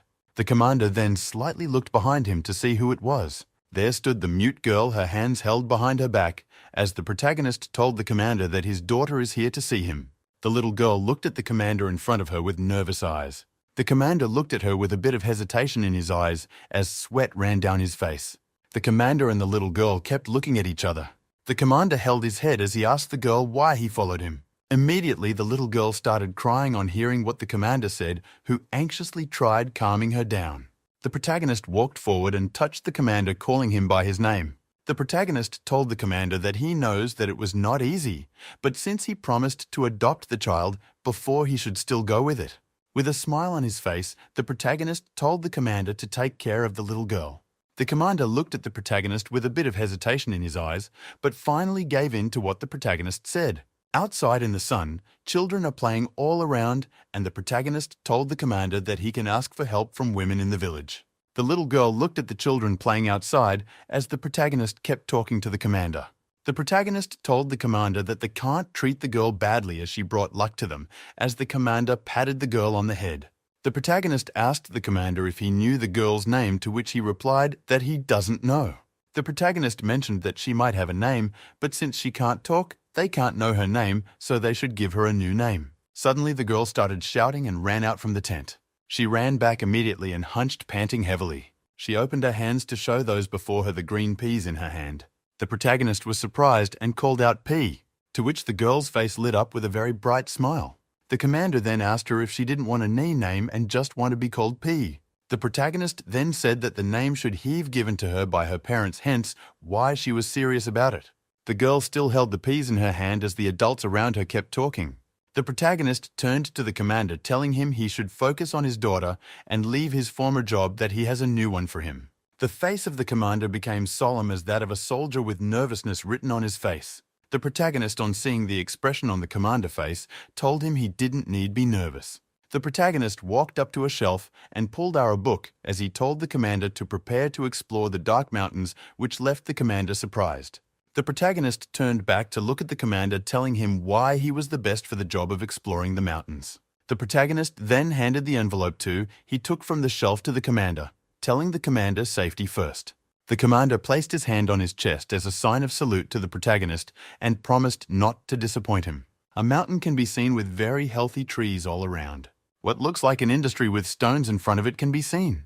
The stone is moved into the factory by means of a mechanical mover. The round ash ball can be seen at work, the factory melting the stones brought in. The protagonist stood as he analyzed the progress they've made so far and what still needed to be done. The girl with the blue bow on ran forward with a spear with red head in hand as called out to the protagonist. The protagonist was surprised seeing her rushing towards him with the spear, wondering what she wants to do with it.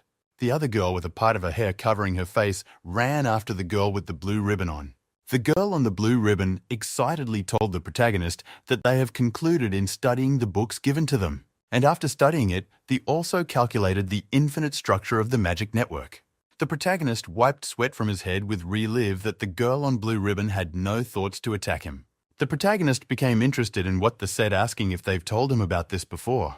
The girl with the blue ribbon on told the protagonist that he was the one that mentioned the calculation to her first. The girl with the blue ribbon on her hair reminded the protagonist of the time her companion came to give him report on their research. The girl with the blue ribbon on her hair kept excitedly telling the protagonist all the discoveries that she made.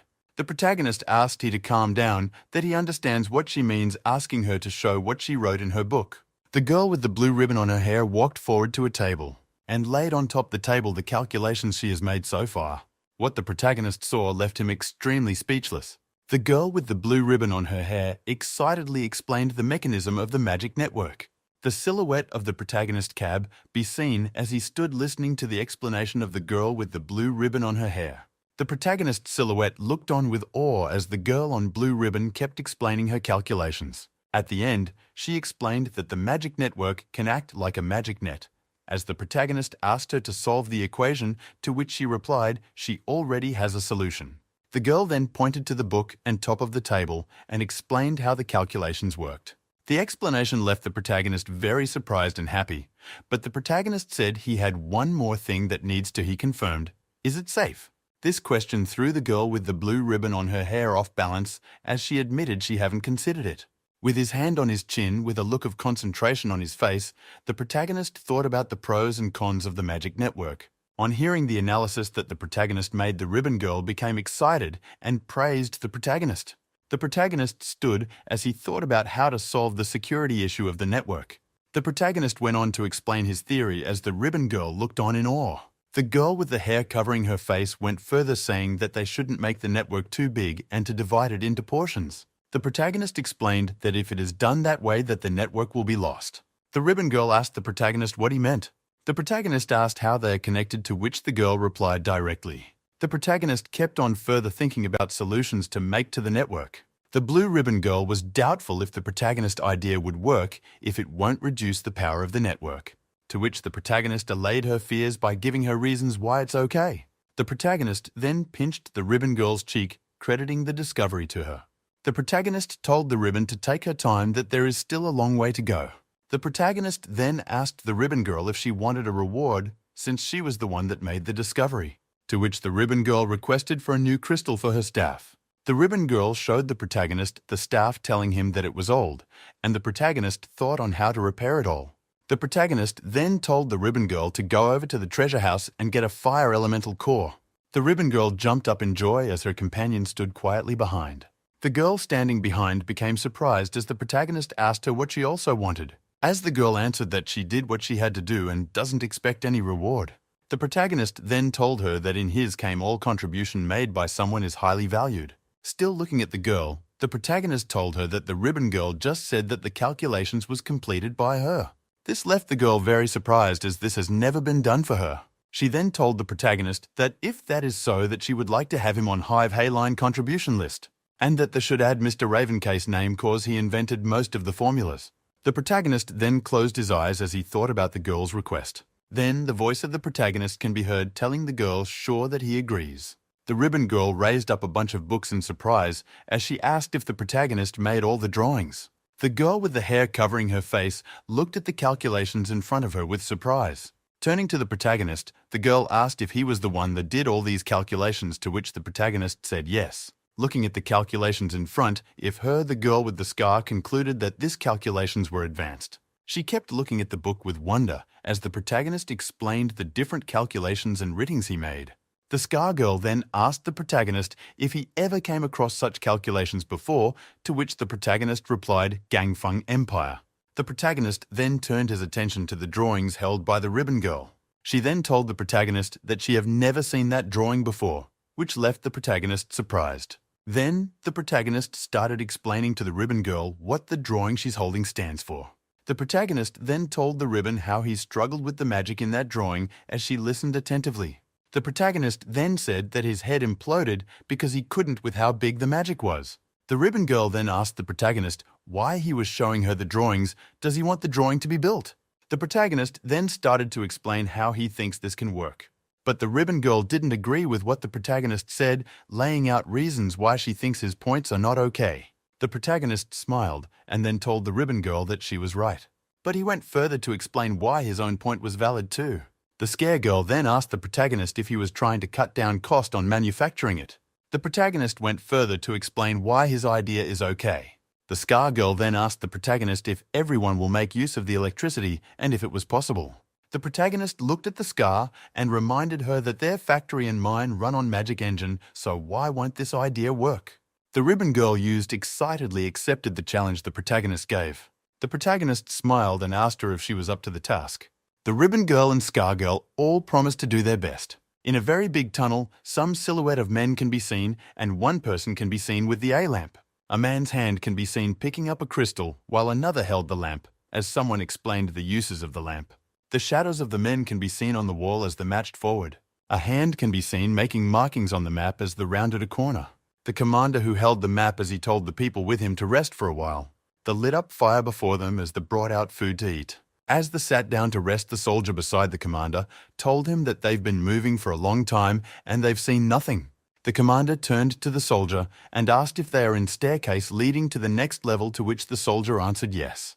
The commander felt wind coming from the left. He looked at it, the side it was coming from. The commander removed his glove and raised his hand, placed his index finger on his tongue to wet it. The commander raised his index finger upwards to feel the direction at which the wind was coming, and he confirmed it. The commander wore his gloves back and instructed his companions to go look for the passage at which the wind is coming from. The companions of the commander then split up and went in search of the wind's passage, all man with his lamp. The wind blew again at a direction against the flame on the lamp, and the companions of the commander noticed it. Alas! A pair of the companions of the commander found the passage, and they beckoned on the rest of the crew to come along. The commander walked up to his companions and asked them to clear up the clutter. The companions of the commander, upon cleaning up the cluster, saw a long mechanical object that is cylindrical, and they wondered what it was. The commander came forward to inspect the mechanical object. The bald-headed companion is seen right behind him, holding the lamp for him. Without knowing what the mechanical object is, TGE commander just placed his hand on it while wearing his gloves. The commander doubted that the mechanical object is still working because it's old, but one of his men suggested that he takes off his gloves and try. The commander asked the companion to come forward and do the trying. The champion removed his glove and placed his hand on the object. Upon placing his hand on the mechanical object, the companion was shocked as an isolation door begins to open. The commander, shocked too, screamed as he is seeing a reaction. The isolation door is seen opening up gradually, segments by segments. The isolation door opened Dean onto the ground. The commander and his companions are seen moping in amazement. The bald-headed companion asked the commander if he wants to go into the pit directly, but the commander shunned him to wait. The commander removed his glove, thrusts his hand on the mechanical object as well to test for himself. The commander felt some reaction too. He then pushed the bald-headed companion of his forward to thrust his hand as also for a test. The commander is seen thinking to himself if the test reaction was authentic or some malfunction from an old object, but his men hailed him to pass the door. The bald-headed companion reached out to the commander, and the commander instructed him to go into the isolation door. The bald-headed companion went into the isolation door. After searching for a while, he found something. The little pony lady is seen all dressed and gorgeous as she traveled up a flat terrain. The little pony approached the New Cecil, a little town a few months old. The little pony walked past a guard on the town gate as she walked into the gate. The little pony observed newly built houses and the renovated wooden house as she strolled past. The little pony walked onto a magic mechanism and wondered who controls the work right there. The little pony looked around and saw two young men who seemingly worked there but do not possess magic reaction. The little pony closed her eyes to feel her surrounding and the magic reaction there. As the little pony was meditating, she felt strong magical reaction all around. She could perceive that magic can be perceived everywhere around there. The little pony walked into a room and met Amber. Amber asked Sho. She was in surprise.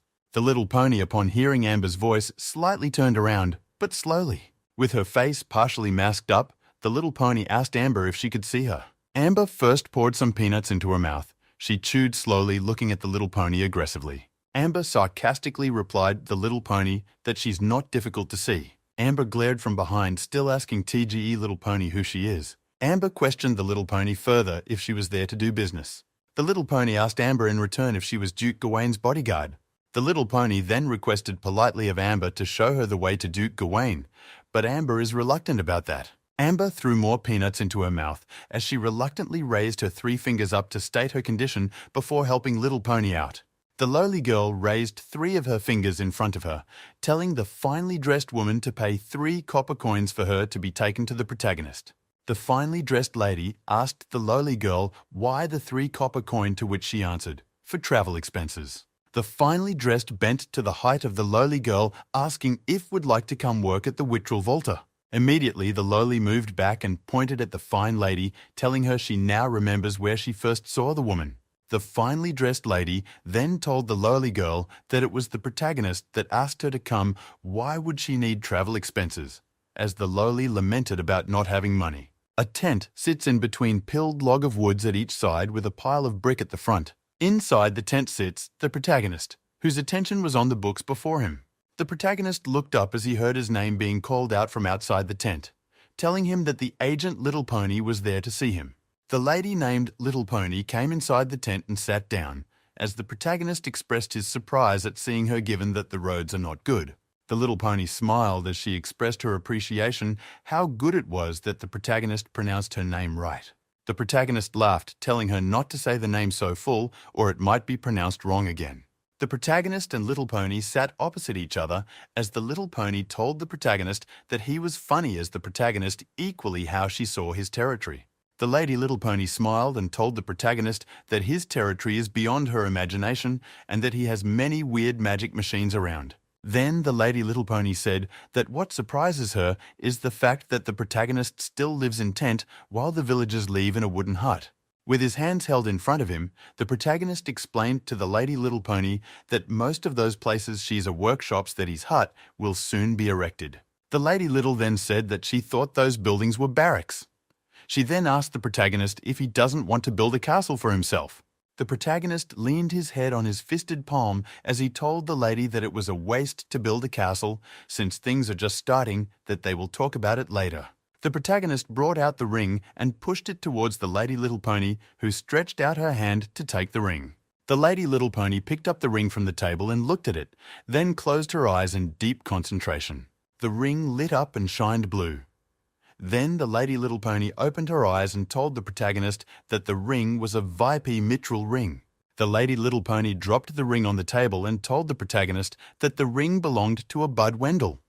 As the protagonist said, the name was familiar. The Lady Little Pony went on to describe the Bud Wendell. The protagonist was surprised that the man was a Lord Knight, as he asked the Lady Little Pony if he was a real knight. The Lady Little Pony shaked her head and told the protagonist that it was just a title given after the Typhon Empire carrier out military reforms. The Knight Bud is depicted standing stood with a hard look on his face as the Lady Little Pony kept talking about the Knight Bud in the picture. The protagonist, with his hand clasped together, asked the Lady Little Pony if the Wendell family had a personal army of theirs, to which the Lady Little Pony said yes. The protagonist angrily hit his hand on the table, hearing the answer that the Lady Little Pony gave. The Lady Little Pony told the protagonist she has no idea why the Wendell family has no interest in the situation around them, but that they should focus at the matter at hand. The protagonist agreed and asked the Lady Little Pony what the Bud's relationship to the Archduke Ferdinand Wendell. The Lady Little Pony then told the protagonist that the Lord Bud was the son of Archduke Ferdinand Wendell and that he disappeared 10 years ago. The protagonist then said that him being the heir to the Wendell family will give him access to the mitral treasure. But thinking about the hooded man he fought, he believed it was someone else, not Bud Wendy. The protagonist stood with hands akimbo as he reasoned that the cultist must have stolen or picked the ring.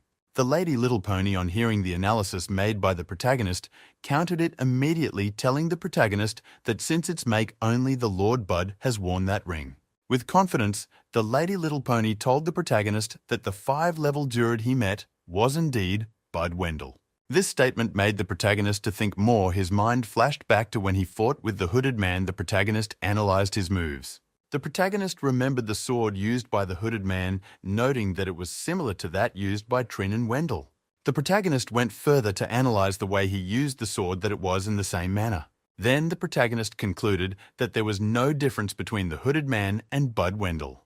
The protagonist and the Lady Little Pony sat looking at each other as the protagonist asked her what she can tell him about the Wendell family. The Lady Little Pony then told the protagonist that they don't have information on their clients unless what is out to all. The Lady Little Pony then started telling the life history of Bud Wendell, all his achievement, and that he worshipped the war. The protagonist immediately told the Lady Little Pony to stop talking and then asked her if the extraordinary profession of Bud Wendell was the Divine Scroll Knight, to which the Lady Little Pony answered him yes, but the protagonist countered it, saying that the hood man who fought him had no magical power of his, but used magic. The Lady Little Pony then said that it was possible he lost his powers, at which the protagonist asked her to continue her story, asking about when he disappeared. The Lady Little Pony explained that after he finished his training and was given the title Wolf General, that 1 year later he disappeared after a confrontation happened at the border. The Lady Little Pony then went further to say that the knights that went with him were not found until 3 days, and all of them had gone crazy. The Lady Little Pony continued to explain that what happened caused tension between the Typhon people and the Ansu people. Both parties blamed the other of sabotage, but the Bud's father announced his son's disappearance and stopped a war breaking out. The protagonist's mind flashed to the old Duke as he asked the Lady Little Pony if the Duke was anti-war. The Lady Little Pony answered a no, that his actions shocked many, and that he started little by little distance himself from any wars. The protagonist analyzed the information he was given and reasoned that the hooded man had the knowledge about gods and wondered who is his informant. The protagonist just sat still as he kept thinking about the information he just got, his hand in his chin. The Lady Little Pony called out to the protagonist, asking him if he was listening. The protagonist pinched the sides of his nose as he asked the Lady Little Pony if Bud Wendell had any family. The Lady Little Pony then answered that he has a daughter. A lady can be seen dressed in full body armor with her sword in hand. She is the daughter of Bud, and she is good in swordsmanship, as her father, the Little Pony, said. The lady is shown being fierce as the Lady Little Pony continued to talk about her military achievement just like her father. The protagonist asked why the stupid name Bud give himself is used as family honor, and when Lady Little Pony said she is like her father, if she meant in serving same gods. The Lady Little Pony, her hand held in front of her, as she told the protagonist that the daughter of Bud was no believer, as she has been prohibited by the grandfather. This information left the protagonist surprised as he kept repeating interesting. The Lady Little Pony leaned forward as she told the protagonist that she only has so little information to give, but the protagonist told her that the information was not enough for what he wanted. The Lady Little Pony asked if the protagonist wanted to sell the information for money. With his hand folded across his chest and a smile on his face, the protagonist told the Lady Little Pony that it was of no use to him to spread the information.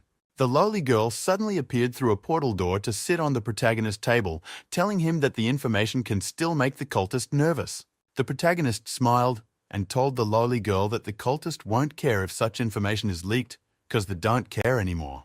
The protagonist continued talking to the lowly girl when the Lady Little Pony cut in, asking the protagonist if he had any more questions. The protagonist replied that he had. He asked the Lady Little Pony if their mitral house really contained much treasure, to which she replied yes.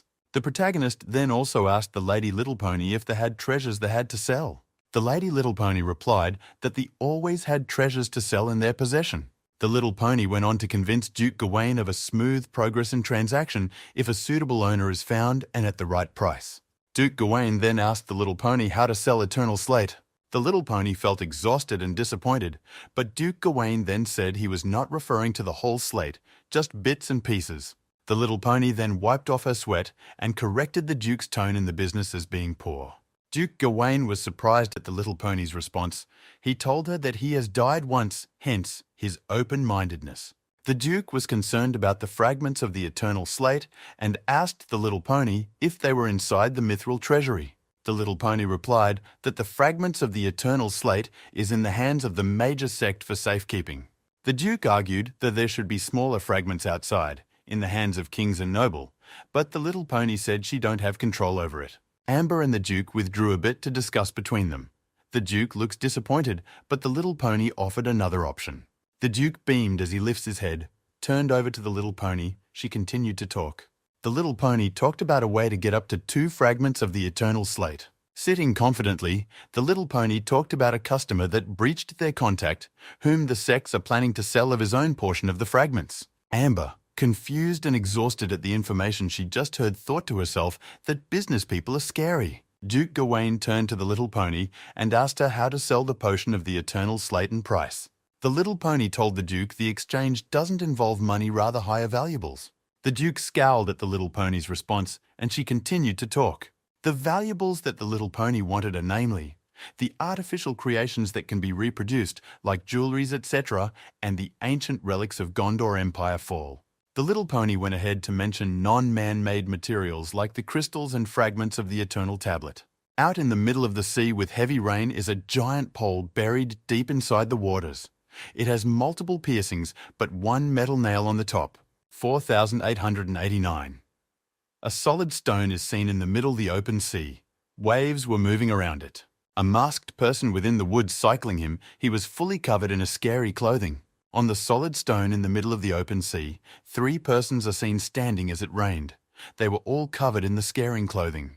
They go by the name Sons of the Storm, a dark sect that used to protect humans. The Sons of the Storm watched as it rained heavily and thunder loudly, flashed lightning on the cloudy sky. One of the Sons of the Storm opened his mask, glared at the sky as he used his eyes to control the lightning. Giant beasts are seen coming up from the sea. With them are female figures that looked like black witches. On a closer look, these female figures has fiery eyes and unusual looks.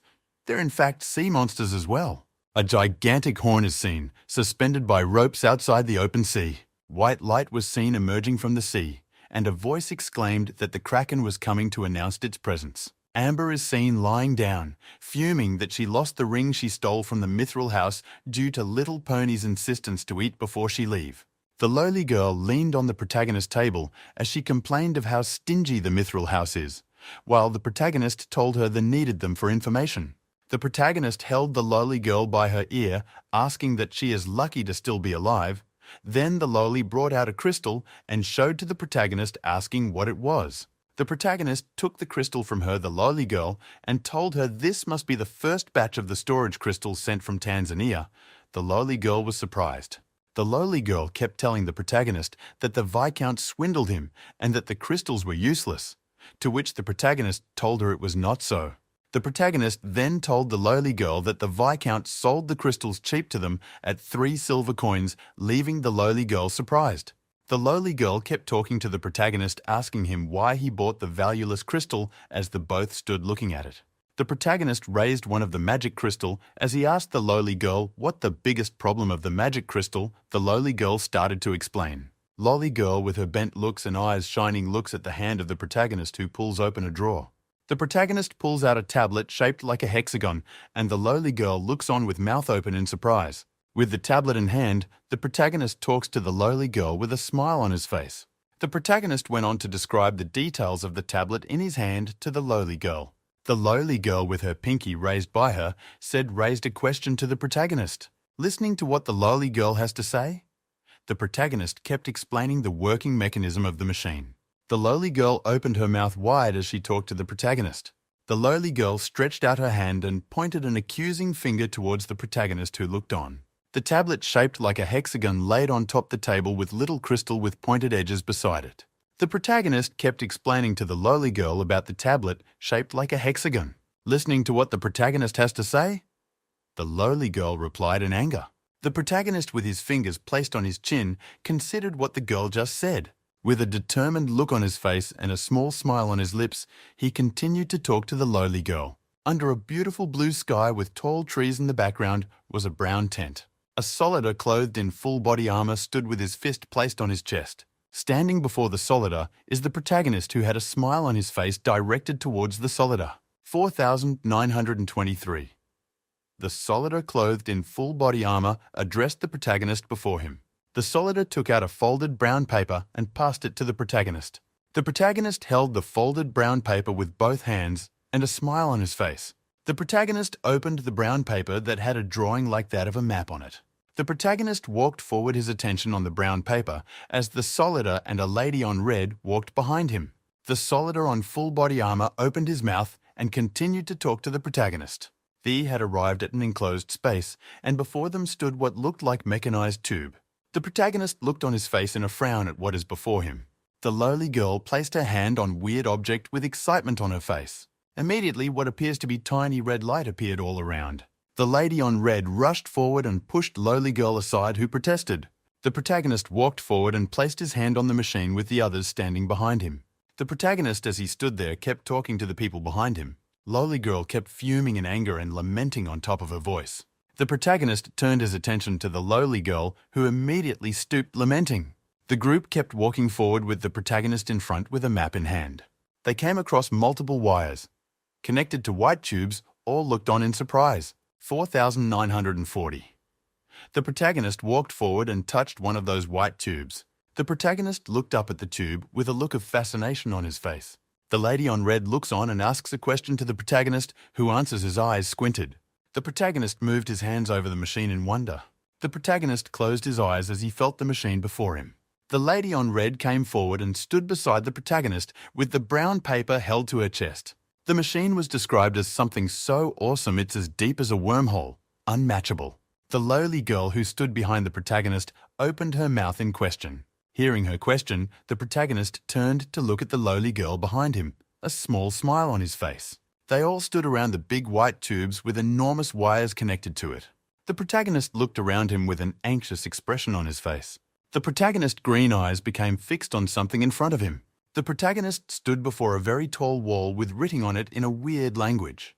The others' attention were drawn to the written on the wall behind them. The protagonist, his mouth tunt, addressed the people behind him. Hearing what the protagonist said, the people behind him all had a surprised expression on their faces. The lowly girl, with beads of sweat running down her face, talked to the protagonist with the lady on red beside her. The protagonist stood as his mind flashed back to a memory. The protagonist closed his as so as to wipe away the memory in his mind. The protagonist turned to the soldier clothed in full body armor, asking about brown pieces of paper. The lady on red, using magical powers, wrote on a piece of brown paper floating before her. The protagonist stood beside her, his hand folded. The protagonist stood with his index on his chin. His eyes focused on the brown paper before him, the lowly girl beside him. The lowly girl looked back, with beads of sweat on her face. The protagonist stood with his hand folded and his sword strapped by his side as he studied the paper before him. The lowly girl and the lady in red had an anxious look in their eyes as they heard what the protagonist said. The soldier clothed in full body armor stood, his face held in a frown as he listened to what the protagonist said, and beside him, another soldier beside him. The protagonist kept talking. He had a fierce look in his eyes, and his face held in a frown. The protagonist was looking at the brown paper before him that had weird writings on it. A picture of what appeared to be a figure kneeling down and yelling in pain can be seen on the paper. The lowly girl exclaimed in fright at what was drawn on the brown paper. Inside the tube, a bubble was made that appeared to look like a cat. The protagonist squinted his eyes to get a closer look, and suddenly he had a surprised expression in his eyes. The protagonist started giving out instructions to the people all around him. The protagonist looked behind him, his green eyes sharp and focused. The water within the tube started to bubble, bring out steady, large bubbles. The bubbles came out more and more, and the whole water in the tube kept bubbling. The protagonist looked on his eyes, shaped and focused, to know what is about to happen. What appears to be a neck can be seen from with the tube. It appears as if the skin is being torn away from the neck. A hand then emerges from within the tube. It belongs to a fearful red creature. The soldier is frightened, and it's written all over his face, "The lowly girl is beside him." The red creature is enormous and towers above everybody there as they stood looking up at it. The creature let out a terrifying roar. Its teeth are sharp, and his mouth looks as if it's gummed together. The protagonist and the soldiers behind him all drew out their swords ready to fight. The lady in red, using her magical powers, shot out balls of lightning from her staff. The lowly girl let out a terrifying scream as the creature swung his arm out as it let out a scream of pain. The creature extended itself as if like an elastic band as it let out a terrifying roar. The protagonist rushed forward as he gave the creature a blow, his eyes held in deep concentration. The lowly girl stood a terrified expression on her face cause of the just averted doom. The protagonist, looking behind him, admonished the soldiers behind him to move forward. The lowly girl kept crying in fright, her face purplish in color. The protagonist talked to the lowly girl, trying to console her. The lowly girl, on hearing what the protagonist said, looked at him as her eyes wide open. The lowly girl's lips kept vibrating against each other out of fear. The lowly girl, using her powers, took the protagonist to pass through a portal door. They stopped as the lowly girl pointed out something to the protagonist who stood behind her. The protagonist's eyes were squinted in deep concentration at what is in front of him. In the middle of a big hall was something like a puddle and wired extending at the sides. The lowly girl held her head in anger as the protagonist tried to calm her down. Then the protagonist walked forward, his sword in hand, as the lowly girl stood behind him in fear. The protagonist kept coming closer to the puddle on the floor, his feet just an inch away from it. The lowly eyes and mouth opened up wide in surprise. The protagonist kept walking towards the puddle with courage. Beneath the puddle, what appears to be a shining circle with writings on it appeared. The lowly girl, who was behind the protagonist, kept making gestures to draw his attention. The protagonist still stood before the puddle, his hand on his waist, and the lowly girl behind him. The lowly girl's mouth opened as she exclaimed in a big surprise. The protagonist kept walking closer and closer to the puddle. The protagonist walked until he stood on top the shining circle with letters on it. The protagonist looked down at the circle below him. His face had a surprised expression. The protagonist stood and kept looking down at the circle with the weird letters on it. As the protagonist kept looking at it, he suddenly had a surprised look on his face. Below him was a red stone encased in a blue-colored crystal. The protagonist kept looking at this red stone encased in a blue crystal intently. The protagonist, with his hand on his lips, kept thinking what the red stone in a blue crystal stands for. The protagonist poked the crystal with his sword to make sure it's not dangerous, and then picked it up with his hands. The lowly girl was immediately agitated, telling the protagonist to drop the crystal because they don't know what it does. The protagonist didn't drop the crystal. He kept looking at it intently. The lowly girl was shaking in fear with beads of sweat running down his face. The protagonist stood with his eyes closed, the crystal in his hand. The lowly girl standing behind him had a horrified expression on his face. The protagonist and the lowly girl walked out from the portal door as the protagonist kept explaining something to the lowly girl beside him. The lowly girl stood beside the protagonist, her face scrunched in deep concentration. The protagonist started making an analogy and explaining a mechanism to the lowly girl. The protagonist stood as the lowly girl beside him kept advising him. The soldier stood his sword, held firmly in his hand, and the lady in red behind him, and the monster in a puddle on the ground. The lady in red started talking to the protagonist and the lowly girl who just walked out. The lady in red kept talking to the protagonist and lowly girl as they walked forward, asking them what happened. The protagonist raised his hand with the crystal in his hand as he showed them what he got. The soldier in full body armor kept talking to the protagonist about what they encountered. They four of them stood round and beside each other as they discussed. The lady in red had a scared expression on her face as the staff on her hand fell off as the protagonist looked on. Looking at the crystal in the protagonist's hand, the lady in red covered her mouth in fear. The protagonist, seeing the expression on the lady in red's face, started asking to know why she was scared. The lady in red kept talking to the protagonist as she bent to pick up her staff that fell to the floor. She held onto the staff with a broken look on her face as she listened to the protagonist. The protagonist stretched his right finger forward to allay the fears of the lady in red. The protagonist kept the crystal before him as he addressed the people before him. They all looked at the crystal with a hesitant expression on their face. The protagonist closed his eyes as he thought about the benefit the crystal might bring. The soldier with full body armor stood with his hands on mouth in deep concentration. The soldier turned to the lady in red and tried allaying her fears concerning the crystal. The protagonist looked at the soldier with a grateful expression on his face cause of his help. The still stood in the big opening with the big tubes in the middle of the opening. The protagonist looked up once again at the writing on the wall, trying to know what it is or what it says. The protagonist kept speculating about the tubes contained and why they were there. The protagonist, the lowly girl, the lady in red and the soldier in armor all stood before the wall with the writing on it. The lady in red, looking at the writing on the wall, also speculated what it might mean. The protagonist looked at the soldier in full body armor who was voicing his opinion. The words that the protagonist heard from the man in full body armor left him in deep thought. The lowly, who stood behind the protagonist, kept lamenting, but the protagonist kept moving forward. The lady in red and the soldier in full body armor all looked towards the protagonist in surprise. The protagonist bent to the floor as the lady in red and the soldier in full body armor. The protagonist stretched out his hand out to pick the blue crystal on the floor. The protagonist stood up and walked forward, his footsteps making noises on the ground. The crystal lay on the floor in all its beauty with the red stone encased within it.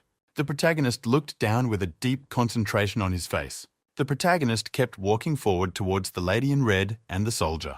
The soldier in full body armor, his eyes very scared with sweat on his face. The protagonist, the soldier and the lady in red all stood facing each other. Red cells can be seen floating in a liquid, all with a red shape on it. An opening started to form. It kept getting bigger and bigger until an eye popped out. A lady is seen standing. The face is spotless. Suddenly, a crack started appearing at the side of the face, with particles falling off. The lady in red, who was turned to stone, broke into pieces and flew away. The lady's in red eyes showed fear at what is happening, her eyes wide. The leg covered in a booth belonging to the protagonist kept coming forward. The red stone within the blue crystal started to move. It grew tentacles from its body. The eyes of the lady in red was fixed intently on the red stone within the crystal. The protagonist picked up the blue crystal and held it with the soldier and the lady on red, breaking out of their trance. The lady in red held her head as she felt dizzy from the trance she was broken from. The protagonist explained that causing one to be in a trance might be one of the powers of the crystal. The protagonist kept explaining to the lady in red and the soldier his theory, but the both had a hesitant look on their faces. The lady in red spoke up to air her view to the protagonist. She wasn't in support to keep the crystal. The lowly girl came behind the protagonist from an opened portal door as she also voiced her own. The protagonist, with his hand on his chin, considered what the lowly girl said. The protagonist raised the stone behind him as he talked to the lowly girl. The protagonist held the crystal with the stone encased within it firmly in his hand, marveling at its powers. The soldier and the lady in red stood both with a stunned expression on their faces at the words of the protagonist before them. The lady in red and soldier stood as the protagonist kept coming closer until he picked the crystal. The protagonist addressed them, telling them that he is taking the crystal with him. The lady in red and the soldier then resigned to the decision taken by the protagonist. The protagonist turned as a big hole opened with a whitish substance dripping from it. This left the protagonist in surprise at what just happened before him. Within this hole, 3 weird beings can be seen, all with a smile on their face. The protagonist spreads the map on the brown piece of paper on top a table. The protagonist pointed out a particular portion in the map to the lady in red and the soldier. Before stood the weird machine the saw in the big open space underground. The protagonist, turning to look at the lady in red, admonished her on what to do. The protagonist, the lady in red, and the soldier stood around a table thinking about their next line of action. Beside them, on the table, were other pieces of brown paper, all with written words. The protagonist looked on with his eyes squinted in concentration. The ground around where the protagonist vibrated due to a disturbance. The protagonist's mind flashes back to the terrifying creature they encountered in the underground space. The pieces of brown paper and the blue crystal were laid on the table as the protagonist tried to know its secrets. Outside, in a clear blue sky with stars, a lampstand with a crystal-emitting light can be seen. And before a huge door leading into the protagonist camp, a soldier stood. Rows of this lampstand can be seen standing beside and opposite each other. The protagonist thinking about. Achieving this means Light had a happy smile on his face. The protagonist analyzed the foot holding of the lamp, noting how strong it is. The protagonist kept walking towards a brown tent with his hand in his pocket. The protagonist opened the entrance leading into the tent to see a little girl sitting deeply asleep. The girl is very much in a deep sleep, with drowl running down her lips. The girl starless awake in hearing the footsteps of the protagonist who is approaching. The girl looked at the protagonist in front of her with a surprised expression, a drowl still on her lips. The girl hurriedly cleaned the drowl on her lips and the one on the table. The protagonist looked at her with a smile on his face as he told her that it not wrong to sleep. The girl still covered her lips with her hand and still wiping the table in front of her. The girl with a blue ribbon on her hair closed her eyes with a look of shame on her face. Suddenly, she became happy, hearing that the protagonist didn't mind, and she remembered what she wants to tell the protagonist. The protagonist became interested at what the girl with the bow on her hair wanted to say. The girl with the ribbon on her hair kept talking in excitement to the protagonist. The girl in the blue ribbon brought out a brown leather-back book held in her hand. The girl with a ribbon opened the book in her hand as she read what is within it with fascination. The girl in a blue ribbon seriously peered into the book before her as he kept reading its contents. The protagonist came to stand beside the girl with a ribbon on her hair as he asked her a question. The protagonist commended her on the effort she is putting on her research. The tent cloths was opened and a lady with a hair covering a part of her face walked in. She held a book in their hand. The girl with a blue ribbon on her head kept talking excitedly to the protagonist about the discovery she made. But the girl with the ribbon thought about what the lady in red might say, which will not be favourable. The girl with a blue ribbon on her head also thought about what the soldier will say. Still not favourable. But she suddenly became excited with stars in her eyes at her brilliant idea. But the protagonist was not convinced. The protagonist stood by the side of the girl with a blue ribbon on her head, and the girl with her hair covering a part of her face stood beside her. The girl with a blue ribbon brought out some folded brown paper and the disc that has hexagon shape. The protagonist, on seeing the disc, had a very big smile on his face and praised the girl with the ribbon. The girl with a blue ribbon on her head had a huge smile on hearing the compliment from the protagonist. The girl with the ribbon on her hair held the girl with the piece of hair covering a part of her face on her shoulders. Both had smiles on their faces. The protagonist continued to give them both words of encouragement and compliment. The protagonist held the disc that the girl with the ribbon had brought out, as he commented on what it can be used for. The protagonist directed his attention to the girl with her hair covering a part of her face and addressed her. The face of the girl with a ribbon kept lighting up with a smile at the words of the protagonist. The disc that the protagonist held in his hand had a series of written inscriptions. The girl with the ribbon on her head kept on thinking about the disc and what the protagonist said with deep concentration. The protagonist opened a drawer in the desk, revealing its contents with the disc in his hand. The protagonist then mentioned what he thinks might work on the disc, leaving the girl with the ribbon surprised. The protagonist held up in his hands. Some tiny shaped crystals can be seen. These small crystals are what serves as a torchlight in the dark. The girl with a bow on her head happily walked forward, her raised in greeting the protagonist behind her. What looks like molten lava can be seen floating around, with a big ash ball in the back. The protagonist asked the big ash stone how it is doing and how the work is coming along. The big ash ball happily answered and replied the protagonist's question. The protagonist has a smile on his face at hearing the reply. Suddenly, a big smiley face appears on the big ash ball. The protagonist is extremely surprised on seeing the ball with a face.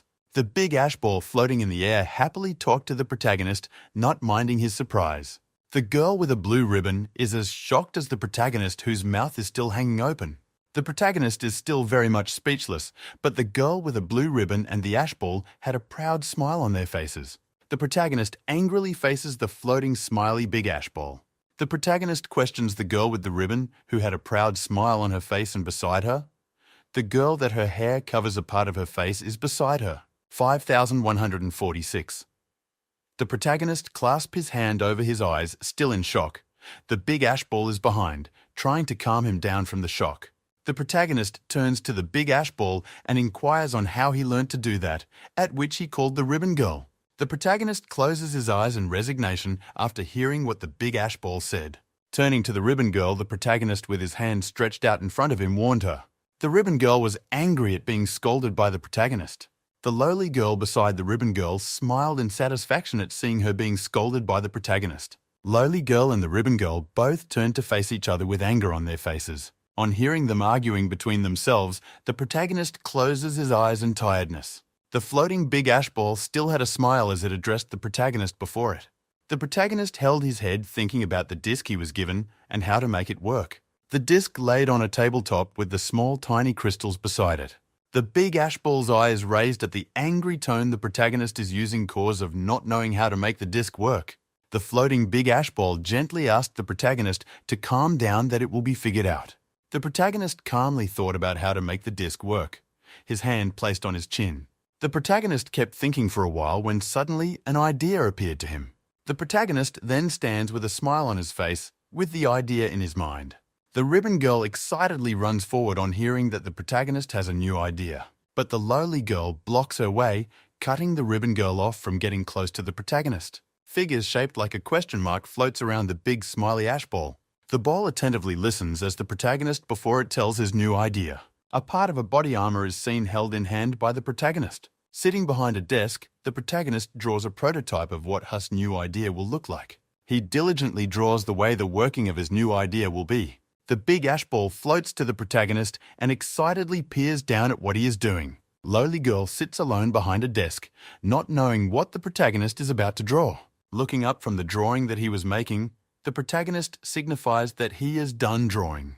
Bricks of stone can be seen floating towards the big smiley ash ball. The protagonist straps in the prototype of his idea in his hand, and he closes this hand armor over the other with a big clang sound. The protagonist stands with the new prospect of his idea strapped to his hand. Moving his free hand forward, the protagonist pulls a lever at the back of the armor on his hand. Clang a sound is heard as a part is opened, and a compartment in the armor extends. The protagonist stretches his arm out in front of him, the prototype strapped for his arm. Only what appears to be a brick I'd shot forward from the prototype. Disappointment clouds the face of the protagonist, who wonders what was wrong. Behind the protagonist, the ribbon girl also stood thinking about what might be the problem. A hard gaze flashes across the protagonist's face, and he clenched his hand tightly. He then stretches his hand with the prototype forward as fire shoots from it. The fire moved at a very fast speed as it made contact with a brick in the room. The brick lights up as if passed through very hot fire. A hole can be seen in the middle of the brick. It looked like the middle had been melted. The prototype strapped to the arm of the protagonist let out a little smoke from within it. Looking at the prototype in his hand, the protagonist had a proud smile on his face as he praised the big ash ball. The three girls all saw what just happened, and all were extremely surprised. A book with magical writings that can help improve the prototype, with a red ruby and some rings, were brought to the protagonist. The ring and the tiny crystals can also be used to enhance the prototype. The engineers in the factory can study the prototype and make more batches of the prototype. The ribbon girl, looking at the protagonist, asks if the prototype will really be produced in a large quantity. With a smile on his face, the protagonist affirms the girl's question. The ribbon girl rushes out of the tent in excitement so as to tell the others as the others looked on. The protagonist's face broke out in a small smile at seeing the excitement from the ribbon girl. Fishing his hand together, the protagonist thanks the ash ball and encourages it to work harder. Outside, it's a bright and beautiful day. Very few clouds in the sky and trees scattered all around. A guard in full body armor is seen standing guard and not too far away. Some few silhouette can be seen standing. These were the protagonist and the lady in red, as the lady asks the protagonist about her new invention. The soldier standing beside the protagonist listened to the answer. He gave the lady in red. An old man with a big hat is standing there beside the others as he listened also to what the protagonist is saying. The protagonist kept on telling them about his new invention and how it will help them in their war. Some figurines are erected, about 4 or more of them are standing side by side. When suddenly, fire is shot in between one of the figurines. The shot was fired from the new invention of the protagonist. The lowly girl was the one who fired the shot, drilling a hole through the figurine. A female hand writes its observations of the workings of the new invention. The lowly girl kept shooting at the figurines, while the lady in red with the notepad wrote down her observations. The protagonist came to stand beside the lady in red, asking how the testing was going. The lowly girl just kept on shooting and shooting at the figurines in front of her. The lady in red voices her opinion on the lowly girl and the performance of the new invention. Then, the girl with the ribbon appears with an awkward smile on her face and her hand on her neck. She shyly talked to the lady in red who stood before her. The lady in red turns and jokingly admonishes the ribbon girl, leaving the protagonist in his thoughts. Lowly girl then stops shooting and slowly brings down her hand. Lowly girl excitedly looks behind her at the protagonist, telling him how good the invention is. Lowly girl raises her hand again to shoot at the figurines in front of her as the protagonist stood behind her, telling her how to posture. The lowly girl kept shooting at the different figurines in front of her others stood behind her. The soldier approached the protagonist who stood with hand folded against the other. The soldier, looking at the lowly girl in front of him, gave the protagonist the update about their enemies. Shots after shots kept being fired by the lowly girl from the prototype in her hand. The protagonist looks at the soldier beside him as the soldier says his gratitude to the protagonist. The soldier goes on to remind the protagonist that it's because of him that they have hope again. He looked intently at the protagonist, encouraging him to hold on and not give up.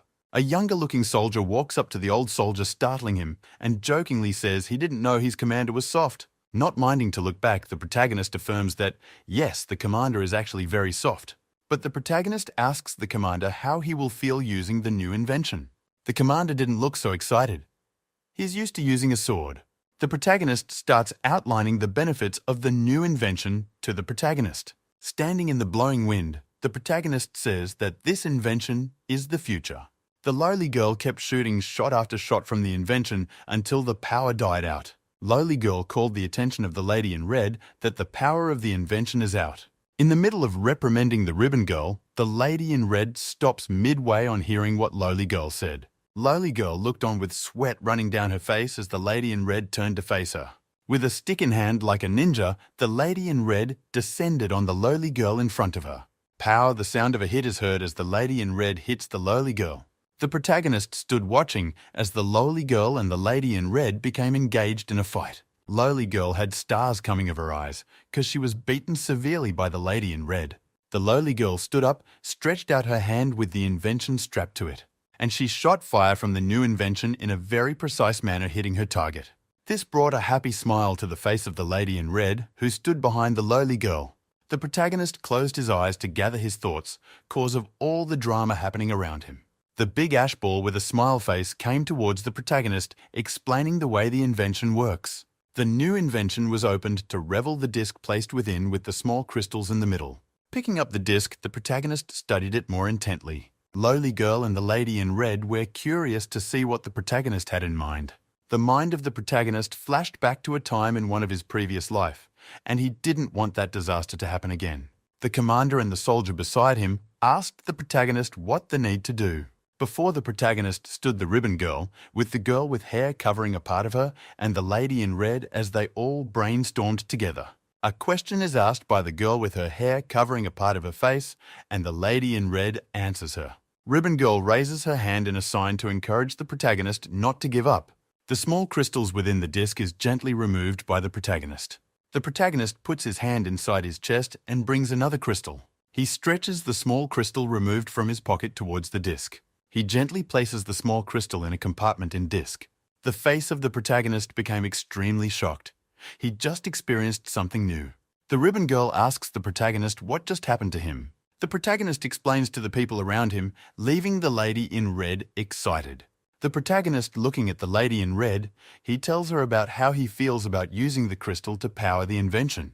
The protagonist talked about the difference in power between the two crystals. The lady in red stood with her writing pad in her hand as she answers the protagonist. The lady in red continued to talk to the protagonist, who stood way above her. Hearing what the lady in red had to say left the protagonist in deep thought. The ribbon came up with excitement on her face and a new idea in her head. She excitedly kept encouraging the protagonist and the others around her. The commander walked towards the protagonist asking what his next plan is. The commander also told the protagonist an idea that he had. The protagonist stood and thought about what the commander just said. The ribbon girl offered to be among those who will fight because she is strong. Turning to the lady in red, the protagonist started telling her details to note down about the different part of the new invention and how they all will work together. Looking at the lady in red, the protagonist inquires if she understood the things he listed. On the horizon, a silhouette can be seen approaching the camp. He had on a soldier's booth with a cross on the top and on his belt. The person pulls at the collar of his cloth to untie it and release himself. He brought out a small pocketbook from his pocket. Opening it, some writing are inside.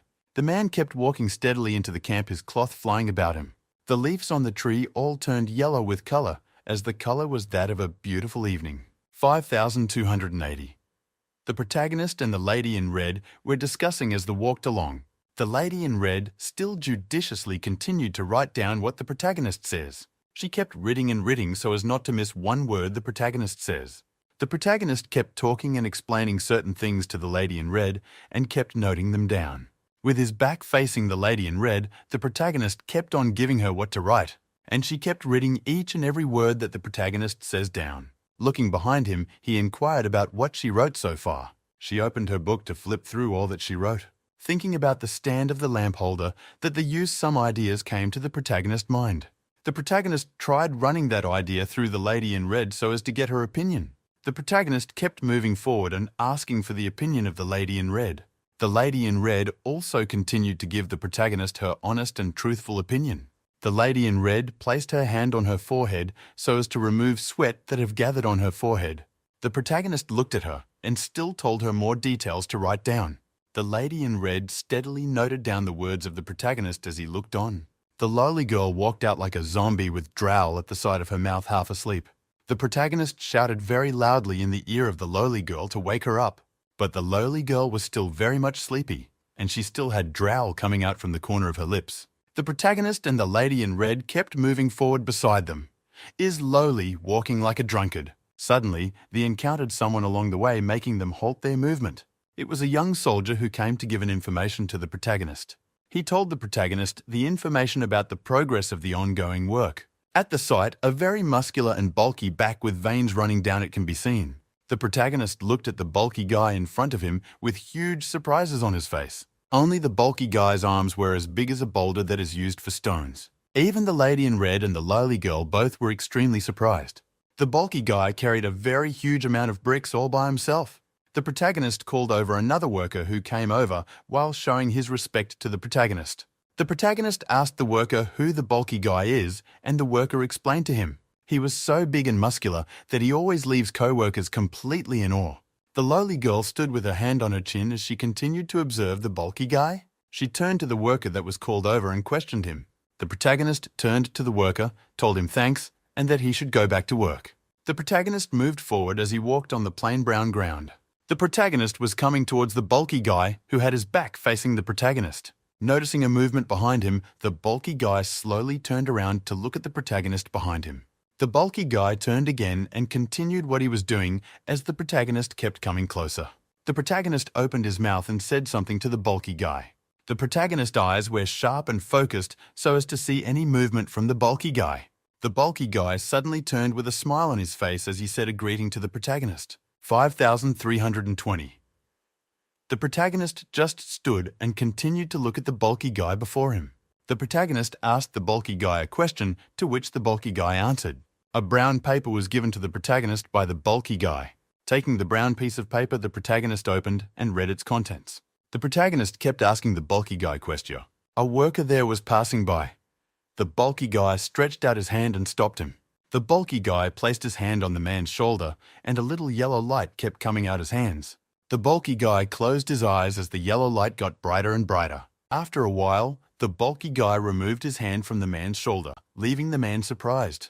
The man moved his shoulder and noticed there was no pain there anymore. The bulky guy looked on with a smile.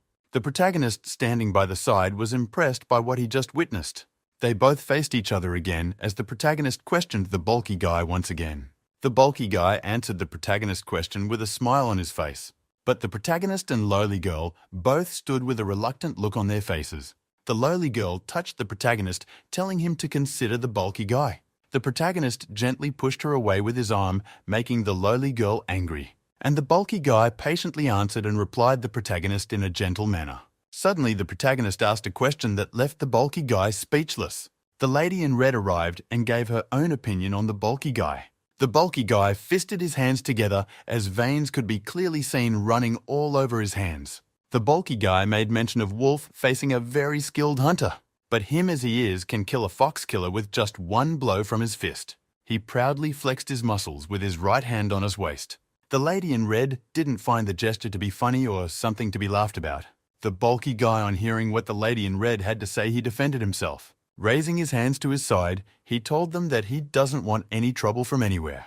The lowly girl, who has been silent since, opened her mouth and asked the bulky guy a question.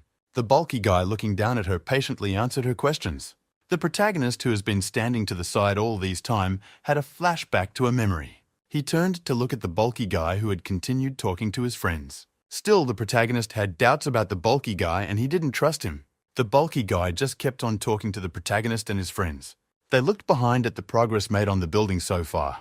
The lady closed her eyes as if in concentration as she kept talking to the bulky guy. Lowly girl opened her mouth and voiced her own opinion, but the protagonist didn't find it okay. Lowly girl came and stood in front of the protagonist as to protect him from the bulky guy. The protagonist could only look on in embarrassment at what the lowly girl is doing. The bulky guy found her to be funny and told her she had nothing to worry about. The lady in red also kept talking to the bulky guy and trying to get some information from him. The bulky guy could only continue to answer their questions that they kept asking. The bulky guy once again flexed his arm muscles, but that didn't leave them impressed. Hearing a sound coming behind him, the bulky guy turned and saw an older worker pushing a truck full of brick. The bulky guy turned to the protagonist and asked to be excused. He turned his back on the protagonist and walked away with his hand raised in a salute. After a little distance away, the bulky guy turned and looked at the protagonist behind him to bid him see him later. The protagonist laughed out loud at the gesture of the bulky guy. The bulky guy kept walking forward as he raised his hand in greeting to the protagonist behind him. The bulky guy raised his hand behind his head with a big smile on his face as he replied to the people before him. The bulky guy turned and with a big smile on his face, he waved to the lady in red who was behind him as she shouted out a greeting. The lowly girl stood before the lady in red as she voiced her displeasure, with the lady in red behind her who tried calming her down. The protagonist kept talking to the lady in red who is before him, and she kept replying. The protagonist turned fully to face the lady in red as he kept asking for her opinion. The bulky guy is dragging a truck full of stone behind him, and other older workers looked with admiration. The sky has a beautiful orange color as the night gradually approaches. Outside his tent, the protagonist sat with multiple books in front of him. His mind gradually wandered to whether if lowly girl will come to distract him or not. Shaking his head, he focused his attention on the books before him. The protagonist kept reading the words on the books page by page. The protagonist supported his head by his arm as he thought about what he is reading. In the town market, greetings can be heard from different angles as people went for their different purposes. In another room, there are groups of people gathered together and a teacher standing at the podium. The protagonist sat thinking about all these in the book. The protagonist sat with his eyes squinted as his mind flashed to something. The protagonist's mind flashed to a scholar in school who reads and studies tirelessly. The protagonist kept thinking on how to bring the dream of education about. The books has been reading laid out in front of him with his pen on top the paper. Under the sky, over the big blue ocean, birds can be seen flying about. When suddenly, the peace of the sea was disturbed by something emerging from beneath the sea. On the surface of the ocean, sea creatures can be seen all around. And one of the creature that looks like the head was at the front with a staff in hand. The lady in the front with the staff started saying some words in a foreign language. The other lady sea creatures behind her all let out a joyful shout. The sea creatures behind the lady all kept shouting out in joy. The lady Thar was at the front with the staff in hand, looked at the other creatures behind her with joy on her face and addressed them. On hearing what the head sea creature said, the other creatures all raised their hand in a joyful shout. Beneath the deep depth of the sea, a creature with its tentacles very long. The sky is blue and the sun is high up in the sky with very few clouds. A mouth belonging to the girl with the ribbon on her hair can be seen with a smile on her lips. The protagonist looks on his eyes, focused and determined, as he looks at the girl before him. The girl with the blue ribbon on her hair excitedly lifted up a cloth covering an article to unveil it. The article turned out to be the finished product of the new invention that the protagonist brought. The girl had a proud look on her face as she stood before the protagonist with her hand folded against the other. The protagonist stood with a happy smile on his face at what is before him. And also a backpack was made to make it easier to carry for each person. The girl with the ribbon carried the backpack so as to show the protagonist. She also went further to explain how they made the small crystals to work with the machine. The protagonist stood as the girl with the ribbon kept explaining everything to him, and he told her well done. But the protagonist then had a thoughtful expression on his face as he had an idea. The mind of the girl with the ribbon went to if the machine blows someone away. But the protagonist laughed at where her mind had gone to. After explaining better to the girl with the ribbon, the idea became clear to her. The ribbon girl excitedly asked the protagonist if the will really implement the idea, to which he confirmed. The protagonist seriously kept explaining his ideas to the girl with the ribbon. The mind of the girl with the ribbon wandered to where the commander and another soldier all wore sunglasses and were cool. Her eyes showed awe and she praised the protagonist for being awesome. The trees kept swaying gently in the autumn breeze as voices can be heard all around. The cloth covering of a tent is opened by a lady's hand, showing the protagonist behind a desk and his concentration on the papers before him. The protagonist noticed someone had entered, but he never looked up from the book before him. Hearing what the guest said, the protagonist slowly looked up at the person before him. The person is the lady in red who came to talk to the protagonist. She held her hair in her hand as she continued to talk to the protagonist. Listening to what the lady in red is saying, the protagonist became deep in thought. The lady in red still held her hair in her hand as she continued to talk to the protagonist. The protagonist closed his eyes as he gave a reply to the lady in red who stood before him. The lady in red also closed her eyes as she answered the protagonist. They both sat opposite each other as they discussed, her mind going back to the bulky guy they met at the building site. The protagonist deeply contemplated what the lady in red said about the bulky guy. The lady in red seriously kept advocating for the bulky guy they met at the building site. The protagonist sat as he kept on deeply thinking about what the lady in red is saying about the bulky guy. With her hand interlocking the other, the lady in red seriously talked to the protagonist before her. They both shuffled ideas back and forth with each other as they thought about their next action. The bulky guy can be seen reading a book with a picture of a cross in front page. Thinking about him reading and wanting to learn, the protagonist was impressed. The lady in red tried convincing the protagonist about the idea she brought forth. The protagonist picked up his pen and continued reading on the paper before him. With his eyes on the work in front of him, he told the lady in red that time will tell. The sun is slowly descending as stars starts appearing in the sky. A foot can be seen.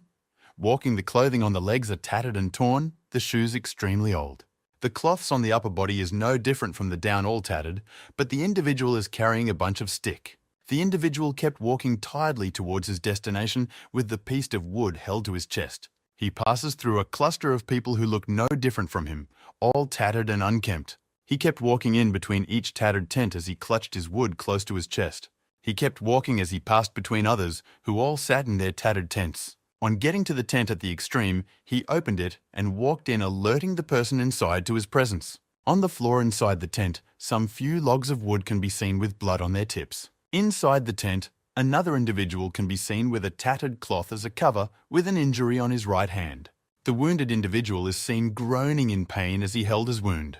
The boy who brought the firewood faced the entrance of the tent. He slightly looked behind at the wounded individual. He sighed heavily as he replied his sister with an okay. He took a deep breath as he groaned within him. He dropped the bird he caught when he went out to get firewood, He is talking to the wounded boy excitedly about the bird he caught. The wounded boy looks at him and, taking a deep sigh he handed his brother his weapon. The brother took the weapon from him with a smile on his face, only for his face change into a look of surprise. He uncovered the brother's wound and saw how deep it was. The wounded boy slightly bent and groaned in pain.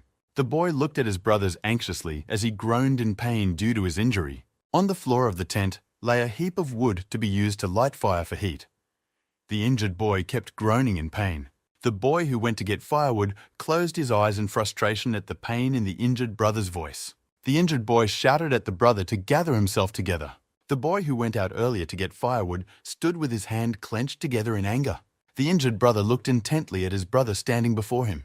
The brother stared back, watching the injured one speak. The injured one continues to speak, now with a low tone, filled with emotions. The brother replies him softly and in a calm voice. The boy who went to gather firewood is still talking. The injured one interrupted his brother rudely while he was still talking. The injured boy yelled at his brother angrily. The boy who went to get firewood tries to calm the injured brother. The injured brother is still talking. The boy who went to gather firewood is filled with anxiety. He is replying, the injured brother. The injured boy dropped his head low in sadness. The injured boy is seen alone thinking. The night came with starry sky. A soldier is seen matching up a rocky terrain. Troop of fierce-looking warriors is seen in the woods still at night time. All were with their weapons, body armor, and some with masks on their faces. One of the warriors with mask cried out aloud.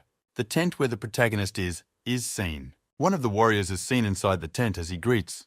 The protagonist and the warrior is seen in the tent. The protagonist is sitting over his desk right before the warrior as the warrior gives his report as the protagonist questioned him. The protagonist questioned further with a slight confused look. The warrior answers the protagonist's questions. The protagonist is seen looking at the papers on the desk, and the dialogue between him and the warrior continues. The protagonist stood up, hits his palm on the desk and continued to talk. The protagonist smirked in readiness to war. 5,486.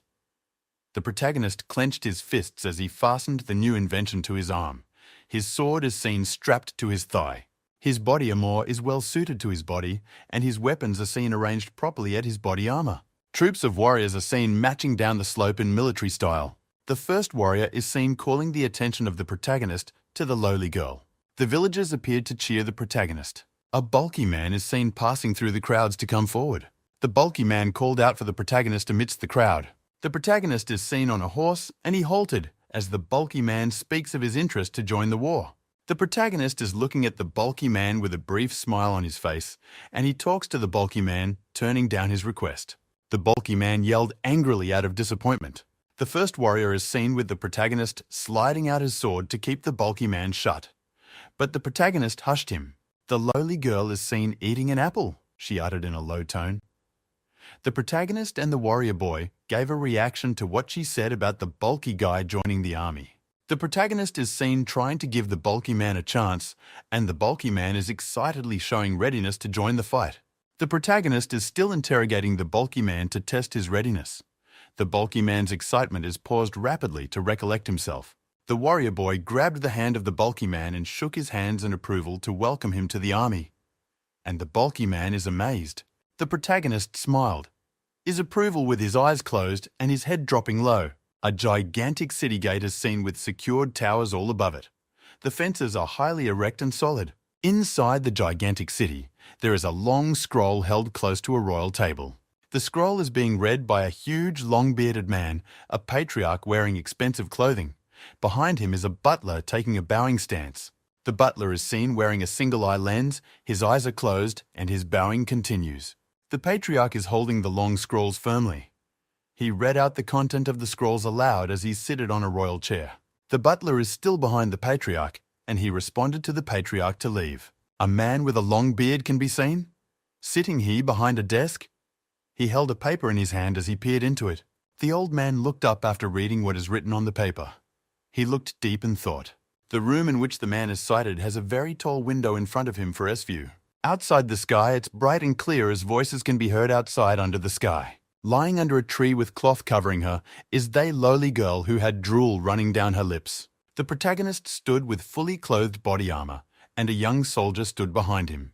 The protagonist and the young soldier both held the rein of horses on their hands as they went along. They both kept discussing among themselves about the situation they were in. The protagonist paused and looked up to the sky as the young soldier beside him inquired, "Why?" The young soldier who stood beside the protagonist kept talking to the protagonist, whose focus was directed forward. The protagonist kept silent as he heard sounds coming from in front of him. Seeing that the protagonist stopped, the commander raised his hand and stopped the envoy. The protagonist, the young soldier, the bulky guy and lowly girl all snuck forward to see what's happening ahead. The protagonist gently parted the bushes in front of him to see what appears to be a pack of soldiers in a clearing. The protagonist, the young soldier, and the bulky guy all had speculation on why the soldiers were there. In the clearing, the soldiers have heaps of dead body on their feet from the people they killed, blood still dripping from their swords. The lowly girl came behind the protagonist, telling him that those people in front might be dangerous. In the clearing, one of those soldiers stood his sword placed with his leg on the head of a man crunching to the floor as he made fun of the man. The lowly girl told the protagonist about the experience she's had with people like this. The protagonist listened to what lowly girl said. He got extremely angry, which reflected his face. But the lowly girl jokingly mentioned that they should look on the bright side that can save this people. The protagonist placed his hand in his pocket and removed a device within it that he held up. 5,530. A boy stood as blind in his left eye. In his hand, he held the strap of a bag. The injured boy sat down in his position and just looked up at the boy with the bad left eye who stood before him and insulted him. Using the bag strap in his hand, the boy with the bad eye hit the boy who was injured with the bag strap in anger. The boy with the bad left eye stood above the injured boy, telling him to watch what he says, when he heard the sound of a falling object. The man with bad left eye turned, forgetting the boy, crouched on the floor to get a better view of what the noise is. Looking up, he saw a falling object not much bigger than the size of a brick. The man with the bad eye kept looking until the object fell on top of his head. As the object made contact with the face of the man with the bad eye, an explosion occurred with the injured boy shielding himself. The boy who is injured, who was still on the ground, looked in front of him with horror written all over his face. The other soldier, who were with the guy with the bad eye, shouted out in confusion at why the explosion happened.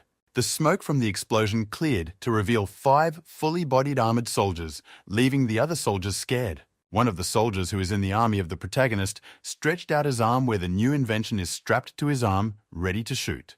The man who had a bad left eye stood up from the ground he was thrown on due to the explosion with anger all over his face. The soldiers standing with the guy with a bad eye let out a loud shout of war from their lips. The soldiers with the guy with a bad eye all rushed forward towards the soldiers in the army of the protagonist. Shoot the soldiers from the army of the protagonist shot out fire from the new inventions strapped to their arm at the enemy. The enemy that was hit immediately died as a hole was made on his face, leaving the other soldier beside him afraid. The mouth of the new invention let out smoke as that has been shot out from him. As the soldiers of the man with the bad eye rushed forward, so did the soldiers of the protagonist keep shooting out fire from their guns. As the soldiers kept rushing forward, so did the soldiers from the protagonist kept shooting at them. One of the soldiers from the enemy camp was frozen in ice, and his eyes opened in surprise. He was frozen solidly in ice, as with his sword held in front of his face. Shots were fired from the new inventions from the army of the protagonist, killing the enemy. The helmet from the head of the just killed guy fell from on the floor with a hole on it. The man with the bad left eye was hunched in a corner with fear written all over his face at seeing his people falling one after another.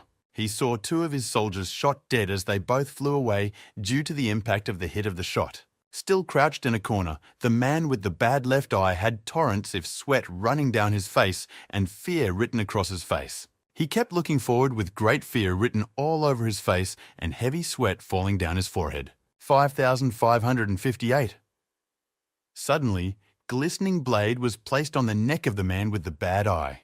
The blade belonged to the lowly girl who had a smirk on her face, while fear was written on the man's face.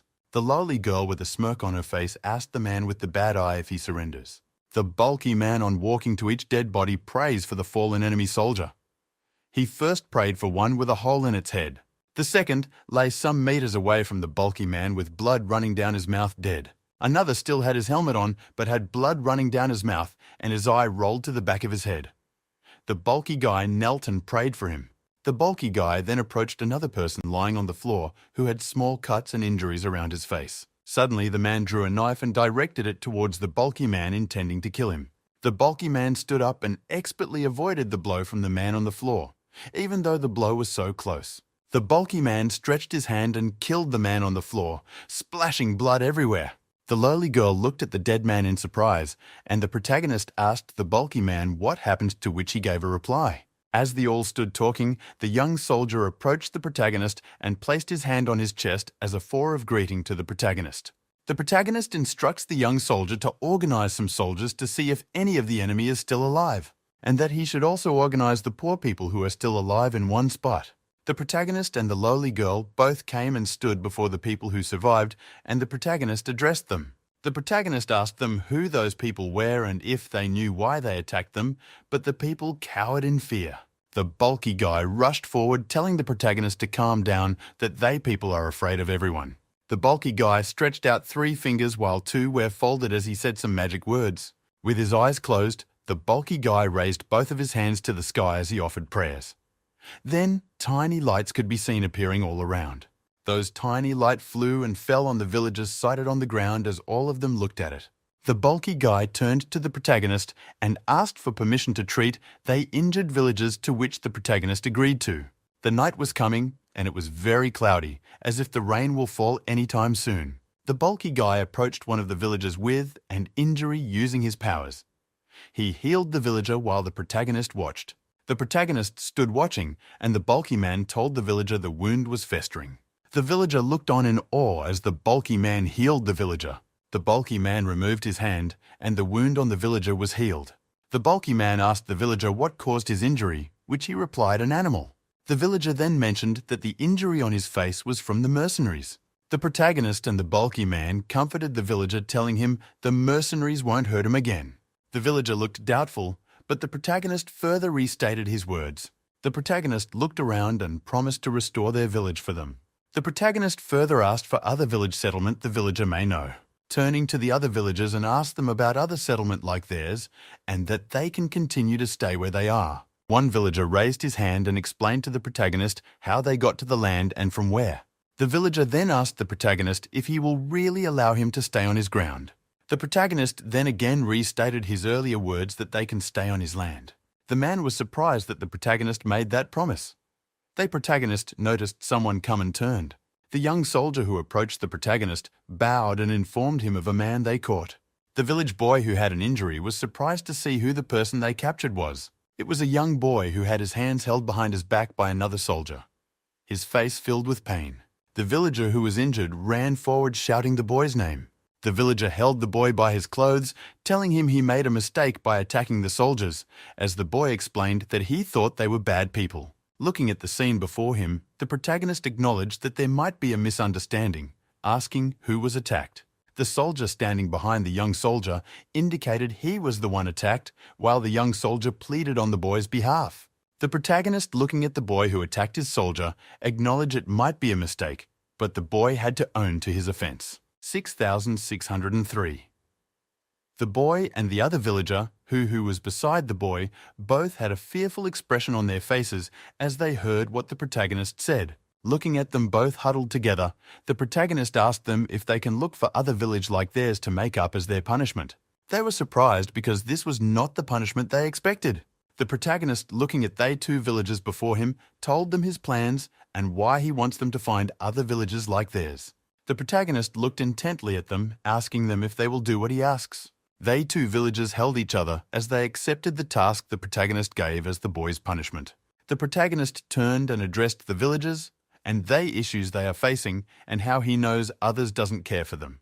The protagonist continued to talk to the villagers, telling them that he knows of the struggles and hardship that they face. The protagonist then told them that they are now under his care and can stay on his land. The protagonist stood tall and told all the villagers that they are safe as long as they are under his care. They villagers all looked on with surprise and relief written on their faces as the protagonist offered them a better life. Looking at the young soldier behind him, the protagonist gave him instructions on what to do for the villagers. On the other side of the protagonist, he noticed the villager who was injured looking at him. He turned slightly, asking the villager why she looking at him, to which opened mouth to reply. The formerly injured villager asked the protagonist permission to follow the other villager in his quest to seek other villagers, to which the protagonist agreed with a small smile on his face. The sky is beautiful, but seems the is reaching dusk with orange-coloured clouds in the sky as the day was coming to an end. The next day, the tip of a tent can be seen under a beautiful blue sky with clear clouds. The lady in red walks into the tent with a book in hand as she asks the protagonist about his plans for the villagers scattered around. The protagonist, with a smile on his face, asks the lady in red what was her real issues with his plans, if it was food. The lady in red looked at the book in her hand as she analysed their food supply. The lady in red went further to tell the protagonist about why she was worried, to which the protagonist, with a smile on his face, tried to allay her fears. The lady in red was not calming down as she went further to list why her fears needs to be considered. The protagonist raised up a book with a green cover, asking the lady in red why she thought nothing could be done. Stretching the green book towards the lady in red, the The protagonist told her he had more work pilled up for everyone. The lady in red stretched out her hand and collected the green book from the protagonist. The lady in red opened the book as the protagonist continued to explain the plans he has for the winter period. The lady in red continued to peer into the green book as the protagonist further explained other plans he has to the lady in red. The protagonist also explained his plans for when the dry weather comes. The lady in red started sweating profusely as the words the protagonist is saying keeps ringing in her ear. The lady in red became dizzy from all the talking done by the protagonist. The protagonist continued to talk to convince the lady in red with a smile on his face. The lady in red closes the green book given to her by the protagonist and drops it on the table. The lady in red started to fume in anger as the protagonist told her not to worry about anything having to do with work. But the protagonist without worry told her that he will find someone to help her with arrangements. The expressions of the lady in red suddenly returned to being calm after the protagonist promised to find a helper. The lady red confidently told the protagonist that the ancestors she prayed to always listens to her. With his eyes closed, the protagonist instructs the lady in red to leave that. Once the food supplies arrive, she can choose those to assist her. Outside with the sun high up in the sky, the protagonist sits with papers laid out in front of him as a portal door appears beside him. The lowly girl steps out and sits on the table in front of the protagonist as she complains about the mercenaries they captured. Throwing her head back to look at the protagonist, the lowly girl called Amber continued to talk about the mercenaries. The protagonist, with his hands folded across his chest, explained to Amber the details about the mercenaries. Amber placed her finger at the side of her head as if in deep thoughts with her eyes closed. Suddenly, the lowly girl opened her eyes as she asked the protagonist if he needed ideas from her. The lowly girl, with a proud smile on her face, boosted to the protagonist that she's a good shadow master and good at digging graves. The protagonist shaked his head as to de-sword the lowly girl. The protagonist went further to explain to the lowly girl why torturing the mercenaries or killing them was not a good idea. The lowly girl leaned closer to the protagonist, asking him on the method he intends to use to make the mercenaries talk. The face of the lowly girl changed as the protagonist tells her that she shouldn't take anything from the mercenaries, because she usually drinks his ink. The lowly girl angrily points at the protagonist, asking when she drank his inn, to which the protagonist said that it was a metaphor. The lowly girl then brings out a big pouch asking if anything will be given to her, to which the protagonist says yes. The protagonist is shocked at the amount of possession is in the bag that the lowly girl brought out. As the protagonist searched through the pouch, he sees something in the pouch and is interested. Looking at the article in the pouch, the eyes of the protagonist squints in interest. The article was a dagger with a special emblem inscribed on it. The emblem was that of a brown bear head and a garland. The protagonist picks up the dagger and looks closely at the emblem, noting it might belong to a noble family. The protagonist notes that it's only the king gives out weapons of different type out, and only to noble. And even if noble were to hand a sword out, it must be to a knight. The protagonist went further to say that the only thing they could hand out to commoners such as their beloved servant is a dagger or bow or something small. Holding the dagger in his hand, the protagonist further analysed if the mercenaries worked for one family or many families. The lowly girl leaned over the table as she asked the protagonist if he had any idea which family owned the dagger, to which the protagonist answered in the negative. The protagonist then asked the lowly girl to go call the lady in red, who was outside in the clear blue sky. The protagonist became deep in thought as the lady in red told him which family the emblem on the dagger belonged to. The Cant family. The lady in red further explained that the last village they visited that north of it belonged to the Cant family. The lowly girl sat and listened. The lady in red then recounted the history of the Cant family to the protagonist, who asked their relationship with his family. The lady in red told the protagonist that the family is a family that loves to stay on their own. The protagonist then asks the lady in red what was the main source of income of the Cant family, as lowly girl looked up in surprise. Then, the lady in red answers the protagonist, telling him that they are only into foods and herbs. The protagonist became deep in thought as he thought why the Cant family will send mercenaries to gather slaves for them. The lady in red thought about what the protagonist said, and then also told the protagonist about the Cant that the production of magic potion by them has increased recently. The protagonist listened attentively to the information that the lady in red is giving. The lady in red went further to explain why their increased production and increase in product quality is suspicious. With squinted eyes, the lady in red mentioned that rate at which they sell their products has increased by a large scale. The lowly girl's expression became extremely as thought of what the Kant family is using the slaves, maybe for cultivation. With a raised hand, the protagonist dismisses the thoughts of the lowly girl that the slaves are not used as fertilizer. The protagonist turns as he hears his name being called by a feminine voice. The girl with the blue bow shoves her head into the tent as she informs the protagonist about someone coming to see him. The mercenary with a bad eye sits on the floor with spit dropping at the side of his lips. There is another mercenary sighted beside him. Both had their head bent, and a lamp with smoke coming out of it stood in their middle. The old man with a pointed hat proudly told the protagonist about the portions he used on the mercenaries, but the protagonist and lowly girl were not impressed. With his hand on his waist, the protagonist tells the man with the pointed hat what he used to make the mercenaries as they are, to which the man affirmed. The man with the pointed hat then told them about the time he developed his technique with laughter on his lips. Turning to the protagonist, the old man with the pointed hat then asked if he was interested in trying, which left the protagonist frightened. The mercenary, who is now a prisoner, then told the protagonist to step closer to him. The protagonist then asked the prisoner who sent him to those villages. With her hand on her chin, the lady in red appeared deep in thought as she checked which of the Kant family member will be the head. On getting the name, the protagonist turned his attention to the prisoner and asked him if the Victor Kant was the one who sent him to those villages. With his head bowed as if in defeat, the prisoner acknowledged that he was indeed sent by Cinder Kant. Then a smile appeared on his lips as he told the protagonist that he was sent but not as a slave. The information left the protagonist surprised, and he asked the prisoner what he meant. Then the prisoner looked up with a smile on his face as he said the word, "Help him." As if his eyeballs were being pushed out from the inside, the prisoner's began to bulge as he said to dream. The eyes of the protagonist appeared to be closed, but slightly opened.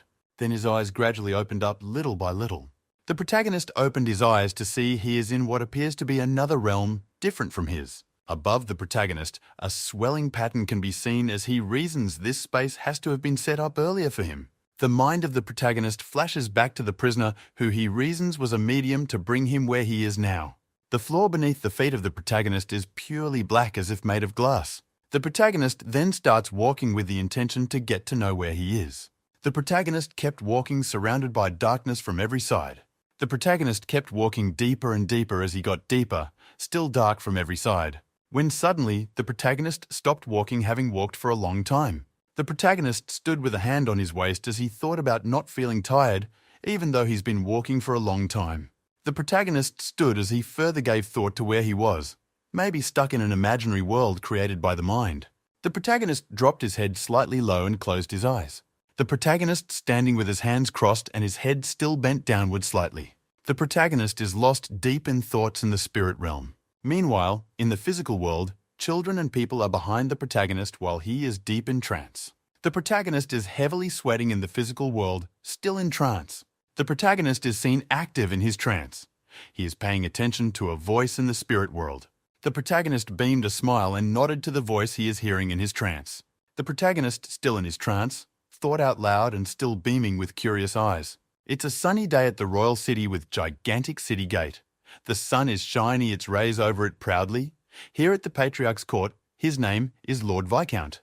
A green-haired man named Mr. Perks, with brown coats, is seen in the chamber of the Patriarch in a bowing stance. With him is another man, all standing before the Patriarch, who is seated on a throne and listening as the green-haired man spoke about the herbs and magic portions harvest of the year. The Patriarch raised his hand upward and addressed them. His eyes dropped low due to old age. He assured Mr. Perks that the caravan from the Holy Spirit plane will address the poor sales of their herbs and magic portion. The scholar with the Mr. Perks placed his hand on his chest and he speaks to the Patriarch. He is dressed in his ministerial attire. He told Lord Viscount to take care of his health. Lord Viscount is seen talking with his eyes closed and one of his hands raised upwards, assuring the scholar that he is fine. Suddenly, Lord Viscount's eyes bewildered and flashed. Lord Viscount next drops his eyes to think. Lord Viscount then dismissed the gentleman in his presence. As the meeting came to abrupt end, the gentleman left the scene. A hole is seen in the next scene with flash of light from the outer space permeating unto its hollow circle. The hole leads deep into the ground. It's a dungeon. Deep down, dungeon is a body of water surrounding a rock. The rock is tangled by some seaweeds, and it is lying desperately lonely. The serenity of the rock is suddenly disturbed by some squeaky sounds coming forth from the weeds. The seaweeds burst open, and a mystery lady emerged from between the weeds. She had a scary-looking face, green-eyed and face-green hair as well. She is the Bishop-level Eternal Sleeper. The caravan from the Bishop-level Eternal Sleeper cult is seen in the next scene. She appeared in a spirit world where the protagonist is in his trance. She spread her hands wide and spoke to the protagonist. She appreciated the protagonist's patience and virtues. The caravan then called out to the protagonist his name, and the two are seen in the scene. In a collage view, both are seen in a dialogue. The protagonist, by name Gawain, looks frustrated as their meeting will soon be dismissed. The caravan calmed him down and relates that they have had a good talk. The caravan is still talking to Gawain. She stretched a hand out and is about to do some magic. She swirled about the environment and turned it into a beautiful castle to the surprise of Duke Gawain. Duke Gawain looked around to take a vicarious view of the castle, and it was indeed a dreamland. But he puts out an unsatisfied look at the view because he still wanted their conversation to hold on longer. He asked the caravan the meaning of the view. The caravan replied him she wanted Duke Gawain, the protagonist, to be satisfied with the view. She asked rhetorically if she did not create a castle that's beautiful enough. The caravan went on to explain how she created the view of the castle. She made two ancient servants appear in your castle. Placing one of her fingers to her head, she demonstrated how magical castles are created from memories and dreams. Duke Gawain interrupted with a frown on his face and slight curiosity. He wanted to know more about the environment. The caravan swirled the view again to a huge city with an excellent view. They were standing at the center of a gold-plated stand which enhanced the view of the city. Duke Gawain looked down the gold-plated stand and saw the ancient Gangfeng imperial capital. He was astonished by the view of the deep blue well that ran through maximum heights. The caravan approached Gawain from behind and asked, "Is he loved the view?" The caravan reminded Gawain of the Gondor Empire in its heyday and its splendor. Gawain smirked and shrugged. He did not acknowledge knowing what the prosperous city looked like during the Gondor heyday. The caravan moved farther a bit, faced Gawain directly, and told him about the Eternal Sleeper's respect for him. The caravan then reminded Duke Gawain that he should pay his own respect to the Sleeper by cooperating with her. At the mention of the Eternal Sleeper, Duke Gawain is seen in deep thought about the Eternal Sleeper. Gawain remembered the Eternal Sleeper's unpredictable and adept psychic magical powers. Next, Gawain said to the caravan the things he had heard about the Sleeper and what he thinks about her skills. The caravan looked away slightly and told him how easy they find it to create an illusion. Next, the caravan looked to the deep blue well and asked Gawain what he thinks about perfect dream. Gawain folded his hand, sat down and threw his face upwards and asked the caravan to reveal herself to him. The caravan sat down too, her hands in the air. She replied, "She is just a seeker and does not need a name." The caravan bent her head slowly and thought briefly, then said to herself that she expected the request to reveal herself. Here, the caravan is seen switching looks as she unmasked herself to Gawain. The caravan switched to a pretty young lady look and asked Gawain which look he liked. Gawain is seen looking slightly confused at which look he would go for or what to respond. Gawain closed his eyes softly, inhaled deeply and thought for a while, and replied the caravan that she could just keep refreshing her looks. Gawain came close to the caravan, stared deeply into its eyes with keen interest and curiosity. But the caravan is becoming impatient. In order to round up the conversation, the caravan told Gawain the reason she brought him to the location. Gawain is now unsatisfied. He closed his eyes slightly and asked the caravan what the reason was. The caravan drifted behind, leaned forward on golden table, and asked Gawain what he saw on the lost sea. Duke Gawain is seen with a confused look. He did not know what the caravan was talking about. The caravan drew back. She doubted Gawain and insisted that he knew what she referred to as the lost sea. Duke Gawain is totally confused, he thought deeply, and asked himself what the caravan was talking about. They pointed out further events that took place in the lost sea and that Duke Gawain was present. They spoke about a revelation the Duke had in the lost sea, but Duke Gawain is still unable to recollect the memory. Duke Gawain went back to his memory track before he possessed his present body. He is seen with a big crystal, but he is still confused on how the events are connected. The Duke thought to himself to use opportunity and get more information from the caravan. Duke Gawain and the caravan are seen in collage. The Duke questioned the caravan on who wants to know about the lost sea. The caravan gave a smirk and replied Duke Gawain that she is just being curious. The caravan is seen standing tall as she explains to Duke Gawain the sleeper cult and how they operate. The caravan said to Duke Gawain that is what he saw at the Sea of Eternal Darkness was the truth about this world. The Duke should understand how the Eternal Sleeper works. Duke Gawain then folded his hands together again and asked the caravan how she knew about him and who else knew, and the caravan explained. After telling the caravan that he brought something from the lost sea, Duke Gawain then asked the caravan how they'd know if he will cooperate with the Eternal Sleeper.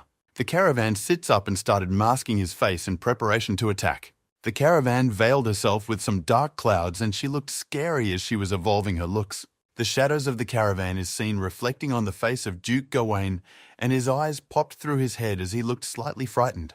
Duke Gawain noticed that the caravan is prying into his consciousness to steal his memory. The caravan is seen in a broken glass shield, trying to invade the Duke's consciousness. She now revealed her dark sides and the snare she set for the Duke. The caravan moved a little farther from the glass shield, and is speaking with so much authority and pride, she told Duke Gawain that even dragons do sink in dreams. 5785. The caravan is suddenly invisible, but his voice is still heard in the background as she flatters herself. Duke Gawain is seen head-bent. He is tensed and sweating as the caravan is still trying to peek into his memory, and the Duke knows it. 5787. The spirit appeared visible again, and is unmasked. As the Duke behold her present, he palmed his face with one hand. She spoke aggressively, and as if in control of the protagonist's mind. The spirit again vanished into darkness. Only her eyes can be seen, but in an emboldened form up above the Duke, the protagonist. The caravan's hand is seen trying to crack the barriers to access the protagonist's memory. The caravan touched an object which she believed to be the Duke's memory. The caravan leaped as she held the object believed to be the Duke's memory. She was excited that she was about to possess the Duke's consciousness. Suddenly, an eye, very huge, appeared in the deep darkness over the spirit, and a voice came through it asking the spirit is she's sure that the object she was holding was really the Duke's memory. The eyes of the Duke lowered down a little bit.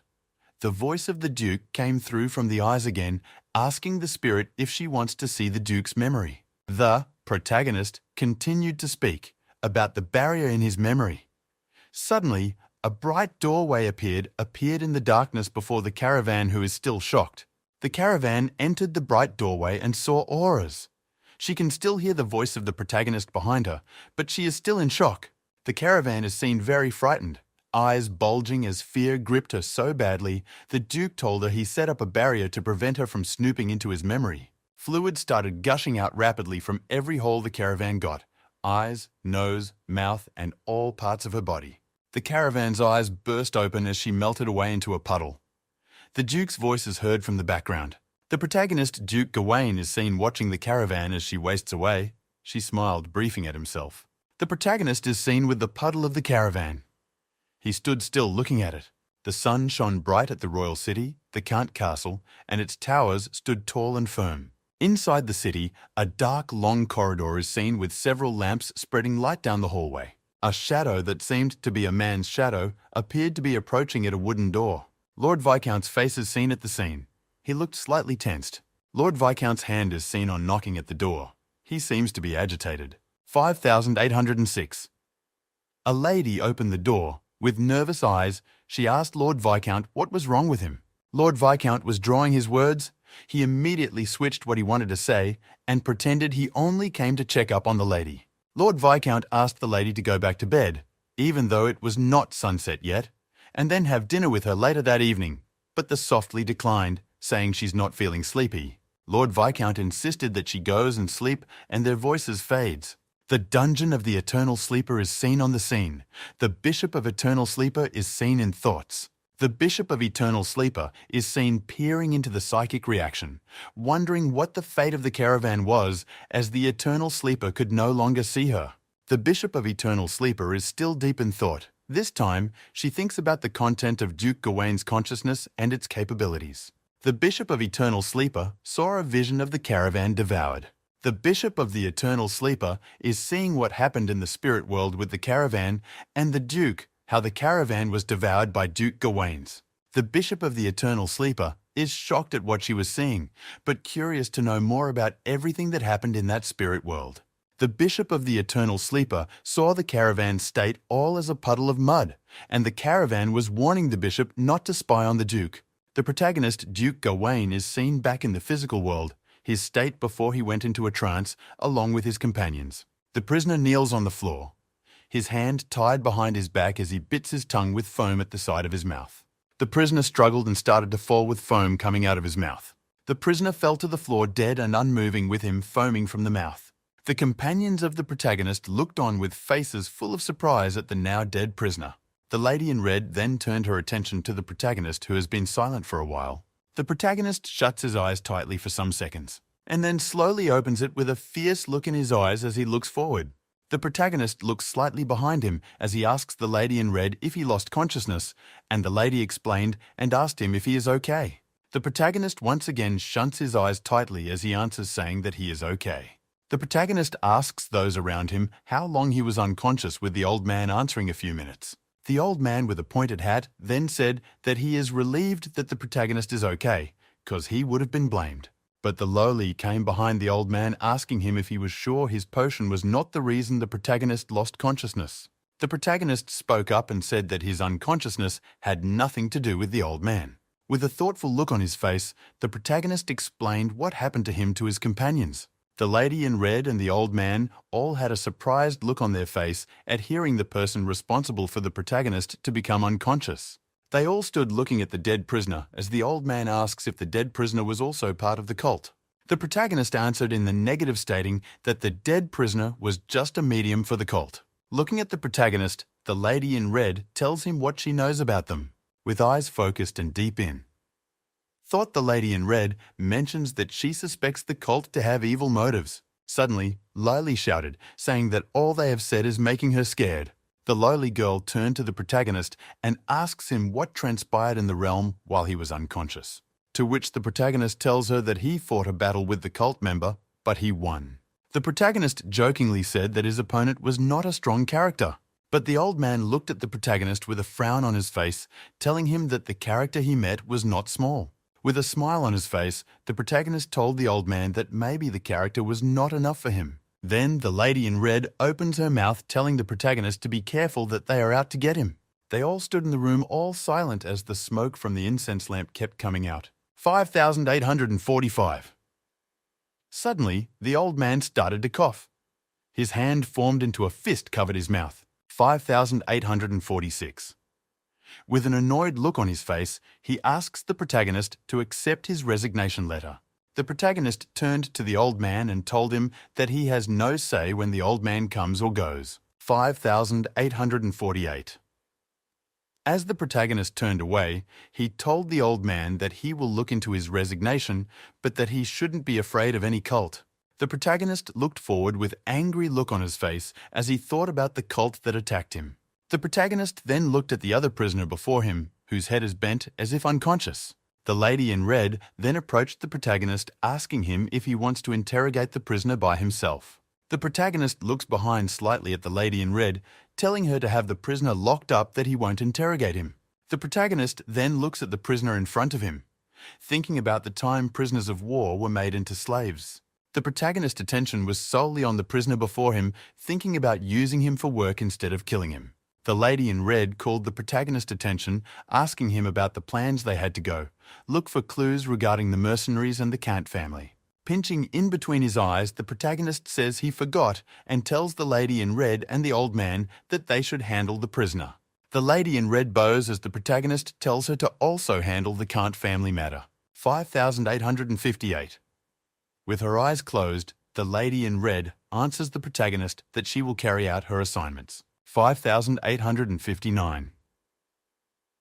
The sky is a beautiful golden color, with the sky as if it was set ablaze. In the background, a tent can be seen made up of brown thick covering. Inside, this tent lay the protagonist, who was asleep, and beside him his sword. 5,862. Sweat is pouring down heavily from the face of the protagonist, who looks uncomfortable. The protagonist stands with surprise written all over his face and eye, focused his hair standing at ends. Immediately, the protagonist wakes up and he sees himself in the same plane as when he was with the character. Looking ahead, the protagonist saw the castle that was shown to him by the character when he was in a trance. The protagonist comes down from his bed, his right leg first touching the floor filled with green grasses. The protagonist stood with a perplexed expression, thinking why he found himself in the same plane again. The protagonist looked deep in thought, his eyes looking all around him, observing his surrounding. Looking at his hands, the protagonist feels that the feeling he felt in the other plane with the spirit character is different to now. Holding his left hand with his right hand, a bright light burst from his hand. In his left hand, a can suddenly started to appear. A shout of surprise suddenly left the mouth of the protagonist. The protagonist raised the hand containing the can of drink. The protagonist inspected the can of drink in his hand with surprise, telling himself he can create whatever he wants. The mind of the protagonist flashed that his encounter with the cult might be the result of this. With his face full of thoughts, his mind flashed to when he killed that spiritual being. Maybe he took its power. The protagonist looked down at his bare foot and told himself he now possessed the power of the spiritual being. The protagonist, with a small smile on his face, thought about what he would want to create next. Splashing his fingers together, the protagonist made a sound with it as to create something. Suddenly, his jacket started appearing on his body and shoes on his leg. The jacket continued to form to its full length on his body. With his hand folded across his chest, acknowledging that the thing he got from the spiritual being is power in itself, the protagonist decided to take a stroll on the soft, clear grasses under. In his right hand, the protagonist held a phone and in his left a can of drink. The protagonist thought about the things he created, saying the "can't be used" because the phone he created can't be turned on. While the drink he just had has no taste to it, it was tasteless. The protagonist then proceeded to throw away the can of drink in his hand. The protagonist continued walking forward after he threw away the can of drink. The can started to roll away from the point it was thrown to until it made contact with a wooden door. Hearing the sound made by the can as it made contact with the wooden door, the attention of the protagonist was attracted and he started walking towards the door. The protagonist walked until he got the bush of shrubs, he parted it and continued forward. On seeing the door, the protagonist exclaimed in surprise, saying, "Here it is." In front of the wooden door, the can of drink lay, and beside the wall, the emblem of the Kant family was inscribed.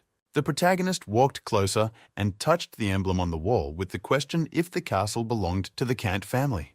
The protagonist questioned in his mind if the spiritual character he killed had any association with the Kant family he must go in and see. The protagonist then pushed the door of the castle with all his strength for it to open. The door to the castle gradually started to open after it was pushed. It opened wide and big as the protagonist stood at the door and looked inside the opened door. The protagonist started to walk in slowly inside the castle, when suddenly the protagonist felt something as if an alarm went off in his head. Looking at his right, he saw a door. He walked right straight to the door and stepped inside. It was a long, dark corridor lit up by purple-colored lights. As the protagonist kept walking, he noticed some inscriptions on a wall as if written words. But on getting closer, the protagonist noticed this were not writings, but marks made by a fingernail. 5,904. Immediately, his hand touched one of the marks. It lit up and shone. The light was so bright that the protagonist had to shield his eyes with his hands. Suddenly, the light went off on looking up. The protagonist saw before him transparent figurines. Thinking about it, the protagonist came to conclude that these figurines once walked through this hall together at the same time. 5,908. Thinking about it, the protagonist believed that there must be something within these walls that attracted them. He stood watching the figures as they headed towards a direction. Then he said that they were going deeper, so what you had to do was to follow them first and then take a look at where they were heading to. As they worked there, they kept on making sounds in the purple-lit area. They stood surrounding a coffin that was centered in their middle while he watched from a corner. They kept on saying different words, saying the wish it was a dream and didn't know what the differences were. Then they said that they ever sleepers was going to help them just like 700 years ago. Then the voice also told them that everything was going to get better, and whatever thing they had lost will eventually return. The protagonist woke up immediately. Everything felt like a dream. Then he concluded that there must be something terrible that is hidden in the Kant's color. After that, he told one of his subordinates to call Hetty and Pittman over. Hetty told the protagonist that they had finished questioning the mercenary mage. Hearing what she said, the protagonist then asked her what they said. She confirmed by telling him that they were indeed working for the Kant family, but they had no idea what their employer was doing. She also confirmed that the captured refugees had disappeared from the land, which the protagonist also agreed to his suspicions. Then she asked him if he knew something that they didn't know.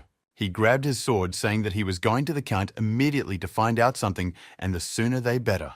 Then she asked him why he was going there and wondered if he wanted to go and meet the Viscount and then ask him personally. He replied by telling her that he came in contact with the fragments of the consciousness of the ever-sleeper cultist. Suddenly he dropped his sword by the corner. He puts to his Amos why he explained to her, telling her that the cultist gave something to someone in Countland. And the person was most likely the current Viscount's Victor Conte. He was the one that obtained an evil object. He told her that the evil thing stayed in the land for many years, and it had been growing by absorbing souls of living people. When the druid heard what the protagonist said, he wondered if it could be those of the refugees who were taken to the Count's territory. Philip replied that most likely they were the ones, and things had grown so critical, and yet transformation has not yet been completed. Then the footage then say that he was worried that once the transformation complete, all areas will be enveloped by its power. So as long as he finds it on time, then it poses no threat to him, and he will have ways to control it.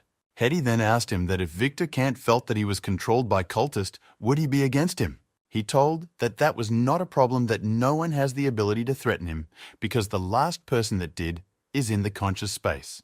He told her to send a message over first and then tell the Viscount that he wants to visit. Then he asked her if she has heard of Eternal Dark Sea, and she wondered what the Eternal Dark Sea was. The druid replied to him, it was the silver elves that were living in the southern part of the continent, established by the oldest civilized society. The Sea of the Eternal Darkness is the most bizarre of all elves' legend. One day in the ancient time, a disaster occurred on that continent, so a group of elves fled there. And the center of that sea stands a magnificent tower. All the elves there prayed and hoped to find a new place, and then their prayers reached the ears of the gods through the tower, and the tower answered them. All the original elves then walked into the tower and then saw endless wonderful things. There was incredible knowledge about evolution of animals, minerals, plants, and projection of the starry sky. But those elves became greedy and wanted to enter the inner and upper floor of the tower. Then the giant tower punished to them. He made some of them dark elves and grey elves, then sea elves who can't leave the water, and silver elves who have the least floors. And that was the legend of the Eternal Dark Sea. Hearing what the druid said, he knew that there was a lot to study in the legend, and the tower was more likely a man-made thing that retained large amount of animal and so on. Seeing his expression, Hetty asked him if he was okay, and then he told her that she shouldn't worry.